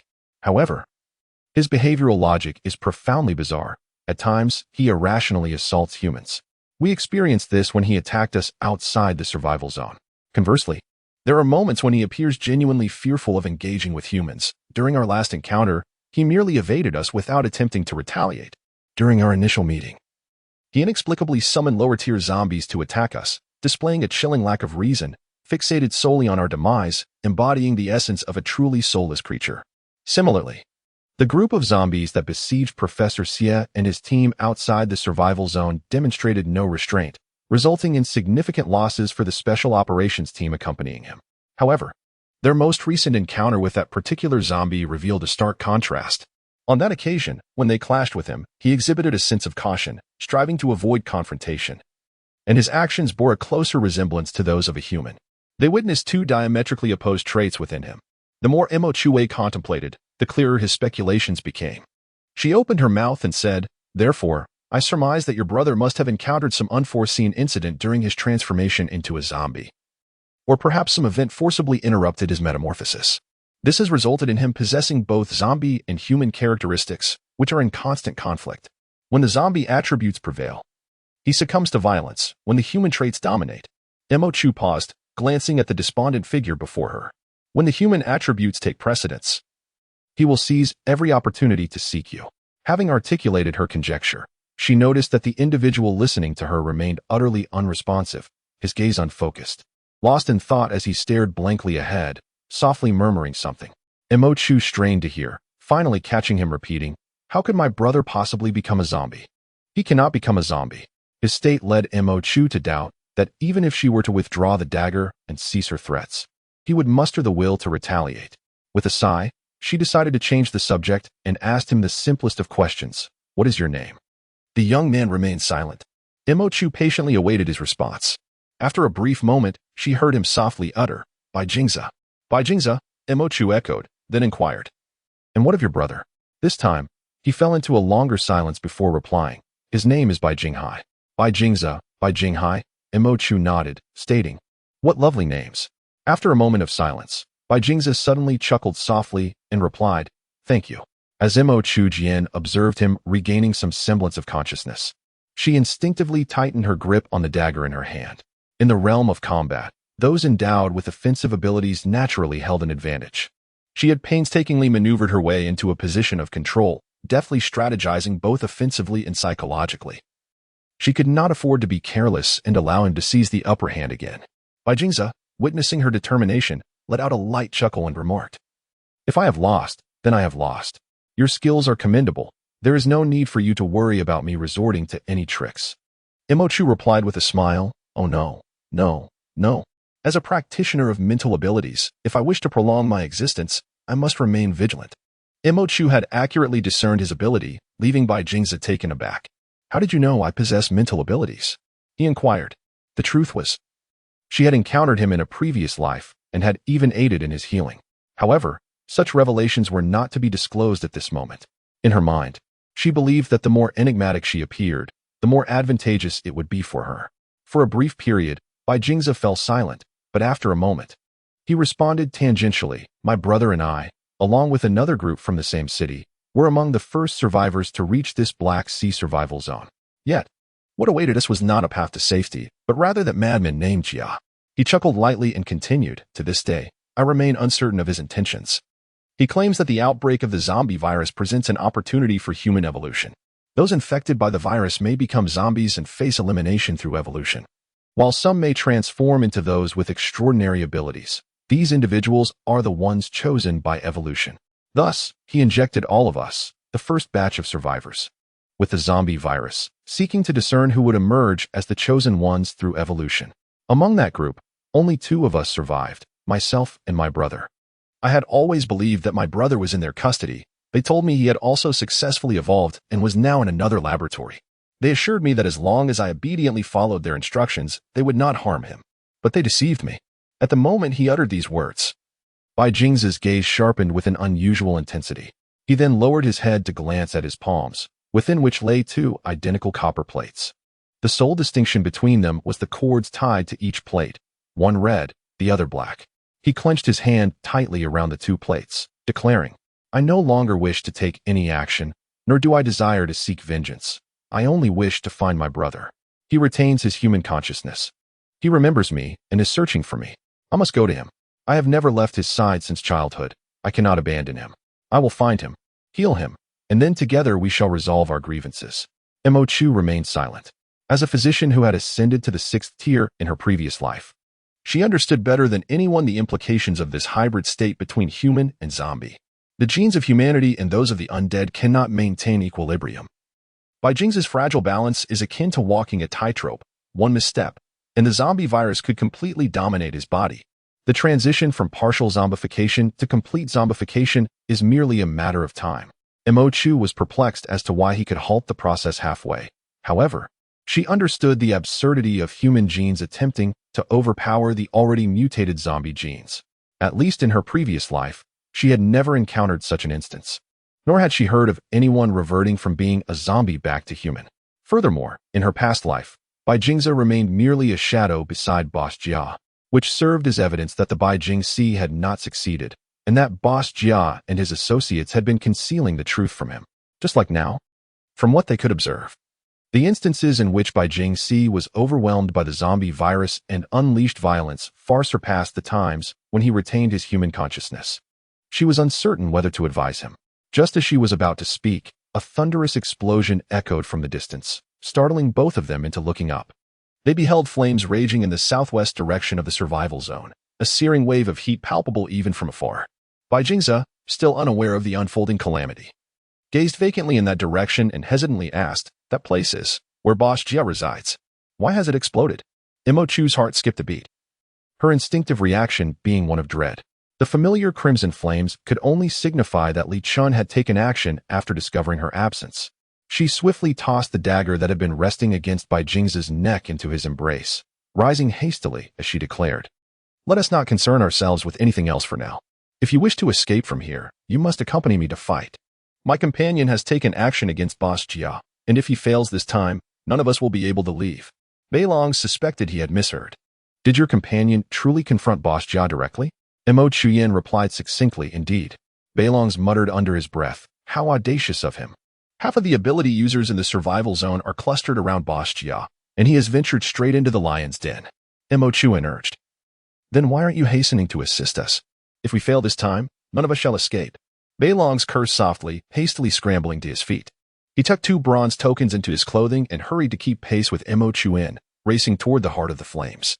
On the ground, the ability users were shielding Boss Jia as they retreated from the perilous area. Meanwhile, the man responsible for this chaos stood atop the soul-intact wall, his eyes scanning the ground like a hawk. He had yet to locate Mo Chuyen. He breached the villa, discovering an underground laboratory beneath it, filled with the bodies of zombies and humans alike. He scoured the entire lab, but found no trace of Mo Chuyen. Where could he be? His gaze shifted to the retreating figure of Boss Jia. He gracefully descended from the wall, advancing step by step through the flickering flames toward the group of ability users. Although he was but a solitary figure before them, vastly outnumbered, he emanated an aura of dominance. The ability users regarded his approach with grave expressions, as if facing an imminent threat. The recently concluded, heart-pounding confrontation left everyone aware that this man was truly deranged, even more so than their leader, who at least valued his own life. This man, however, cared not for his own existence. There was nothing he would shy away from. He ultimately stood before them once more, inquiring, "Where is she?" Mr. Jia emerged from the crowd, suddenly breaking into a smile, remarking, "I never imagined you were akin to me." Li Chen replied, "Where is she?" Mr. Jia chuckled. "You are a madman devoid of even a glimmer of light in your heart. Does she know this?" Li Chen pressed, "Where is she?" "This time, Mr. Jia subdued his laughter, lightly tapping his cane upon the ground as he stated, "Of course, she is in my possession. I had promised that if you were willing to serve me, I would return her to you. However, I have reconsidered. I believe having you as a subordinate would be a waste of your potential. How about we collaborate instead? Become my companion. Do you sense it? We share the same essence. Others will never comprehend us, and neither will she. Only we can truly understand one another as companions." Li Chen gazed at him, suddenly bursting into laughter. "She is not in your possession." As the words fell, he swiftly reined in his mirth, his expression transforming into one resembling that of a fearsome Azura. "What have you done with her?" Mr. Jia erupted into hearty laughter. "Yes, that is precisely the expression. You are indeed akin to me. Why do you pretend to be ordinary? Aren't you weary?" The more fearsome Li Chen's expression became, the more exhilarated he felt. Just as he was about to articulate his thoughts, a voice suddenly interrupted him. A clear, melodic female voice sliced through the thick atmosphere. "Li Chen, I am here." The man, who had resembled a demon, swiftly transformed back into a human. The devil had descended upon the earth. Chapter 45. Escape. As Mo Chu and her companions made their way, they encountered numerous traces of devastation wrought by rampant fires, wherever they went. Only remnants of crumbling walls remained. Fortunately, the villa district within the survival zone was situated far from where ordinary survivors resided, sparing them from casualties. The survival zone was filled with survivors who, startled by the blaze, had rushed out to assess the situation. A palpable sense of anxiety hung in the air as the crowd gazed towards the epicenter of the flames, pointing and speculating, yet none dared to approach. Thus, Mo Chu and Bai Jingze, the only 2 individuals moving against the tide towards the heart of the fire, stood out conspicuously. Mo Chu sprinted with urgency, her heart racing so fiercely that she had no time to spare for a lingering glance at the destruction surrounding her. In contrast, Bai Jingze grew increasingly alarmed with each passing moment, until he could no longer restrain himself and exclaimed, "No wonder Boss Jiao instructed me to seize you when that man was away. Had he remained, I would never have succeeded." Upon hearing this, Mo Chu silently chastised Boss Jiao for his cunning while reproaching herself for her lack of caution. Had she possessed even a modicum of vigilance, capable of discerning the anomaly of this base at the very first moment and decisively departing instead of remaining an observer? Or had she acquired knowledge of the identity of the base's leader a tad sooner, she would not find herself ensnared in her current predicament, nor would she render herself so vulnerable. Yet now, it is too late for any discourse. She remains oblivious to Li Chen's present circumstances. Although the trail she has followed suggests he should be at an advantage if he were to confront Boss Jia directly, the throngs of capable individuals surrounding him could prove formidable. Mo Chuxin, in a state of frantic urgency, discovered that her burst of speed far surpassed that of the mentalist Bai Jingze. However, Upon arriving at the villa district, where the flames raged most fiercely, the sight that met her eyes nearly caused her heart to falter. There he stood, clad in black, solitary amidst the chaos. Before him loomed a vast army, while behind him surged an inferno. Even without witnessing his expression, Imo-Chushin could sense the suffocating solitude emanating from his silhouette. It was as if she beheld the Li Chen of her past life, besieged by multitudes, reviled by the masses, forever traversing alone. Akin to a wandering spirit or a madman. The convergence of two lifetimes of Li Chen at that singular moment rendered her nearly incapable of distinction. She remained rooted in place, hearing Li Chen's deep voice inquire, "Where have you taken her?" As his words hung in the air, a frenzied voice, almost hypnotic, echoed back. "You and I are of the same kind." His voice was frenzied and beguiling, imbued with an unnatural excitement, seeking to draw Li Chen completely to his side, transforming him into a reflection of himself. These sounds flowed past Imo-Chu's ears like a torrent, stirring her eardrums and enveloping her in a tangible sense of suffocation. The two incarnations of Li Chen flickered before her, one solitary and indifferent like a demon, the other silently standing beside her. When she glanced up, she caught a glimpse of him suddenly smiling at her, showcasing a unique brilliance. The dual manifestations of Li Chen gradually converged within that beguiling sound. A surge of overwhelming fury erupted within Imo-Chu's heart. Absolutely not. No one is worthy. Imo-Chu abruptly opened her mouth and called out, "Li Chen, I am here." He transformed back into a semblance of a person. Imo-Chu smiled, waving at him. "Li Chen, I am here." This declaration seemed to activate some switch within him, and like a gust of wind, he swept towards her and stood before her. A smile graced Imo-Chu's face as she prepared to speak. Yet he suddenly bent down and embraced her. Words she had longed to express became lodged in her throat, leaving her momentarily blank. His embrace was tight, so much so that it caused her discomfort. She yearned to communicate a multitude of thoughts, to recount how she had been captured and how she had escaped, to inquire about Professor Xie and the others, to discuss the matters of the White Whale Marsh. She even wished to ask about his well-being. Yet at that moment, not a single word could escape her lips.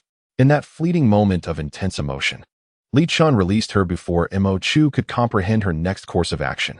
He drew her behind him and, with a swift turn, unleashed a torrent of flames, repelling those who intended to ambush from behind, before retreating with her to a place of safety. When Imo-Chu lifted her gaze once more, she beheld the enigmatic boss Jia of her lifetime, appearing significantly younger than the cunning fox she had once known, standing before the crowd. He regarded her with a sudden light laugh and inquired, "Where is my first experimental subject? Did you eliminate him, or did you persuade him to betray me?" At that moment, Bai Jingzi emerged from behind them, exuding an air of calm as he queried, "Why did you lay hands on my brother?" With astonishment, Li Chen replied, "You are all miracles, yet my interest lies more with your brother. I wish to see how long he could withstand the influence of the zombie virus, continuously allowing it to consume the flesh and cores of its kind, amplifying its infection." He shrugged, adding, "But as you can see, I miscalculated. He not only retained his sanity, but, under my relentless feeding, swiftly ascended to the 4th tier. When he broke free, our losses were indeed catastrophic." As his words hung in the air, Imo-Chu could almost sense Bai Jingzi's palpable fury. She, too, felt a shiver of fear. If Bai Jingzi's brother, Bai Jinghai, managed to maintain his humanity under such circumstances, it remained uncertain whether he might ultimately revert to a normal human, just as Bai Jingzi desired. The relaxed smile of Boss Jia lingered as he concluded his remarks. Then he shrugged at Bai Jingzi and said, "I, too, share your regrets." The utterance ignited the wrath of the White Whale Zhe in an instant. Imo-Chu observed as an extraordinary individual before Boss Jia let out a piercing scream before collapsing to the ground, blood gushing from his nose and ears. In quick succession, other extraordinary individuals nearby clutched their heads in agony, their expressions reflecting immense suffering, and even Boss Jia's demeanor shifted. Imo-Chu deduced that this was the manifestation of his mental abilities. However, she was perplexed. If White Whale Zhe were to strike, Boss Jia would surely be the primary target. Yet, inexplicably, although Boss Jia's expression changed, he remained unscathed. White Whale Zhe, equally puzzled, seemed to contemplate something, his countenance darkening. Indifferent to the fate of the extraordinary individuals around him, Boss Jia clapped his hands and remarked, "Young man, knowing you possess such formidable powers, how could I not be on guard? You are exceedingly naive." No sooner had he spoken with pride than a firebird, soaring through the air, suddenly descended. Simultaneously, Li Chen swiftly seized Mo Chu with one arm, while pulling White Whale Zhe with the other, forcibly separating the two by several meters. Mo Chu was bewildered by Li Chen's sudden actions, but in the next moment, clarity dawned upon her. As the firebird descended, it merged with other firebirds, growing immensely before hurtling directly toward Boss Jia. His expression shifted alarmingly as he hastily attempted to evade the impending threat, yet he was still grazed by the firebird, which collided against him, causing chaos among the surrounding extraordinary individuals. Half of his body suddenly ignited in flames. Observing the perilous situation, his subordinate rushed over to extinguish the fire. Miraculously, despite the chaos, the flames were subdued. However, the damage to Boss Jia was severe. Half of his face was charred, resembling a malevolent specter. Li Chen cast a cold gaze upon him and inquired, "Did Boss Jia anticipate my maneuver?" Straightening himself, Boss Jia touched his scorched visage and, amidst the searing agony, he inexplicably chuckled. Laughing maniacally, he looked at Li Chen and proclaimed, "I find you increasingly satisfying. You truly are suited to be my partner." Upon hearing this, Mo Chu was instantly incensed. Before Li Chen could respond, she retorted sharply, "What delusions are you harboring?" Boss Jia turned his gaze towards her. Mo Chu shot him a frosty look, sneering, "A wretched rat hidden in the sewers, a hypocrite, and you dare to compare yourself to Li Chen? Do you even have the audacity to mention his name? Dream on." As her words echoed, she felt Li Chen's intense gaze upon her. For a brief moment, her confidence faltered, prompting her to reflect on whether her words had been too blunt. Boss Jia chuckled softly, casting her a cryptic glance, and remarked, "I did not expect that." Yet, Mo Chu was disinterested in any further discourse from him. The distant approach of numerous ability users became apparent, and she realized that no matter how formidable the three of them were, they could not possibly contend against the multitude of ability users from the survival zone. It dawned on her that eliminating the calamity that was Boss Jia today was utterly unattainable. Leaving is of utmost importance. Professor Xie and the others remain unaware of the circumstances. The longer they linger, the greater the peril. She swiftly addressed the two. "We must exit at once. Staying here would be detrimental." Both understood the gravity of the situation and nodded in agreement. However, Boss Jia suddenly exclaimed, "We cannot leave." A chill ran through Mo Chu. If they attempted to exit, a fierce battle would be inevitable. The three steeled themselves, prepared to charge through. Just then, a familiar howl pierced the night sky, resonating ominously close. The sound was unmistakably sharp, reminiscent of the cries of the fourth-tier zombie, the brother of Bai Jingsa, known as Bai Jinghai. Every encounter with him had been accompanied by this howl, heralding a surge of low-tier zombies, and Mo Chu could not mistake it. A tense silence enveloped the group.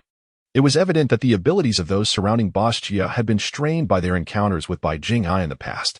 Mo Chu gazed toward the source of the sound, but did not see the fourth-tier zombie. Instead, she witnessed a throng of zombies surging forth. Unlike previous indiscriminate assaults, this time the fourth-tier zombie had orchestrated the horde with precision, directing them unerringly toward the abilities of Boss Jia's companions, disregarding the unfortunate survivors caught in their midst. The horde of zombies was overwhelming, far surpassing any previous encounters they had witnessed. With the sound of a wail echoing through the air, the relentless tide surged toward their direction, growing ever larger until it eclipsed the number of the ability users. The ability users surrounding Boss Jia felt an imminent threat and soon became oblivious to Mo Chu and her companions. As the zombies collided with the ability users, a chaotic melee erupted. The fourth-tier zombie, possessing sentience, commanded the horde not to attack them. Amidst the tumult, the ability users could scarcely discern friend from foe, and the three of them unwittingly became mere spectators of the fray. Everything unfolded with astonishing rapidity. From the moment they heard the wail to the outbreak of conflict between the zombies and the ability users, it had scarcely been half a minute. Observing the chaos, Bai Jingza was still in shock, while Mo Chu inexplicably felt a surge of amusement. In her past life, she could never have imagined that one day she would be saved by zombies from the hands of her own kin. The eruption of the brawl was so sudden that Li Chen, quick on the uptake, swiftly pulled them out of the melee to shield them from harm. It was only now that Bai Jingza began to comprehend the situation, his astonishment evident as he asked, "What is happening?" Until this moment, he had been confined to a laboratory, having only learned from Mo Chu about his brother's zombification, yet he remained unaware of the recent turmoil surrounding the horde. Nor did he know that it was his brother who was orchestrating the undead. Mo Chu paused momentarily and deliberately adopted a nonchalant tone, stating, This is the horde summoned by your brother. He is saving us. Bai Jingze abruptly lifted his head, gazing in the direction from which the howling sound emanated. Whether it was the reflection of the flames or a mere illusion on Mo Chu's part, she discerned a glimmer of moisture accumulating in the depths of the young man's eyes, who had not shed a single tear since receiving the grievous news. However, this was not the moment for sentimentality. Taking a deep breath, Mo Chu swiftly declared, "Your brother is rescuing us. We must leave at once." Seizing the opportunity while those endowed with abilities and Boss Jia were preoccupied with their own troubles, they needed to escape without delay. Having encountered Bai Jingze's brother on several occasions, Mo Chu had also observed that, perhaps due to his forcible elevation to the 4th level, his strength did not align with that of a typical 4th-level zombie. He barely matched the pinnacle of the 3rd level. Furthermore, when his human consciousness prevailed, his control over the horde of zombies was not as formidable as they had anticipated. For instance, during the previous episode where he commanded the zombies to besiege the city to rescue his brother, he managed to direct 1st-level zombies to attack outside the safe zone to draw fire. However, his grasp over the 2nd-level zombies within the safe zone was feeble. Otherwise, they would not have witnessed those 2nd-level zombies disregarding the location of the laboratory confining Bai Jingze, instead venturing into the villa area to assault Mo Chu. Mo Chu was uncertain how long his control over the horde would hold. Yet, once his influence waned again, they would be confronted with the chaotic melee of zombies and ability users, complicating their predicament further. Mo Chu glanced toward the area outside the safe zone and urged, "Hurry and leave." Bai Jingze remained indecisive, "But my brother." Mo Chu suddenly tugged at him. "Your brother is saving you. If you linger here, what significance does his sacrifice hold?" With that, Li Chen forged ahead, clearing the path, while Mo Chu grasped Bai Jingze's arm and followed closely behind. The ability users nearby remained oblivious to their presence, or perhaps even if they noticed, they were too preoccupied to intervene. With Li Chen leading the way, they navigated almost unimpeded, distancing themselves from the chaotic throng of ability users and zombies, approaching the perimeter of the survival zone. At that moment, Mo Chu sensed Bai Jingze, whom she was pulling forward, suddenly halt, causing her to stop as well. His gaze was fixed ahead, as if he had spotted something of profound significance. Muttering to himself, he began to stride towards that direction, his strength rendering Mo Chu unable to restrain him. Glancing in that direction, Mo Chu realized it was indeed the tumultuous area where Boss Jia and his group were situated. He must be up to something again. Li Chen glanced over and shook his head. His mental state is off. He must be under the influence of Boss Jia's abilities. Mo Chu inquired, "Boss Jia's abilities?"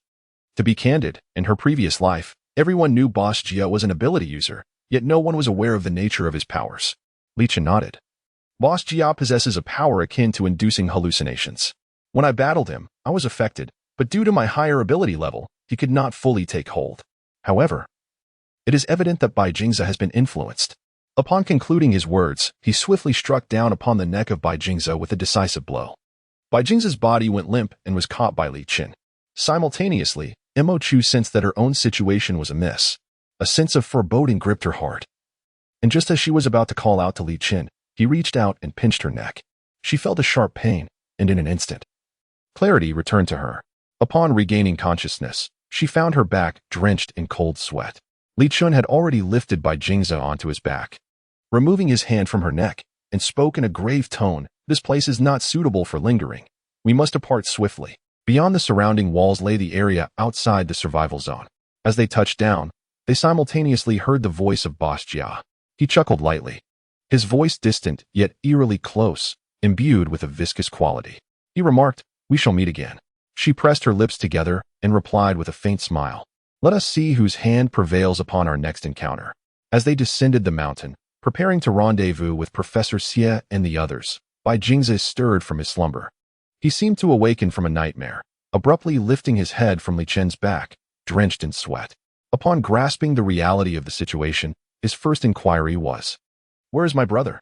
However, Mo Chu's words bore no effect. It remained unclear what illusions Boss Jia had conjured in his mind. As he began to struggle on Li Chen's back, exclaiming, "No, I must find my brother. I cannot abandon him." Li Chen also came to a halt, following their gaze. Mo Chu looked ahead and noticed a figure appearing about 100 meters in front of them.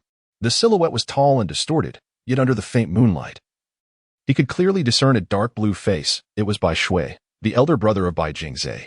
Mo Chu felt a sense of wariness, uncertain whether he was experiencing the consciousness of a human or that of a zombie. Bai Jingzhe, however, abruptly freed himself from Li Chen's back and hurriedly took a few steps forward, exclaiming, "Brother, come with me." Yet, with Bai Jingzhe's advance, Bai Jinghai unexpectedly stepped back a few paces, leaving Bai Jingzhe momentarily stunned. After a brief silence, the half-zombified figure before them finally spoke. His voice was peculiar, likely due to damaged vocal cords, sounding as if someone had seized his throat, or as though a wad of cotton was lodged in his throat, producing strange gurgling sounds. One had to listen intently to decipher his words. Mo Chu heard him utter, "I will not go with you." Bai Jingzhe, filled with urgency, replied, "Why? I finally found you." Bai Jinghai paused for a moment before responding, "You, a human, I, a zombie. You should go with them." Bai Jingzhe stood frozen in disbelief, his expression one of utter incredulity. However, Mo Chu comprehended Bai Jinghai's perspective quite well. He was a zombie. Even if he could suppress the consciousness of the undead and maintain a semblance of human awareness, he would ultimately remain in a zombie's form. Having such a being by Bai Jingzhe's side would only bring endless troubles and provoke hostility from others. The two of them were no longer of the same kind. However, Bai Jingzhe was unwilling to accept this reality. He urgently sought to persuade his brother. "No, brother, listen to me. I do not care how others perceive us. If necessary, we can retreat into the mountains together and never emerge again. As long as you can live well, as long as we can be together. I care for nothing else." Bai Jinghai shook his head in response. He reiterated, "You will go with them." Bai Jingzhe wished to argue further, but Bai Jinghai suddenly turned and swiftly vanished into the depths of the forest, on the verge of disappearing from sight. At that moment, Mo Chu suddenly recalled something and called out, "Wait." To her surprise, Bai Jinghai actually paused. Mo Chu exhaled in relief and continued, "I am a physician.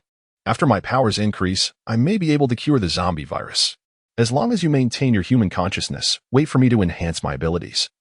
And then come to find me. I might be able to heal you." As her words fell, a glimmer of hope ignited in Bai Jingzhe's eyes. Yet, Bai Jinghai remained unmoved. Mo Chu understood all too well that despite her assurance, he would never choose to follow them. A brother who, even in his zombified state, remembered to save his sibling, would never allow his brother to fall into any danger due to his own actions. Indeed, after a brief pause, Bai Jinghai addressed Mo Chu, saying, "I will come to find you. You, take him away." With those final words, his figure vanished into the forest. Bai Jingzhe collapsed to his knees in despair. He murmured, "Brother, do you no longer want me?" Mo Chu sighed silently. Chapter 47. Divergence. Li Chen and Mo Chu supported the distraught Bai Jingzhe down to the foot of the mountain, where they immediately spotted the anxious Kong Xingqi, who resembled an ant on a hot pan. Mo Chu called softly, "Xingqi." Kong Xingqi looked over, her eyes instantly ablaze with joy. She hurried over in 2 quick steps, and before Mo Chu could utter a word, she enveloped her in a warm embrace. Mo Chu felt a mixture of amusement and tenderness, patting her shoulder as she reassured, all right, I'm back safe and sound, so stop crying." Only then did Kong Xingqi cease her tears and release Mo Chu. Noticing for the first time the handsome stranger accompanying her, aside from Li Chen, she shone her flashlight towards them and asked in confusion, "Mo Chu, who is this? Didn't Li Chen go to rescue you? Why is there an extra person?" Since their departure from the Whale Sea, Bai Jingzhe, who had completely lost his desire to speak, turned his head slightly to evade the beam of light, remaining silent. Mo Chu nearly burst into laughter at Kong Xingqi's words, but recognizing that the danger had not yet passed, she refrained from elaborating further. Instead, she glanced past Kong Xingqi, directing her gaze towards the group not far behind her. There stood Professor Xie and the team of Bai Shining, all watching them with expressions of surprise and relief. Additionally, she noticed 4 off-road vehicles parked nearby, perfectly positioned to transport everyone at once. Mo Chu recalled that when they departed, the vehicles had been left in the survival zone, and these cars were not theirs. Approaching, she inquired, "Whose vehicles are these?" Kong Xingqi puffed out her chest with pride, declaring, "We reclaimed them." Thus, Kong Xingqi began to boast about the good deeds they had accomplished in the absence of Li Chen. Not long after we arrived at the foot of the mountain, we noticed chaos erupting in the survival zone due to a fire, and we surmised that Li Chen was involved. After a while, we witnessed a horde of zombies storming into the survival area, and we figured you would undoubtedly seize the opportunity to emerge amidst the turmoil. So, By Shining and I took advantage of the chaos to snatch a few vehicles from the checkpoint, making our escape a tad easier. Upon finishing her tale, Kong Xingqi and By Shining exchanged sparkling gazes, which only left Mo Chu with a throbbing headache. The audacity to pilfer supplies from the enemy during their escape was an idea that would have never crossed anyone else's mind. At that moment, Mo Chu genuinely felt as though she had gathered a band of villains as her allies, one wreaking havoc within, while the other engaged in plunder outside. Whether in this life or the last, their ascent to becoming formidable adversaries was certainly justified. Contemplating this, her gaze fell upon the despondent Bai Jingze, yet another enforcer of villainy. Additionally, if Bai Jingze's brother, Bai Jinghai, were indeed to seek them out in the future, their small team could very well welcome a zombie ally. At that point, she would find herself amidst a congregation of nefarious characters. Did she possess some peculiar allure that attracted villains? The flames still blazed high on the mountain, with no one descending in pursuit, likely still caught up in the chaos. However, Bai Jingze's brother had already departed, and their chaos would not endure much longer. They needed to leave this place swiftly before the group could react. And the farther away, the better. Thus, she swiftly declared, "Everyone, get in the car. We shall head south, first escaping the influence of the Black Sea. And we shall discuss the rest later." After speaking, she glanced at Professor Xie, nodded at him, and added, "Professor Xie, I am uncertain where you intend to go thereafter. But the situation is dire. You have witnessed the circumstances surrounding the Black Sea. We cannot remain here. I must trouble you to accompany us for now." Professor Xie nodded in acknowledgement, understanding that once again, she had saved them, and he need not worry excessively. Consequently, everyone boarded the vehicles, with 4 cars perfectly accommodating all. Li Chen and his companions entered one car, with Li Chen taking the wheel, while Xiao Jin expertly hopped into the vehicle. However, when Mo Chu attempted to assist Bai Jingze into the car, he encountered difficulties. Bai Jingze remained fixated on the direction in which his brother had vanished, as though his feet were nailed to the ground. Mo Chu quickly gestured for him to stop. Approaching him, he softly called his name, Bai Jingze. He slightly moved, providing a semblance of acknowledgement to Mo Chu. Mo Chu patiently inquired, "Bai Jingze, what did your brother say to you just now?" He remained silent, immobile. Mo Chu continued to wait quietly. After a moment, Bai Jingze abruptly stood up and silently boarded the car. Mo Chu smiled and followed suit. The vehicles roared to life, and the 4 cars, in a silent procession, discreetly departed from the foot of the mountain, sat in the passenger seat, soothing the little golden creature that yearned for her attention due to her recent disappearance, while meticulously counting the crystal cores they had brought along. Amidst her busyness, the tranquil ambience of the car was suddenly interrupted by Bai Jingze's low voice inquiring, "What are your names?" Surprised, turned her head and realized he was indeed addressing them. Kong Xingqi, already quite familiar, introduced himself. "Kong Xingqi, and you?" Bai Jingze replied, "Bai Jingze." He then turned his gaze toward and the others. Since Li Chen was not one to introduce himself, kindly took it upon herself to introduce him. "I am, and this is Li Chen." Bai Jingze nodded appreciatively. After a brief pause, the reticent young man expressed, "Thank you." Couldn't help but smile in response, "You're welcome." Regardless, it was a promising beginning. They journeyed southward without any stops, taking care to navigate through the intricate roads to evade potential trouble from their pursuers. If it weren't for the adept ability of a psychic within Bai Shining's team to recognize the way, they would have surely lost their bearings in this maze. They drove from nightfall until the first light of dawn, during which Kong Xingqi managed to catch a short nap. Having experienced the events of the previous night, felt no inclination for sleep, alternating driving duties with Li Chen. Bai Jingze, too, had not slept all night, leaving only Kong Xingqi and the little golden creature in peaceful slumber. When Kong Xingqi awoke, he found himself nearly sprawled across the back seat, causing Bai Jingze to be squeezed uncomfortably, with little room to sit. Kong Xingqi offered an apologetic remark and quickly sat up straight. Noticing that Bai Jingze remained taciturn, she pondered that, as a new team member, it was essential to alleviate the atmosphere. Thus, she decided to commence with the most fundamental inquiry. "Excuse me, how old are you?" she asked. Bai Jingze paused in silence, and Mo Chu inexplicably sensed a hint of awkwardness emanating from this quietude. As she was driving, her hand slipped, nearly causing the vehicle to veer off the road. She had considered his youth, but had never imagined that he was still a minor. The previous incarnation of Boss Jia had been utterly beastly, employing child labor as enforcers. Observing their reactions, Bai Jingze fell silent for a moment before reiterating, "I will turn 18 in 3 months." Kong Xingqi, while wiping the moisture from the windshield with a tissue, responded dismissively, all right, you'll be 18 soon. Her tone was decidedly perfunctory.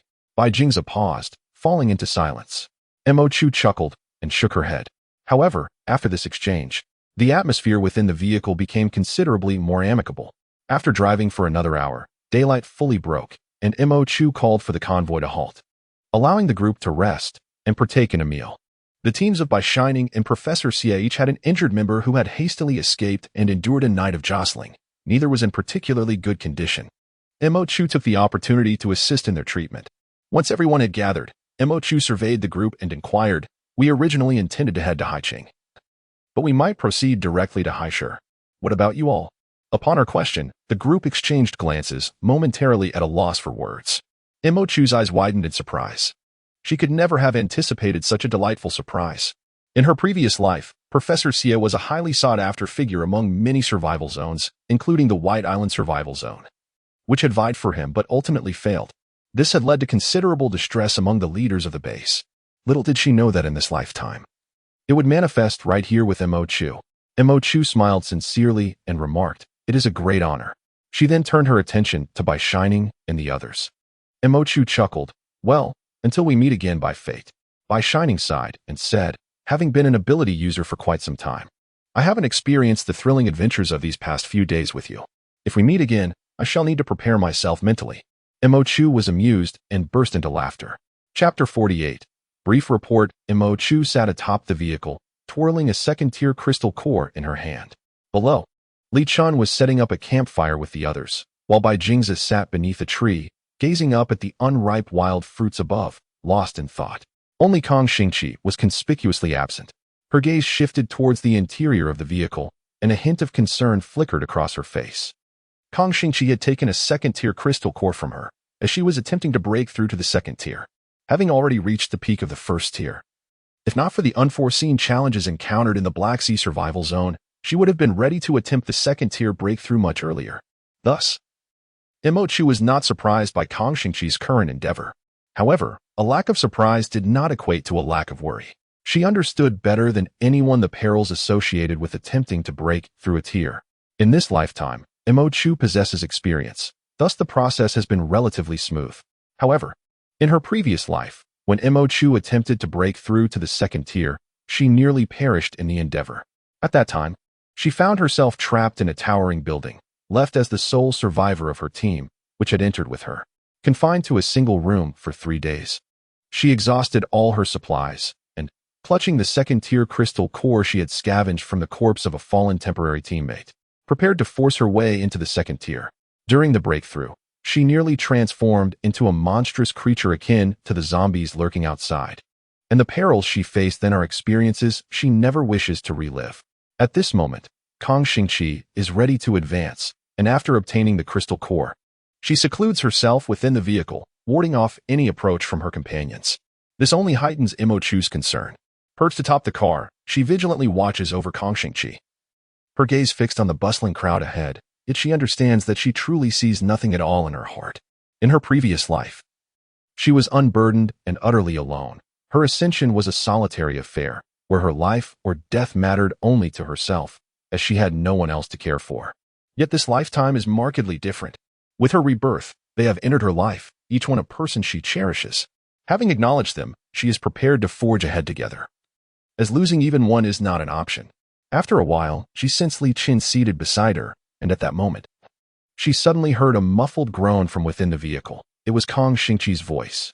Mo Chu tightened her grip, yet remained steadfast and motionless.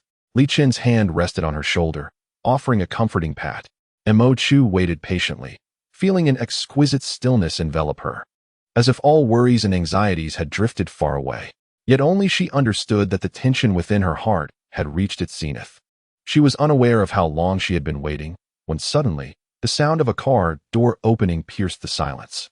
In that instant, the taut string within her relaxed, and she felt her entire being soften, only then realizing her hands and feet were icy cold. She exhaled heavily. Kong Xingqi called her name from below, her voice bubbling with joy. Mo Chu leapt down from the roof of the car, landing gracefully before Kong Xingqi. In the flickering glow of the campfire, Kong Xingqi's face radiated a brilliant smile, as if she had a multitude of things to share. However, before she could utter a word, Chu impulsively embraced her, giving her back a firm pat. Kang Xingqi seemed momentarily startled by this sudden gesture, remaining still for a moment before finally wrapping her arms around Chu's back and gently patting her. As the tumultuous emotions within Chu began to settle, she released Kang Xingqi, placing her hands on her shoulders and smiling warmly. "Welcome to the second tier." Kang Xingqi nodded vigorously. This time, Chu felt a profound sense of relief and couldn't help but inquire, "Did something unexpected happen during your advancement? I heard some unusual sounds from outside just now." Upon hearing her question, Chu noticed the hesitation in Kang Xingqi's eyes. Instinctively, she knew something had indeed gone awry. She pressed further, "So, what exactly happened?" Kang Xingqi hesitated for a moment before responding with uncertainty. "It's not entirely unexpected, but during my advancement, I experienced a rather peculiar dream." Chu gazed at her, awaiting her elaboration. Kang Xingqi gathered her thoughts and continued, "Perhaps it was not a dream at all, but merely a vision I encountered. During my advancement, I found myself inexplicably as a subordinate to that so-called boss Jia, following his orders, and even engaged in combat with Li Chen." Upon hearing her words, Chu was momentarily taken aback, her smile frozen on her face. Unaware of the impact of her revelation, Kang Xingqi glanced at Li Chen, who stood behind Chu, and complained, "You have no idea how merciless Li Chen can be. I saw him shatter my entire arm and attempt to take my life. I was so frightened that I woke up." Chu's heart began to race violently. The scene described by Kang Xingqi was familiar to her from her previous life. In the 5th year of the apocalypse, Li Chen had once stumbled upon Boss Jia's stronghold. In a fit of rage, he acted recklessly, causing Boss Jia to suffer significant losses. Ultimately, the Iron Woman, Kang Xingqi, protected Boss Jia, sacrificing pawns to safeguard the king, and the two engaged in a fierce battle.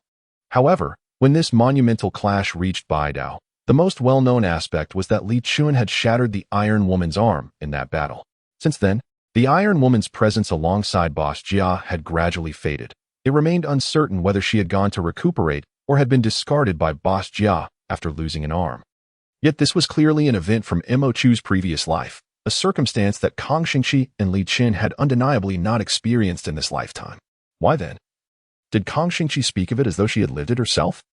Chu raised her gaze inquisitively towards Kang Xingqi, who continued to lament about Li Chen's ruthless demeanor towards his teammates in her dream, utterly oblivious to the shock her words induced.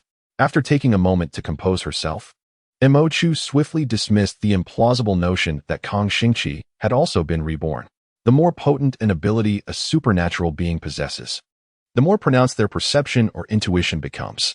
In her former life, true high-level supernatural beings could even foresee danger through intuition, and some could occasionally glimpse future events in their dreams. Those endowed with particularly acute foresight are referred to as precognitives. The prowess of precognitives in this regard is exceedingly formidable, yet ordinary supernatural beings, as their abilities grow, may also exhibit similar traits. It was during an advancement that Kang Xingqi witnessed that scene. During such times, a supernatural being's power is at its most vibrant and vigorous. It remains uncertain whether this phenomenon was influenced by the potency of her advancement, compounded by Chu's rebirth occurring in her vicinity, allowing her to perceive the events of Chu's past life due to the influence of that power. Chu's heartbeat gradually steadied. Kang Xingqi continued her complaints, as if greatly unsettled by her dream, but upon concluding her grievances, she suddenly fell silent.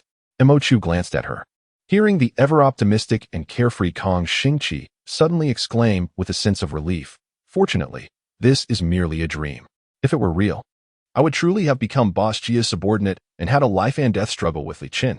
The key is that in my dream, I couldn't even see where you were. I really wouldn't know what to do." Chu fell silent for a moment, gently patting her shoulder and smiling. "Rest assured, it is just a dream. With me around, how could you possibly come to blows?" Kang Xingqi shook her head in exasperation, complaining, "It's all because of Li Chen's usual coldness towards us that I ended up dreaming of fighting with him. It's entirely his fault." As she continued to grumble, Chu lifted her gaze to the sky, her eyes reflecting deep contemplation. Regardless of what transpired in the past life and this life, it was merely a dream. Unbeknownst to her, Li Chen walked behind her, a complex array of emotions flickering in his eyes, only to solidify once more as he looked at her, his profound gaze seemingly capable of holding her alone. They settled by the campfire, oblivious to the presence of the white whale pond. This time, Imochu was quick to retrieve the white whale, allowing them to enjoy their meal. Yet, halfway through, Xiaojin suddenly stood up from beside the fire, shouting towards a particular direction. They had grown accustomed to this routine, for since emerging from the Black Sea, they had been traversing the wilderness, frequently encountering zombies or mutated flora and fauna. As a mutated creature, Xiaojin possessed far superior sensory and auditory abilities. Thus, when he began to call out, everyone instinctively sprang into action. Imochu and the others gathered around the campfire and waited for a while. Soon, they spotted a second-tier zombie hastily emerging from the nearby underbrush, bearing wounds as if evading some unseen threat. Upon seeing them, it swiftly altered its course and charged towards them. Imochu frowned slightly, noting the increasing frequency of second-tier zombies they had encountered lately, indicating that such creatures were becoming more commonplace. However, facing a single second-tier zombie did not instill fear in Imochu and his team, except for Xiaojin. The entire group was comprised of second-tier members, making them a formidable force even in the harsh landscape of the apocalypse. This time, Imochu and Li Chen refrained from intervening, allowing Kang Xingqi to test the prowess of her second-tier abilities. Bai Jingze, who rarely engaged in combat while in the laboratory, joined her. Thus, the second-tier zombie became an opportunity for practice. In less than 3 minutes, the zombie collapsed beside the fire, and Kang Xingqi found herself holding a gleaming crystal core. She appeared quite pleased, glancing at the core in her hand before tossing it to Bai Jingze. Bai Jingze instinctively caught the core, examining it, and then looking back at her, somewhat perplexed. Kang Xingqi smiled and said, "This is our team's tradition. We share the crystal cores. Since you are now a part of our squad, you must have your share." Bai Jingze paused for a moment, instinctively glancing at Imochu. Imochu smiled and nodded at him, affirming, "It is your trophy. Keep it." Bai Jingze pressed his lips together, murmuring a thank you. Kang Xingqi waved her hand dismissively, saying, "There is no need for thanks." The zombie was vanquished, and Professor Xie and his companions resumed their meal. However, Imochu Yuan initially perceived this as a trivial incident, unaware that it would lead to further developments. After they finished their food and prepared to extinguish the fire, Xiaojin suddenly cried out again. Believing another zombie was approaching, they readied themselves for defense, only to be startled by a group of disheveled ability users emerging from the darkness. Imochu Yuan furrowed her brow, about to inquire, when one of the female ability users pointed frantically at the corpse of a second-tier zombie beside the fire, exclaiming, "Here!" They got to it first. The glares from the group of ability users immediately turned hostile. Imochu Yuan glanced at the zombie lying at the woman's feet, then looked up at the evidently battle-worn ability users, internally clicking her tongue. The implication that this zombie, covered in wounds and fleeing in panic, had been inadvertently seized from them became clear. Indeed, as soon as the female ability user finished speaking, a male leader among them cast a glance in their direction. Scanning them briefly, he seemed to regard them with a measure of disdain, likely due to their inferior numbers, before focusing on Li Chen, perhaps perceiving him as the leader among their group. The male ability user spoke in a low voice to Li Chen, "Brother, we were the ones who discovered this zombie first. We battled for over 10 minutes before driving it away, and you come in and snatch our prize. Isn't that rather dishonorable?" Li Chen merely regarded him with a fleeting glance, saying nothing as he continued to tend to his tasks. Imochu glanced around and realized that her cohort of antagonistic allies displayed no intention of cooperation whatsoever. Thus, the responsibility of concluding this matter inevitably fell upon her shoulders. With a sigh, she smiled and remarked, "Indeed, this second-tier zombie was vanquished by us." Unable to suppress a chuckle, she reflected on her status as an ability user, not a benevolent savior. The crystal cores they had acquired were rightfully theirs, and even if they currently had no need for second-tier cores, surrendering them without cause was out of the question. Had they approached her with civility? Perhaps she might have considered their request, but expecting her to return the cores now was nothing short of a pipe dream. Moreover, when they encountered the second-tier core, the damage inflicted was minimal. A group of over a dozen individuals had spent several minutes to achieve such a meager result. Without their intervention, it was uncertain whether these individuals could have even slain the second-tier zombie. She patted Li Chen on the shoulder. Understanding her cue, Li Chen raised his hand, and a wall of fire erupted instantly, effectively halting the intruders just a step away, narrowly avoiding singeing their hair. Imochu, standing outside the fiery barrier, spoke in a composed tone, "Ladies and gentlemen, Allow me to inform you that the second-tier zombie your team managed to repel in a matter of minutes was dispatched by 2 members of our squad and a golden retriever in merely 3 minutes. The return of the crystal core is out of the question. Our team does not engage in charity. Next time you venture out, exercise a bit more caution, lest your current demeanor leads you to misfortune when encountering a more formidable opponent. Silence lingered behind the firewall for several moments. After what seemed an eternity, she finally heard the man coldly utter, "Leave." They waited a short while, and as Li Chen dismissed the wall of flame, they found the area beyond it completely deserted. Kong Xingqi smiled, seemingly about to say something, when Mo Chu's keen eyes caught sight of a dark envelope that had appeared on the ground after their departure. It looked familiar. Mo Chu's heart raced as she stepped forward to pick up the envelope. The front of the envelope bore the emblem of the Black Sea Survival Zone.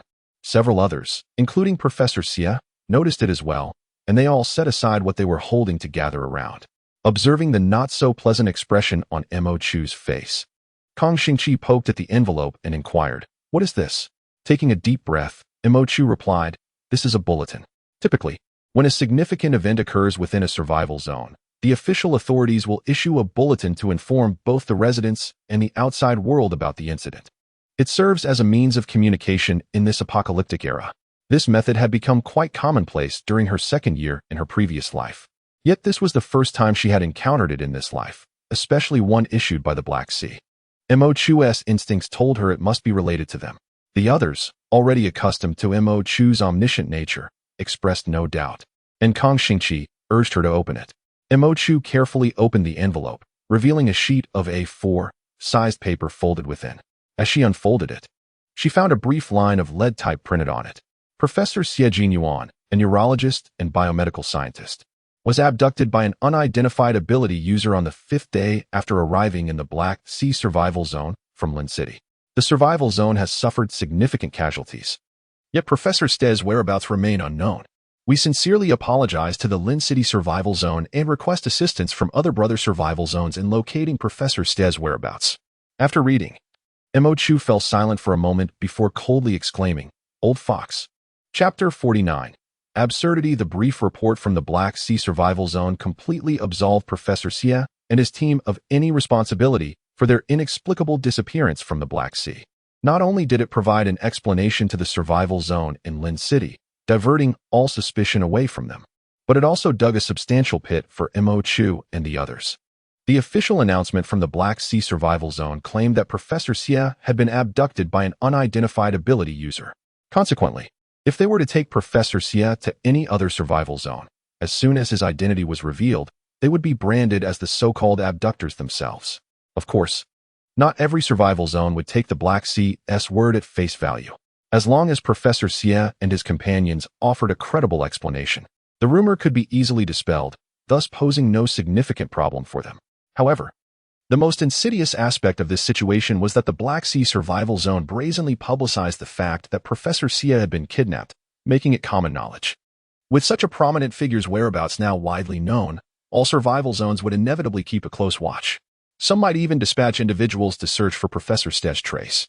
In such a scenario, regardless of where they settled, the moment Professor Xie attempted to clarify the situation, their movements would be inevitably exposed.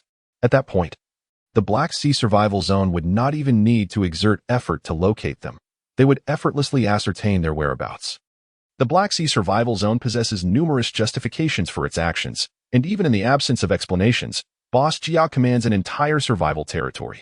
As long as there are no conflicting interests, no other survival zones would dare oppose them over this matter. Otherwise, Boss Jia would not have been able to become a revered guest in many survival zones despite his past transgressions.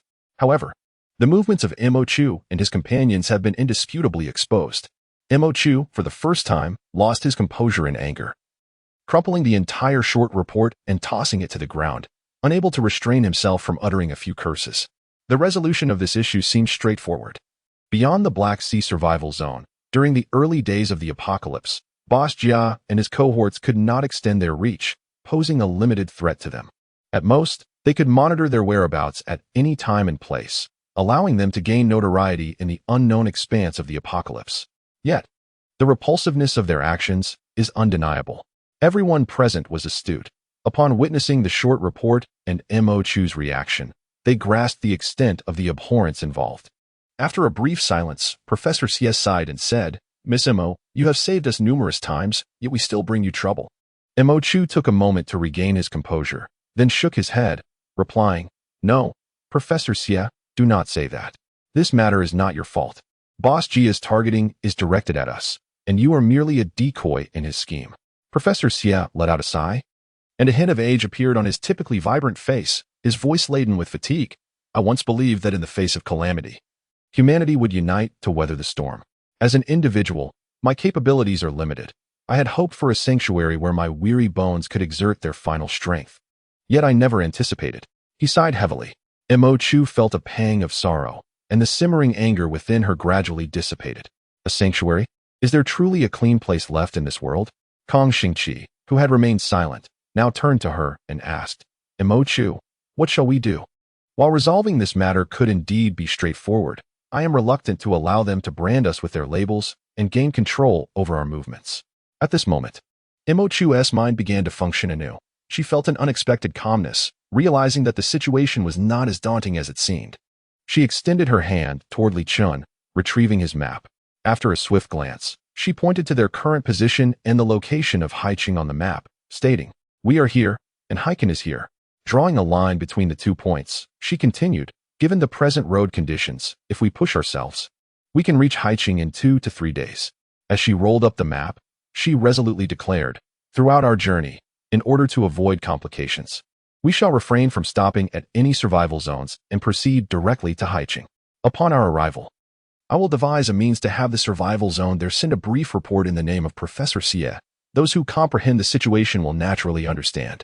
We shall not don this hat of blame, but rather lay our grievances bare for all to see. In due course, we shall witness who prevails in this contest."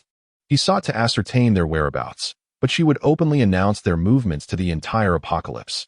Kong Xingqi remained somewhat hesitant, pondering whether the survival zone in Haiqing would be willing to issue a report to confront the Black Sea on their behalf. Mo Chu remained silent, yet inwardly affirmed that they would. Having spent many years in the Baidao survival zone, no one understood better than her the intense desire the Baidao survival zone had for Professor Xie. Not only would they be willing to confront the Black Sea, but if Professor Xie were to arrive, they would gladly face anyone. Moreover, she had not only brought Professor Xie along, she had also gathered several of the most formidable antagonists from her past life. If the Baidao survival zone failed to recognize their worth, it would not have evolved into one of the strongest survival zones in the South. However, Mo Chu felt it was not the right moment to voice these thoughts. She rolled up the map and returned it to Li Chen, then placed a reassuring hand on Kong Xingqi's shoulder, smiling as she said, "What are you thinking? Can a mere survival zone in the Black Sea truly compel us to abandon our destination?" Her words not only comforted Kong Xingqi, but also reassured the others. A collective sigh of relief escaped the group, and the atmosphere lightened considerably. Mo Chu clapped her hands and declared, "All right, everyone has had their rest. Tomorrow we shall continue our journey, aiming to reach Haishi within 3 days, though we will face hardships along the way." She was unaware of how many crystal cores Li Chen had absorbed since advancing to the 2nd tier, but he had always been swift in his absorption. Mo Chu was determined not to fall too far behind. Most importantly, she aspired to swiftly elevate to the 3rd tier. The distinction between the healing abilities of the 3rd tier and those of the preceding tiers was immense. Upon reaching the 3rd tier, she would gain the power to purify viruses, ensuring that even if she remained immobile in the survival zone, she would be revered as a healer, with crystal cores continuously offered to her, reminiscent of her previous life. The once wandering and perilous Mo Chu had transformed into the esteemed healer of the White Island survival zone. Having successfully absorbed the crystal cores, she found Bai Jingzi seated in the passenger seat, soon succumbing to slumber. The young boy was remarkably quiet, not altering his position even in sleep, while his golden retriever lay peacefully in his embrace, deeply asleep as well. In contrast, Kong Xingqi sprawled across Mo Chu's lap, commandeering a significant portion of the back seat, leaving her in a quandary of whether to push him away or not. Whether it was Kong Xingqi's domineering sleeping posture or the multitude of events from the day weighing on her mind, Mo Chu struggled to find sleep. With her eyes closed, visions of Kong Xingqi's breakthrough to the 2nd tier and the nauseating short report flickered before her. Yet, with the journey ahead, she knew she must find rest. She was preparing to force herself into slumber when Kong Xingqi, unbeknownst to her, seemed to have slipped into a dream. A pair of feet abruptly settled on her legs, and a face soon pressed against her shoulder. Imochu took a deep breath, reminding herself that this was a teammate she could not push away, and then adjusted Kong Xingqi's position. In the next moment, she opened the car door and stepped outside. The campfire illuminated a small area, revealing no sign of the night watchman, Li Chen. She glanced around and discovered Li Chen perched atop a tree, one leg bent, the other hanging down, watching her intently. Imochu offered him a smile. He leaped down from the tree and quietly inquired, "Can't sleep?" Imochu pointed to her head and replied, "Yes, I'm too energetic today." Li Chen said nothing further. Instead, he cleared a space beside the campfire for her to sit. As Imochu settled down, Li Chen joined her, and they both gazed at the moon above, enveloped in a comfortable silence for a while. After some time, Imochu suddenly asked Li Chen, "What did you do before the apocalypse?" He paused for a moment before responding, "Before the apocalypse, I was in my second year of graduate studies." A rare smile graced Li Chen's face as he continued, "Back then, I enjoyed adventures. I climbed Mount Everest with others, crossed the Yangtze River, and even ventured into the uninhabited deserts, so my physical fitness was quite good." Imochu sighed, her expression melancholic as she lamented, "I am quite different before the apocalypse. I was a medical student, and my awakened ability is also in the healing domain, which feels like a twist of fate." Li Chen smiled faintly and remarked, "I know you are a medical student." He shook his head and continued, "I have seen you before, at that time. You were performing emergency aid on the street for a patient. I took over from you to administer CPR, but you may not remember me, as I can barely recall it myself." Imochu listened, her expression one of bewilderment. She had encountered Li Chen before. If he claimed that even he was on the verge of forgetting, it must mean that their true first meeting had occurred quite some time ago, even by present standards. Had she met Li Chen a long time ago? Imochu inquired, "You mentioned you were nearly forgetting, so what suddenly prompted your recollection? You never mentioned it before. Did it only come back to you recently?" Upon her question, Li Chen fell into silence, the firelight casting shadows across half of his face, obscuring his expression. After a lengthy pause, he replied, "I remembered it again in Boss Jia's illusion. In that bizarrely absurd illusion, he not only recalled their first encounter, but also nearly harmed Imochu, a surreal experience that felt almost real." Chapter 50. The illusion. Li Chen had previously confided in Imochu that he was aware of Boss Jia's supernatural ability to create illusions because he had been influenced by him. Yet Boss Jia had ultimately failed. However, the fact that Boss Jia did not succeed did not imply that Li Chen had remained entirely unaffected by the illusion. Rather, it was because he quickly realized that what he saw within the illusion was utterly impossible in reality, allowing him to awaken swiftly. The illusion crafted by Boss Jia exerts a profound influence on those who harbor obsessions in their hearts. Bai Jing's fixation is his brother, which is why, during their escape, despite his considerable strength, he was easily swayed. As for Li Chen, his obsession revolves around Imochu. Thus, the illusion he perceives pertains to Imochu. He is acutely aware that the events he witnesses within this vision could never transpire. Yet, the vividness of the illusion stirs a deep-seated fear within him. Even long after awakening, he finds himself grappling with doubts regarding the authenticity of that illusion. Was it merely an illusion, or an alternate existence belonging to Li Chen that he had never experienced? In that vision, he glimpsed another life of Li Chen, alongside a different Imochu. When Li Chen first became aware within the illusion, he was amidst a massacre on a stormy night. The scene was drenched in crimson, engulfed in flames, where the torrential rain was powerless against the inferno. He heard voices shouting, "Li Chen, you monster! You have slain us, and they will not spare you." To him, this was a source of great amusement, and he laughed heartily. One by one, those individuals fell, and not a single ripple of emotion stirred within his heart. Subsequently, he brought back the lone survivor from the heap of corpses. Through the bloodstained visage, he recognized the individual as Chu Ming. The face was etched with a terror that pierced to the bone, gazing at him as one would look upon a demon. Yet at that time, Li Chen could only laugh heartily. Ultimately, he tortured Chu Ming for 3 days and nights, and upon exiting that room, the reputation of Li Chen as both a madman and a demon spread throughout the entire realm of supernatural abilities. At that moment, no one comprehended the motives behind his actions. All feared him as one would a ferocious beast. The masses perceived him merely as a lunatic with a penchant for slaughter. Only he understood that he was not merely killing, he was exacting revenge, though the distinction between the two was negligible. Among those who had fled in their vehicles from the horde of zombies that fateful day, some had perished during the apocalypse, Others met their demise at Chu Ming's hands, and some fell victim to Li Chen's massacre. It was as if he had severed all ties to his past, and the name Li Chen had become synonymous with infamy. Until one day, a sudden thought struck him. Among those people, there remained one survivor. He recalled a small girl from the healing faction, beautiful yet frail, always trailing behind others like a mere shadow. Her name was Imo Chu. He could not fathom why she had surfaced in his mind, yet at that moment, he felt akin to a cat that, having encountered a mouse barely clinging to life within its territory, approached it with a teasing disposition. Eventually, one night, he laid eyes upon her, the once timid girl who had existed as a shadow. He had assumed she would either become a parasitic flower clinging to others or perish prematurely. To his astonishment, she was still alive, albeit in a disheveled state. Yet she seemed to be managing quite well. When he found her, she was trailing behind a small team, yet it seemed as though she did not belong to them. Merely hitching a ride, the leader of the team, possessing offensive abilities, took an interest in her, making several subtle advances, all of which she deftly deflected. That evening, the young girl with healing abilities quietly slipped away, casually pilfering a crystal core from the leader and leaving a couple of footprints on his backpack. Witnessing the entire scene, Li Chen burst into laughter, feeling a joy he had not experienced in ages. Initially, he had intended to kill her, but at that moment, he found himself intrigued to see what else this healer could accomplish. He followed her closely, observing as she narrowly escaped death several times, until she inadvertently trespassed into the territory of mutated plants, nearly losing her life. It was then that he intervened to save her. Upon awakening, she walked into a place familiar to them both, Lin City, the very location where Chu Ming had pushed him into a horde of zombies. It was time to conclude matters.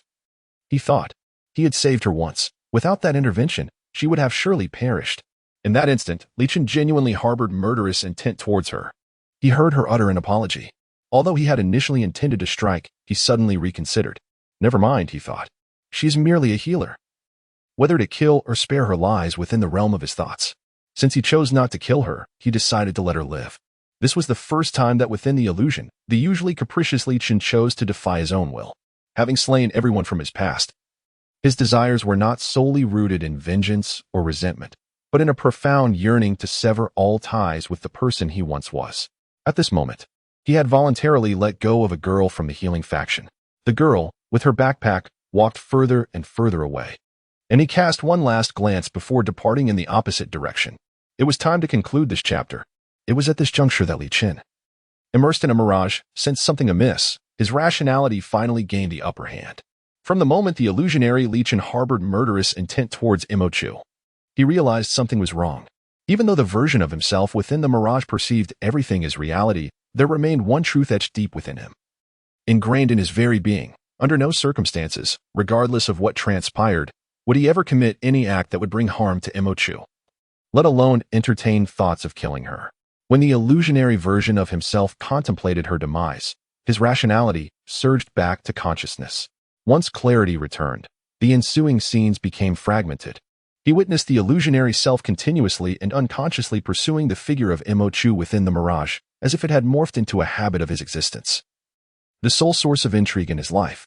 He observed how he would linger at the area where Imo Chu resided after each fierce battle, utilizing his secondary ability to conceal himself before ultimately departing.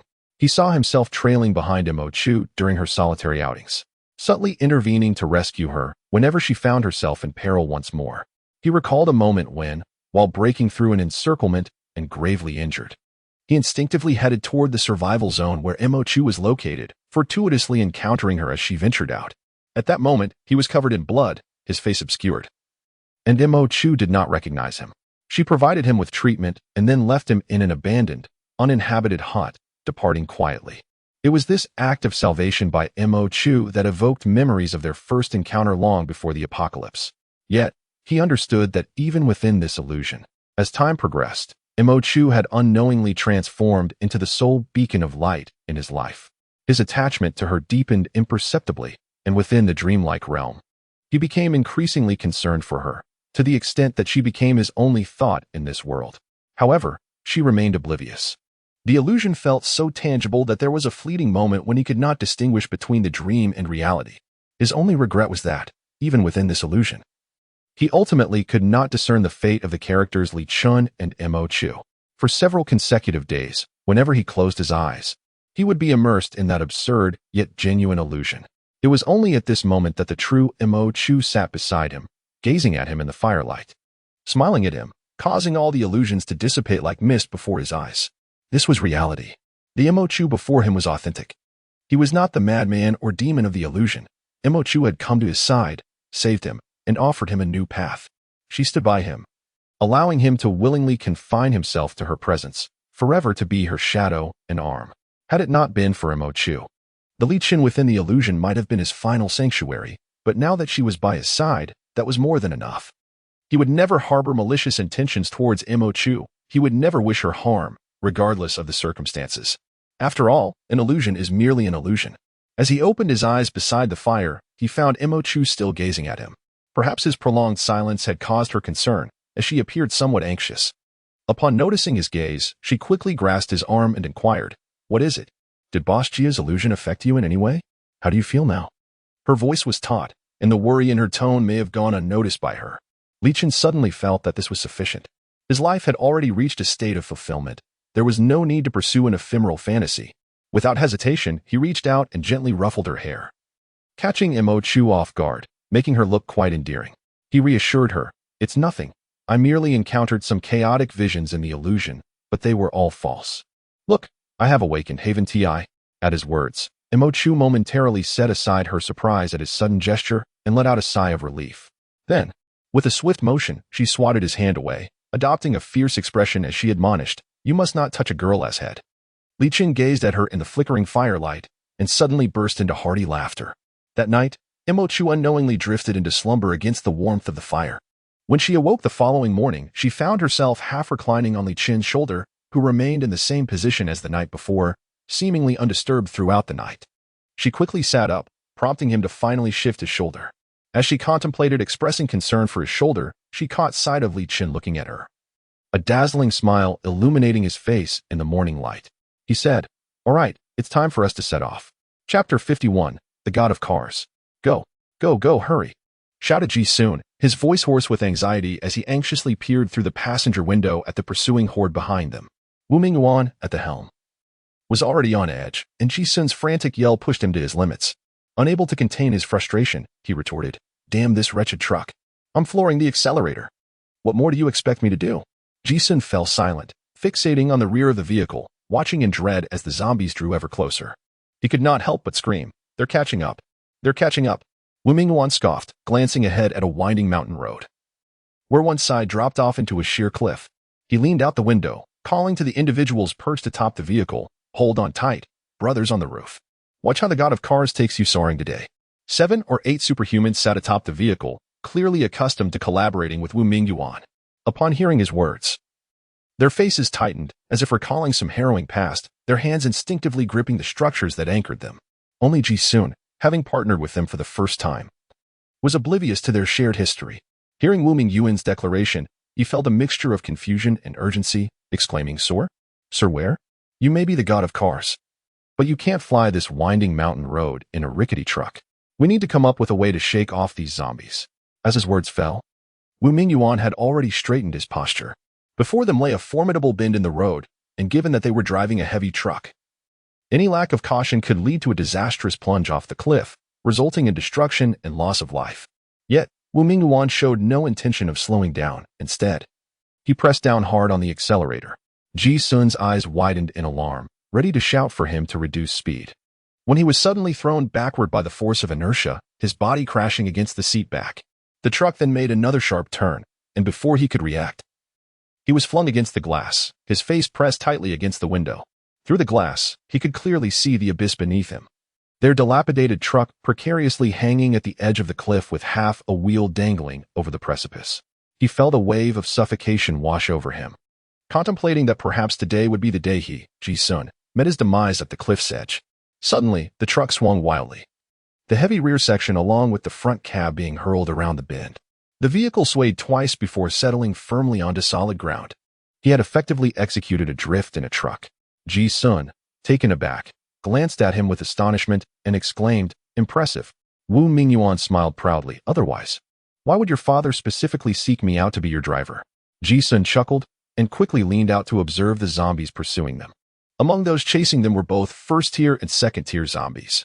Although they were hot on their heels, most of the zombies were rather clumsy. After navigating the sharp turn, nearly half of them tumbled off the cliff due to their lack of agility. Ji-sun, witnessing this, felt a surge of hope. There's a chance. These zombies. We can still manage to defeat them. Upon hearing this, Wu Mingguan promptly spat out the toothpick he had been chewing on, saying, "Wait a moment. There are several sharp turns ahead. Allow me to shake them off before you make your move. We must minimize casualties."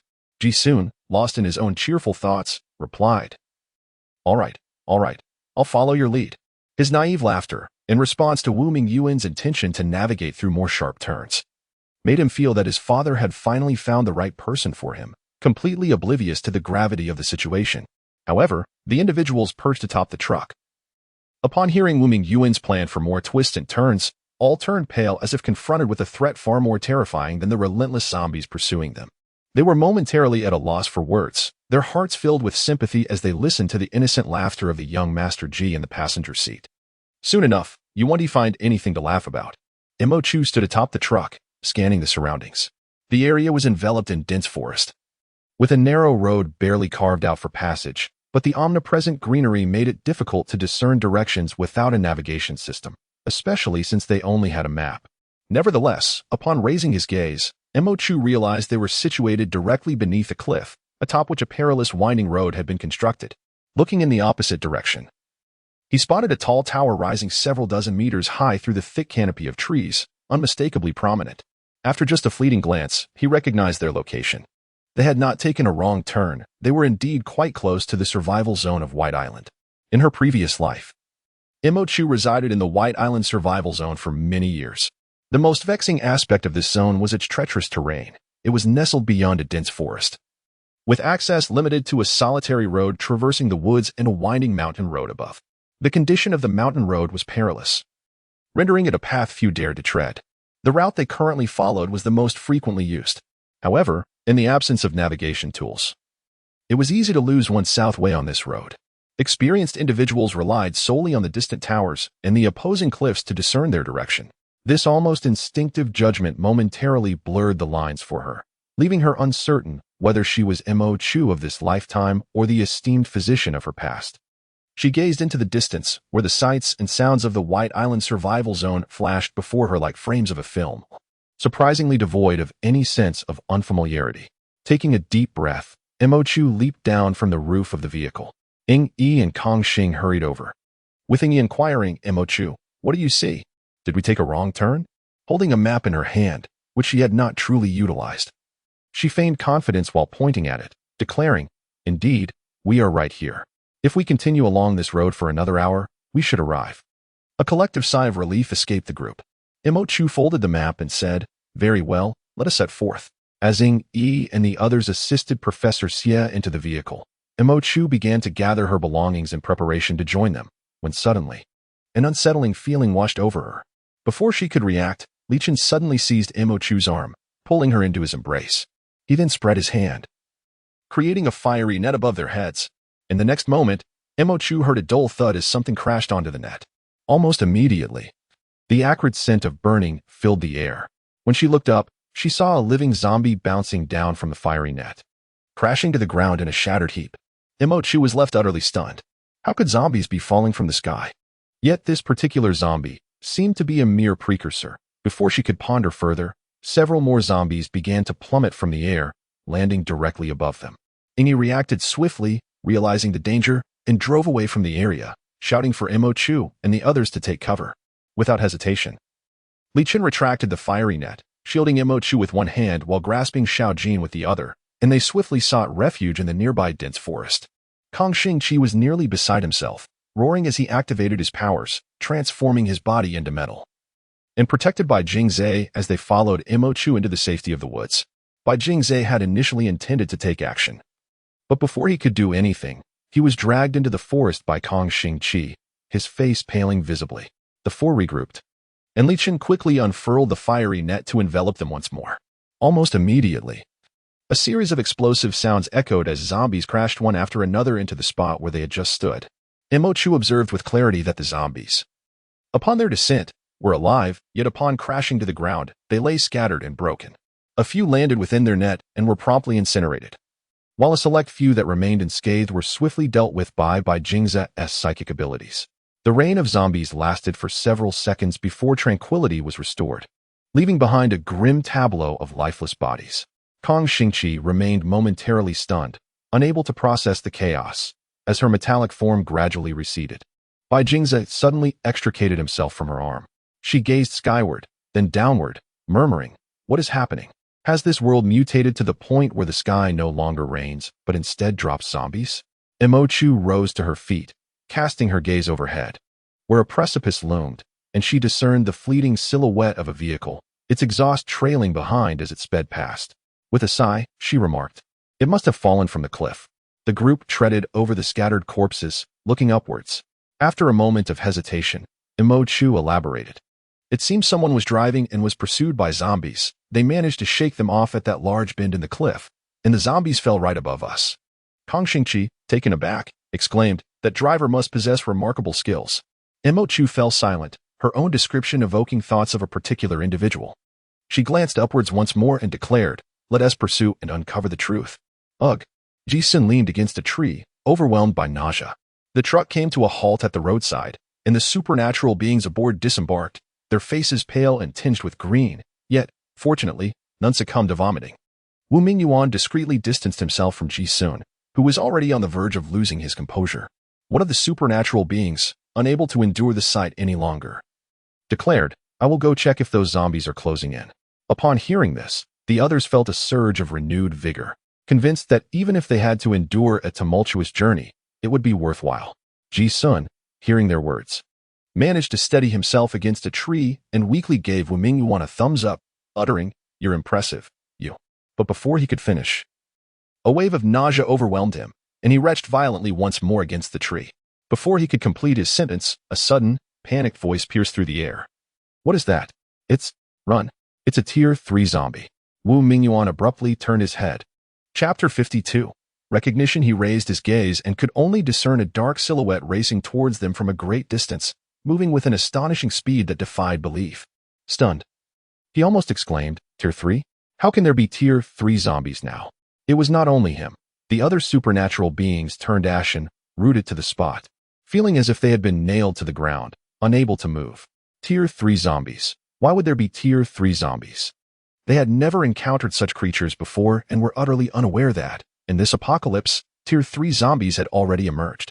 Among all those present, only Ji Sun had managed to transcend to the second tier of abilities. The others included 2 pinnacle first-tier ability users, mere steps away from advancing, while the remainder were predominantly first-tier, with even one individual, Wu Mingyuan, yet to awaken his powers. In the post-apocalyptic landscape, such a group was far from weak. Even if faced with 2 or 3 second-tier zombies, they would dare to take their chances. However, the thought of a third-tier zombie sent a chilling realization through their minds. Certain death loomed ahead. Ji Sun, the quickest to react, dashed from beneath the tree, scrambling towards the vehicle while shouting, "What are you waiting for? Get in the car." His words prompted the others to respond, each eager to climb aboard. Yet, their driver, Wu Mingyuan, cast a grim glance at the approaching zombie. With a sudden movement, he grasped Ji Sun and pulled him back, exclaiming, "Get in the car? That zombie is far too swift. I'm driving a car, not a plane. We want to escape. We must disperse and run, if one of us can flee. It's better than none." In an instant, everyone froze, turning their gazes towards Wu Mingyuan. Ji Sun momentarily stood dumbfounded before quickly regaining his composure. He seized Wu Mingyuan by the collar and shouted, "Have you lost your mind? What about all the supplies in the truck? Everyone in the survival zone is counting on this cargo." At this moment, Wu Mingyuan remained remarkably composed. He coldly stated, "Zombies only consume humans, not animals. Once we manage to escape, if even one of us survives, that person should return here to retrieve the supplies. If none of us make it, your father will undoubtedly send someone to look for us, and they'll discover the supplies. As for the rest, we must leave it to fate." Ji Sun was momentarily taken aback, his hands falling dejectedly to his sides. He now clearly recognized that Wu Mingyuan's suggestion was indeed the most prudent course of action. Rather than engaging in a futile struggle against the third-tier zombie, leading to a deadly confrontation where everyone fled in different directions, the number of survivors might actually increase if they followed Wu's plan. Before this ordeal, His father had remarked that he was too idealistic. Ji-sun had dismissed this at the time, believing his father merely lacked experience. Now, however, he comprehended the weight of those words, albeit at a tremendous cost. Wu Mingyuan tugged at his clothing, glancing at the approaching zombie, and shouted, "What are you waiting for? Run." Just then, they all heard a melodious female voice. Laced with joy, "Found you. They're here." Instinctively, Wu Mingyuan and Ji-sun turned toward the sound, spotting a graceful figure emerging from the thicket alongside the road. Sunlight cascaded upon her, and she appeared as light as a sprite dancing through the forest. However, both Wu Mingyuan and Ji-sun's expressions shifted dramatically, and Ji-sun bellowed, "Run! A third-tier zombie is coming." However, to their astonishment, the girl before them reacted not with terror or fear upon hearing the news. Instead, her countenance brightened at the mention of the words Tier 3 zombie. She promptly turned to those behind her and exclaimed, "Hurry! It's a Tier 3 crystal core." Immediately, another female voice responded, "A Tier 3 crystal core? Goodness! All we've encountered along the way have been Tier 1 and Tier 2. I thought there were no Tier 3 zombies left in this apocalypse. Our luck is remarkable."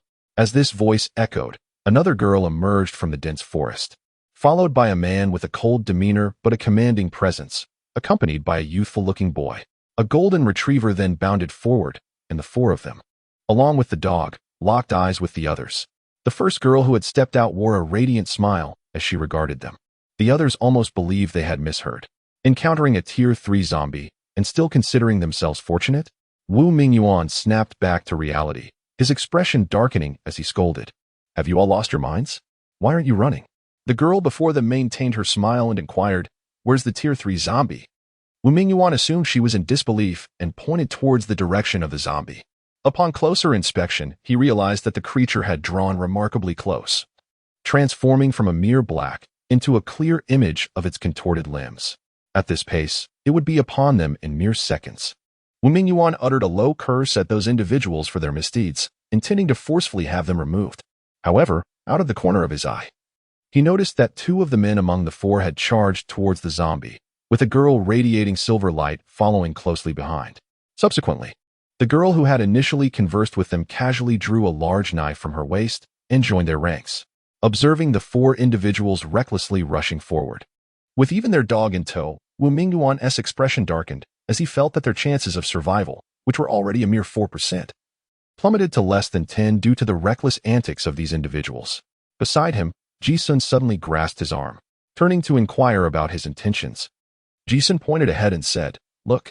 Wu Mingyuan turned back, and in that brief moment, the group had already engaged in combat with the third-tier zombie. Contrary to his expectations that they would be swiftly annihilated upon confrontation, the group exhibited remarkable coordination.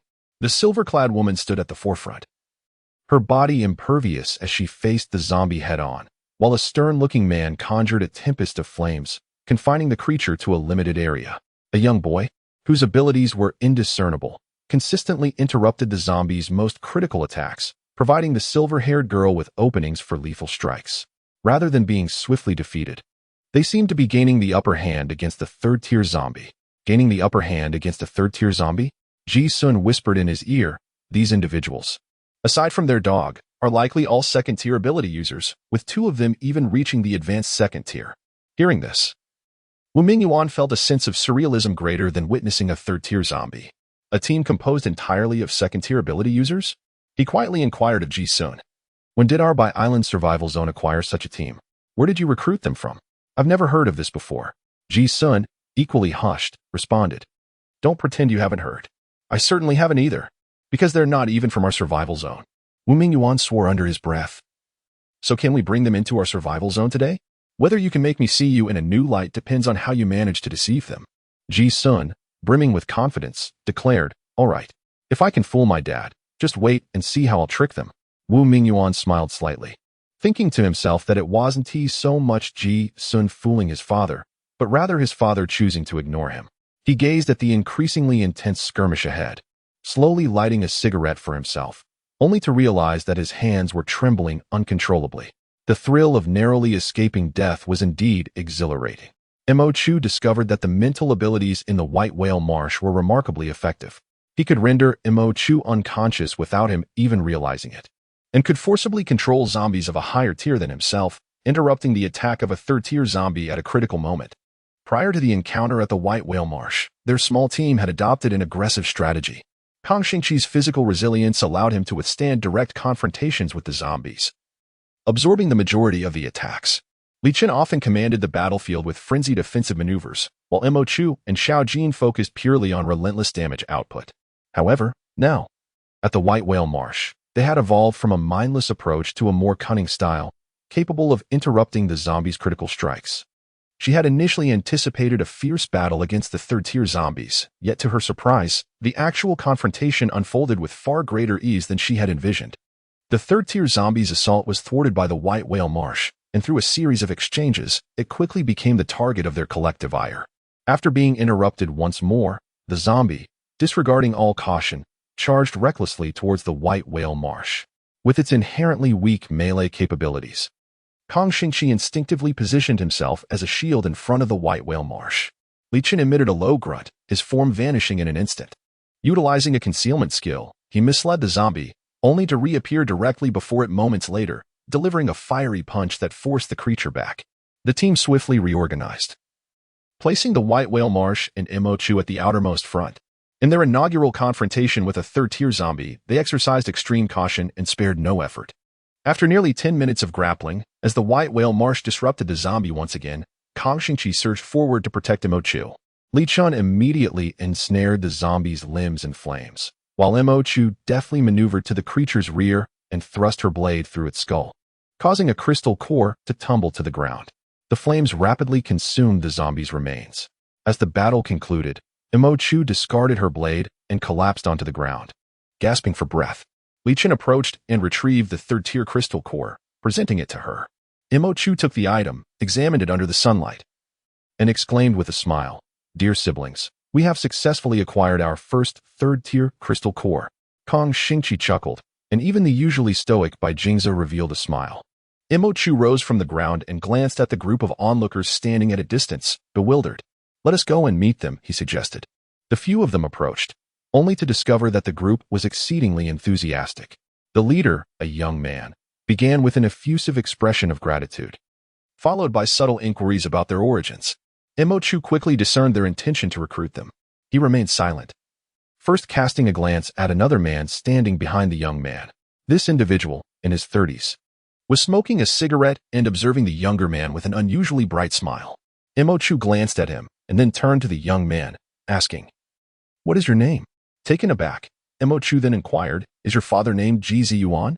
This time, it was the man who was taken aback. "You know my father?" he asked, astonished. "What a coincidence," Mo Chu replied inwardly, realizing that he was surrounded by familiar faces. Chapter 53, Old Friends. The man before Mo Chu, who introduced himself as Ji Sun, along with the man behind him, the one smoking, were acquaintances from his previous life, though they had not shared a deep bond. However, in terms of familiarity, it was the smoking man, Wu Mingyuan, who stood out. Although Wu Mingyuan was not an ability user in Mo Chu's past life, he was more sought after in the survival zone of White Island than many ability users. His sole skill lies in his exceptional driving abilities. Although most individuals in the post-apocalyptic world possess the capability to drive, his prowess has allowed him to thrive within the competitive environment of the White Island survival zone. This remarkable aptitude speaks volumes of his capabilities. Prior to the cataclysm, he was regarded as a driving deity. Post-apocalypse, he has transformed into the automotive god of White Island. There was once a sentiment expressed that as long as Wu Mingyuan was present during expeditions, the likelihood of survival for their group would be significantly heightened. In his previous life, whether it was the official teams dispatched by White Island to gather resources or various squads of ability users undertaking missions, Wu Mingyuan often assumed the role of the designated driver. Naturally, he had crossed paths with Mo Chu. They collaborated on 3 occasions, each time a survival team. After enlisting Mo Chu's assistance, also sought out his expertise, which was purely coincidental. Remarkably, during these 3 collaborations, not a single word was exchanged between them. Thus, despite both being well-known figures within the White Island survival zone, their relationship was limited to mere acquaintanceship. However, the impression Mo Chu held of Wu Mingyuan from her past life diverged significantly from the man before her now, a man in his 30s, exuding confidence while smoking and smiling. In her recollections, Wu Mingyuan was a taciturn individual, bordering on dullness. He refrained from speaking unless absolutely necessary, let alone smiling. when he did choose to speak. His tone was often laced with impatience, and he perpetually radiated an air of despondency. His vehicle was perpetually shrouded in a haze of smoke and alcohol. The contrast between that memory and the man who now stands before her, laughing and smoking, is strikingly profound. In her previous life, Mo Chu's impression of Wu Mingyuan, though somewhat dismal, was that of a truly formidable individual. It was said that throughout all the missions he undertook since the onset of the apocalypse, he had only faltered once. However, that singular failure was so catastrophic that no one survived except for him. It was in that tragic incident that Ji Sun lost his life. Ji Sun, the youngest son of Major General Ji Ziyuan, the de facto leader of the Baidao survival zone, was a second-tier ice elemental ability user who met his untimely demise at the tender age of 23, with an inconceivably bright future ahead of him.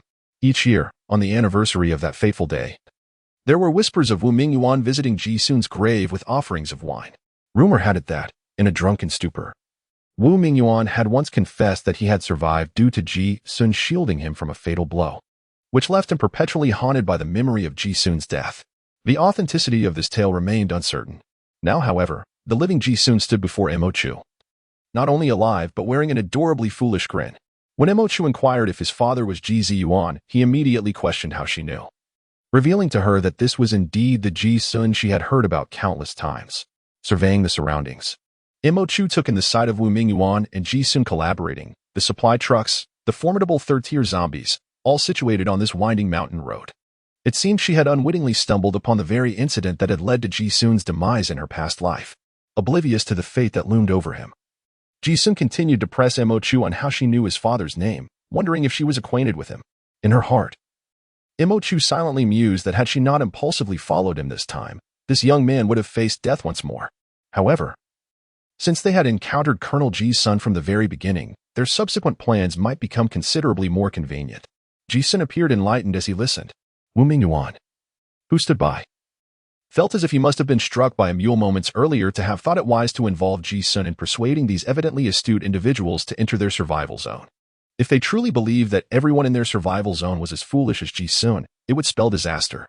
He promptly interjected, smiling while cutting to the chase. Thank you for your assistance. Otherwise, my brothers and I might not have made it out alive. We are abilities users from the Baidao survival zone, which is merely an hour's drive from here. Would you care to visit our survival zone? We would be delighted to extend our hospitality. This sentiment resonated perfectly with Mo Chu's intentions.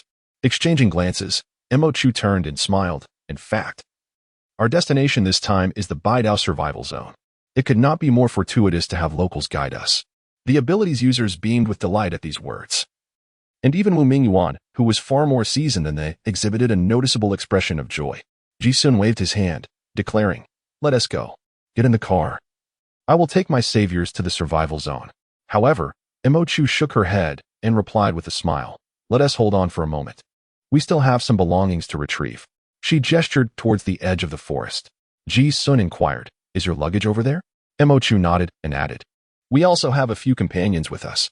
Nodding slightly in response to Kang Xingqi, she said, "Xingqi, could you please bring Yingyi and the others here? And also drive our car over?" Kang Xingqi nodded and turned to navigate through the dense forest. Ji Sun remained curious about the companions they were bringing, while Mo Chu remained silent with a smile, aware that once Kang Xingqi returned with Professor Xie and the others, it would mark their inaugural communication with the survival zone of Baidao. Ji Sun's demeanor towards Professor Xie would, in part, reflect the stance of the Baidao survival zone. It remained to be seen whether they would dare to confront another survival zone on behalf of Professor Xie and themselves. While Kang Xingqi was fetching them, Wu Mingyuan and the others busied themselves with inspecting supplies and repairing the vehicle, leaving Ji Sun idly waiting nearby.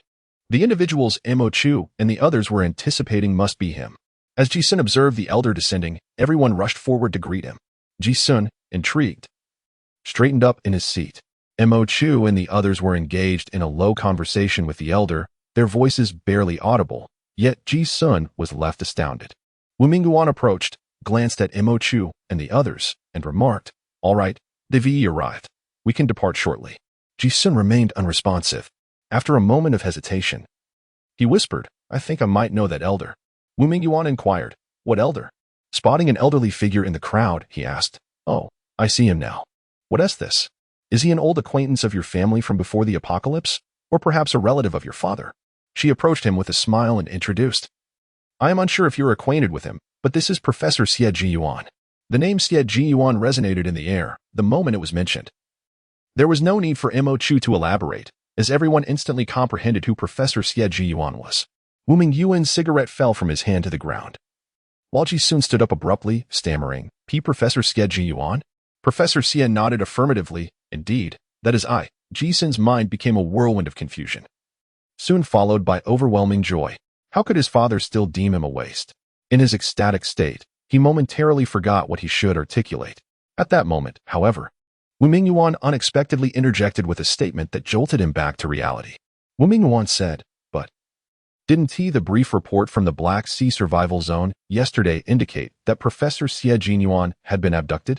This remark struck him like a bucket of cold water, and Ji Sun instantly regained his composure. He turned his gaze towards Mo Chu. This beautiful yet enigmatic woman nodded and smiled, saying, Indeed. The brief from the Black Sea Survival Zone reported that the professor was abducted, but considering our experience in bringing Professor Xie away, we can say that we effectively escaped. As she spoke, she spread her hands. The weight of her words was substantial, and Ji Sun's mind began to race. First and foremost, this was undoubtedly Professor Xie Jiyuan. Although he had been reclusive before the apocalypse, Ji Sun had encountered him once or twice due to family connections, making it impossible for him to mistake the identity. Furthermore, Professor Xie exhibited no signs of coercion in his demeanor. On the contrary, he appeared to have developed a remarkable rapport with this group of extraordinary individuals.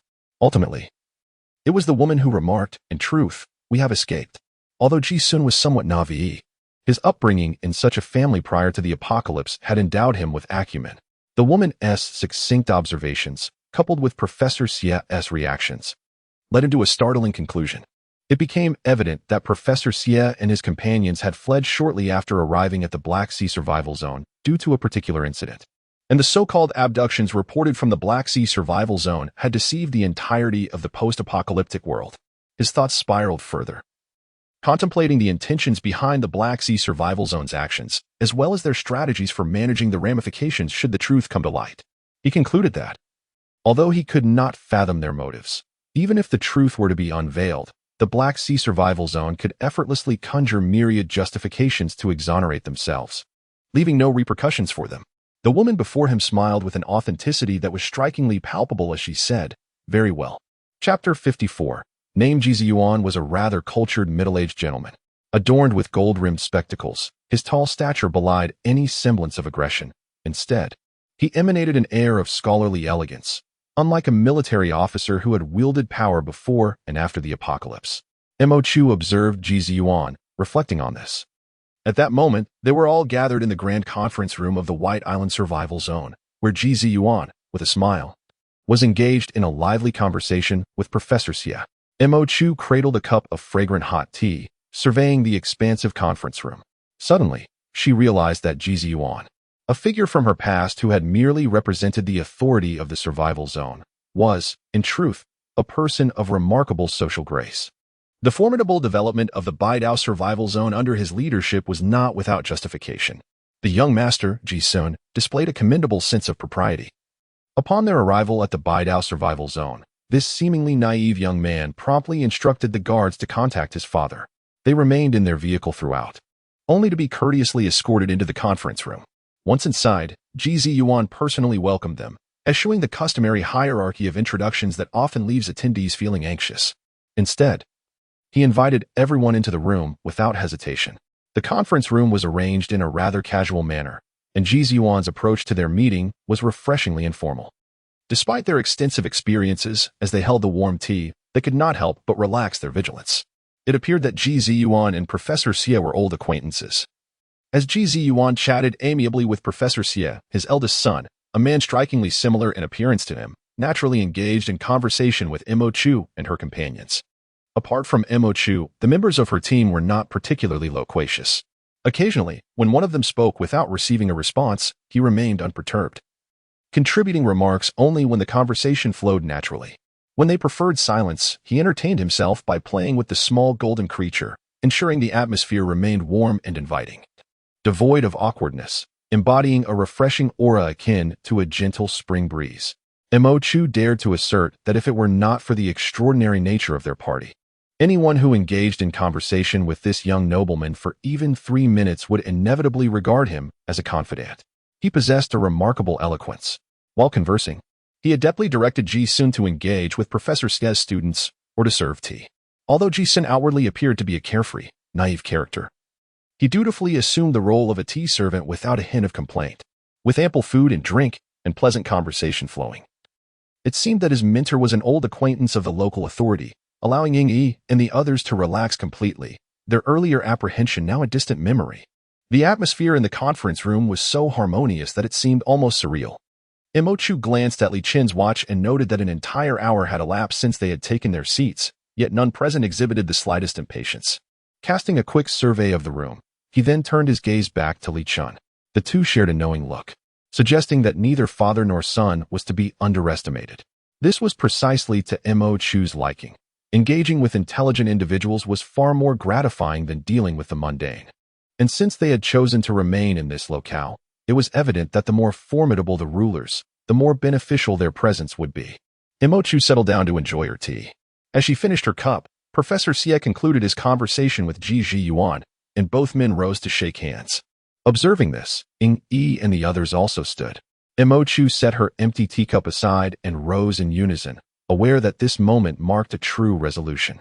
Indeed, after shaking hands with Professor Xie, Ji Yuan approached them, removing his glasses and smiling as he surveyed the group. He exclaimed, "Ah, the prodigies of youth."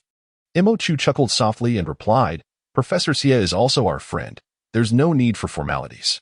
Ji Yuan returned the smile and waved for his young son, Ji Sun, to come over.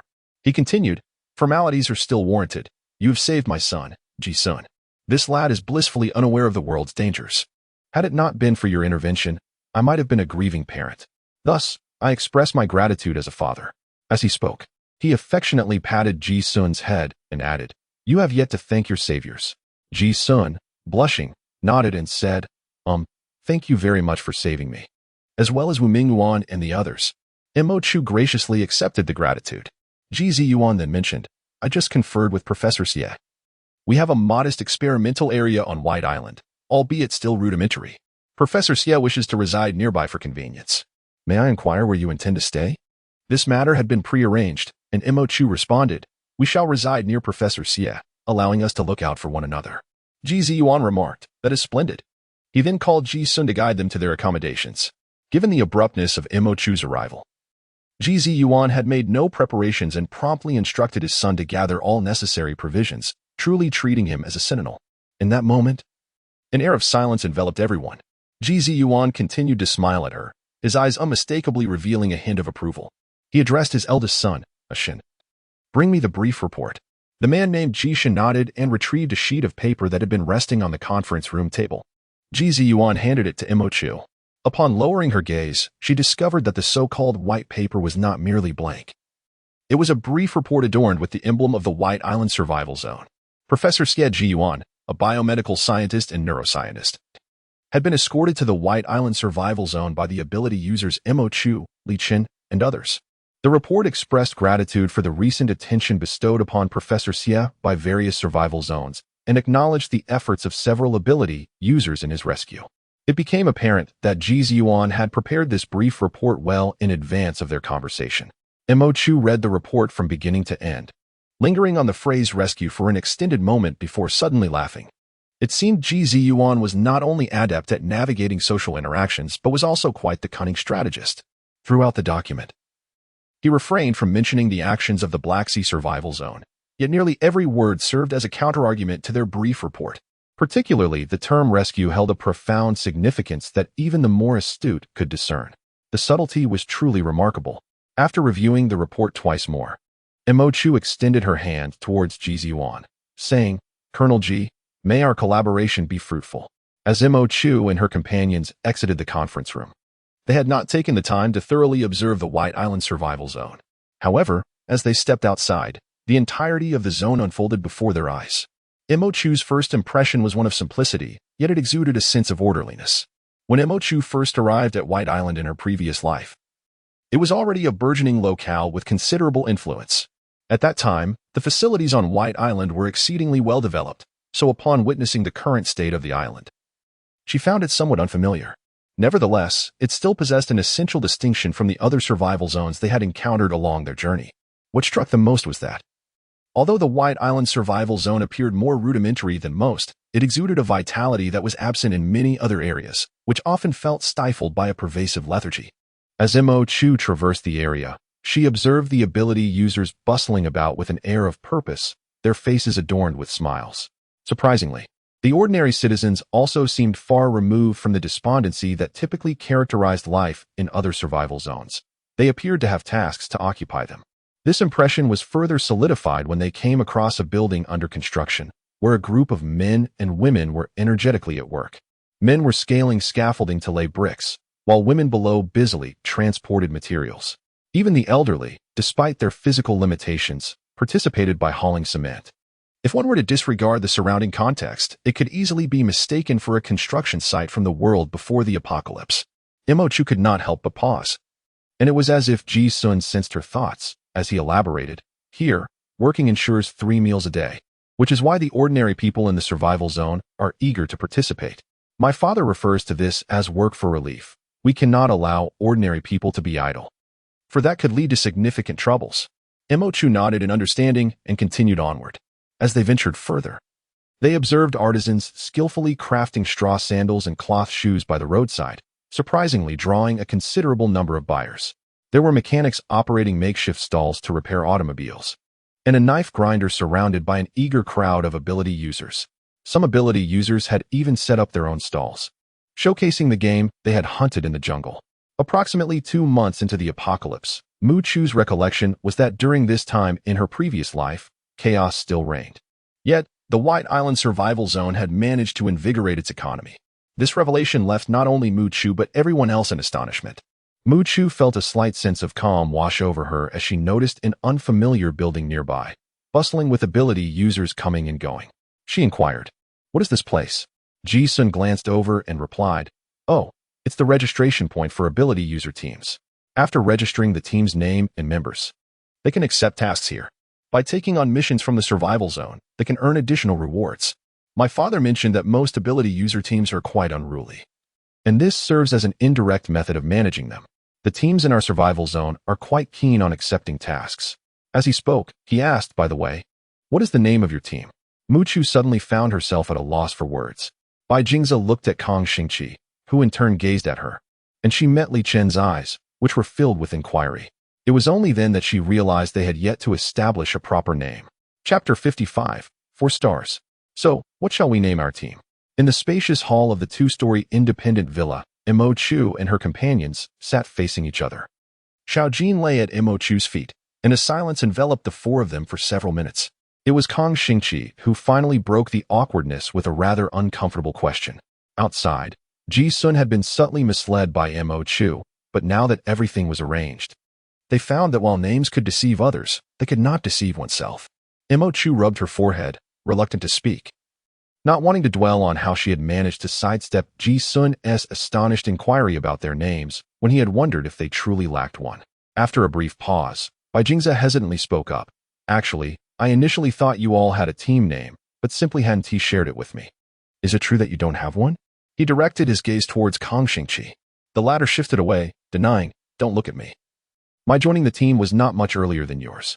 What you don't know, I certainly don't either." With that, Kong Xingqi deftly redirected attention towards Li Chen. Li Chen hesitated for a moment before turning his gaze to Mo Chu, leading everyone to look at her. However, Mo Chu could not bring herself to glance at Xiao Jin. Reluctantly, she declared, "All right then, let us engage our minds and think of a name together. It must be a careful consideration, as it may accompany us for a lifetime." Though she spoke with conviction, she was aware that the burden of brainstorming would likely fall mainly on her and Kong Xingqi, for Li Chen would undoubtedly have little interest in such matters. He would have no objections to whatever name they chose. Indeed, as spoke, the others exhibited little reaction. However, eagerly chimed in, pondering aloud, "Let me think. How about the Eagle Team? The Dream Team? The Star Team?" Promptly interjected, "We are combating zombies, not performing calisthenics. That won't do." In response to her rebuttal, quickly devised another idea. "Then let us call ourselves the Red Wolves, the Cobras, or the Black Dragons. Surely, that sounds formidable and far from resembling a calisthenics routine. Before could respond, the previously silent remarked, while it may not sound like it, it does evoke the image of a villainous character. Retorted, nonsense. Listening to their banter, silently reflected that if they truly resembled villainous characters, it would indeed suit them, as their small team, apart from her, was composed entirely of rogues. Recognizing the untrustworthiness of their suggestions, decided to put an end to's ramblings. She gestured for a pause, instructing them to wait, and swiftly made her way to the study of the villa, where she retrieved several sheets of paper and a marker. Placing the paper and pen on the table before the group, she captured their attention and began to write. One sheet bore the character, another, and the third. As she prepared to inscribe the final sheet, having discerned intentions, quickly interjected, "I prefer the character for is far too common for us." Thus, completed the last sheet with the character. In truth, Chu initially contemplated crafting another name inspired by gold.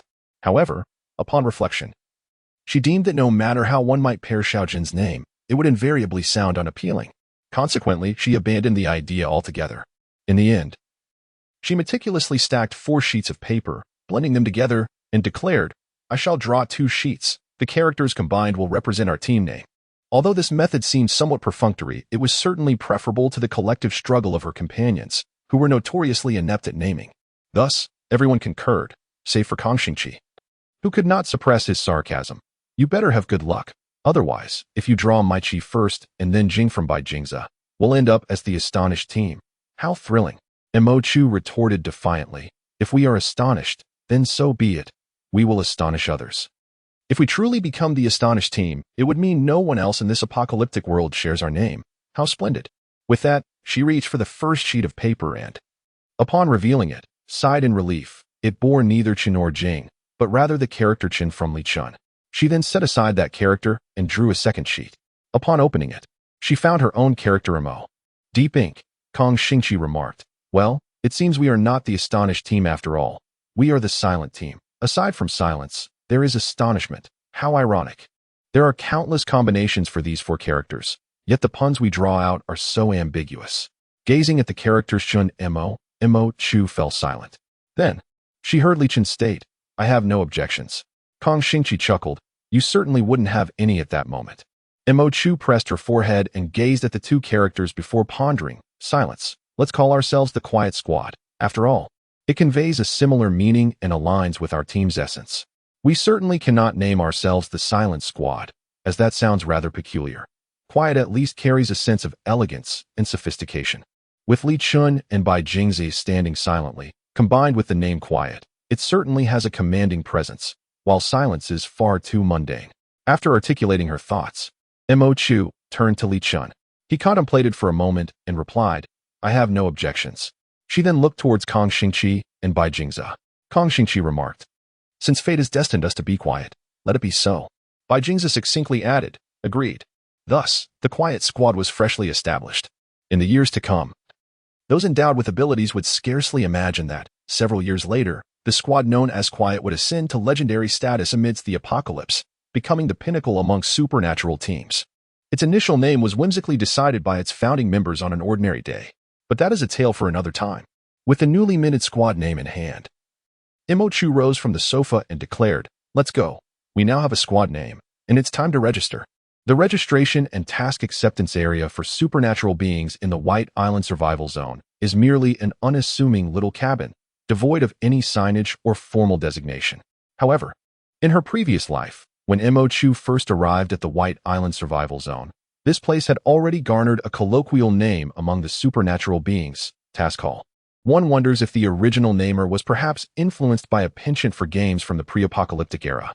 Nonetheless, the Task Hall now seemed significantly more desolate compared to what Chu had encountered in her past, while the flow of supernatural beings was continuous. Their numbers were not particularly abundant.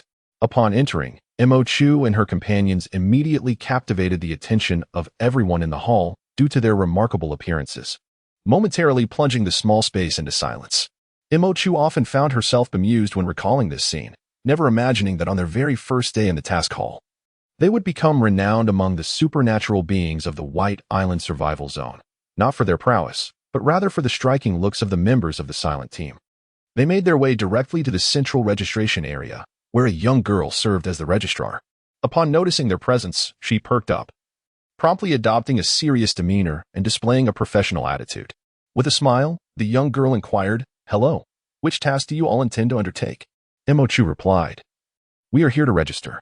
Upon hearing this, the girl quickly retrieved a notebook and asked, "In that case, you are the 36th registered supernatural team, designated team number 036. May I have the name of your team, please?" Silence. The young girl nodded. "All right, team 036 remains silent. Please state the number of members in your team along with their names, as well as their ability registration and types, without mandatory levels." Glanced at Kong Xingqi and the others, replying, "We have 5 members." The young girl paused, then looked at them again, counting once more, only to realize that there were only 4 present. She then inquired, "Is one member absent?"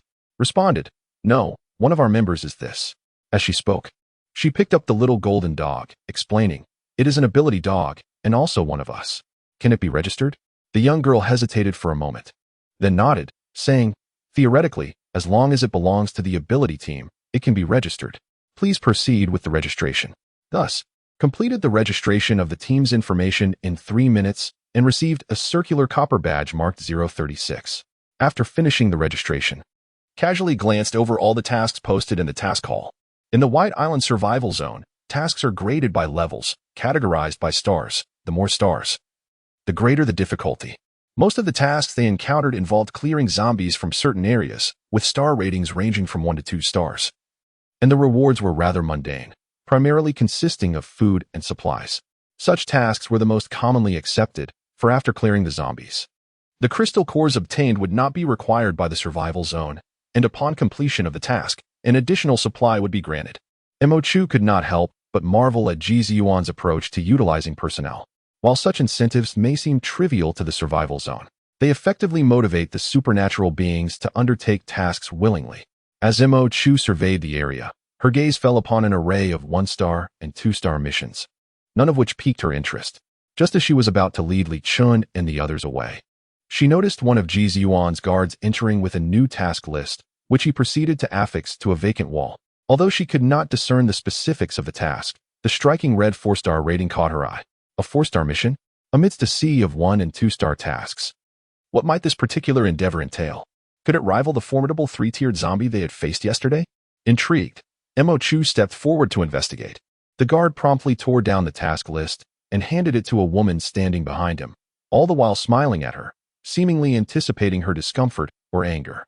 However, Imochu remained unperturbed, even suppressing a smile. The Red Wolf Squad. When she had first arrived on White Island, this name had not appeared in the roster of supernatural teams. Thus, they had either departed midway or been eliminated, their records erased.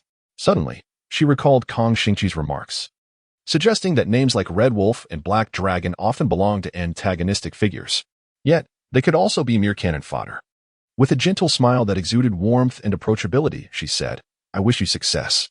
Then, turning away, she declared, "All right, let us take our leave."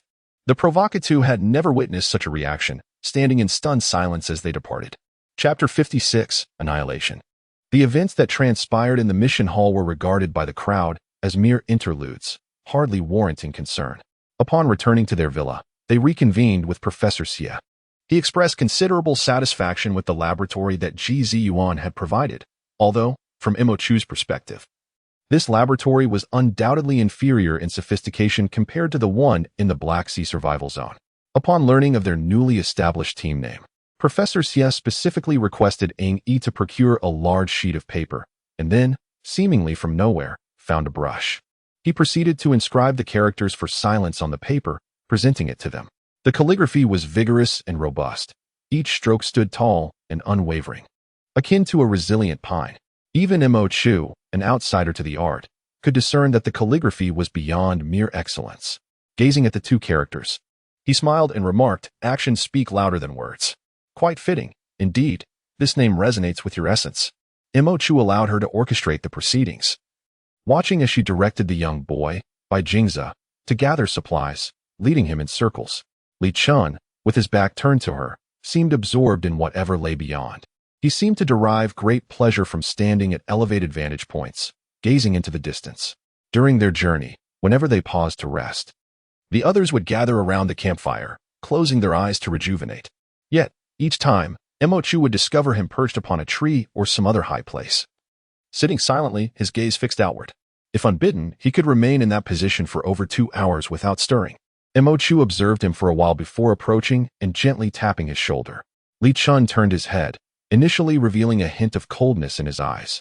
However, upon recognizing her, the emotions within him swiftly melted away, replaced by the familiar warmth of his gentle smile, so much so that Chu nearly doubted her earlier perception. He called her name, Chu. After a brief moment of silence, she extended her hand, offering him a third-tier crystal core. Contrary to her expectations, he merely glanced at it without reaching out to take it.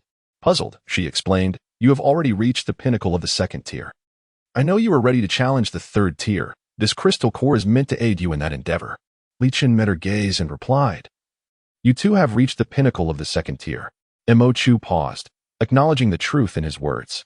She had entered the second tier shortly after him, and despite the myriad events that had transpired, they had both nearly simultaneously attained the pinnacle of their current level.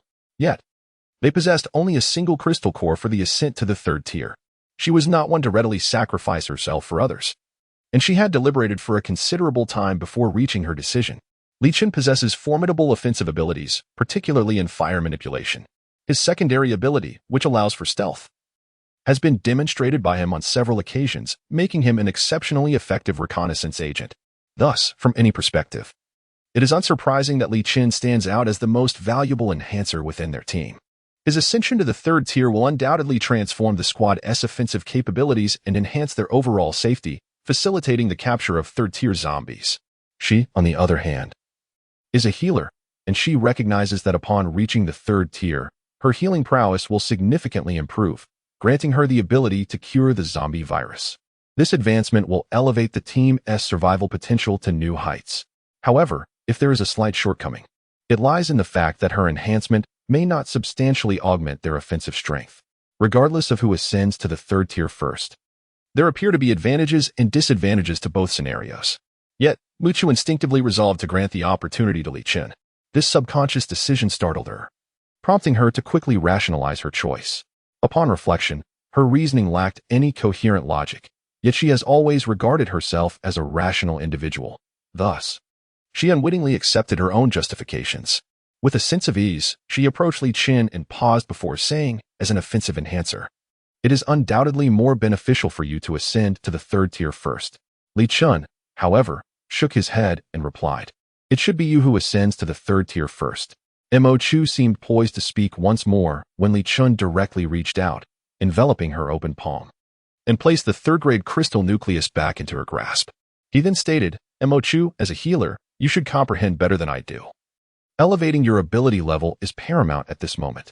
Thus, this crystal nucleus now rightfully belongs to you." His hand clasped hers momentarily before releasing it. Yet the lingering warmth from his touch left Chu momentarily disoriented. In that fleeting instant, her mind became a blank canvas. Then she heard his words, "You understand better than I do." Indeed, she did possess greater understanding, which led her to question why she had instinctively decided to hand the crystal nucleus to Li Chen moments ago. Chu instinctively urged herself not to delve deeper, attributing her choice to their differing perspectives on the matter. With this thought, the bewildering sensation began to dissipate, and her mind regained clarity. She composed herself. Perhaps having remained silent for too long, Li Chen inquired, "What is it?" Chu shook her head. "It's nothing." She smiled in return, declaring, "All right, then I shall surprise you all." Li Chen observed her silhouette, his gaze unwavering until the bedroom door closed, severing his line of sight. Suddenly, he covered half of his face with his hand, allowing a genuine laugh to escape his lips, a sound of pure delight. She walked ahead with empty hands, while behind her, a massive plaque was cradled by the great Bai Jingzi. Kang Xingqi, upon finding no one on the first floor, called out to Bai Jingzi and ascended to the second floor. As she reached the staircase, she caught sight of Li Chen leaning against the balcony railing, smiling, a sight that astonished her. Notably, his smile was not the chilling smirk that could freeze one in their tracks, nor was it the customary insincere grin. It was a genuine expression of joy. Kang Xingqi paused at the foot of the stairs, momentarily forgetting that she had blocked Bai Jingzi from advancing with the plaque in his arms. She gazed at Li Chen, bewildered, and asked, "Has the sky rained red today? Why are you so happy?" In an instant, she dismissed her previous concerns, excitedly pulling Bai Jinj forward to showcase their plaque. I truly did not anticipate that the Baidao survival zone would be brimming with talent. I merely intended to step out to procure some materials for a DIY project. Yet I unexpectedly encountered a bona fide craftsman. Li Chen glanced at the plaque and remarked, "Not bad." His response was rather subdued, prompting Kang Xingqi to reminisce about Mo Chu, who would typically be more supportive. She inquired, "Where is Mo Chu? I heard about the Red Wolf team you intercepted yesterday," and I intended to mention it to her. As her words faded, the door to Mo Chu's room swung open, and Mo Chu emerged, asking, "What did you want to tell me?" Upon her arrival, Li Chen immediately straightened his posture and looked at her with curiosity. Mo Chu nodded in acknowledgement, and Li Chen gradually revealed a smile. However, Kang Xingqi had yet to sense any anomaly. Upon spotting Mo Chu, she swiftly rushed over and exclaimed, "Mo Chu, I was referring to the Red Wolf team, the very ones who intercepted us yesterday. I've heard they have a notorious reputation for such underhanded tactics, particularly in the survival zone of White Island." As she spoke, an unsettling awareness suddenly dawned on her. Mo Chu gazed at her with a smile, while Li Chen regarded Mo Chu with an intense expression. Bai Jingzi seemed to sense something amiss as well, casting a scrutinizing glance in Mo Chu's direction. Kang Xingqi vaguely sensed that Mo Chu's aura had undergone a transformation since she had just stepped outside. A realization struck her, causing her eyes to widen in surprise. Then, she heard Mo Chu say, "Let us not dwell on the Red Wolf matter. It's merely a triviality. I have some delightful news for you. Would you care to hear it?" Kang Xingqi swallowed hard. "Do tell." Mo Chu deliberately took her time, saying, "The good news is, I have reached the 3rd tier. Ah." Kang Xingqi was momentarily stunned before bursting into a jubilant scream, then abruptly enveloping Mo Chu in a tight embrace. "Mo Chu, you're incredible," she exclaimed loudly, as Mo Chu gently patted her shoulder to calm her down. She thought to herself that she hadn't yet revealed her newfound ability to purify the zombie virus after attaining the 3rd tier. If she did, Kang Xingqi would likely go into a frenzy. Still clinging to her, Kang Xingqi chattered incessantly, while Mo Chu glanced up and noticed Li Chen's unwavering gaze upon her, as if he could not tolerate the presence of anyone else. She hesitated momentarily, feeling a bit flustered, before diverting her gaze. Li Chen yet before he could ponder further. The others had not even had the chance to rejoice in Mo Chu's ascension to the 3rd tier when a sudden knock resonated from the door of their villa. Exchanging glances, several of them descended to the 1st floor and opened the grand entrance. To their astonishment, it was none other than the esteemed young master Li Chen. He stood at the threshold, his demeanor more grave than ever before. He announced, "Yesterday, the Red Wolf squad, which had accepted the 4-star mission, was completely annihilated.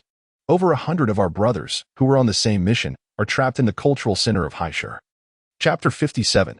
A Path to Survival. Upon accepting the 4-star mission yesterday, the Red Wolf team, alongside more than 100 of our valiant brothers, proceeded directly to the designated site. Our leading sergeant initially intended to discuss tactics with the opposing team. However, the members of Red Wolf showed no inclination for dialogue. They stormed into the building without hesitation, and our sergeant was powerless to intervene. Mere minutes after their incursion, the soldiers outside heard a few chilling screams. Sensing that something was amiss, they prepared to enter and render aid. Yet, one of the ability users from the Red Wolf team triggered an explosive ability, inadvertently rousing the entire horde of zombies within the building. The undead surged forth to assault the soldiers, forcing our sergeant and the remaining brothers to escape into a nearby cultural center, where they have now been besieged for an entire night. Li Chen recounted this from the sofa in the hall, his dark circles revealing a sleepless night. After listening, Mo Chu pondered for a moment and inquired, "From what you've described, was your mission site located within the urban area?" Li Chen shook his head. "It is on the outskirts of the city, in a commercial building." Mo Chu fell into deep contemplation, momentarily silencing herself. Kang Xingqi, having observed their conversation come to a temporary halt, could not restrain her curiosity. Are those Red Wolves foolish? Is the task for 4 stars as simple as just barging in? Upon hearing this, Li Chen offered a wry smile and replied, "They are not foolish. Rather, they are arrogant. With over a dozen ability users in their ranks, they possess 3 of the 2nd-tier abilities and several formidable 1st-tier abilities, making them a rather powerful team on White Island. They have never failed a mission, which has led them to act with a sense of impunity. They have previously succeeded in 3-star missions, so they likely perceive a 4-star mission as merely a slight elevation in difficulty." He continued, "Their unchallenged success has bred their arrogance. Kang Xingqi pondered this and realized she could not comprehend such hubris. In terms of strength, although her team, the Silent Squad, lacked in numbers, they far surpassed the Red Wolves in both ability level and intensity. Each member of her team had traversed a path fraught with adversity. They had faced unimaginable foes and endured misfortunes that others could scarcely conceive. They could not even entertain the notion of feeling arrogance. Kang Xingqi sighed quietly. Meanwhile, Mo Chu, after a moment's reflection, suddenly spoke. Young Master Ji. Jishin interrupted her, shaking his head with a smile.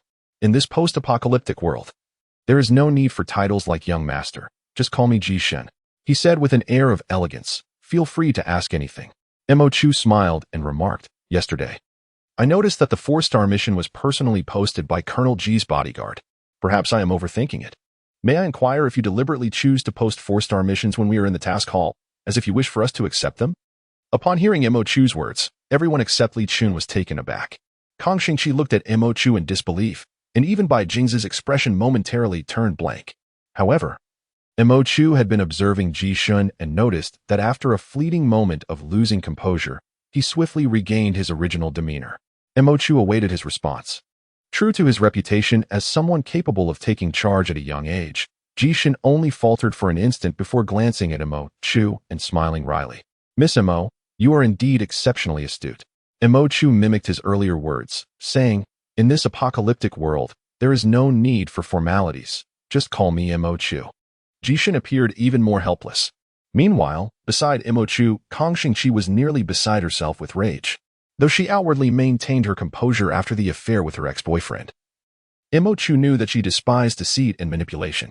At that moment, had it not been for Bai Jing's restraining her, she would have stood up to confront Jishin directly. Jishin also sensed that the atmosphere was amiss. He paused momentarily and explained sincerely, Mo Chu, you are indeed correct. Initially, we intended for you to undertake this task. However, this does not imply that we are deceiving or manipulating you. Both my father and I are well aware of your capabilities. Naturally, we hope that you will take on this 4-star mission in order to ensure a more secure outcome.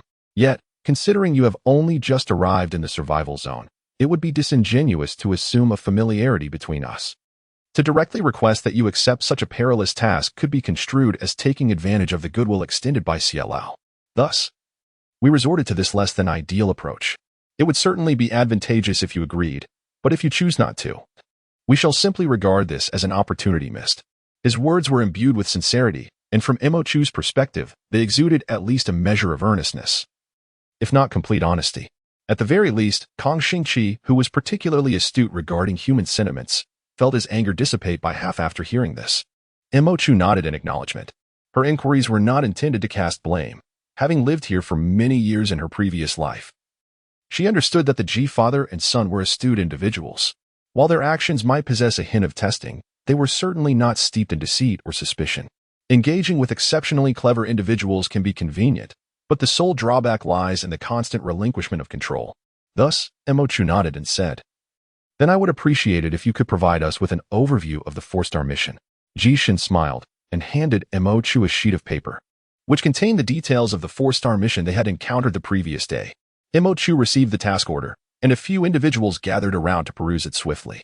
Due to space constraints, the document was succinct and to the point. In essence, it described a commercial building located at the outermost perimeter of Haishi city center, which housed the supplies they sought. Since this area was situated beyond the city center and was not densely populated, the presence of zombies was relatively sparse. They had commenced clearing the zombies a month prior, and now they had finally established a route from the Bai Island survival zone to the commercial building in Haishi. However, the first squad of warriors that ventured inside suffered near total annihilation, and subsequent waves of ability users also met with disaster within. Bai Island suspected the presence of a high-tier zombie within the building, likely at least a 3rd tier, or perhaps a substantial horde of zombies. This 4-star mission was designated for the ability user team to act as scouts and assess the situation inside, with no requirement to eliminate zombies. Mo Chu continued reading and noted the rewards associated with this 4-star mission, finally understanding why the Red Wolf faction was determined to undertake it, even resorting to underhanded tactics. The reward for successfully completing the mission was that all future weaponry and equipment for the participating ability user team would be fully sponsored by the survival zone. In addition to 10 second-tier crystal cores, the allure of these 10 second-tier crystal cores was immense, But the prospect of weapon sponsorship alone was enough to entice many. Unlike long-range attackers like Li Chen, most melee ability users required weapons. Otherwise, they lacked the capacity to fully metalize like Kong Xingqi, resulting in hand-to-hand combat with the zombies. Given the zombies' formidable physical strength, weapon damage was a frequent occurrence, yet acquiring weapons in the early days of the apocalypse proved exceedingly difficult. It is merely a reconnaissance mission. Henceforth, their weaponry shall be supplied by the survival zone, which appears to be a surefire venture. Surely, the Red Wolves share this sentiment. After reviewing the information, Li Chen remarked, "This is the 4-star mission they have undertaken. However, my purpose in seeking you today is to propose another 4-star mission, rescuing our trapped comrades. The rewards for this task will be equivalent to those of the aforementioned 4-star mission. We no longer require reconnaissance of the building and are willing to forego that objective. Our sole desire now is to extricate our brothers ensnared within." Imochu glanced at him, then surveyed her teammates, who nodded in affirmation. Thus, she declared, "Inform your father that we shall accept both missions, and the rewards can be allocated accordingly. How you manage the rewards for the 2 tasks is at your discretion." Li Chen was taken aback. He inhaled deeply and said, "However, he is on the brink of death." Imochu paused. "What do you mean?" Li Chen replied, "He has been bitten by a zombie, although he has been resisting the virus since last night. And the doctors and healing abilities in the survival zone have administered emergency treatment. It was too late. By the time I arrived, he was already exhibiting symptoms of zombification." Imochu quickly inquired, "You did not kill him, did you?" Li Chen shook his head. "He urged us to shoot him for a merciful end. But as long as he remains human, we could never bring ourselves to do so." Imochu immediately rose and asserted, "Take me to him at once. If we delay any longer, there may truly be no hope left. Since last night, he has resisted the zombie virus, demonstrating remarkable willpower and physical resilience. Imochu can only hope that when she arrives, he has not fully succumbed to zombification. Otherwise, even with her previous life's advanced healing abilities, there would be no remedy." Li Chen paused, contemplating something, yet hesitated to believe it, uncertainly stating, "Save him? But he has already contracted the zombie virus." Imochu interrupted him, gazing not only at him but also at her teammates, declaring, "There is a piece of news I have yet to share. Just before your arrival, I have broken through to the 3rd tier of my abilities. After this breakthrough, I discovered that my healing powers have acquired a new capability." A sense of anticipation enveloped the group, and they collectively held their breath, while Li Chen continued to regard her with a smile. Imochu met Li Chen's gaze and continued, "I found that after advancing to the 3rd tier, I possessed the ability to purify the zombie virus." As her words fell, a loud crash echoed as Kong Xing accidentally knocked over a nearby vase. But in that moment, no one paid it any heed. Imochu could not lie. Thus, her revelation was true. She had indeed gained the power to purify the zombie virus. For a fleeting moment, everyone was so astonished that they forgot to breathe. Even Li Chen's expression reflected a brief moment of shock. Li Chen's breath quickened, and he yearned to inquire further, yet he found his throat constricted, leaving him momentarily speechless. Imochu gazed at him with a smile and said, "I understand what you wish to convey. Not only I, but all healers endowed with supernatural abilities will possess the capacity to purify the virus after breaking through the 3rd tier. Ultimately, heaven has granted humanity a glimmer of hope, steering us away from the brink of despair. In a certain sense, healers are indeed the harbingers of salvation in this apocalyptic era." In Chapter 58, within the medical station of the Bai Island survival zone, the expansive ward lay enveloped in an oppressive silence.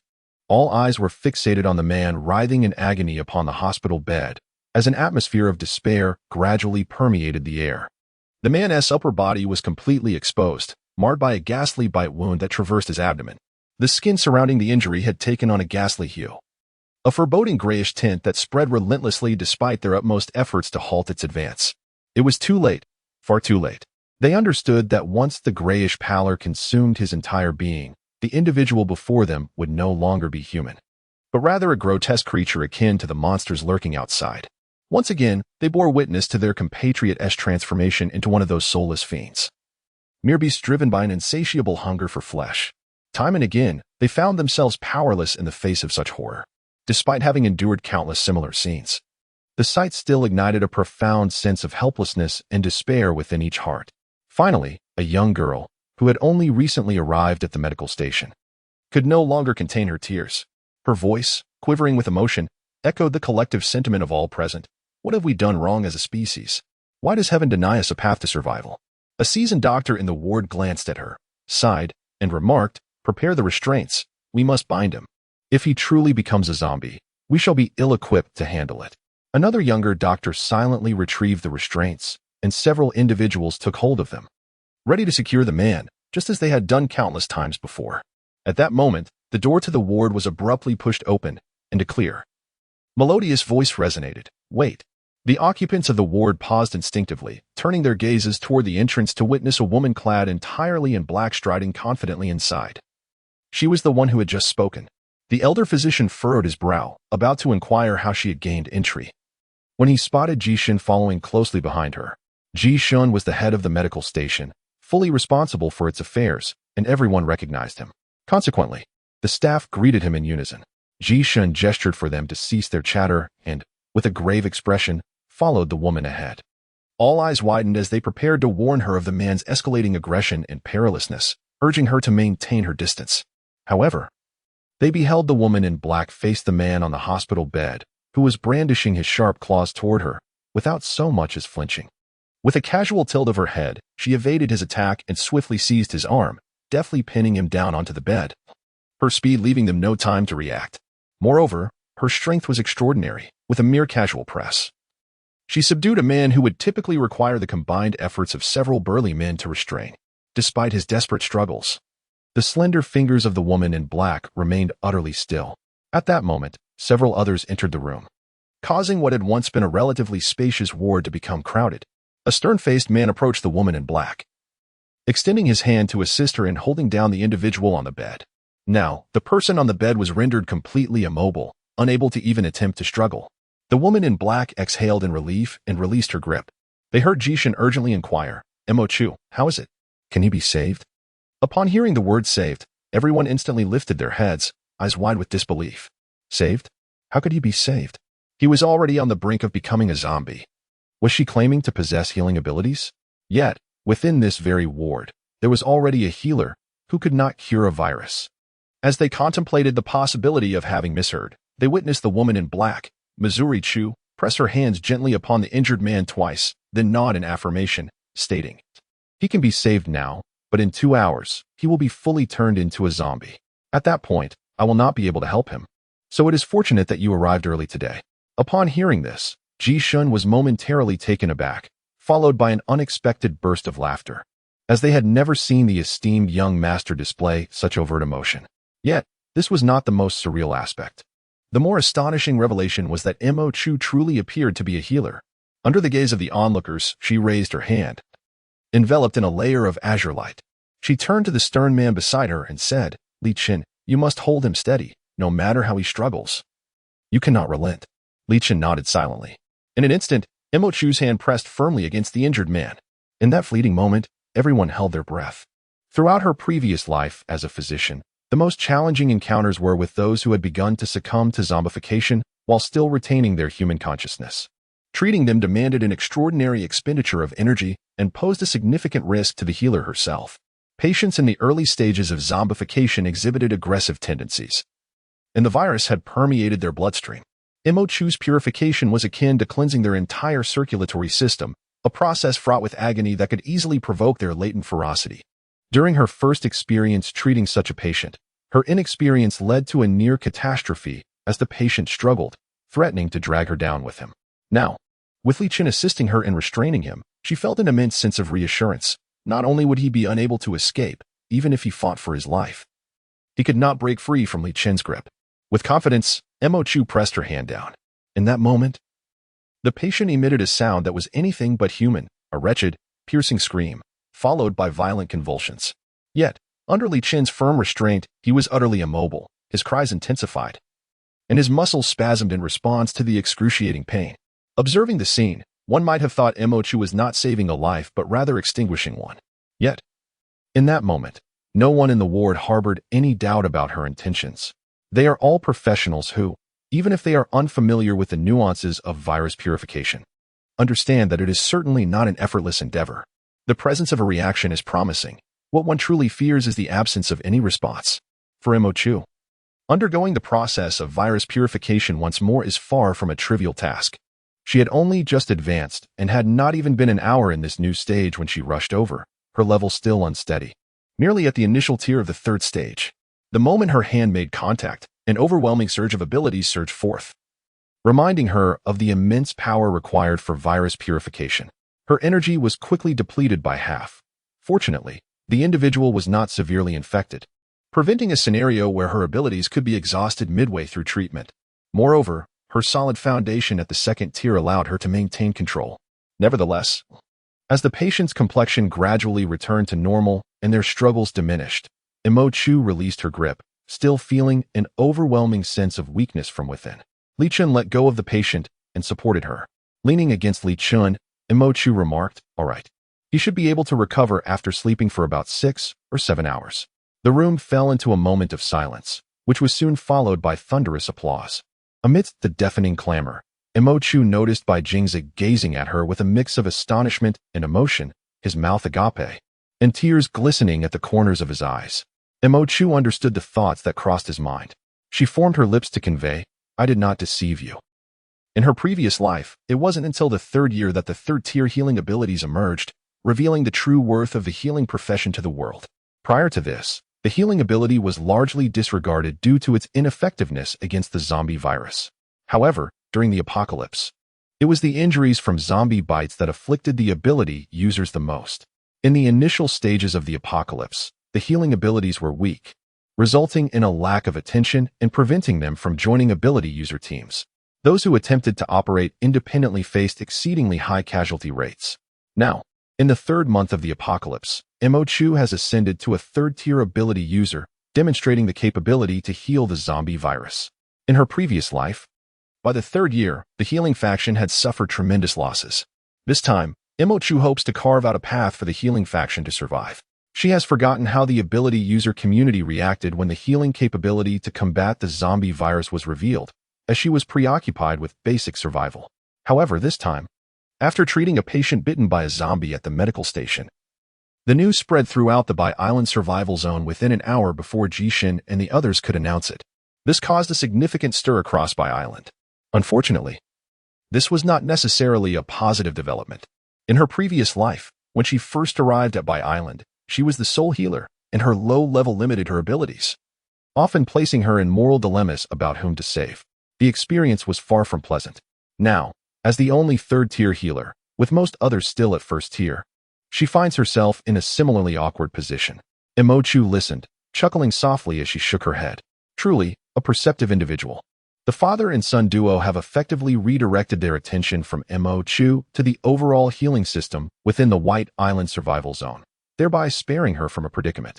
Concurrently, they have elevated Chu's reputation in the outside world, correlating her with White Island and serving as a deterrent to those with ulterior motives.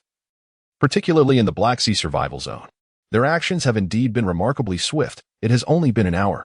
With an established third-tier healing system available, most individuals are either contemplating seizing personnel or forging advantageous relationships, with some even resorting to moral coercion, pressuring her to provide free treatments for the sake of saving lives.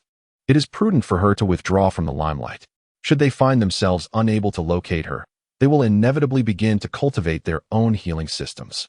The healing resources in the White Island survival zone are also limited, and disputes between squads are bound to result in chaos. It is wise for her to maintain a low profile. Chapter 59. Pre-battle. This is rather troublesome, Chu murmured as she stood at a height, lowering the binoculars from her gaze. Currently, they were perched atop a standalone residential building over 1,000 meters away from the High City Cultural Center. From this vantage point, the situation at the cultural center was laid bare before them. At this moment, only a handful of them occupied the rooftop. Ji-shun and Ji-sun, the two brothers, had stationed their rescue team of over 100 individuals further afield. Given the enormity of their objective, Chu had deliberately instructed them to remain at a distance to avoid alerting any potential threats. Therefore, only their small team had approached lightly to assess the circumstances. Upon observing, Chu realized that this predicament was indeed severe. The Haishir Cultural Center is a 2-story building adorned with numerous floor-to-ceiling windows, one side even featuring an entire glass wall. While the architects may have considered artistic aesthetics during its construction, this becomes a perilous flaw when individuals find themselves trapped within. Through his telescope, Chu observed that the glass on the first floor had shattered entirely, rendering it incapable of providing any protection. The second floor, however, had been fortified with various wooden boards and metal materials, thus maintaining its sturdiness. Chu contemplated the predicament faced by those ensnared within. Upon their hasty entry into the cultural center, they acted out of sheer panic, leaving them little opportunity to choose the most advantageous refuge. In their confusion, they unwittingly fled into the building. Surrounded by expansive glass windows, the center offered minimal security. Shortly after their arrival, the hordes of zombies breached the first floor's defenses, forcing the group to retreat to the second floor. Learning from their earlier missteps, they employed various methods to barricade the second floor windows, thus achieving a relatively safe haven. However, this newfound safety came with its own set of challenges. With the first floor compromised, the zombies that had entered would inevitably assault the second floor via the staircase. Hence, they faced a crucial decision: either devise a means to obliterate the staircase to eliminate future threats, or, akin to their efforts in sealing the windows, secure the staircase entrance. Chu was uncertain of their chosen course of action, yet it was evident that to ensure their safety, one of these strategies had to be adopted. The predicament, however, lay precisely in this decision-making process. In their quest for temporary safety, they inevitably found themselves encircled, but in doing so, they had also sealed all their exits. Now, they were besieged by zombies from every window and throughout the entire first floor, effectively trapping themselves in an isolated second floor.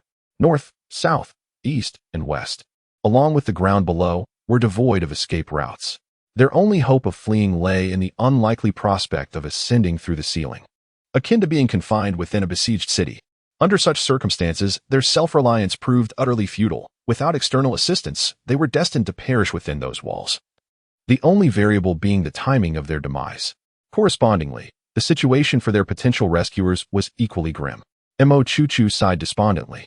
Li Chen quietly inquired, "What troubles you?" Chu handed him the binoculars, urging him to observe for himself. After a moment of scrutiny, Li Chen's expression grew grave. Chu sighed again and addressed the group. "In this predicament, clever tricks will no longer suffice to rescue them all.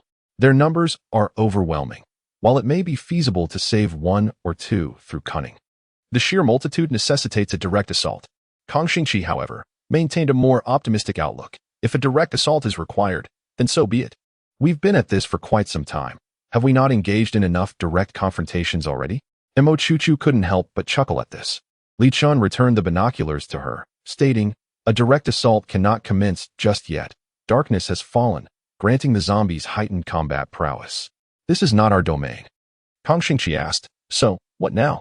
Li Chen replied, "We wait." Kang Xingqi exclaimed, "What?" She turned to Chu, who found herself contemplating the situation in a manner similar to Li Chen. As twilight descends, a reckless night assault is undoubtedly ill-advised. Thus, even a bold offensive must await the break of dawn. However, while they can afford to wait, those within the cultural center may not share the same luxury. They have endured a day and night without sustenance, and there may even be the injured among them. If they are compelled to wait another night, it is uncertain how many will still be able to hold out. Chu had yet to articulate her thoughts when Kang Xingqi seized by Jing's arm, casting him fervent glances and saying, "Why concern yourself with them? We ought to allocate tasks and get to work." Chu couldn't help but smile at the girl's misinterpretation. She glanced at Li Chen and explained, "Li Chen and I will monitor the cultural center. The airdrop will undoubtedly attract the attention of the zombies below. At the slightest indication of trouble, we will act to assist. Moreover, during the night, the zombies are particularly active. If left unattended, they may breach the cultural center this very night, leaving us with no chance to provide aid." Bai Jingze responded with an affirmative grunt, while Kang Xingqi urged her to hasten their departure, exclaiming, "Chu, wait. When the airdrop plane passes, I will ensure they drop a blanket for you." Before Chu could respond, Kang Xingqi had already pulled Bai Jingze and jumped from the rooftop. Chu was left in astonishment, realizing that the girl had firmly concluded that she and Li Chen were indeed a pair. Strangely, perhaps due to Kang Xingqi's ambiguous remarks before her departure, Chu found herself unable to meet his gaze. After 2 fleeting seconds of eye contact, she swiftly diverted her eyes. Just then, a brightly wrapped candy was extended towards her. Raising her head, she discovered Li Chen holding it out for her. Chu accepted it, unable to suppress a smile as she remarked, "You still carry this, huh?" Li Chen patted her shoulder gently and said, "Stay here for a moment." I will descend to see if there are any useful items in the residential building. His demeanor remained composed and his movements fluid, causing Imochu's inexplicable embarrassment to dissipate, leaving her feeling somewhat pretentious. With a sigh, she lifted the binoculars to gaze towards the cultural center, yet her heart remained restless. After a brief interval, Li Chen returned, carrying a metal basin along with some charcoal for grilling, from which flames began to rise. At that moment, the aircraft designated for their supply drop also appeared overhead. Unbeknownst to her, Kang Xingqi had orchestrated something, for as the plane passed over them, it astonishingly halted to release a bundle of blankets. However, the most perplexing aspect was that between Imochu and Li Chen, they received but a single blanket. Imochu instantly recognized Kang Xingqi's mischievous hand in this. With a quiet exhalation of relief, she raised the binoculars once more to observe the aircraft. Unseen by her, Li Chen had been watching her in silence. Through the binoculars, Imochu saw the helicopter hover above the cultural center. The roar of the helicopter was deafening, alerting those trapped within the center to the arrival of aid while simultaneously agitating the nearby zombies. However, the second floor of the cultural center was sealed tightly, leaving the helicopter at a loss as to where it could drop its supplies. As the helicopter hesitated in its flight, a sudden explosion of supernatural force tore a gaping hole in the rooftop of the cultural center. Two individuals clad in military attire swiftly emerged, each secured by a rope that extended from the aperture. Standing atop the building, they waved vigorously at the helicopter. In response, the aircraft promptly airdropped supplies. The two operatives below deftly caught the descending provisions, tossing them hastily into the breach without a second glance. However, despite their efficiency, a second-tier zombie soon detected the commotion and rapidly scaled the wall to the rooftop. While the two operatives managed to fend off the first zombie, their movements grew increasingly frantic as more of the creatures appeared. As the fourth second-tier zombie clambered onto the roof, the ropes at their waist suddenly tightened, pulling them down from the ledge. The four zombies lunged toward the opening, but a metal-based supernatural user swiftly sealed the breach. The zombies assaulted the reinforced barrier in vain before reluctantly retreating. At that moment, the supplies dropped from the helicopter had yet to be fully delivered, and it was evident that they would not suffice for the multitude inside. After employing the same tactic once more, a significant number of second-tier zombies had already ascended the adjacent high ground, menacingly surveying the rooftop of the cultural center. Should they emerge again, death was all but certain. The helicopter circled for several minutes without any sign of life before ultimately departing. As it passed overhead, it dropped 2 crates of compressed rations and a box of water. Imochu lowered his binoculars with a heavy sigh. These provisions may not suffice for over 100 individuals, yet Jishin remarked that this battalion, prior to the cataclysm, was a formidable force capable of enduring 3 days and nights in the wilderness without sustenance. They would not succumb to such trivialities. It can be said that, aside from the majority lacking awakened abilities, which renders them vulnerable against the immensely strong zombies, the caliber of these soldiers surpasses that of most ability users, and their resolve is considerably stronger. She cast aside the binoculars as Li Chen addressed her. Imochu, I will take the first watch. You should rest. Tomorrow, we face a formidable challenge. Imochu sighed and nodded. Given the rudimentary conditions, she bore no complaints. The night was somewhat chilly, so she wrapped herself in the blanket and lay directly on the ground. He sat silently beside the fire, waiting until her breathing gradually steadied. After a prolonged period, he rose and crouched beside her. He gazed at her for an extended moment, his eyes revealing a suppressed intensity that even he was unaware of. Eventually, he leaned down, slowly drawing closer to her. Her breath, her warmth, drew nearer still.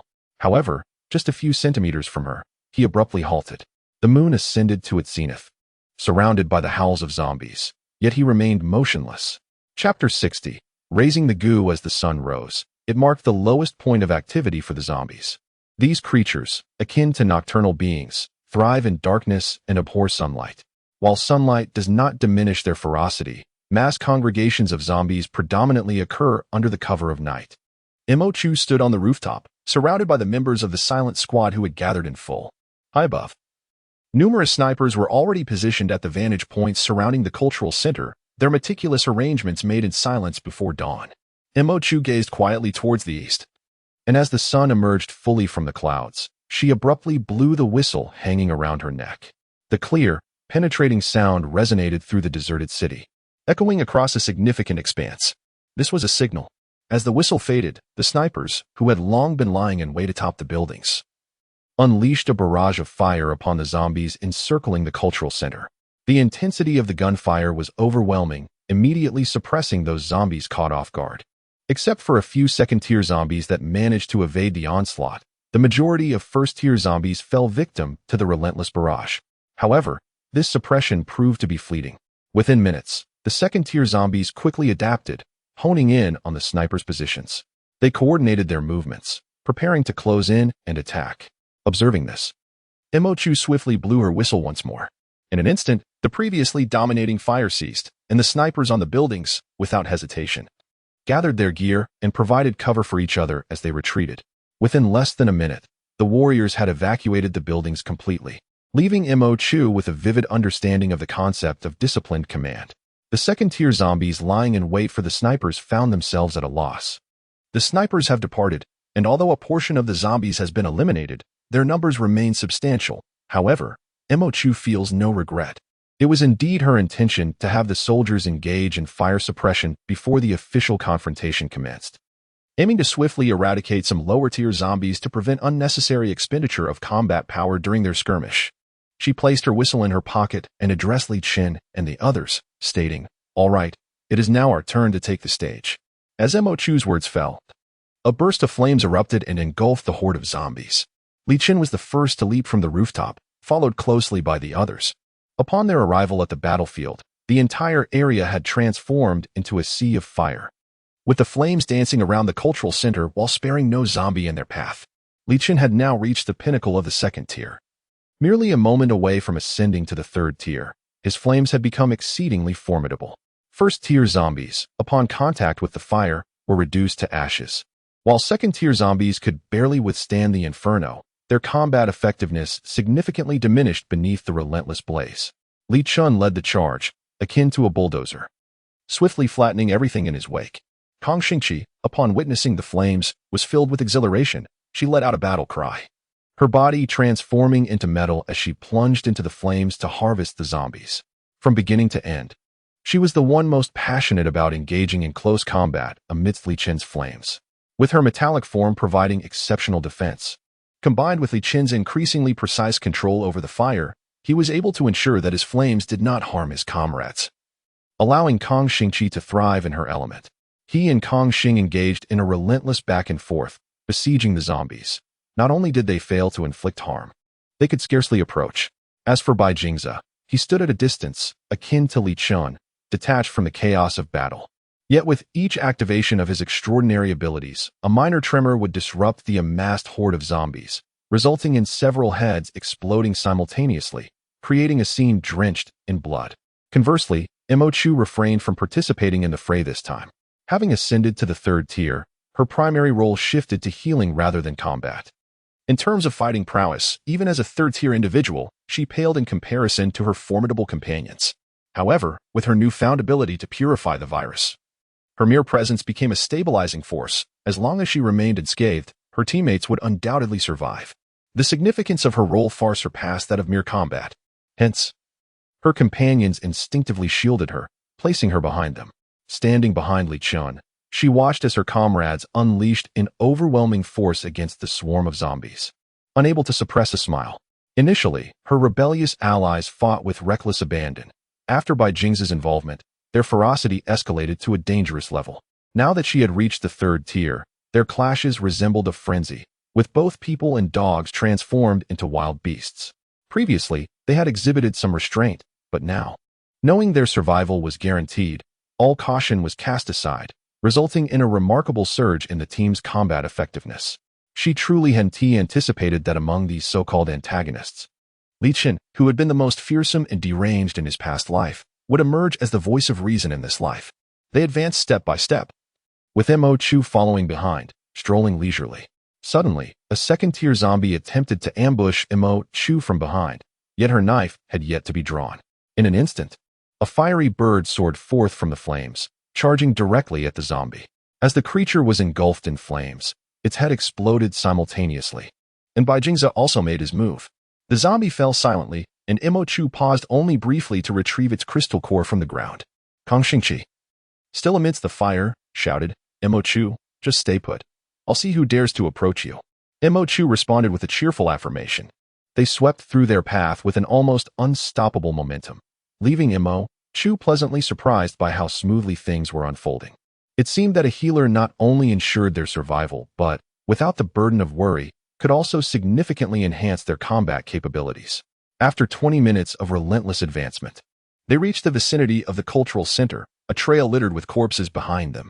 Upon gazing at the cultural center before her, Mo Chu produced a whistle, its clear notes resonating once more.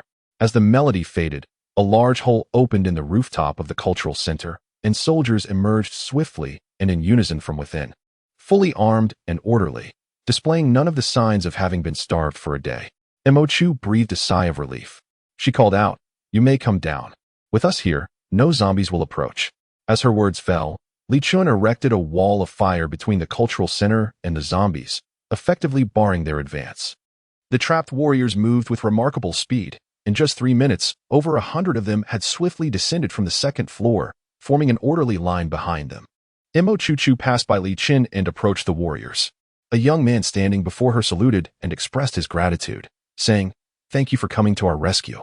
Mo Chu nodded, and, noticing the increasing horde of approaching zombies, quickly urged, "We must leave at once. Li Chen and the others are waiting over 1,000 meters away." The young man immediately shouted, "Prepare for battle." Instantly, everyone raised their weapons. Li Chen led the way, clearing the path, while Bai Jingza brought up the rear.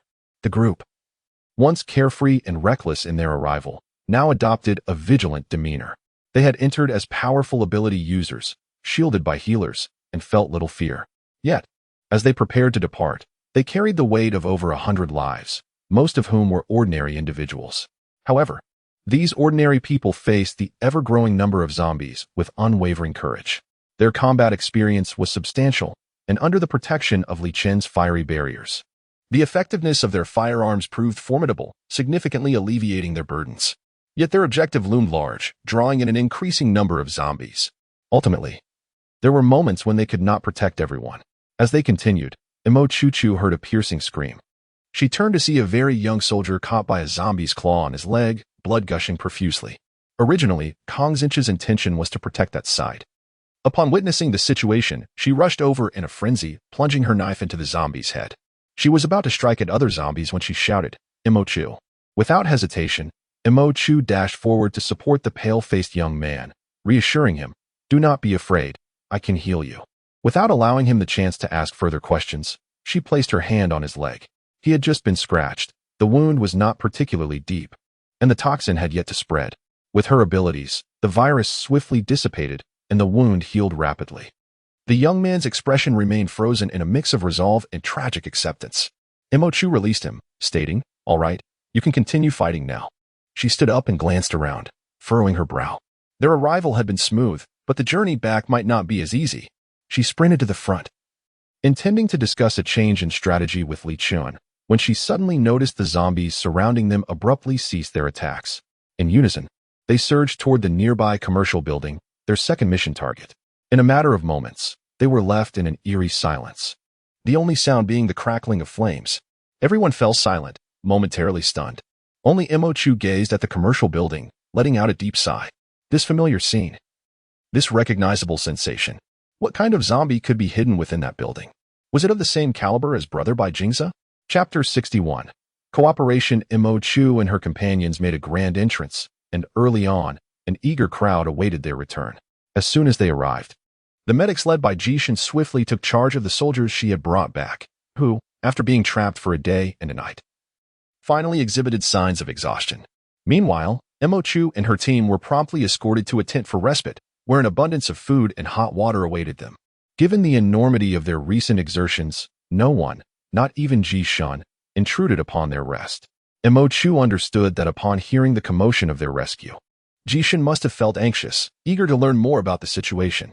Yet, he refrained from bombarding them with questions upon their arrival, choosing instead to allow them a moment of repose. Mo Chu appreciated his thoughtfulness. Under different circumstances, she would have found great comfort in Li Chen's considerate nature. However, the haunting image of their departure lingered in her mind, stirring a sense of urgency that eclipsed even Li Chen's concern. After Mo Chu and her companions hastily consumed some food and sipped water, she glanced at her teammates, who appeared somewhat drained from their recent exertions. With a resigned sigh, she stood and declared, "Very well, you all rest. I shall seek out Li Chen for a discussion." Kang Xingji immediately raised his hand to salute Imochu with a fist bump, then flopped back into his sleeping bag like a weary fish, embodying the essence of exhaustion. Even Bai Jingzi sat in his sleeping bag, staring vacantly into space. As if he hadn't registered Imochu's previous words, his spirits seemingly departed. Imochu observed their appearances and could not help but stifle a laugh. During the fight, they had been vigorous and wild as rabid dogs. Yet now they seemed more listless than a salted fish. However, it was understandable. She had just mentally calculated that from the cultural center to their escape, they had vanquished over 200, nearly 300 zombies. Based on combat prowess, Li Chen and the other two, along with Xiao Jin, averaged at least 70 kills each. Even if Imochu, who had not engaged in battle, were included in the average, they would still have eliminated approximately 60 each.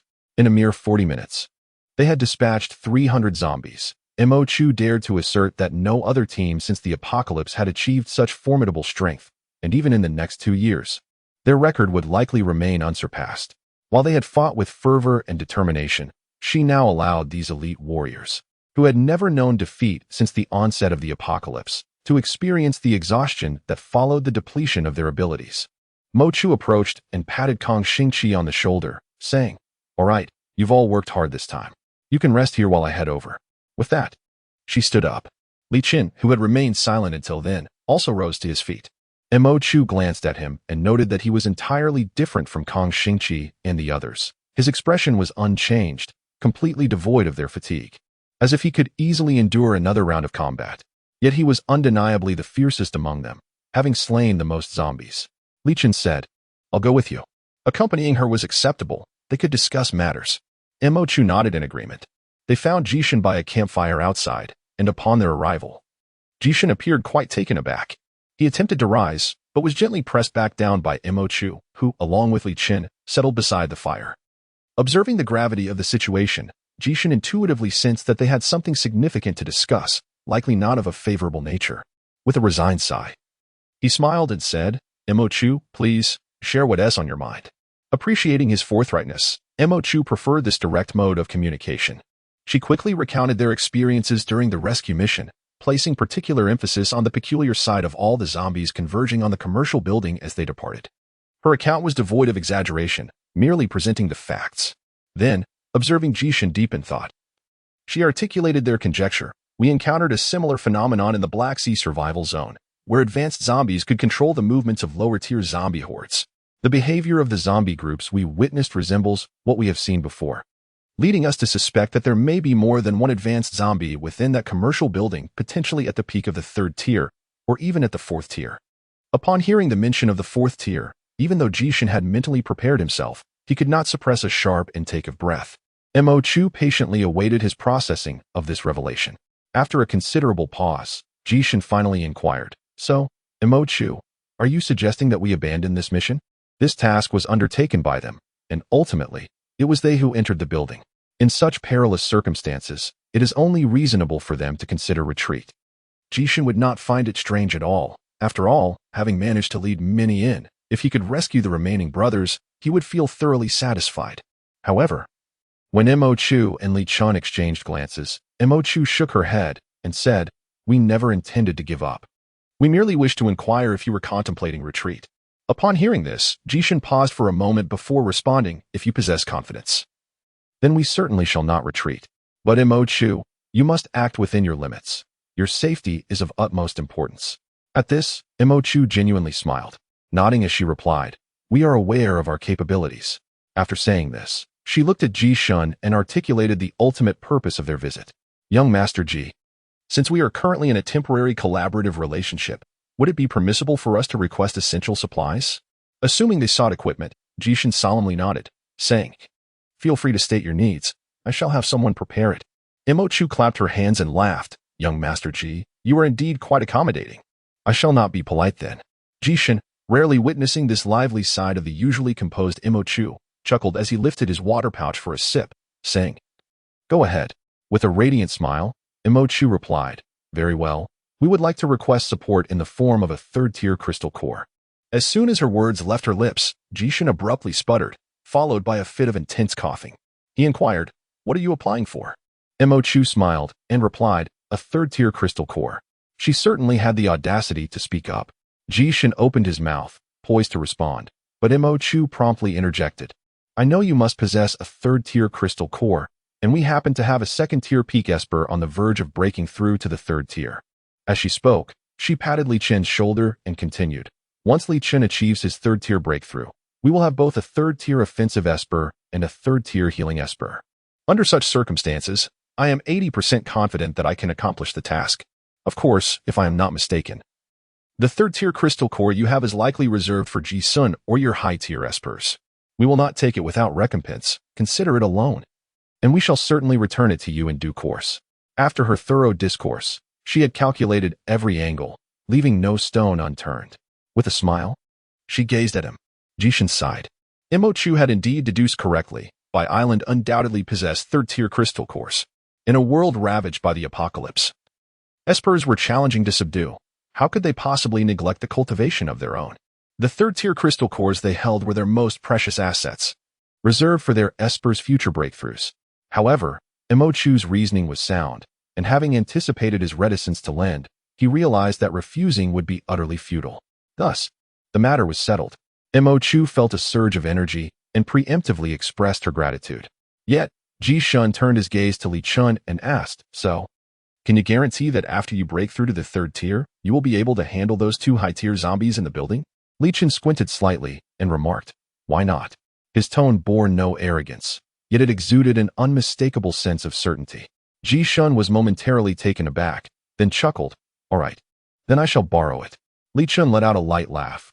"Young Master Ji, you are quite straightforward." Mo Chu observed them, her heart finally at ease. After a moment's contemplation, she inquired, "What about the crystal cores from the zombies we just defeated? Do they count as ours?" Jishin replied with a wry smile. "Of course they do. You were the ones who vanquished them." He then casually asked, "How many did you slay?" Mo Chu responded nonchalantly, "In total, there were over 300, with nearly 70 being of the second tier." Ji-shun fell silent, lost in thought. Mo Chu added cheerfully, "Naturally, the soldiers helped us take down quite a few at the beginning. I shall account for those as well." Ji-shun paused, then smiled. "You are quite generous." Mo Chu chuckled inwardly. This young master was adept at reading people. He recognized the formidable strength of their team, and thus deliberately assumed a posture of humility in their presence. He had just claimed they had become the wealthiest in Baidao, painting a rather pitiable picture, yet Mo Chu remained skeptical. She could not believe that he had arrived with such a large rescue team without engaging in any activities during their time together. Moreover, prior to their arrival, this father-son duo had fought their way through hordes of zombies to reach this point, and their reserve of crystal cores was likely far more substantial than they realized. In essence, while every word he spoke was not a falsehood, the truth of the matter remained elusive beneath his eloquent facade. Such individuals may serve well as partners. They possess intelligence, principles, and boundaries, making collaboration quite agreeable. However, when it comes to forging genuine friendships, they fall short. Mo Chu promptly approached Kong Xingqi and remarked, "Your gossiping aside, those three members of the Ji family, both the elder and the younger, are cunning like foxes. The only truly naive one among them is excessively innocent. Such a person cannot be a friend, lest they lead you to ruin." Mo Chu paused for a moment, then chuckled. After spending the night, they found themselves back on the rooftop at 4 in the morning, each equipped with a telescope, gazing intently towards the commercial building. Mo Chu, casually munching on a slice of toast, appeared more focused than the others. Kong Xingqi, lacking patience, soon abandoned her telescope after failing to discern any insights. She glanced at Bai Jingze and then at Li Chen, quietly inquiring, "Li Chen, having just broken through to the third tier yesterday, shouldn't you first familiarize yourself with your control over your abilities?" This was the third time she posed the question. Previously, Li Chen had ignored her. This time, she asked merely for amusement, yet unexpectedly, Li Chen lowered his eyes and replied, "How about we engage in a spar? You can help me get accustomed to it." Kong Xingqi shook her head vigorously. No. Witnessing Kong Xingqi's evident discomfort, Mo Chu set down her telescope, unable to suppress her laughter. At 4 in the morning, the third-tier crystal core from White Island was delivered with remarkable speed by a speed-type ability user, arriving far more swiftly than they had anticipated. Jishin wasted no time and promptly summoned them, presenting the third-tier crystal core. The crystal core gleamed with a translucent brilliance, and Mo Chu could sense the immense energy contained within. Li Chen, without a moment's hesitation, absorbed the third-tier crystal core. Simultaneously, in anticipation of the potential dangers that tomorrow might bring, Kang Xingqi and Bai Jingze each absorbed a second-tier crystal core. Li Chen had already reached the pinnacle of the second tier, only lacking a third-tier crystal core, which made his advancement remarkably smooth. Even quicker than the awakening of Kang Xingqi and Bai Jingze, who were merely absorbing cores without advancing. When he awoke, Mo Chu could feel the fervent energy of the fire element swirling around him, and for a brief moment, the temperature around him surged, as if he were engulfed in an invisible sea of flames, with Li Chen at its very center. Yet, as he regained consciousness, all the energy converged back within him, and he transformed once more into the cold and formidable Li Chen. He had successfully advanced to the third tier. To Mo Chu's delight, after Li Chen's successful advancement, she noticed that Xiao Jin had taken the initiative to snatch a second-tier crystal core from her, subsequently achieving advancement to the second tier as well. With two team members advancing, Li Chen to the third tier and Xiao Jin to the second tier, within a single day, Mo Chu felt an urge to host a celebratory banquet. Had the circumstances been different, however, standing atop the rooftop with her unparalleled team, she sensed that postponing the celebration might heighten the thrill of the occasion. She set down the telescope, and after encountering the iron plate, Kang Xingqi also chose to concede. Observing Mo Chu's contemplative expression, she inquired, "Mo Chu, what have you discovered?" Mo Chu retorted, "What about you? What did you see?" Kang Xingqi candidly replied, "I only noticed the numerous corpses of zombies we dispatched yesterday. Extracting the crystal cores from so many bodies would indeed be quite laborious." Mo Chu was momentarily taken aback before bursting into laughter. After scrutinizing for so long, this girl had only perceived that. Yet, it was only natural, as it was indeed something Kang Xingqi would notice. Amused, she teased, "No worries. Once we complete our second task, we can have Li Chen incinerate the corpses, and we can simply collect the crystal cores afterward." Kang Xingqi's eyes lit up, yet she unwisely remarked, "That sounds good, but I suddenly feel that bending down to collect hundreds of crystal cores would also be quite exhausting." Little did she realize the number of ability users who would find her words infuriating. Bending down to gather hundreds of crystal cores was a dream scenario that many would envy, yet this girl dared to complain about the fatigue. She continued to ponder if there was a less tiring method to collect the cores. Li Chen glanced at her and quietly asked, "Mo Chu, what do you see?" Mo Chu squinted at the building. This structure stood 10 stories high, with 2 additional basement levels. Her gaze was fixed solely on the top 2 floors. She pointed at those levels and asked, "Do you notice anything different about these 2 floors compared to the others?" Upon her inquiry, the others gathered around, and Li Chen squinted to observe. Kang Xingqi momentarily forgot her earlier distress and picked up the binoculars for a closer look. She remarked, "Is there anything different?" "Cleaner?" Mo Chu glanced at her and nodded slightly. "About that. This building harbored an abundance of zombies. The external walls bore numerous mottled stains and blood marks due to the zombies' relentless climbing and decay. However, the final 2 floors appeared remarkably cleaner." This girl had an uncanny ability to pinpoint the essence of the matter. Then she turned to Li Chen and asked, "What do you think?" After a brief moment of contemplation, Li Chen spoke, "The zombies hidden within the building are concentrated in the lower 8 floors and the second basement level. The lowest tier in the basement likely houses the most low-tier zombies, with their numbers dwindling as one ascends. Notably, the top 2 floors are devoid of ordinary zombies." His statement about the absence of common zombies carried profound implications. Mo Chu nodded, and with striking clarity, declared, "The high-tier zombies controlling the low-tier ones must reside on the top 2 floors." Kang Xingqi abruptly turned to her, a look of confusion on her face, unable to comprehend how she arrived at such a conclusion. Elucidated, the uppermost 2 levels are remarkably pristine, and the cleanliness of the entire edifice increases progressively from the ground up. It stands to reason that the number of zombies should diminish correspondingly from lower to upper levels. I surmise that they have delineated their territories according to their strength hierarchy. The first-tier zombies are the weakest, thus congregating in the lower floors, while the more formidable zombies begin to establish their domains, resulting in a sparse population as one ascends. She gestured toward the last 2 levels, allowing everyone to observe the stark contrast and cleanliness of the exterior walls compared to the other floors. She continued, stating that these must be the territories of the higher-tier zombies, places where ordinary zombies dare not tread, hence their extraordinary cleanliness. As her words lingered, An unusual silence enveloped the rooftop. No one spoke for a moment. They found it fascinating that these zombies had coalesced into a semblance of a social structure akin to that of communal animals or human society, marked by a strict hierarchy and defined statuses. After a brief pause, remarked, "This indeed simplifies matters for us. Knowing the territory of the higher-tier zombies means we need not infiltrate the building floor by floor." With that, she retrieved the whistle she had kept in her pocket since yesterday and declared, "I shall summon a helicopter to transport us directly to the rooftop of the building, allowing us to descend from above and confront the higher-tier zombies directly." Upon finishing her statement, a clear whistle pierced the stillness of the city, resonating far and wide. After the whistle's echo faded, and her companions sat quietly on the rooftop, patiently awaiting their arrival. On the other side, Li Chen awaited the agreed signal, promptly gesturing as the helicopter on the makeshift landing pad ascended gracefully into the sky. A few minutes later, it hovered above Mo Chu and her companions. Mo Chu gazed at the helicopter lowering the ladder, unable to suppress her admiration for the convenience of collaborating with the survival zone officials. At the very least, during her numerous missions in her past life, she had never experienced the luxury of helicopter transport. This time, they need not devise a means to scale the skyscraper's rooftop. The helicopter had arrived. As the ladder descended, Li Chen took the lead, with Bai Jingze cradling little Jean, and the group swiftly ascended. Apart from the pilot, there was only one soldier aboard, who saluted them respectfully. Once Mo Chu climbed up, she instructed, "Take us to the rooftop of that building. After we disembark, you must leave immediately. Do not linger." The pilot's expression turned solemn as he replied, "Understood."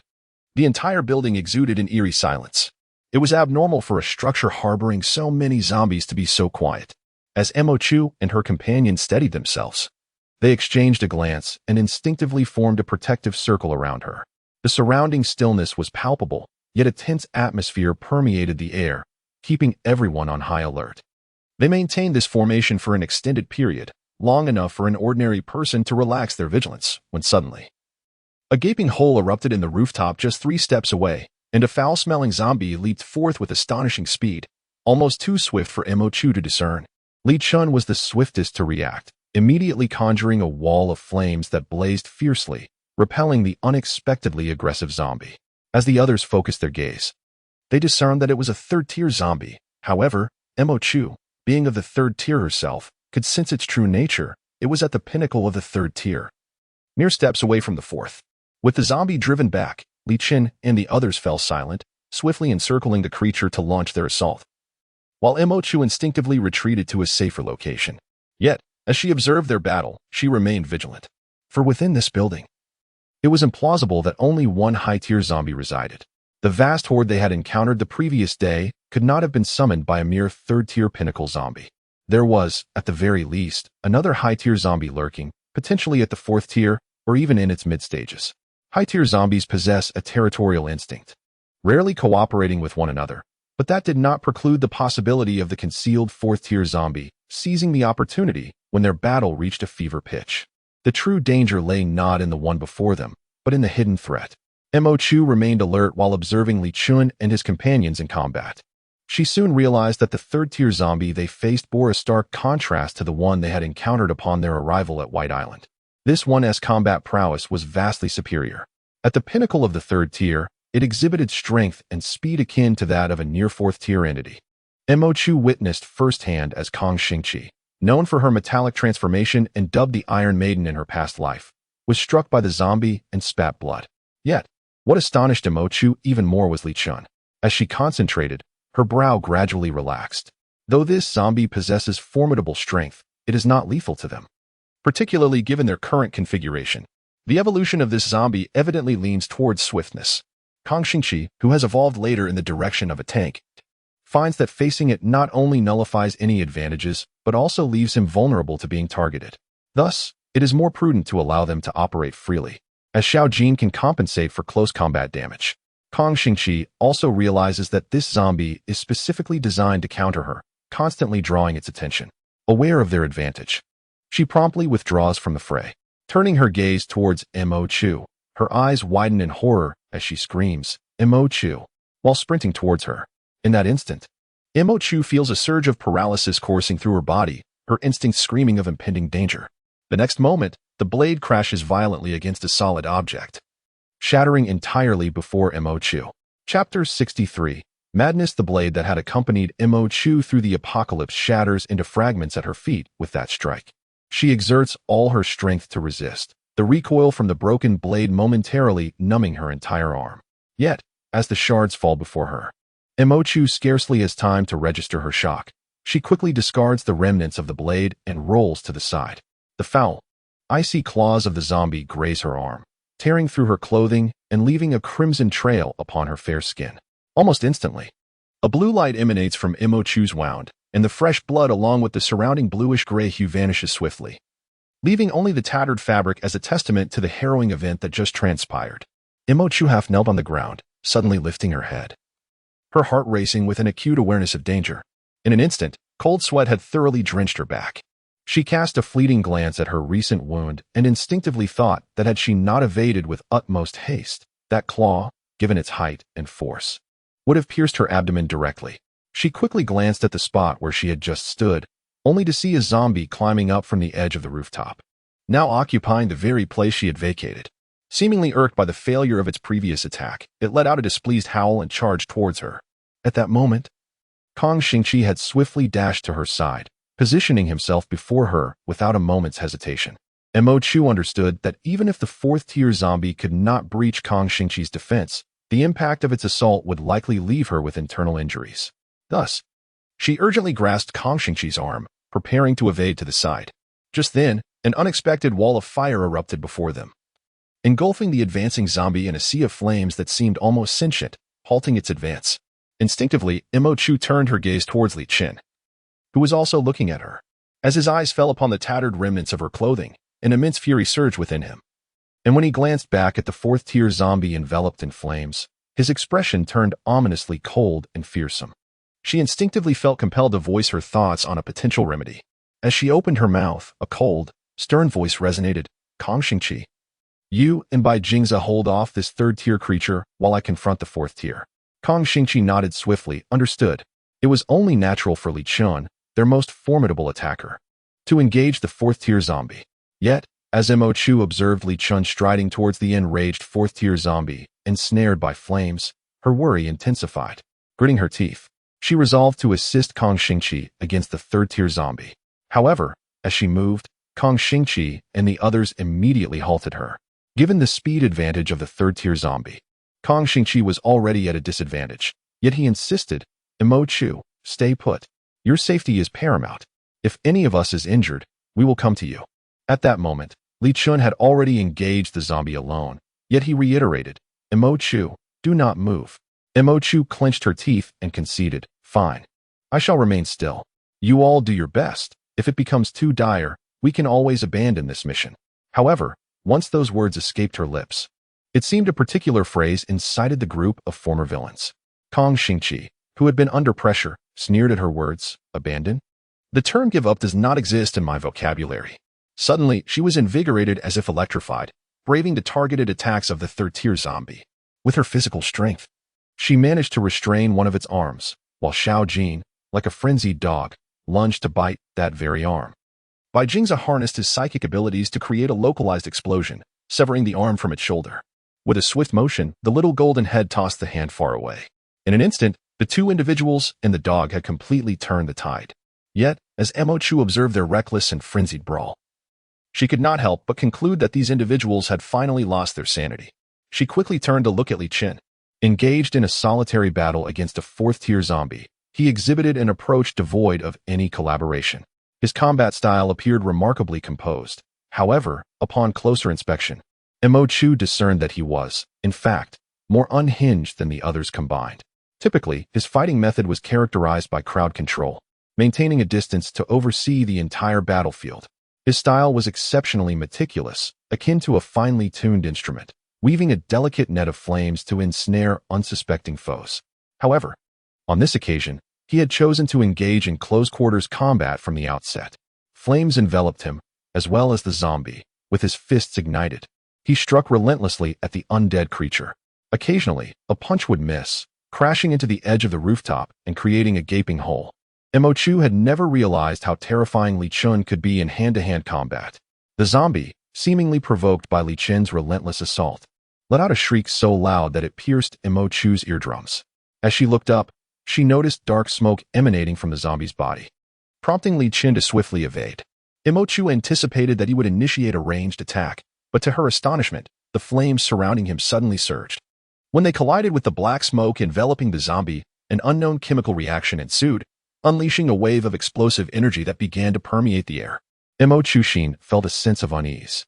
As she opened her mouth to utter a warning, a deafening explosion erupted around her. Instinctively, she crouched down, shielding her head, only to experience a disorienting sensation of weightlessness as she plummeted downward. Moments later, a resounding thud announced her contact with the unforgiving floor, given Imo Chushin's considerable resilience. The pain was trivial. However, confusion enveloped her as she opened her eyes to find herself surrounded by walls. Looking up, she realized that the explosion had obliterated the rooftop, causing her group, along with the zombies, to descend into the topmost level of the building. Rising from the ground, Imo Chushin intended to check on her companions. But upon surveying her surroundings, she noticed that she was the only one stunned by the abrupt descent. Li Chen and the fourth-tier zombie appeared unaffected, their battle continuing with fervor. Li Chen seized the fourth-tier zombie's head, forcefully slamming it against the wall, soon collapsing a portion of it.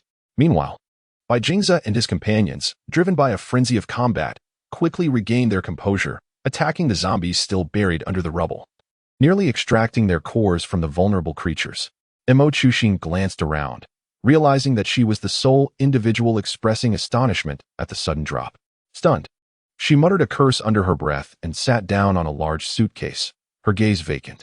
Moments later, Kong Xingqi rushed over, extending his arm toward her. Imo Chushin noticed a crimson line marring his metallic skin, a testament to the desperation of the zombies. Hurry, hurry, give me some healing, Kong Xingqi urged. A radiant blue light enveloped her arm, instantly erasing the bloodstains along with the nascent spread of the zombie virus. As she departed, Imo Chu could not help but let out a soft chuckle. Moments later, Bai Jingze approached, his injuries more severe. His entire arm had been pierced by a zombie's claw. Imo Chu had just discerned that this individual had sacrificed one arm in exchange for the other's leg. Without hesitation, Imo Chu raised her hand, and the blue light surrounded him, swiftly mending the wound.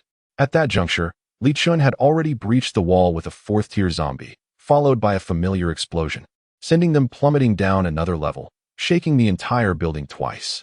While Imo Chu and her companions were seasoned in such encounters, the other zombies within the structure were not. The violent energy emanating from the battle caused the lower-tier zombies to tremble in fear and flee the premises, while the second-tier zombies retreated to lower floors, some opting to escape altogether. The commotion was impossible for Imo Chu to ignore. What was once a building teeming with zombies was suddenly left desolate. Once they had dealt with the two remaining zombies, there would be no need for Ji Shun to come and cleanse the building. Imo Chu glanced around and noticed that Kong Xingqi was almost finished dismembering the zombie.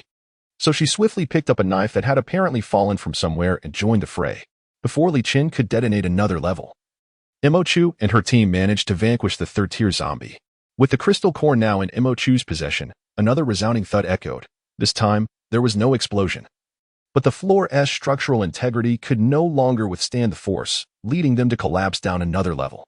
However, this was the final layer. Imo Chua and her companions cooperated with Li Chen to eliminate the fourth-tier zombie. The remains of the creature were reduced to ashes, leaving a crystal core lying amidst the chaos on the floor. As everyone watched, Imo Chua picked up the fourth-tier crystal core. Li Chen glanced at his watch and remarked, 1 hour. They had fought for an entire hour. Remarkably, throughout this time, while Li Chen's attire was in tatters, his watch remained intact. Imo Chua examined the crystal core before looking up at her companions, suddenly breaking into a smile and declaring, "We won." Upon hearing her words, Kong Xingqi immediately collapsed onto the floor, resembling a lethargic fish on the verge of sleep. She gazed up at the several layers of ceiling above and muttered, "Shoddy construction." Imo Chua stepped forward, grasped her, and pressed her hands against Kong Xingqi's back, exclaiming, "I don't know whether this building is poorly constructed or not, but if you don't treat me soon, you will surely perish." Just before the zombie's final strike, Kong Xingqi had nearly exhausted her powers, with her metallic form fading to half. Yet instinctively, she had shielded herself from the blow, resulting in her back being a gruesome sight, bruised and bloody. Though she remained oblivious to her injury, Imochu's heart sank at the sight of her wounds. A blue light enveloped them, gradually healing the injury. Kang Xingqi, however, remained unfazed. As soon as her wounds began to mend, she promptly lay back down. Bai Jingze, who had been silent until now, slowly sat down while cradling Xiaojin, appearing as if his soul had departed from his body. Seeing Li Chen in such a state startled Imochu, prompting her to kneel beside him to assess his condition. Suddenly, her arm was seized. With a forceful pull, Li Chen brought her down onto him. Imochu was momentarily dazed, her mind struggling to awaken. Li Chen pressed her down gently, instructing, "Do not move. Take a moment to rest." His upper body was bare, and Imochu's face inadvertently pressed against his muscular skin. A wave of anxiety washed over her for reasons unknown, as she observed Li Chen closing his eyes, seemingly exhausted and on the verge of slumber. She subtly turned her head to glance at Kang Xingqi and the others. Kang Xingqi had already succumbed to sleep on the ground, while Bai Jingze and Xiaojin nestled closely together, too weary to stir. No one seemed to notice their proximity. Just as she exhaled in relief, Li Chen swiftly adjusted her head back into position, admonishing, "Do not move." Over 100 individuals had entered the building, initially on high alert for zombies, only to find the entire structure eerily vacant. It was on the 8th floor that they finally discovered them. Several figures lay motionless on the ground, their stillness so profound that they almost elicited the assumption of death. However, upon the medical personnel's approach, they found one after another in a deep slumber. When someone attempted to check Imochu's pulse, they were met with a fierce glare from Li Chen, who abruptly opened his eyes. Chapter 64. Exchange. When Imochu regained consciousness, darkness enveloped the surroundings, leaving her unaware of the time. The atmosphere was dim and tranquil, illuminated only by a faint glimmer of light filtering through, indicating that this was their makeshift camp's tent. The silence was profound, devoid of any sound. She sat up from her sleeping bag, surveying her surroundings. Her teammates lay in a neat row within the tent, lost in deep slumber. Kang Xingqi was positioned to her left, softly murmuring in his sleep, while Bai Jingze lay adjacent to him, followed inward by Xiaojin. Beside her, a sleeping bag lay empty, and after glancing around, she found no sign of Li Chen. He must have departed after waking. Imochu rose, furrowing her brow as she rubbed her temples. Scenes from before she had fallen asleep gradually replayed in her mind. After a fierce battle with Kang Xingqi and the others, their powers exhausted, they had collapsed onto the ground to rest, and had subsequently drifted into slumber. She could comprehend this, considering the intensity of their ordeal. Merely falling asleep instead of losing consciousness could be deemed a testament to their physical prowess. However, she found it perplexing that she, who had barely engaged in the fray, had also succumbed to sleep. The last thing she recalled was lying atop Li Chen, who appeared utterly worn out. She had intended to rise, but he had forbidden her movement. Fearing she might disturb his rest, she remained still and soon fell asleep. In the midst of rubble, with the looming threat of other zombies, she had unknowingly dozed off atop a man. Gently, she patted her face and quietly stepped over the slumbering figures on the ground as she made her way outside. Passing by Kang Xingqi, she startled at the sudden sound of her murmuring in her sleep, thinking she had awakened. A glance revealed that the girl was merely dreaming. Imochu sighed in amusement before tiptoeing out. The outside was as quiet as within the tent, perhaps even quieter. The camp was illuminated by the flickering flames of bonfires scattered around, providing a semblance of light. All around, patrolling soldiers moved silently, deliberately avoiding any noise and refraining from approaching the tents where they rested, likely instructed by Ji Shun to allow them a proper respite. After a moment of contemplation, Imochu made her way towards Ji Shun's tent, curious to see if Li Chen was present. Halfway there, she overheard two young soldiers stationed behind a tent engaged in a hushed conversation, mentioning the term Silent Squad. It took her a few seconds to realize that Silent Squad referred to their own team, prompting her to instinctively pause and listen from the other side of the tent. The tales of this squad were indeed terrifying. Never had she witnessed such a fearsome battlefield before or after the apocalypse. A youthful voice, filled with trepidation, recounted. "You have no idea unless you were there. I accompanied our squad leader, and you won't believe what I saw. That towering building had its top 2 floors completely penetrated. They smashed through 3 ceilings from the rooftop down to the 8th floor. Now, the uppermost 2 levels are unsupported, and even the walls have crumbled. After their assault, that 10-story building has been reduced to 8. Isn't that horrifying?" The other exuberant voice gasped in astonishment. They actually broke through. The erratic voice emitted a bewildered sound, filled with the confusion of shattered worldviews. The young man responded with a determined and once he began to speak, he could not be stopped, continuing to describe the extraordinary sights he had witnessed, becoming increasingly fantastical with each word. Even the rather embarrassing incident of them falling asleep right after their fight transformed in his narrative into a display of composure and noble demeanor in the face of danger. The young man remarked, "You should have seen it.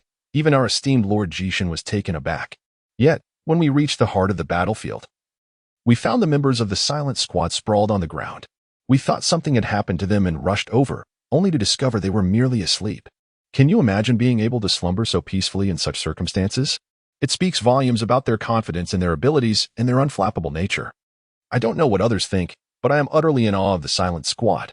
Imochu listened, increasingly exasperated as the young soldier's tales grew more exaggerated and reminiscent of a diehard fan.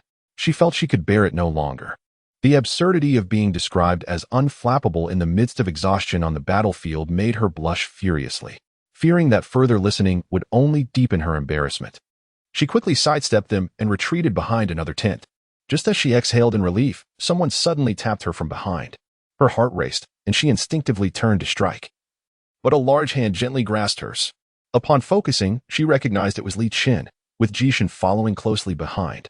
Imochu relaxed, adjusting her hand, and Li Chen released her grip. He called out, "Imochu." Imochu instinctively raised a smile, addressing Li Chen.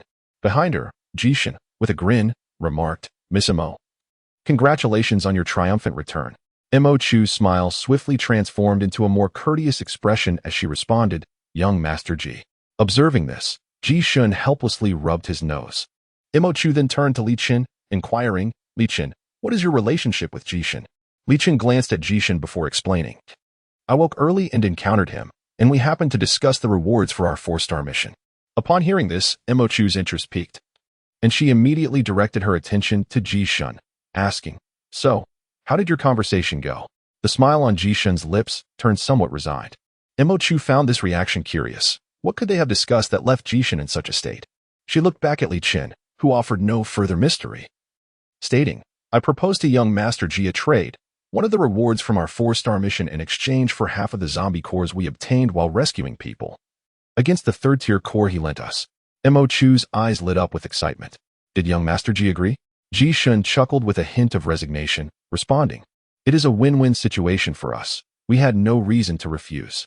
Indeed, such an exchange was mutually beneficial. For the White Island Survival Zone, a 3rd-tier core could only elevate one 2nd-tier peak ability user, but they currently lacked any 2nd-tier peaks. Thus, the 3rd-tier core held little immediate value for them. However, if they could trade it for a substantial number of 1st and 2nd-tier cores, they would enable more low-tier ability users to advance, thereby increasing their ranks of empowered warriors. Imochu was aware that within the military of White Island resided numerous warriors endowed with extraordinary abilities, entirely devoted to the cause of White Island. They constituted the backbone of Colonel Ji's forces. However, sustaining such a cadre of gifted individuals and facilitating their rapid advancement necessitated a considerable amount of crystal cores. Should Imochu and her companions relinquish half of their recent acquisitions, they would be able to elevate at least 40 1st-tier ability users to the 2nd tier, effectively augmenting their ranks by 3 or 4 2nd-tier teams. This proved far more beneficial than the temporary utility of a 3rd-tier crystal core for Imochu and her group. Their sole requirement was the 3rd-tier crystal cores. They had no intention of nurturing an army, rendering any surplus 1st or 2nd-tier cores merely of numerical value. The exchange was, indeed, mutually advantageous. With a beaming smile, Imochu addressed Li Chen, proclaiming, "A pleasant collaboration." Li Chen abruptly patted her shoulder, stating, "Let's go." Oh. Imochu promptly turned her head to follow in Li Chen's stride. Upon returning to the tent, she discovered that Kang Xingqi and Bai Jingze had also awakened, the two of them staring at each other in bewilderment. Imochu approached them and recounted the business arrangement Li Chen had just finalized. Kang Xingqi's eyes widened in astonishment as she exclaimed, "That's absolutely wonderful. My goodness, finding a 3rd-tier crystal core these days is incredibly challenging. I truly hesitate to part with it." Imochu gently patted her shoulder, reassuring her, "Once dawn breaks, we shall collect the crystal cores we've gathered over the past 2 days. At that point, we can exchange them, and the 3rd-tier crystal cores will belong to us." Upon hearing this, Kang Xingqi instantly reclined back down. She murmured, "Half of it has to be given to them." In an instant, I lost all motivation to collect the crystal cores. Imochu, caught between laughter and tears, remarked, "You wish to benefit from both sides." Rising to her feet, she declared, "Too many first and second-tier crystal cores are of no use to us. We do not intend to maintain an army. The remaining half is sufficient for our needs." With that, she retrieved 2 crystal cores from her pocket, 1 third tier and 1 fourth tier, both trophies from yesterday's battle. She stated, "Now, this is what truly matters to us." Kang Xingqi's eyes instantly lit up. Gazing at the crystal cores, she could not help but exclaim, "Goodness, while fighting is indeed exhausting. Seeing these crystal cores makes me want to do it all over again." Mo Chu clicked her tongue. "Do it all over again? With your reckless approach? If it weren't for me yesterday, you would have lost 3 lives and still wish to try again?" Kang Xingqi chuckled nonchalantly. "It is precisely because you are here that we dare to be reckless."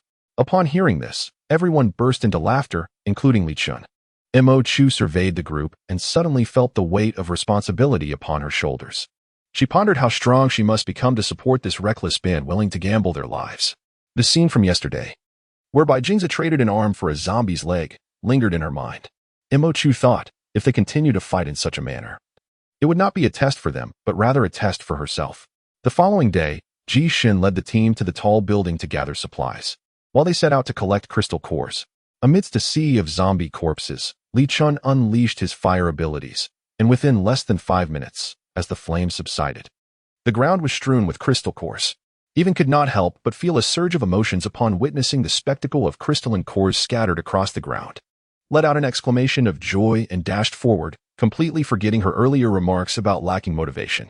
In Chapter 65, and her companions were seated in a military jeep, trailed by a formidable convoy of 10 military trucks, 3 filled with soldiers and 7 laden with supplies, returning home heavily burdened. It was a rare moment of relaxation. Apart from humming a cheerful tune, the rest of the group remained silent, their eyes squinting in restful repose. After traversing a vast forest, they were now perilously close to the survival zone, with its imposing gates almost visible to the naked eye. Peered outside, initially intending to gauge their proximity to the survival zone, but her expression suddenly froze. She leaned out of the window, staring intently for an extended period, then gently tapped who sat in front of her, and whispered, "Take a look towards the survival zone. Am I mistaken? It seems to me there are numerous ability users standing over there, all gazing in our direction." Upon hearing this, opened her eyes and glanced towards the survival zone, prompting the other 2 to follow suit, while remained stoic, a smile playing on his lips. Observed for a moment and confirmed that was indeed correct.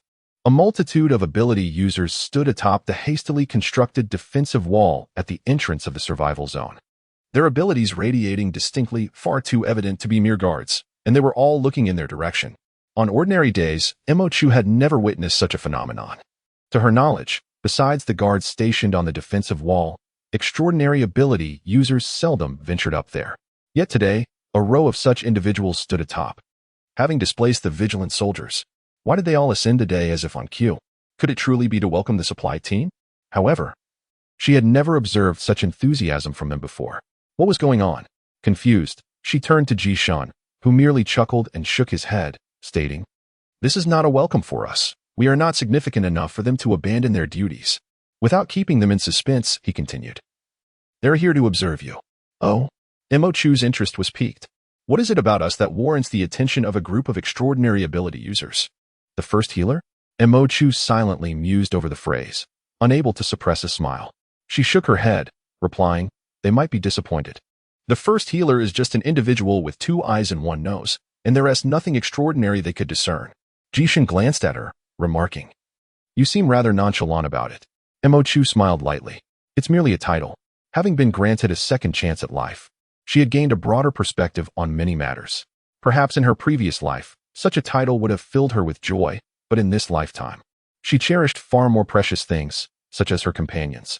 Instead of valuing the title, she preferred to treasure them. Yet, Kang Xingqi and the others displayed far more excitement than Mo Chu. Kang Xingqi directly wrapped an arm around her neck and shook her playfully, exclaiming, "Well deserved." Li Chen gazed at her, a smile on his face that radiated unprecedented ease. Bai Jingza, typically as stiff as a plank, appeared unexpectedly elated as he congratulated her. Their expressions reflected a joy that surpassed their own achievements. Mo Chu, touched by their sincerity, smiled genuinely in return. She glanced once more at the defensive wall. They were drawing ever closer, and the figures atop it became increasingly distinct, all peering down curiously at them. She turned to Li Chen and inquired, "Surely there is more to it than that? Has anything else occurred in the survival zone?" Li Chen chuckled softly, praising her for her keen intellect before revealing, "After your departure, some learned that your mission was the 4-star task aimed at the complete annihilation of the Red Wolves, with a secondary objective of rescuing others. This led to speculation regarding your chances of success. The Red Wolves were a formidable team, having been silently and wholly vanquished. Could a team known primarily for its single third-tier healer, like Amidst, truly succeed? Did the role of a healing ability in combat hold such significance?" Their inquiries seemingly revolved around the potential for failure, yet they were essentially probing the efficacy of healing powers in real battle scenarios. What was the tangible difference between having a third-tier healer and not? While Amidst felt indifferent toward Li Chen's wager, Kang Xingqi's remark nearly elicited laughter from her. "Next time, we shall wager all the crystal cores we acquire." Amidst lifted her gaze again. The vehicle had come to a halt before the gates of Bai Island, where a guard had begun to open the first grand door. Amidst remarked, "Well, even if we cannot gamble, we ought to descend and inform those who wagered about their fate." Kang Xingqi, upon hearing this, grasped a large trunk beside him, filled entirely with the crystalline cores they had harvested, excluding the portion meant for Li Chen. Amidst swiftly interjected, "Li Chen, you carry it. It is far too heavy." Li Chen nodded and took the trunk from Kang Xingqi's hands. Just then, the vehicle came to a halt, and Li Chen opened the door to step down. Li Chen hurriedly cautioned, "Wait, with so many eyes upon us, are you truly going to carry a trunk full of crystalline cores? Wealth should not be flaunted. Are you not concerned about attracting thieves in the future?" Li Chen cast a glance at him, but remained silent. Amidst chuckled and said, "Since it is ours, we need not fear others' covetousness. Should anyone dare to extend their hands towards us, we shall not hesitate to sever a few. That will serve as a lesson." With that, she took the lead and descended, while Li Chen followed suit with the trunk, and Kang Xingqi and the others positioned themselves beside Amidst. Such matters, fraught with peril, they regarded as a boon. After walking a considerable distance, Kang Xingqi suddenly remarked, "Amidst, your act of bravado deserves full marks." Amidst finally could not contain herself. Realizing no one was watching them any longer, she erupted into laughter, collapsing against Li Chen. As they listened to her laughter, a moment of silence ensued before soft chuckles began to ripple among them. They had thoroughly indulged in leisure for several days, and the outside world's curiosity about them had reached its zenith. At last, the silent squad emerged. At the entrance of their villa, those lying in wait were taken aback when they spotted the silent squad emerging, momentarily questioning their own vision. They stood frozen for a few seconds, before hastily retreating under the piercing gaze of a stern man from within. Consequently, within the brief span from the moment Amidst and her team exited the villa to their arrival at the mission hall, every capable ability user team in the survival zone became aware of the silent squad's departure. Thus, the mission hall, typically somewhat subdued, was suddenly teeming with activity, bustling akin to a marketplace before the apocalypse. Amidst was fully aware that the eyes of many were upon them. However, she remained indifferent. Their primary purpose for visiting the mission hall was to complete a task. Inside, guards dispatched by Li Chen were stationed to handle their matters. And after several days of waiting, they finally arrived to process the completion of the task. Upon receiving 10 second-tier crystal cores for their 4-star mission, the guard quietly inquired if they required any equipment from the survival zone. One of the rewards for the 4-star mission was that the survival zone would provide all their equipment. Amidst certainly had needs. During this mission, her longtime companion, a knife, had been lost to a 4th-tier zombie, leaving her in dire need of a replacement. This was precisely why they had ventured out to complete the task. Though she had transitioned to a full-time support role, it was imperative to possess some means of self-defense. After the guard meticulously recorded their requests, he informed them that the items would be delivered to their villa within 3 days. Furthermore, should any of their equipment sustain damage in the future, they were welcome to report directly to the mission hall. Amidst nodded in acknowledgement. As the guards swiftly departed, she couldn't help but once again marvel at the advantages of collaborating with the survival zone. Upon their departure from the mission hall, Amidst and her companions turned away, leaving a few individuals within the hall to exchange glances before following suit. As Amidst's words echoed, an uncanny silence enveloped the entire space. They could scarcely fathom that this 3rd-tier healer would deviate so drastically from the norm. During their days of seclusion, tales of their exploits had circulated throughout the survival zone, stories of monumental battles against fourth-tier zombies, leaving towering structures reduced from 10 stories to a mere 8, and accounts of fierce confrontations strewn with fallen foes. Initially, they had assumed such accounts were mere exaggerations from the military.